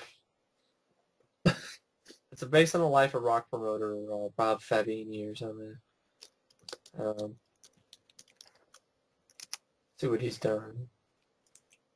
Starring Ray Sharkey, Peter Gallagher. It's the guy who directed Ray. Huh. He directed An Officer and a Gentleman, White Knights, Against All Odds, Everybody's All-American with Dennis Quaid, Blood In, Blood Out, and Dolores Claiborne. Also directed The Devil's Advocate. Hmm. Based on life of rock promoter manager Bob Martucci, Yeah. who And discovered the soundtrack was pretty good. discovered and promoted several rock and roll stars, including Frankie Avalon and Fabian. Yeah. Joe Pantoliano was in. Interesting. Beaches. I like some of the songs in the soundtrack. It's kind of like Eddie and the Cruisers type. If you like Eddie and the Cruisers, you might enjoy it. Oh, okay. Enjoy The Idolmaker. The Island. I just got some Laserdisc for Because It's Cheap. It's not on DVD in the United States. Based on Peter Benchley. Benchley novel by Peter Benchley. He also wrote the screenplay. It's got Michael Caine, David Warner. David Warner plays the villain, right? Yeah. Directed by Michael Ritchie. David Warner leads a band of modern-day pirates who raid yachts and sailboats of the people on vacation out in the Caribbean. Michael Caine is a reporter who goes out there with his son to investigate a mystery of disappearing boats. Motocross Warner is band of raiders, and they decide to induct them into their tribe. I have seen the film. It's an alright film. Yeah. It suffers from the middle being too slow. Yeah. Has a great ending. Will remind you of Rambo 4. Yeah, no, he was telling me about that with the minigun, just fucking up pirates right and left. Yeah, it was like a 50 caliber, yeah. Yeah. A lot of fun. He was the uncredited director of Student Bodies, Michael Ritchie. Directed Fletch. Wildcats, I had fun with that. He directed The Golden Child, Michael Ritchie. Mm-hmm. The Couch Trip is pretty good. It's decent. Fletch Lives, I don't think is nearly that bad. Everyone says it is. And Dickstown, he directed Dickstown. I really like Dickstown. Mm-hmm. And it follows the true adventures of alleged Texas cheerleader murdering mom. Long ass title. But The Island, I got it because I know it's on DVD and get it at least it is for dirt poor cheap in terms of $8. It's a good deal. Kind of a So violent pirate movie. I think I probably like it. It's a violent pirate. The middle's a little slow, pretty slow, Yeah, but probably find out about that. I mean, it's got to be yeah, better than Jaws Revenge, right? I thought so. Yeah, I know a lot of people hated the movie. Yeah, the movie got a lot of crap when it came out. Flopped, I think. Uh,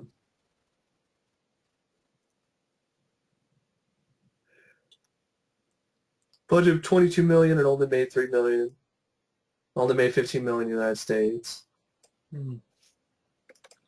Um, Anthony Hopkins was asked to play the lead. Huh. I guess Frank Middlemass, Dr. Windsor, the actor who played Dr. Windsor, was disappointed with the finished film. Hmm. It's also about drugs too, right? And they find drugs on the island as well. Yeah, a little bit. It's not. I don't So it's remember. one of those films that it's worth trying to dig up, you know? I think it's not that bad. Yeah, I mean, I thought it was okay. yeah. It's not terrible. Like, oh, it deserves not to be on DVD. Then you have the jazz singer, Maria Shiksa. One of the most misleading titles ever. I mean, you got Neil Diamond. Why the fuck is it called the jazz singer? Right? Right. He doesn't sing any jazz songs. There's no jazz music in this movie. It's We the rock come singer. into America. America.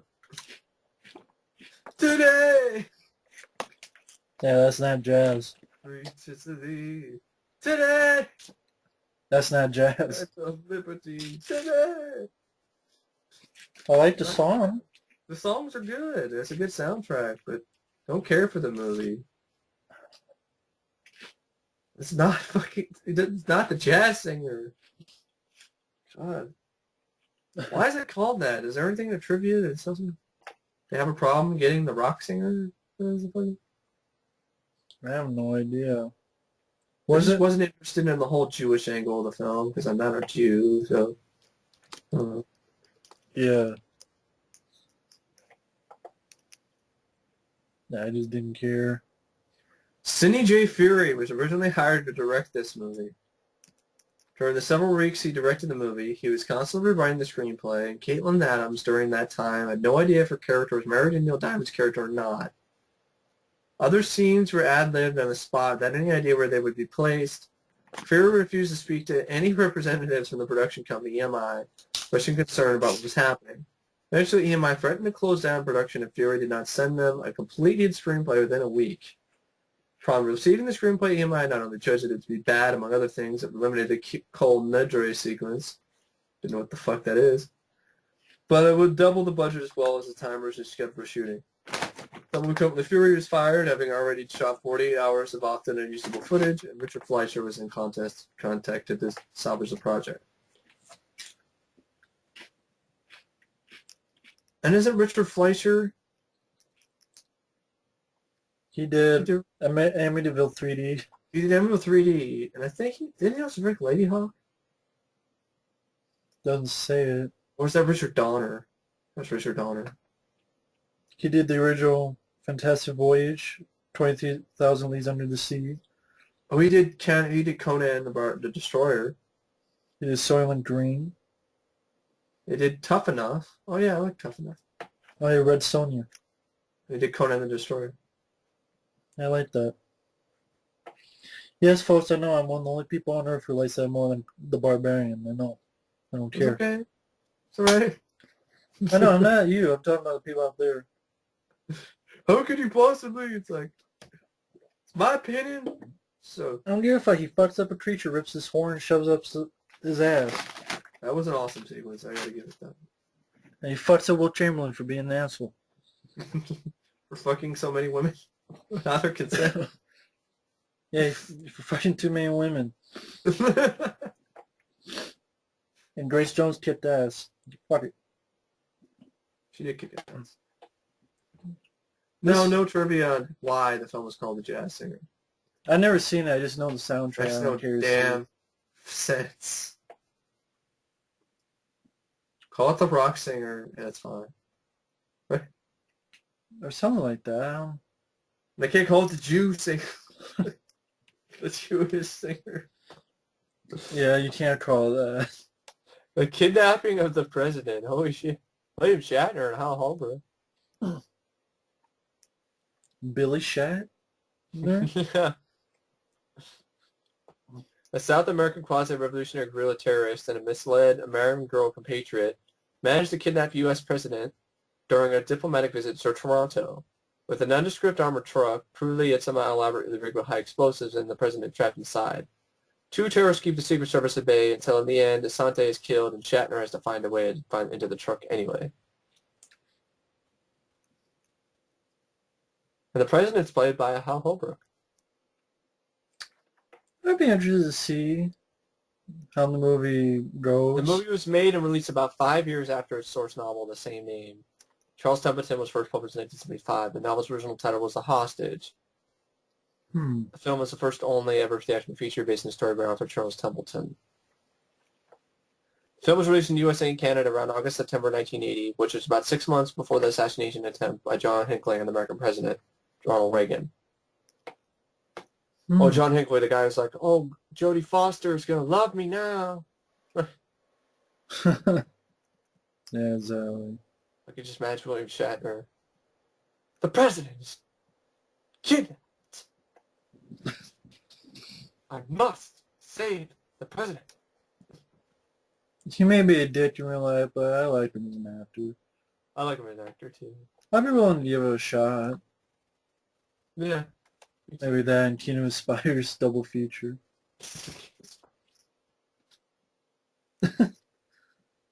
You have The Killings at Outpost Zeta.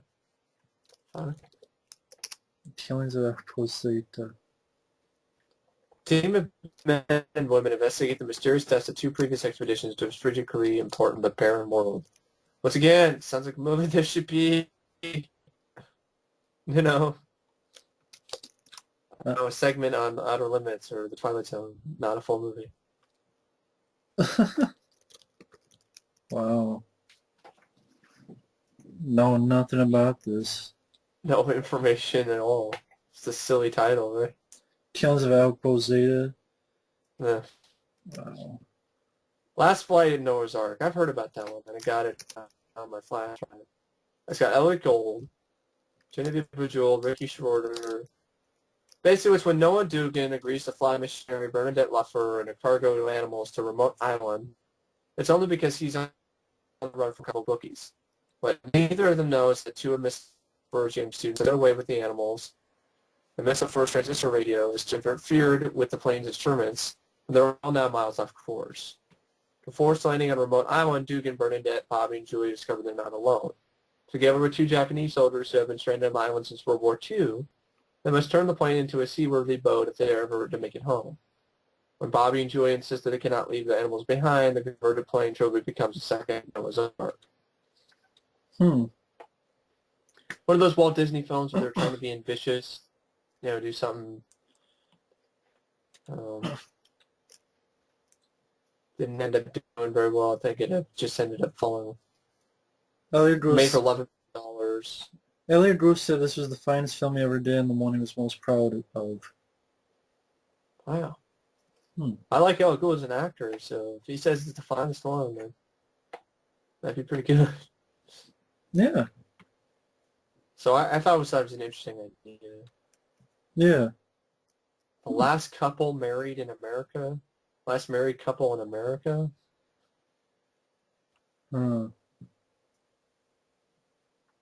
Jeff and Mary Thompson have been married for 15 years. Although their marriage is not perfect, they are seemingly happy in their married and family life. But all their married friends seem to be getting divorced and separated. His newest single friends try to convince both Jeff and Mary, together and individually, that divorce is the way to go. Even if they do decide to remarry, it'll be an inevitability that the marriage will too end in divorce, and divorce can even re-energize the love and otherwise stale marriage. Line of associations by their friends, Jeff and Mary do evaluate their marriage. Their friends also plays blah, blah, blah, blah, blah. I mean, I thought it was like a sci-fi film for a second, like sci-fi parody set years in the future where they literally are the last married couple in America. Right? But I guess not. No. Huh. I don't know shit about that. I don't either. The Legend of Alfred Packer. Fudge Packer? That was the guy who, No, no. Cannibal the musical. Alfred Packer was in Cannibal Musical. Yeah, that's what it's about. Alfred Packer. Alfred Packer promoted himself as a guide to a group of pioneers, hoping to find silver in the mountains of Colorado. After wandering through the wilderness with his clients, insisting that he knew where he was going, it soon became evident that the group was hopelessly lost and would have to face a harsh winter on their own. As food supplies ran out and the men began to starve, Packer made the fateful decision to save himself by any means possible and use his unlucky clients as food. Huh. It's a true story. Huh. Interesting.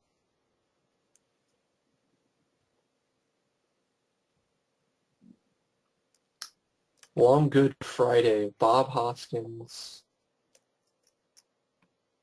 English gangster, I guess. Oh yeah, he's a gangster trying to go straight. Yeah.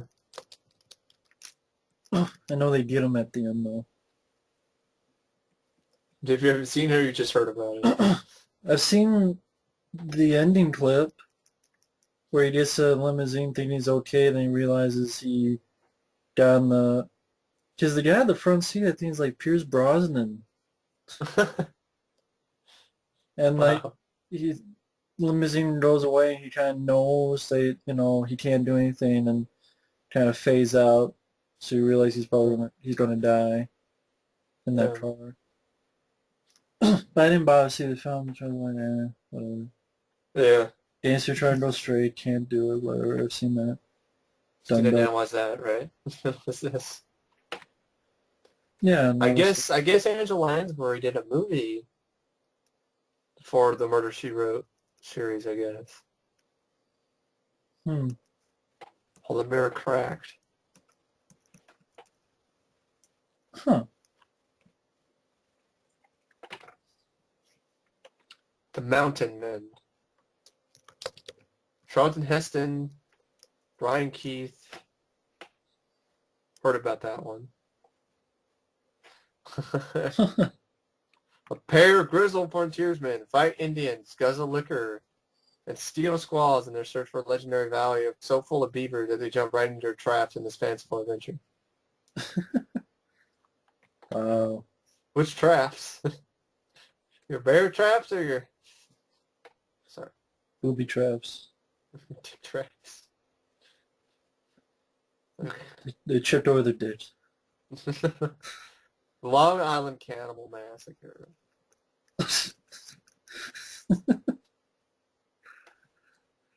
Inspector James Cameron. This is it. This is it. Jimmy Canning. A series of horrible murders prompt a massive police investigation. Inspector James Cameron, a two-fisted roughneck with his own philosophy on handling crime, heads the investigation. A group of lepers living in the Long Island wastelands have created a terror network, killing and feeding off the flesh of innocent victims. Their leader has mutated into an invulnerable monster. He intends to propagate and strengthen his stronghold. Aided by his son Jack and a couple motorcycle freaks, food is supplied to the clan via murder. As the authorities close in on the cannibal killers, an all-out bloodbath ensues. Led by Inspector James Cameron.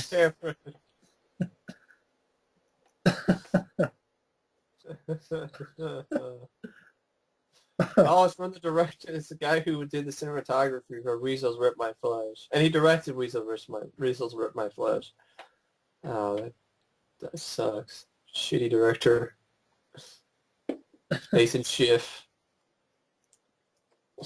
James Cameron.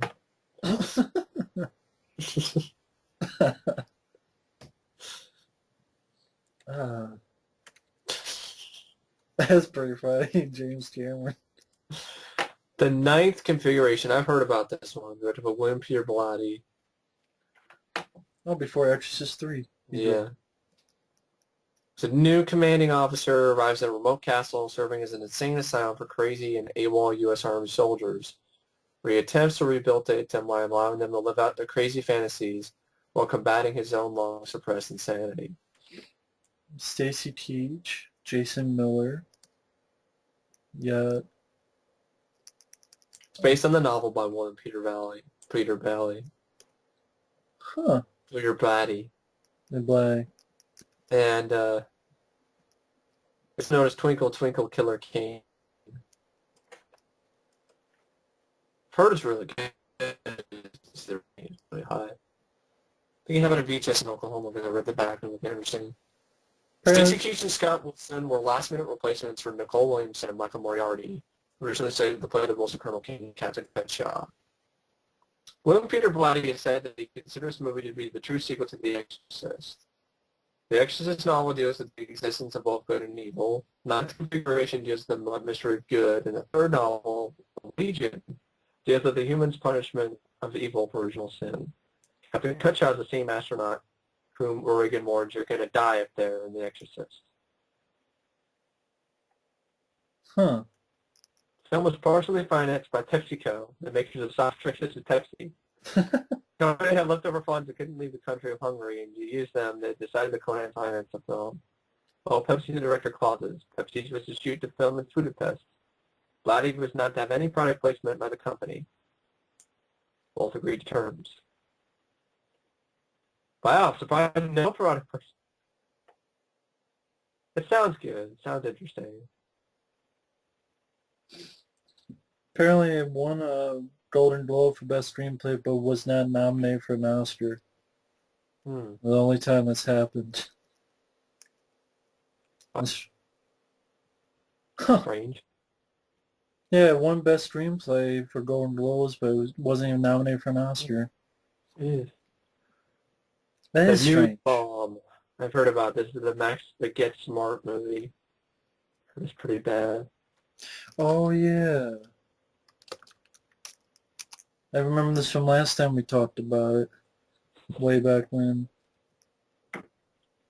He's recalled the duty to help fight a villain who threatens to just detonate a weapon that destroys clothing. Did you just buy new clothing? This is so stupid, right? What's wrong with that if you're a guy? Yeah. Just get a bed sheet or a blanket or a towel. More dude women, but then there'd be like ugly ass men and women dude. Or just buy new clothes. Is it going to destroy all the clothes in the fucking store? I guess so. Just make new clothes. Put a towel on. Yeah. A bed sheet. It's a stupid idea. Even for a comedy. It really is. Because before Naked Gun, there was the nude bomb. I was like, oh, who's Naked Gun is better. Yeah, Hot Shots Purdue. Great. Hell lot better. Don't even need to see the movie. This is the first ever Get Smart movie. Get Smart Again, Get Smart 2, or whatever. Huh. According to Get Smart writer-producer Leonard Storm, the idea of a nude bomb was forced on the writers by the producers. The original idea by the writers who also wrote the original series is for the villain who wanted to control the world by dressing everyone in his designer clothes. It's funnier, right? It's supposed to be titled Return of Maxwell Smart, and the producers thought the new title would draw more viewers. Many disagreements the writers should not allow in this set. That's bullshit. They wrote the original show, you know? Ridiculous. They would have made it work. Yeah. Huh. We'll figure. Yeah. The new bomb. Producers. Yeah, I didn't even watch the Get Smart show, so I don't either. I saw the Steve Carell movie. it's okay. It's okay. It was fantastic. Wasn't The Rock in that as well? Huh? Yeah. Wasn't The Rock in Yeah. that one as Yeah, he was in, The Rock was in there. the Octagon? That wimpy ass looking ninja. He was just soil his pants, right? But I liked the movie. I mean, I like it too. he's a guy basically to stop these terrorists who are really ninjas, Yeah. led by his half-brother. I like the ending where he gets in the compound, and I think they took this for a ninja assassin. Yeah. They go in the compound, and he like goes like through the octagon, fucking people left and right, fights Richard Norton at the end. Exactly. I think it's the first film Richard Norton Yeah. did. The ninja, unholy masters of terror. No one will admit they still exist. I mean, on that poster, like nobody knows they exist because they're just wearing Halloween costumes and shit. Oh yeah, and Lee Van Cleef is in it. Yeah. Who dressed up one of the three ninjas in a ninja costume again? Is that you, Tom Tom? It was by American Cinema Releasing, which somehow they got a documentary on the DVD about their Yeah. company. It's strange. I have not heard of that. American Cinema Releasing? Yeah. HCR? But they had a documentary on the company, but you can't have a documentary on Canon or any other shit. Canon would be so fascinating. So Really would. yeah. Eric Carson. I don't know what else he... I mean, Force One, that was in the 70s, so if you had to choose between the Octagon and Force One. Octagon, I like a lot more. Yeah. At least to But me. you had that final fight. That was pretty awesome. Oh, Yeah. he also directed Opposing Force, What's which is that? also known as Hell Camp. That one with Tom Selleck and Lisa Elfman, Anthony Zerbe, Eric Carson. Huh. And also directed Black Eagle. There you go. Then he made up for it with Angel Town. So. Yeah, I forgot about Angel Town. He did that. Angel Town. Very good. Oliver, you just want to see Olivia Gruner kick some ass. That's a movie for you. Kiss some assholes. Huh? Some vato ass. Kick some vato ass. The Vatos. Get some gang bangs. She's putos is cheating. Yeah, next we have... What the fuck was I doing there? Your Vatos and all this. The Outsider with Craig Wasson. It's such an outsider, no one even knows what the fuck the movie is. Oh, Craig Wasson? Yeah. Well, I know he has 6.8 somehow.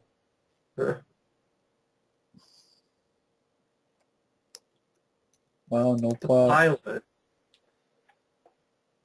Directed by Cliff Robertson. Starring Cliff Robertson, based on a novel of Robert P. Davis. I guess. Mike Hagan is a pilot in a passenger service and candidate for the honor of Best Pilot of the Year. Nobody knows that he's got private sorrows. He's an alcoholic. Hmm. A stewardess notices regular visits of the toilet and reports. What the fuck? So it's like Robert Hayes from like Airplane? Like a more dramatic version of that character? Oh, The Private Eyes. I've heard about that. Tim Conway and Don Knotts. Well, real quickly, here's The Outsider. Okay. First feature about Northern Ireland. Still, it's a young war-scarred American idealist enlists in the IRA. Only found he's worth more to them dead than alive. Mm. Torture business, sudden violent death. Didn't say much more in the review, but Mm. I guess The Private Eyes is Tim Conway and Don Knotts.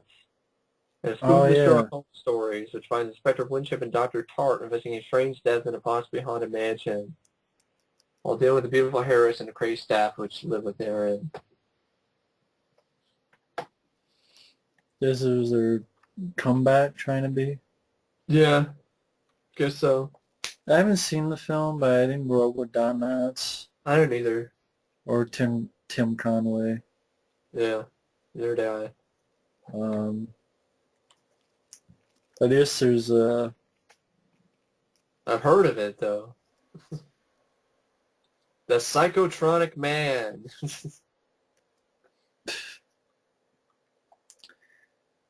Hey, isn't that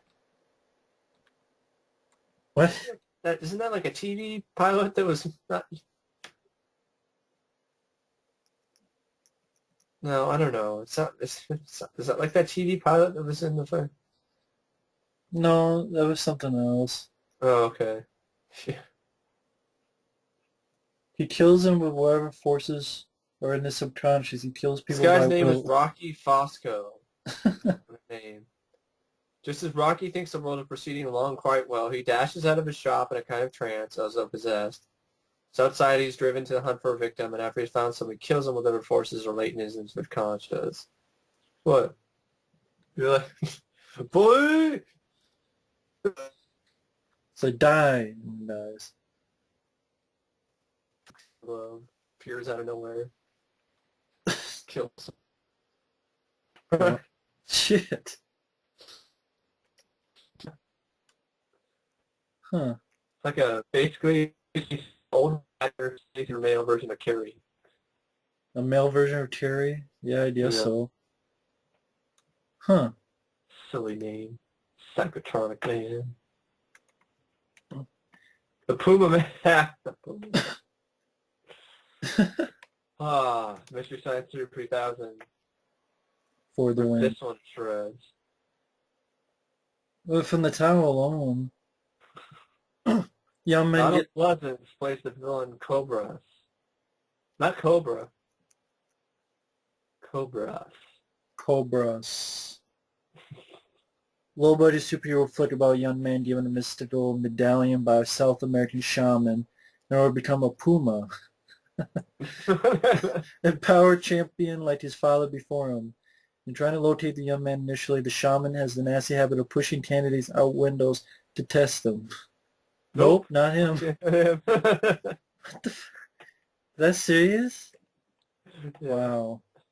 Star Donald Pleasance once cited this word. So what? That is the worst moment. There's some lines which he's some actors character Gene. Have you ever made love in the air? How else would you make Little Puma then? Donald Pleasance, the worst film he'd ever been in. Wow. That's saying a lot. That is saying a lot. Donald Pleasance. I always prefer to strike first. There is often more truth in that. Hmm. Your mind and your will belong to me forever. Huh. The man who controls the destiny of the world will be here. When the world is mine, I alone will decide whether this will be war or peace, life or death, according to the new order which I shall establish. This is interesting. The Return. Jan Michael Vincent, Sybil Shepherd, Martin Landau, Raymond Burr, Neville Brand, Vincent Schiavelli. Yeah. Two young children and an adult in a small town have an encounter with a spaceship. 25 years later, the children are reunited as adults in the same town, which is now beset by strange cattle mutilations. Matters become worse when the cattle mutilations are joined by human murders and mutilations. Sounds interesting. It's also known as Earthright. Earth what? Earthright. Earthright. Oh no. Same guy who directed Final Justice. Yeah, Grady Clark. I don't know. And Without Warning. Without Warning isn't too bad. He also directed Black Shampoo and Satan Cheerleaders. So maybe that's not... The Wacko, that movie with young Andrew Dice Clay. He directed Joysticks. God. And Skinheads. And, oh, God, he directed Dance Macabre. I hate that movie. Heard of that? Dance Macabre. One with Robert Englund and some dance instructor.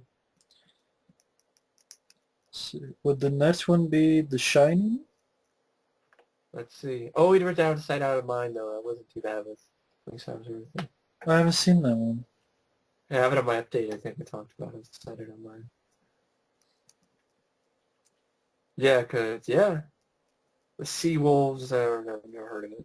The Shining. Okay. This is where we're going to split.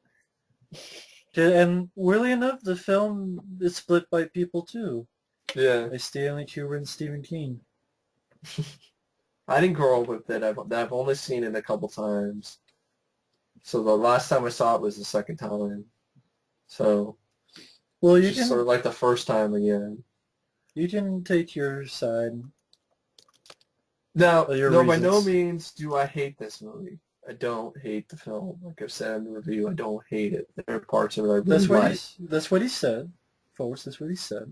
The score is great, especially the opening credits. Yes. Performances are good. I agree with Stephen King, though, where I feel that if you had an actor who wasn't already kind of crazy, it kind of would have made the descent into madness a lot more effective, in my opinion. Plus, Jack just already looks like he's off his rocker. I mean, it's kind of like he's sane, so to speak. I don't like the way he treated Shelley Duvall, the director. I cannot really support that kind of actions by a director, no matter if he's trying to make his vision or not. It's unacceptable. I agree with that. Treat Shelley Duvall like shit is not right. There are parts of it I really do enjoy. The stuff in the bars is good.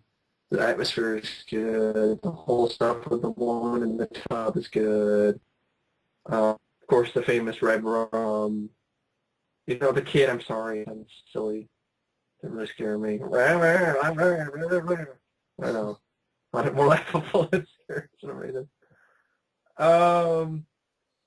But the whole scene with the big wheel with the girls, it was nice, you know, the river of blood. I felt this film was like more of kind of set pieces than like an entire movie. I don't know, it just felt like disjointed. That's what I want to say. Okay. Bit overlong at points for me, even though it kept my interest. I really liked Scatman Crothers' character. I just didn't like the constant, you know, references to what day of the week it was. And then I mean, when you have Tuesday and scary music, I mean, it's kind of like, what, is Tuesday terrifying? It's the most terrifying day of the week, I guess, a Tuesday. I would think that'd be Monday, but what do I know? I don't know, all this praise and everything, I guess I'm not the biggest fan, but, you know, maybe it'll be one of those movies that grows on me. I didn't watch it on widescreen. I missed some things. It was some crappy pin scan re-release, Warner re-release VHS, which I could already notice it cut off sequences, cut off parts of the film. Probably would be more effective. I saw the DVD. Percent. It'll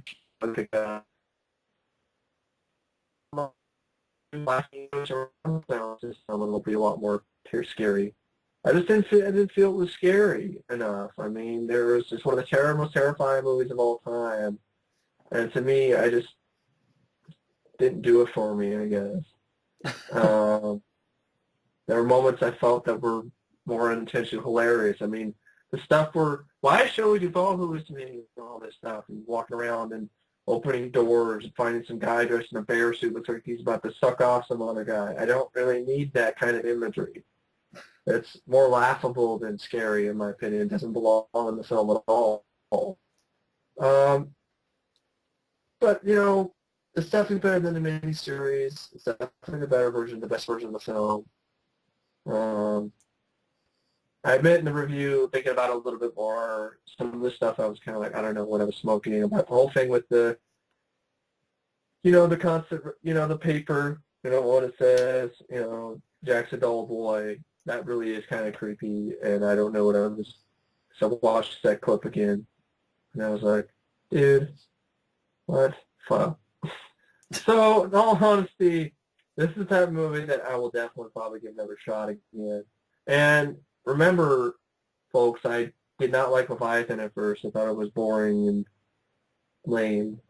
So, this could be one of those that grows on me. But it's not So, as cool. yeah. I felt the whole sequence when he's found in the snow was laughable. The look that he had on his face is not terrifying at all. They could have handled that a lot better.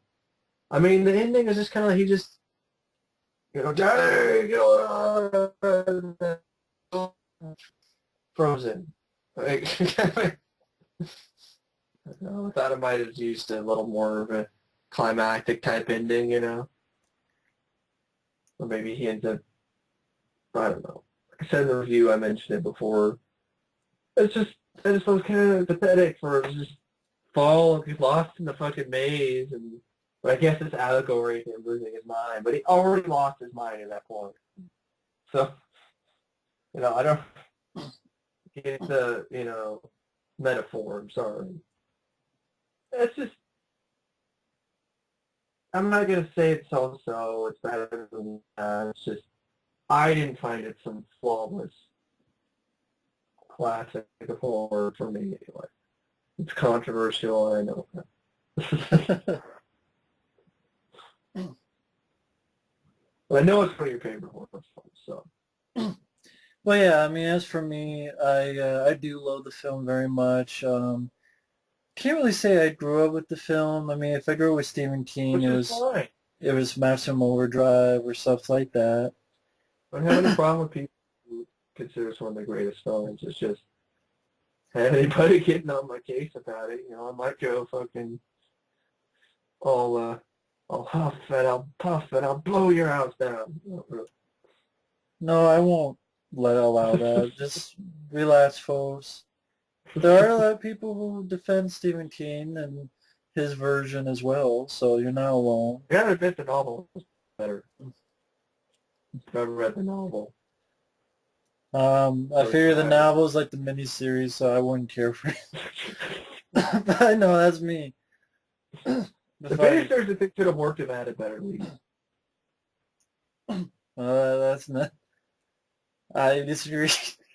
But there are some parts of it that did not need to be in there, and I think actually there are some parts in the miniseries that weren't in the book, just to make it a little more likable or something. But as for relatable. me, I love Stanley Kubrick's direction. I actually loved Jack Nicholson. I agree. It I love the does. opening. The opening shot is absolutely stunning and beautiful. The camera, the technique, and his direction is really good. I mean, I understand Jack Nicholson. He does seem crazy from the start, but I didn't mind it because I thought he pulled off the second half very, very well. I I thought he thought he played did too. crazy very well. I would He's a much rather. crazy guy. When I want a guy who couldn't do that to save his life. Yeah, I wouldn't like Stephen Bauer, for example.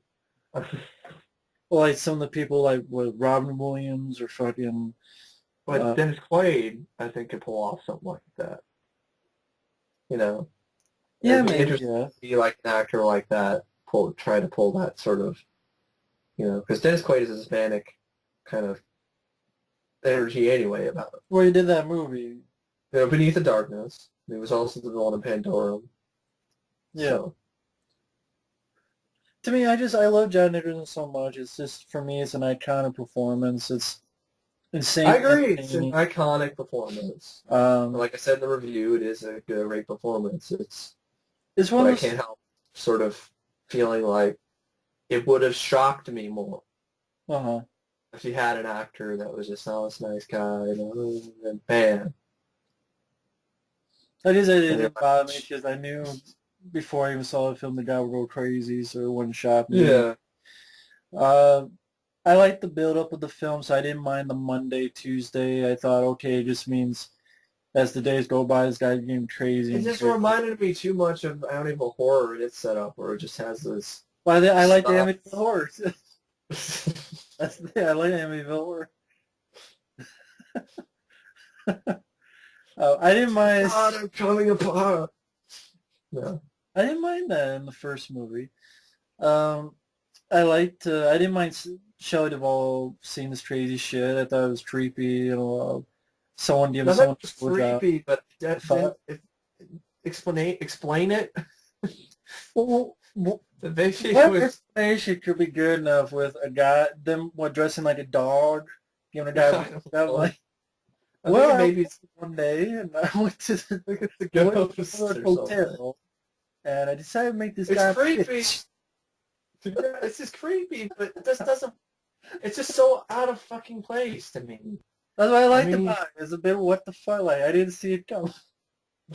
yeah, I know I didn't see it coming either, but I laughed my ass off. It was really terrifying to me, anyway. Well, I was creeped out and then I laughed a little. Yeah. But then there was a point like, what the fuck? Like, huh? The score was great. I did like the ending. I like the maze. I like that more than the fucking greenery animals coming to I life. agree. I agree. I said in the review I do like the Yeah, maze a lot. It's just, I didn't mind the ending. I didn't mind Danny tricking his dad by yeah. retracing his steps and making his dad not focus, not know where the fuck to go, and being Maybe that's something I didn't really notice. Watching this film late at night, and it's just a really long movie. That might be one of those movies you have to watch multiple times to notice a few things. Because what you were saying there, I didn't really get that part of it.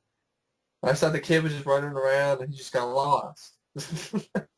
no, he retraces his steps and highs so that he thinks he's following the steps. Because he walked a little bit forward, That then makes more traced it sense. back, and See, I hid. didn't realize that. So that's the type of stuff that I might, recognize And then more. basically he followed his own footsteps back out of the maze while he is out of it and not So concentrating. folks, if I do see this movie again and end up liking it, there might be, part But yeah, I love the film. different movies. So. But there are people who don't like it, and that's cool. But I'm But not one of those that hate the movie and thinks it's an overrated pile of shit. no, I Like I didn't say said, it did. it's just, in my opinion, it's nothing more, and it kind of sounds harsh, Go but to for me it. it was nothing in a mediocre with some fantastic directing and great visuals and a great score. And I loved it.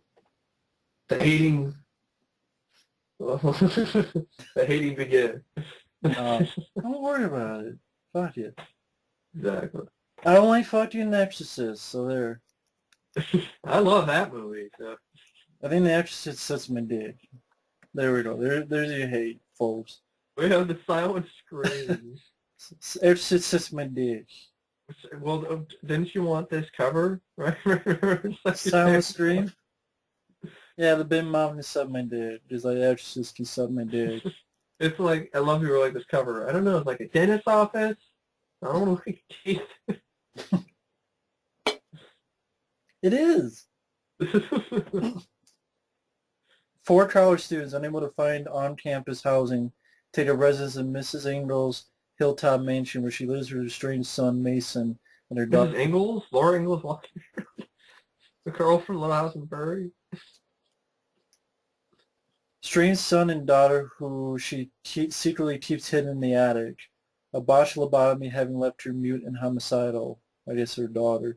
That actually sounds interesting. After one of the students is found dead, a police investigation is launched, which uncovers the history of the mansion and its owners as the remaining students become endangered. The trailer looked interesting. It was a really clever trailer. Remember the teaser trailer? Scotty is the main girl. Scotty. Has Barb Scotty moves into Mrs. Ingalls' seaside mansion where 3 other college students are boarding. Miss Ingalls prefers to stay in her room in the attic. Her son Mason helps the students get settled. Soon one of the students is killed, and the policemen on the case being uncovered. The Ingalls family series, the many students are becoming endangered. I know this film is on DVD, but DVDs can harder to find. It sounds like an interesting idea. Yeah. The Stuntman. Richard Rush directed this. I've heard of this. I have the novel that the movie's based on. I've heard of it, never seen it. So, and I have the movie, the VHS in Oklahoma, I believe so. Yeah, I do. Basically, it's while they run the run from police, Steve Rails back hides in a group of movie makers where he pretends to be a stuntman. Both are aided and endangered by the director Peter O'Toole. He avoids both the police and sudden death as a stuntman. Make sure the danger and fantasy of the movie is an interesting twist for the viewer as the two blind individuals in the individual scenes. Which is an interesting idea. It really is. It seems like it's a bit long, though. 130 minutes. Yeah. Is Steve Rails bad? Peter O'Toole? I like Steve Rails' book a lot. Peter O'Toole is actor. actually nominated for an Oscar. Yeah. Richard Rush directed this. He also directed... Wasn't released. Color of Night. That's great. Directed Color of Night. Oh, Richard Rush. Yeah. Wow, what else? Hopefully it's better than that. Yeah. Trailer looked interesting. Just the idea alone sounds like at least worth a watch to me. What is it, the idea again? It's about a fugitive who stumbles on a movie set just when they need a new stuntman, and he takes a job for a way to hide out and falls for a leading lady. Huh. If God could do the tricks that we can do, he'd be a happy man. Huh. I have to check it out sometime. The Super Jocks. Huh? Porno? Is that a porno ducks? The Super Jars? Yes. The Unseen. I remember the cover art for that being cheap, looking cheap as fuck. That sounds familiar. Freelance reporter Jennifer and her two friends, Karen and Vicky, accept an invitation for a cheap room and board in a large farmhouse offered by a friendly but shady museum owner named Ernest Keller. Since all the motels in and around town are booked for a holiday parade, Fair Jennifer is covering. Parade Fair Jennifer is covering, but unknown to the women, some unseen thing has been living in the basement of the house for over 20 years and is looked after by Keller, the shy sister Virginia, in which the thing soon gets out and begins harassing and killing the women one by one in various violent but seemingly accidental means. Well, yeah, this is Stephen First as a... It's like he's a baby but in a man's body. Yeah, Carl Weathers was originally considered for the role of Tony Ross. Director Danny Steinman was upset with the final cut of the film because it missed most of the major scares. That's why he had his name removed from the credits. Who is Carl Weathers going to be? Tony Ross, who's going to be the character Tony Ross, which they don't even show on the... Oh, yeah, Douglas Barr's character. Huh. Danny Steinman directed. Oh, yeah, that's where I'm familiar. Same guy did Friday 13th Part 5. And the 7th Streets. Yeah. Huh. Oh, yeah. Friday 13th Part 5 was his last movie he directed. Oh, yeah, this actually got a special edition DVD like Cold Red in 2008. Yeah. Huh. Never seen it. Then you have The Watcher in the Woods. Watcher in the Woods. Notorious Watcher.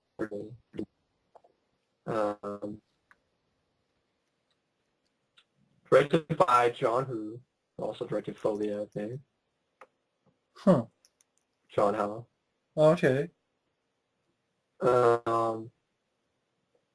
When a normal American family moves into a beautiful old English house in a wooded area, strange paranormal experiences befall them, and there's a tragic twist to the well-known haunted house tale. When daughter Jancy's and daughter Ellie hears the voice of a young teenage girl mysteriously disappeared during a total solar eclipse decades before. It sounds like an interesting idea, but I heard there's a lot of issues in the film. I don't know if this is the movie that Stan Winston did some effects for or not, or that might be something Wicked This Way Comes. I think it's actually Watching the Woods. It's based on a book. The original version ran 100 minutes, this was with the short ending that didn't include the explanatory otherworld sequence, which wasn't finished at the time of the film's initial release. After the original ending didn't work, the filmmakers recut it, adding the special effects sequence in which the viewer sees the other world so that the victim was trapped in. The ending still didn't fare well with critics, so Vincent McVitie was brought in, and director John Hughes was unavailable to tweak the film and shoot an entirely new ending and opening credits sequence. Huh. The Anchor Bay DVD release was originally going to be a 2-day set, but both the famous original 100-minute cut, the test audience saw, Anchor Bay found the footage was not destroyed and was going to re-edit it as close as possible to the preview version, and the actual 84-minute cut.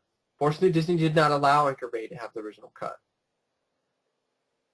And only let them use the two alternate endings now appear on the DVD.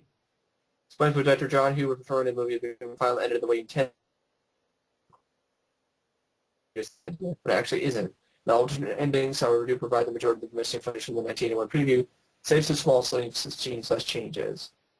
Who explains that this ending is a combination of the two alternate endings of the film's current ending? First off, Disney, what the hell? They found it for you. It should be finders keepers. I don't know. Let's use it. Greedy fucks. Don't give a flying fuck about this movie. Didn't do anything.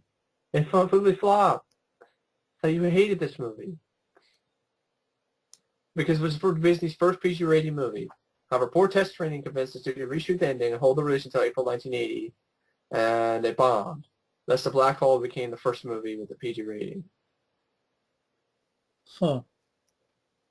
Yeah, I read an article about the sequence, the make effect sequence of the world that was cut. And some of the pictures they showed me, I'm like, that doesn't really look that shitty. I don't know what. Right. Huh. So I've heard about it. And I think I have it on VHS in Oklahoma. It sounds like an interesting. Does film. sound interesting, yeah. Huh. Okay then. You have those lips, those eyes. Michael Pressman? Frank Langella?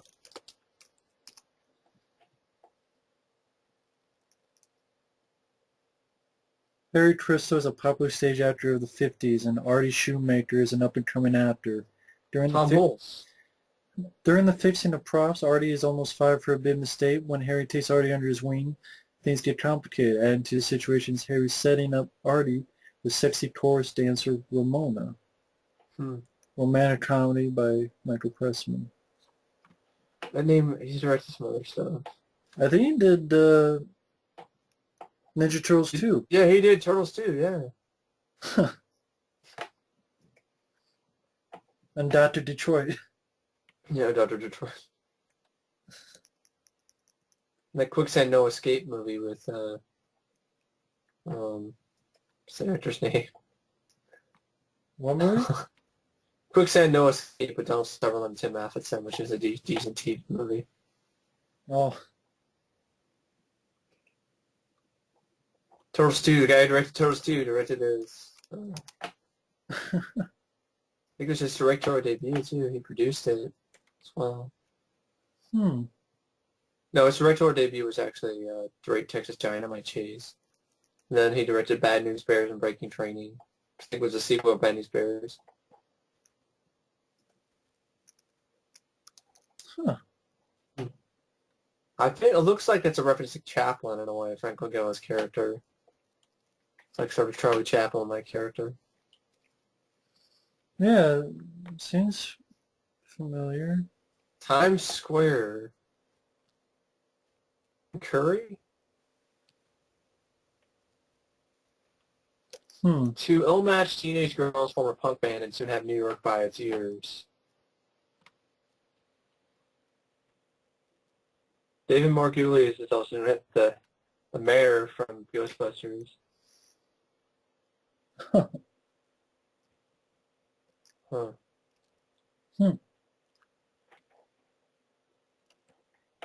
Interesting. soundtrack as well. Punk soundtrack movie.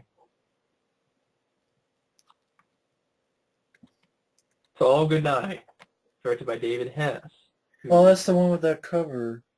yeah, That blue, well, it's like alien in the sky. yeah, I didn't know it was David Hess from Last House on the Left who directed it. yeah. And it's a Christmas horror-themed horror film. Named the title to All Good Night.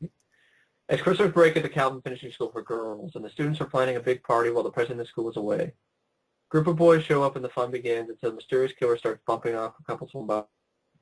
Police show up and promise to keep everyone safe, but they prove ineffectual against a crazy psycho.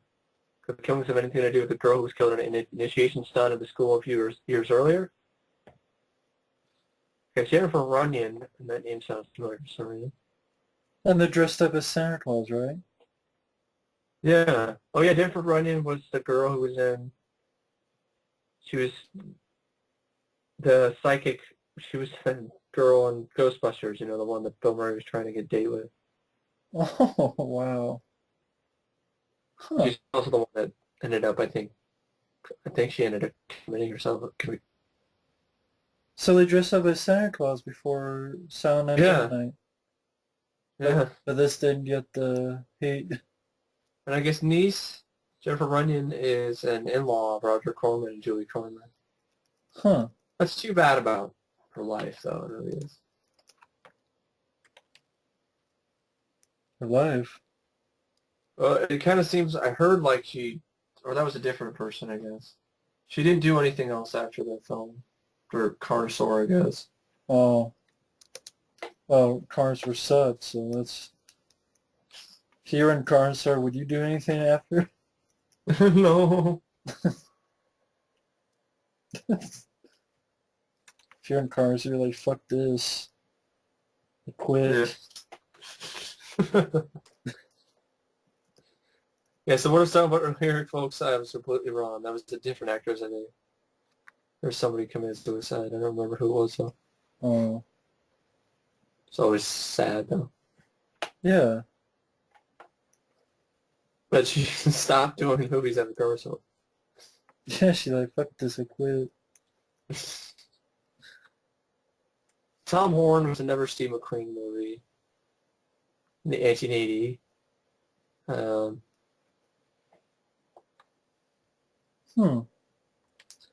Must be the very last one. He was a renowned former Army scout hired by ranchers to hunt down rustlers, but finds himself on trial for the murder of a boy when he carries out his job too well. Tom Horn finds that the simple skills he knows are of no help in dealing with ambitions of ranchers and corrupt officials as progress marches over him in the Old West. Basically plays a guy that's pretty much out of place, probably. I guess 5 directors worked in this film, but either fired or left because of disagreements with Steve McQueen. Why do we believe McQueen directed much of the movie himself?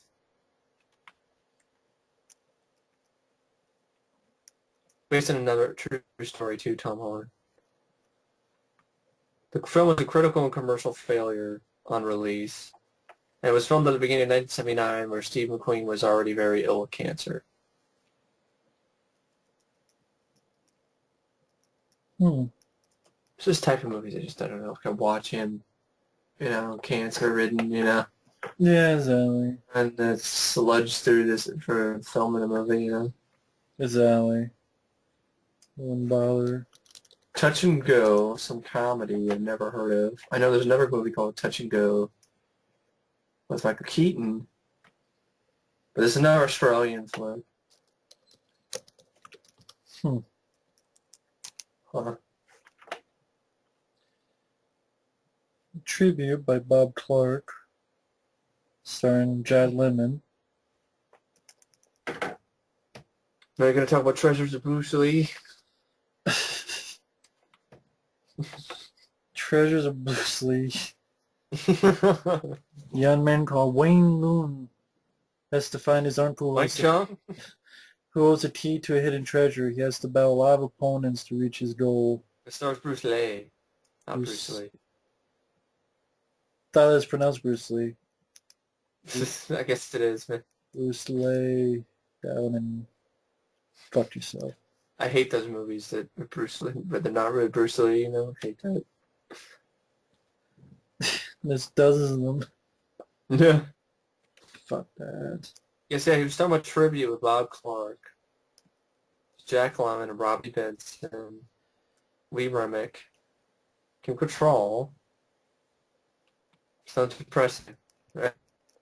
Charlotte, Broadway press agent, learns he is dying just as his son and ex-wife arrives for a visit. Oh, God.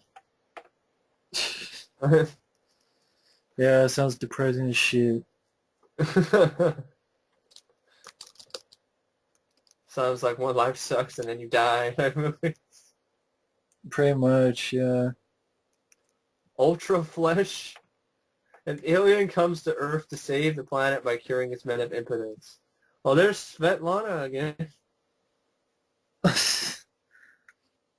Wow, as we're nearing the end of this, the director comes back from the beginning. Was it F? Yeah. Or, well, she had to come by at the end to finish the job. Svetlana.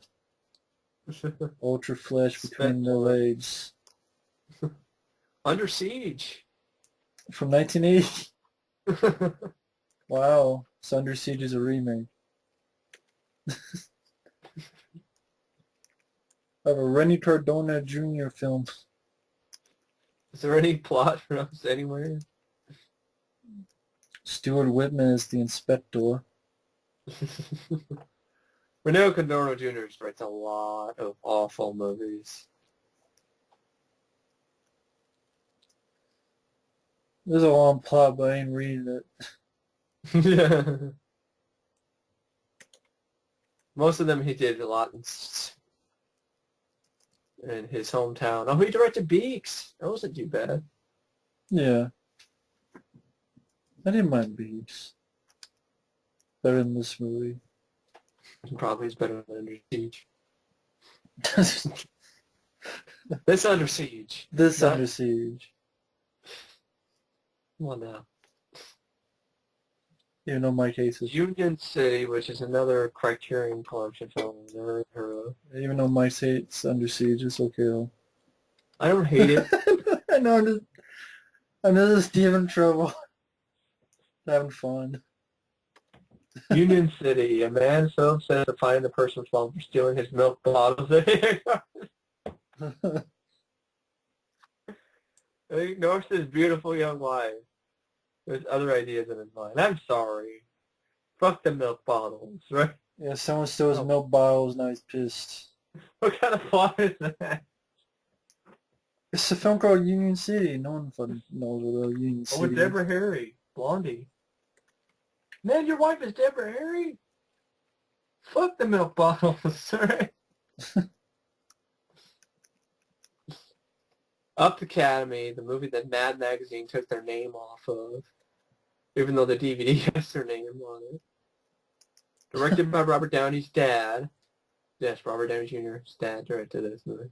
Oh, wow. Ralph Macchio's in it. Yeah. Barbara Bach as well, Antonio Fargas, Huggy Bear.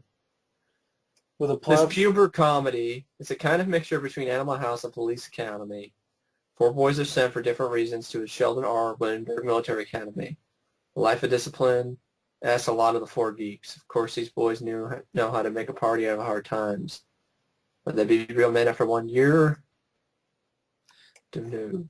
The movie was an attempt to cash in on the success of Animal House, which was also a movie made by a comedy magazine about a group of misfits at college. In 1983, Mad publisher Bill Gaines explained the genesis of his magazine's involvement in the film. What happened is that we had a contract with Warner Bros. To put out a Mad movie. It's like 4 years old now. They came up with a script that we didn't like, and then they came up with a script using our script writers that they didn't like. But meanwhile, they threw the script into a desk. Although there were many things in it that I thought were offensive and should be removed, generally I liked the script. And I thought, well, in addition to a Mad movie, there's nothing wrong with having something like Lampoon did with Animal House. Animal House was Lampoon Presents and really had nothing to do with the magazine.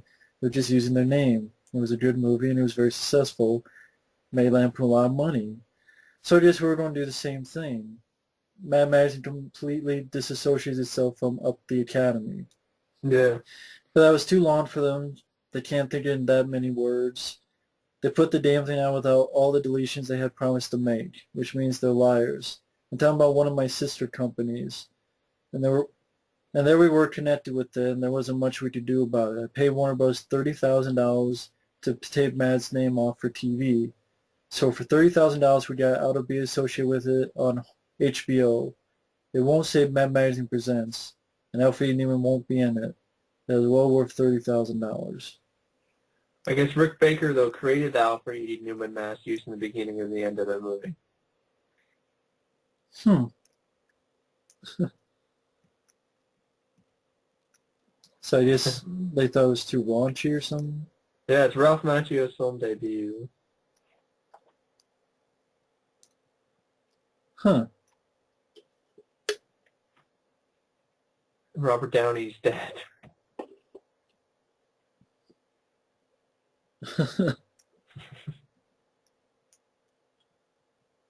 And Robert Downey Jr. is at an uncredited cameo as boy on soccer team in this film. Wow. Up your ass with the Academy. I love how the DVD still has Mad Magazine Presents. They have Urban Cowboy. Don't give fuck. For some reason, the movie flopped, but the style lingered on for years after this film. Rodeo. Men just decided to dress like cowboys. Mechanical bulls, right? Mechanical bulls. Yeah. Who gives a fuck about mechanical bulls? For over 2 hours. John Travolta never win a Scott Glenn. Scott Glenn was good. It's forever. Try and be Brad like, Davis is a country boy who moves to the city with his uncle. Starts out hanging out at Gillies, owned by Mickey Kelly himself. He takes a job at the refinery where his uncle works. He also meets Sissy, cowgirl. They fall in love and suddenly get married. When their marriage is shattered when Bud sees Sissy allegedly seeing con man West, teaches her how to ride the mechanical bull, plans to rob Gillies. The bull riding contest is announced. Bud decides to sign up. Can he win the contest and save his parents to Sissy?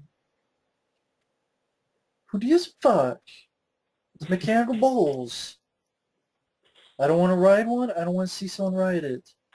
Try and be fucking country version of Saturday Night Fever. Exactly. Sorry, not my bag. Country Fried Fever. Country Fried... Country fried assholes.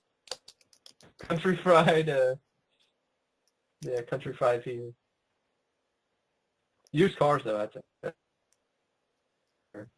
Robert Zemeckis, Kurt Russell.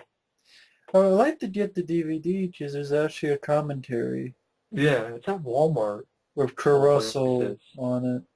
I don't know if it's on. I don't know if it's at your Walmart, but it's at Walmart. I saw it at Walmart. I never saw it on mine, but it wasn't in the bins. It was at the yeah, I know. Section where they have the. I look at those. There's good stuff like, see the nice red upholstery? Yes, man. That's very, very nice. Here, feel it. I don't want to feel it. Feel it. I want you to get in the car and feel it. I don't want to get in the car. I'm getting in the motherfucking car.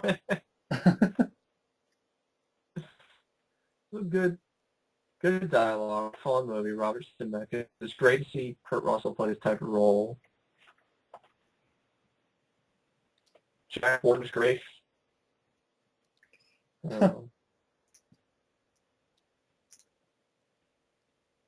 Not a hit, but become a cult film. There was like an angry customer. $50 never killed anybody.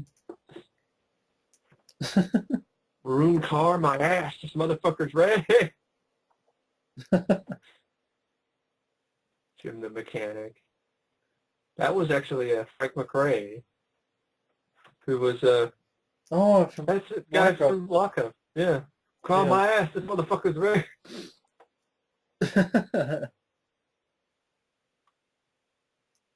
That's fun. I like I'll to tell you get something. that. This country is going to dogs. You know, it used to be when you fought a politician, the son of a bitch state brought. Just don't let the little head do the thinking for the big head.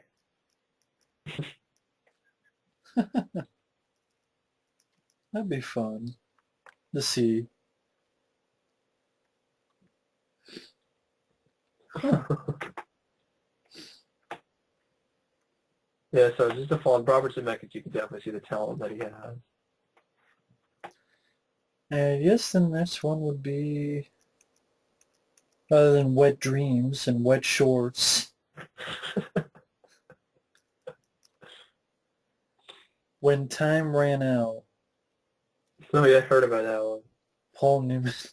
I think this is when there was dying out, the whole disaster movies with, Oh yeah, that's the one with that hilarious trailer that I yeah, put on Xbox Cinema. where they made fun of the movie. Yeah. Stars Paul Newman, William Oh, you Holden. had Vengeance, right? Huh? There's a movie called Vengeance, Okay. which is like about four hoodlums that break into a jeweler's house and brutally murder him, his wife, and his daughter. On the run, they kidnap Jenny, a senator's granddaughter, and his boyfriend, and discover that the two will not be taken easily. The melee that follows the gang are blown away one by one, with a final eventual confrontation with Jenny and the remaining gang member. Hmm. Huh. Never heard of it. Never heard of it. Sounds interesting, though. Huh. Written by Bob Bliss. That's his last name.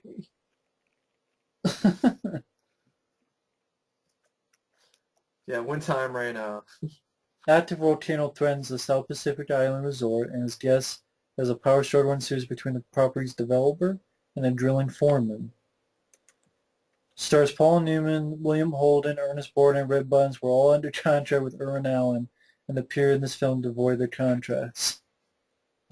After Steve McQueen turned down a sequel to The Towering Inferno, this film was made instead.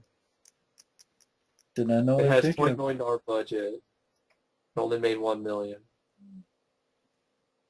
Has lines like, I don't need the wine. I don't need the wine. You get me drunk. It's bad down here, but it's worse up there. Not that it matters, but what do you think? I was down in the crater, Duran. This thing's a powder keg. Never had a chance. The tidal wave was on top of them before they ever saw it. Where are they going? To get killed. Shelby went there with them too, Brian. Dude, damn fools. Ernest Borgnine claims the reasons why the film's effects were so cheap looking was that the huge amount spent on location shooting absorbed what was usually spent on effects. Just watch the trailer, folks. It's hilarious. Paul Newman confessed was the only movie he ever did for money. He referred to it as that volcano movie that he and most of the cast knew would bomb from day one. Many believe that part of his salary from this movie was used as seed money for a salad dressing business he was setting up, with 100% of the profits after taxes going to educational and charitable organizations. It's raised over $260 million for charities all over the world. Wow. That's good. At least the That's movie did nice. something. Well, the movie was for a good cause, even if it's shit. Yeah. Then you have Where the Buffalo Roam, which is an underrated classic comedy. I love that movie. Before Fear and Loathing in Las Vegas, there was Where the Buffalo Roam, Yeah. with Bill Murray in the role that Johnny Depp played, Yeah. whereas by Hunter S. Thompson. Yeah. Because, said stuff like, you couldn't invent someone like Carl Laszlo.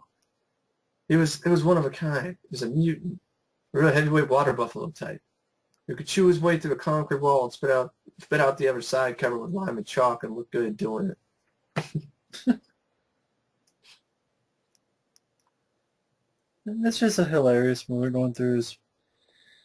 Like he's trying to do a broadcast on the Super Bowl Yeah. and just goes to town on this. He has like these little people Yeah. who come in. They really work with the hotel. He's playing like football with them. Yeah. getting drunk, and basically gives his keys and room to these people outside. Oh, here, go ahead. What? Keys? No, here. You like passes? Here's a pass. Let me just have that bit of alcohol you got there. I can't remember the lines per se, He's but like, "Hi, sir. It's Harris on the post. Can I get you anything, sir? How's the family, Harris?" "Oh, the family. Well, that's bad news. Screwheads finally came and took my daughter away. Let me ask you a question, sir. What is this country doing for the doomed? There are two kinds of people in this country. The doomed and the screwheads. Savage tribal thugs who live off of legal incomes. Brow deep out there, no respect for human dignity. They don't know what you and I understand. You know what I mean? You ever play football, Harris?" "Yes, sir. Thank you, sir. I played in college. They're going to get your daughter, too, sir. I've heard the rallies. They like Julie, but Tricia, they really hate you, sir. They know that you're one and a half of the state senate in Utah are screwheads. You know, I never really was never really frightened by the bopheads and the potheads and their silliness. It never really frightened me either. But these goddamn screwheads, they terrify me. The poor doomed, the young and the silly and the honest, the weak, the Italians are doomed. They're lost, they're helpless. Somebody else's meal, like pigs in the wilderness. Come here, Harris. Come here. Fuck the doomed." yeah, you pretty much tell that was supposed to be Richard Nixon. Yeah. But I love like at the beginning, he's basically shooting at his fucking telephone. Wait. A fun movie. Yeah, Bill Murray did a great job. Peter Boyle was a lot of fun. With the mustache and look like Ron Jeremy. Right? Crap. Oh, Bruno Kirby was in it as well. Yeah. A lot of fun. There's this flop comedy. It's a conundrum. This is a different comedy. Holy Moses. Wooly, or let's start with a W. Um, Starred Dudley Moore, Ray Newman, James Coco, Dom DeLuise, Madeline Kahn, Richard Pryor, John Ritter. Harvey and Zoe, two tourists traveling through Israel, discover an ancient scroll describing the life of Herschel, the man who was almost Moses. Herschel receives a command from God to free his people from Egyptian slavery, but Moses keeps blundering by and taking all the credit. Several other biblical stories, such as Lot and his wife David and Goliath and the miracles of Jesus, are also parodied in the story of the life of a man trying to follow the path of God, somehow always seeming to lose his way. I saw the trailer for it and it looked like it might be fun, just like another one with Marty Feldman. Oh yeah, yeah. It could be. Just you never know with these religious Yeah. comedy things. I remember History of the World Part 1, but it was only a brief scene. Yeah, These 15, 10. 10 commandments. Why would I lie with Treat Williams and Lisa Alcorn? Hmm. Cletus is a compulsive liar. He prefers the term fabrication to lie, though. When Cletus becomes a social worker, he's assigned to a case of a boy called Jorge, who was taken from his mother. Cletus sets out to reunite Jorge with his mother, but to do so, he needs to fabricate many a story to keep Jorge from being adopted. Searching for her mother, Cletus meets and falls in love with a women's advice counselor. Huh. I like Treat Williams, so I never saw that somewhere cheap just because Treat Williams. Exactly. Got something called Willie and Phil. Big Willie, Small Willie. Which is a remake of some French movie called Jules et Jim. One experiences over a decade of two friends who fall in love with the same woman, enjoyably satirizing the 70s through the search of the three protagonists for their identities and making sharp attacks on cultural signposts the decade along the way. The film also studies relationships, what its director calls wanting something permanent yet wanting to be free. Has Margot Kidder, Ray Sharkey, Michael Aunt Kane, which are by Paul Mazursky. That name sounds familiar. Yeah, it does. I think. He's been an actor and stuff before. Oh, he directed Down and Out in Beverly Hills. Okay. Hmm. Yeah, Moscow on the Hudson. Huh. and The Pickle. I know you love that movie. Yeah, yeah, I love it. It goes about like a magic pickle, if I remember correctly. Shit pickle? It's just shit pickle. Fuck pickles. Pickles the Clown? What did Pickles the Clown ever do? Sorry. Fuck clowns. Fuck Clown House. Fuck Victor Salva. No, don't fuck Victor Salva. That's wrong. He would probably enjoy that. Yeah, that's why he likes prison. Windows. Seen a white female before seen a white female? Taylor Shire is the subject of perverse obsession by her lesbian neighbor, Andrea, who not only is in lust with her, but tries a rapist in order to get audio tapes of her moaning.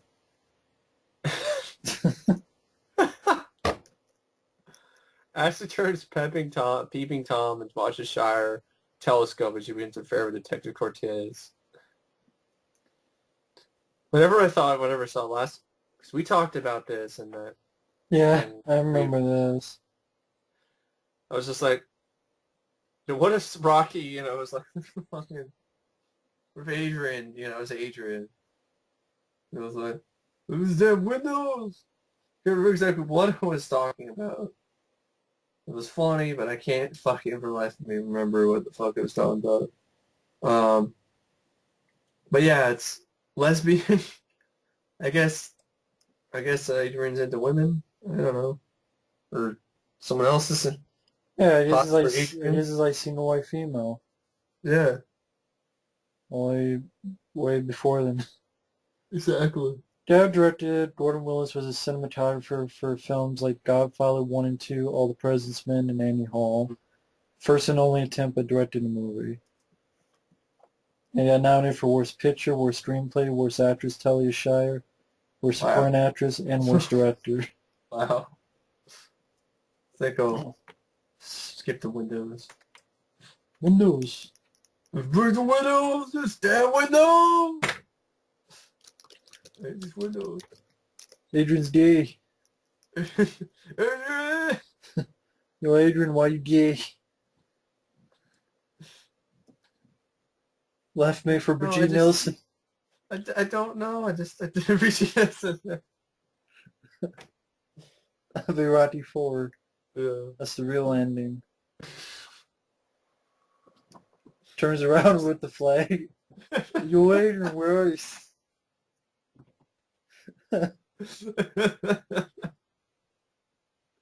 She's there with the chick from Windows.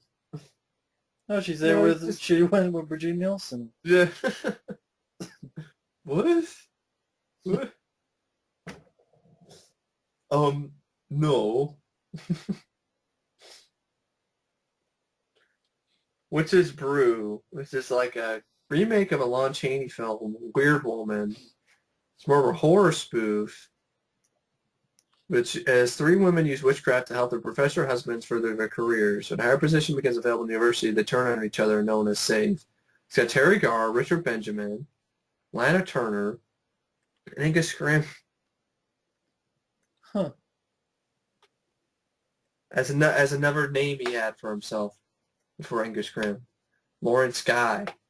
It just sounds fake. It sounds even more fake than Angus Scrimm. And that's probably his real name. Lawrence Guy? Wow.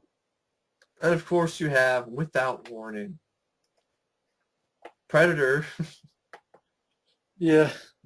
On a low budget. Yeah, alien hunting people. With Jack Palance. Martin Landau. Asthmatic self. Martin Landau. David Caruso in a small role. David Caruso. Kevin Peter Hall as the alien. The alien. He'd be the alien. Exactly. I guess it's reference in the making of Predator 2. Great tandem worked on it. He's special effects guy who later got involved with Jurassic Park and Hook. Mm-hmm. At least he worked on those. Doesn't he throw like jellyfish or something? Yeah, something like that. Watch out for a flying jellyfish. Scrambled eggs or something. What? Ray Clark directed it. Scrambled eggs. It sort of looks like eggs at points. No. I don't know whether to eat it or run away. Watch out. Xanadu, Xanadu, I'm alive, I'm alive. I really like the soundtrack. Damon and I were driving around in North Carolina. He played that on the MP3 player in his car. Soundtrack to Xanadu.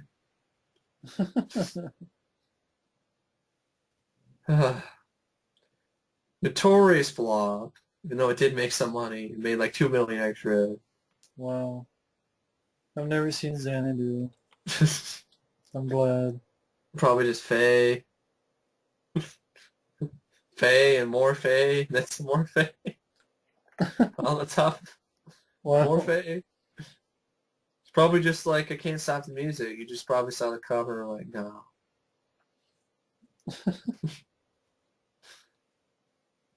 Not into that. Not into a movie where time stops and magic never ends. Fantasy, a musical, a place where dreams come true, where people skate and life roller skates and lasers and freaking yeah. And there were special features on a DVD. Yes, there's a special edition of Xanadu. Why? Ah, that's stupid. I know there's a comic book adaptation. Yeah, there's a Marvel comic adaptation of Xanadu. Oh, brother. Jesus. Craziness of Xanadu. Some of the trivia. Everybody was high making it.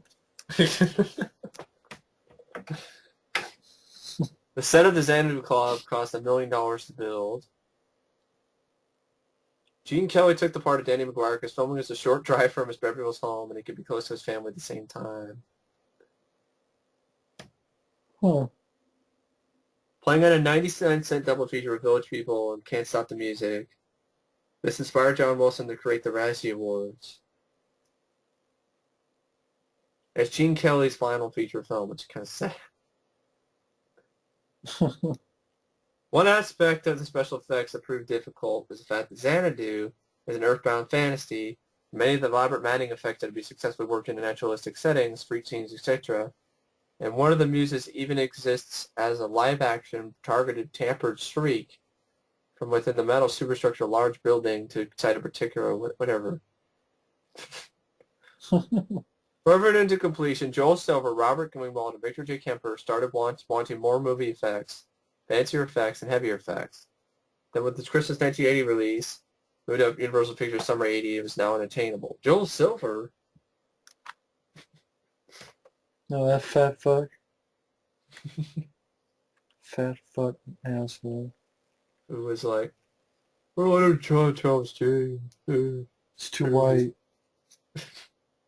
What? It's true. Yeah. It's fucking stupid. It's just too white. Do you really say that? Well, I mean, that's why he fired him. Yeah. I don't want a white guy. Olivia Newton-John fractured her coccyx while filming the dance sequence suddenly. Yes. It's your tailbone, I think. That's what coccyx is. Say tailbone, right? It But sound like still, some... if your coccyx was broken, you'd be unhappy too.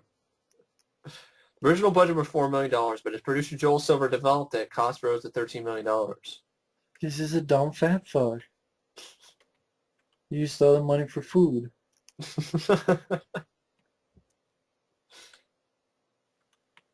There was a Broadway stage version that opened of this movie that opened at the Helen Hayes Theater on July 10th, 2007. It ran for 512 performances, nominated for the 2008 Tony Awards for Best Musical and Book.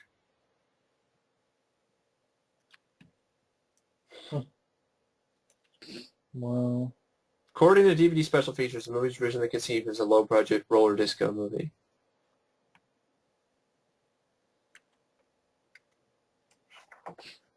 Michael Beck didn't have to audition for the lead for this film.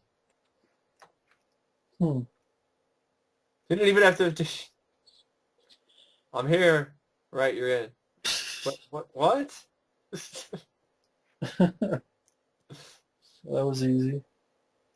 Now we end it with "You Better Watch Out," aka Christmas Evil, about the freaking evil Santa Claus guy who chops out people's dicks, right? Is that what, Was that this one?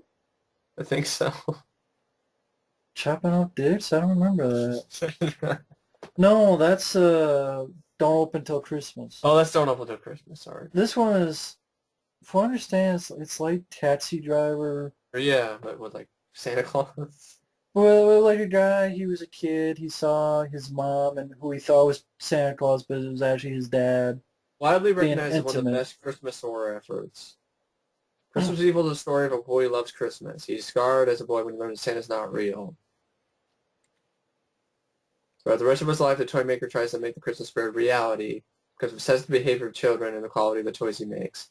When he's met with hypocrisy and cynicism, his holding snap causes him to go on a Utah killing spree to complete this dark comedic horror. This is also on Fangoria's list, if I remember correctly. Yeah, it's meant to be more like, I didn't like Taxi Driver, like it's a slow burn. He wants to believe in Christmas. Jeffrey DeMunn is in it. Jeffrey DeMunn. Yeah. Um, It has a really fucking weird ending, which I know what it is. I don't know if Mike wants me to spoil it. I'll forget it later. Don't worry about it. He's on the run. He's in his van, as he's driving his van, you think he's going to die. He flies off the bridge, and it flies towards the moon. So like his van somehow is like if In a sleigh? yeah, he goes off the bridge and the fucking van flies. And that's what I'm saying. Like, Well, this one guy in the trivia argues with you here. He says, well, many people think Harry does in fact fly off the end. He actually just dives off the bridge and kills himself. An explosion is heard, but people mistake it for the sound effects of Harry's brother rolling down the hill with the boxes. right. Well, that may be it, but that's what you see. I didn't say that's what it is. That's what you see. I will probably still, if I wanted to read the video, he flies off and fucking That may be the case, but you the still, North Pole. that's what you see. I'm just letting people know that's what you see. So Kathleen Turner was turned down for the role of Harry's sister-in-law. great. I didn't see this again. Like most of the After time. the end credits, the filmmakers are heard yelling "Merry Christmas." Oh, great. I should be proud. Maybe it's a good movie. I don't know. Yeah, I don't know. So anyway, you better watch out, because we might be doing more of these Yeah, sometime. sometime down the road. Yeah. Anyway, thanks for Down the watching. yellow brick road. I don't know if this will be all in one part, or Be long as fun. or 2 parts, or 3, or 8. Either way, thanks for watching our Thanks for listening. in-depth look at the year of 1980. Some movies that sounded like, might be interesting to check out. Some movies Others wipe our ass with. avoid. Definitely avoid. Some we would not even bother with. give the finger to. And a lot of fucking pornos directed by Svetlana. A lot of pornos and wet shorts and wet stuff. The House of Wet Dreams. Inspector James Cameron. So watch out. The Inspector James Cameron could be knocking on your door, waiting to say, It's time for a reissue of Aliens with CGI, like AVP. It's time for Alien 3D. Assholes versus penises. So thanks for listening.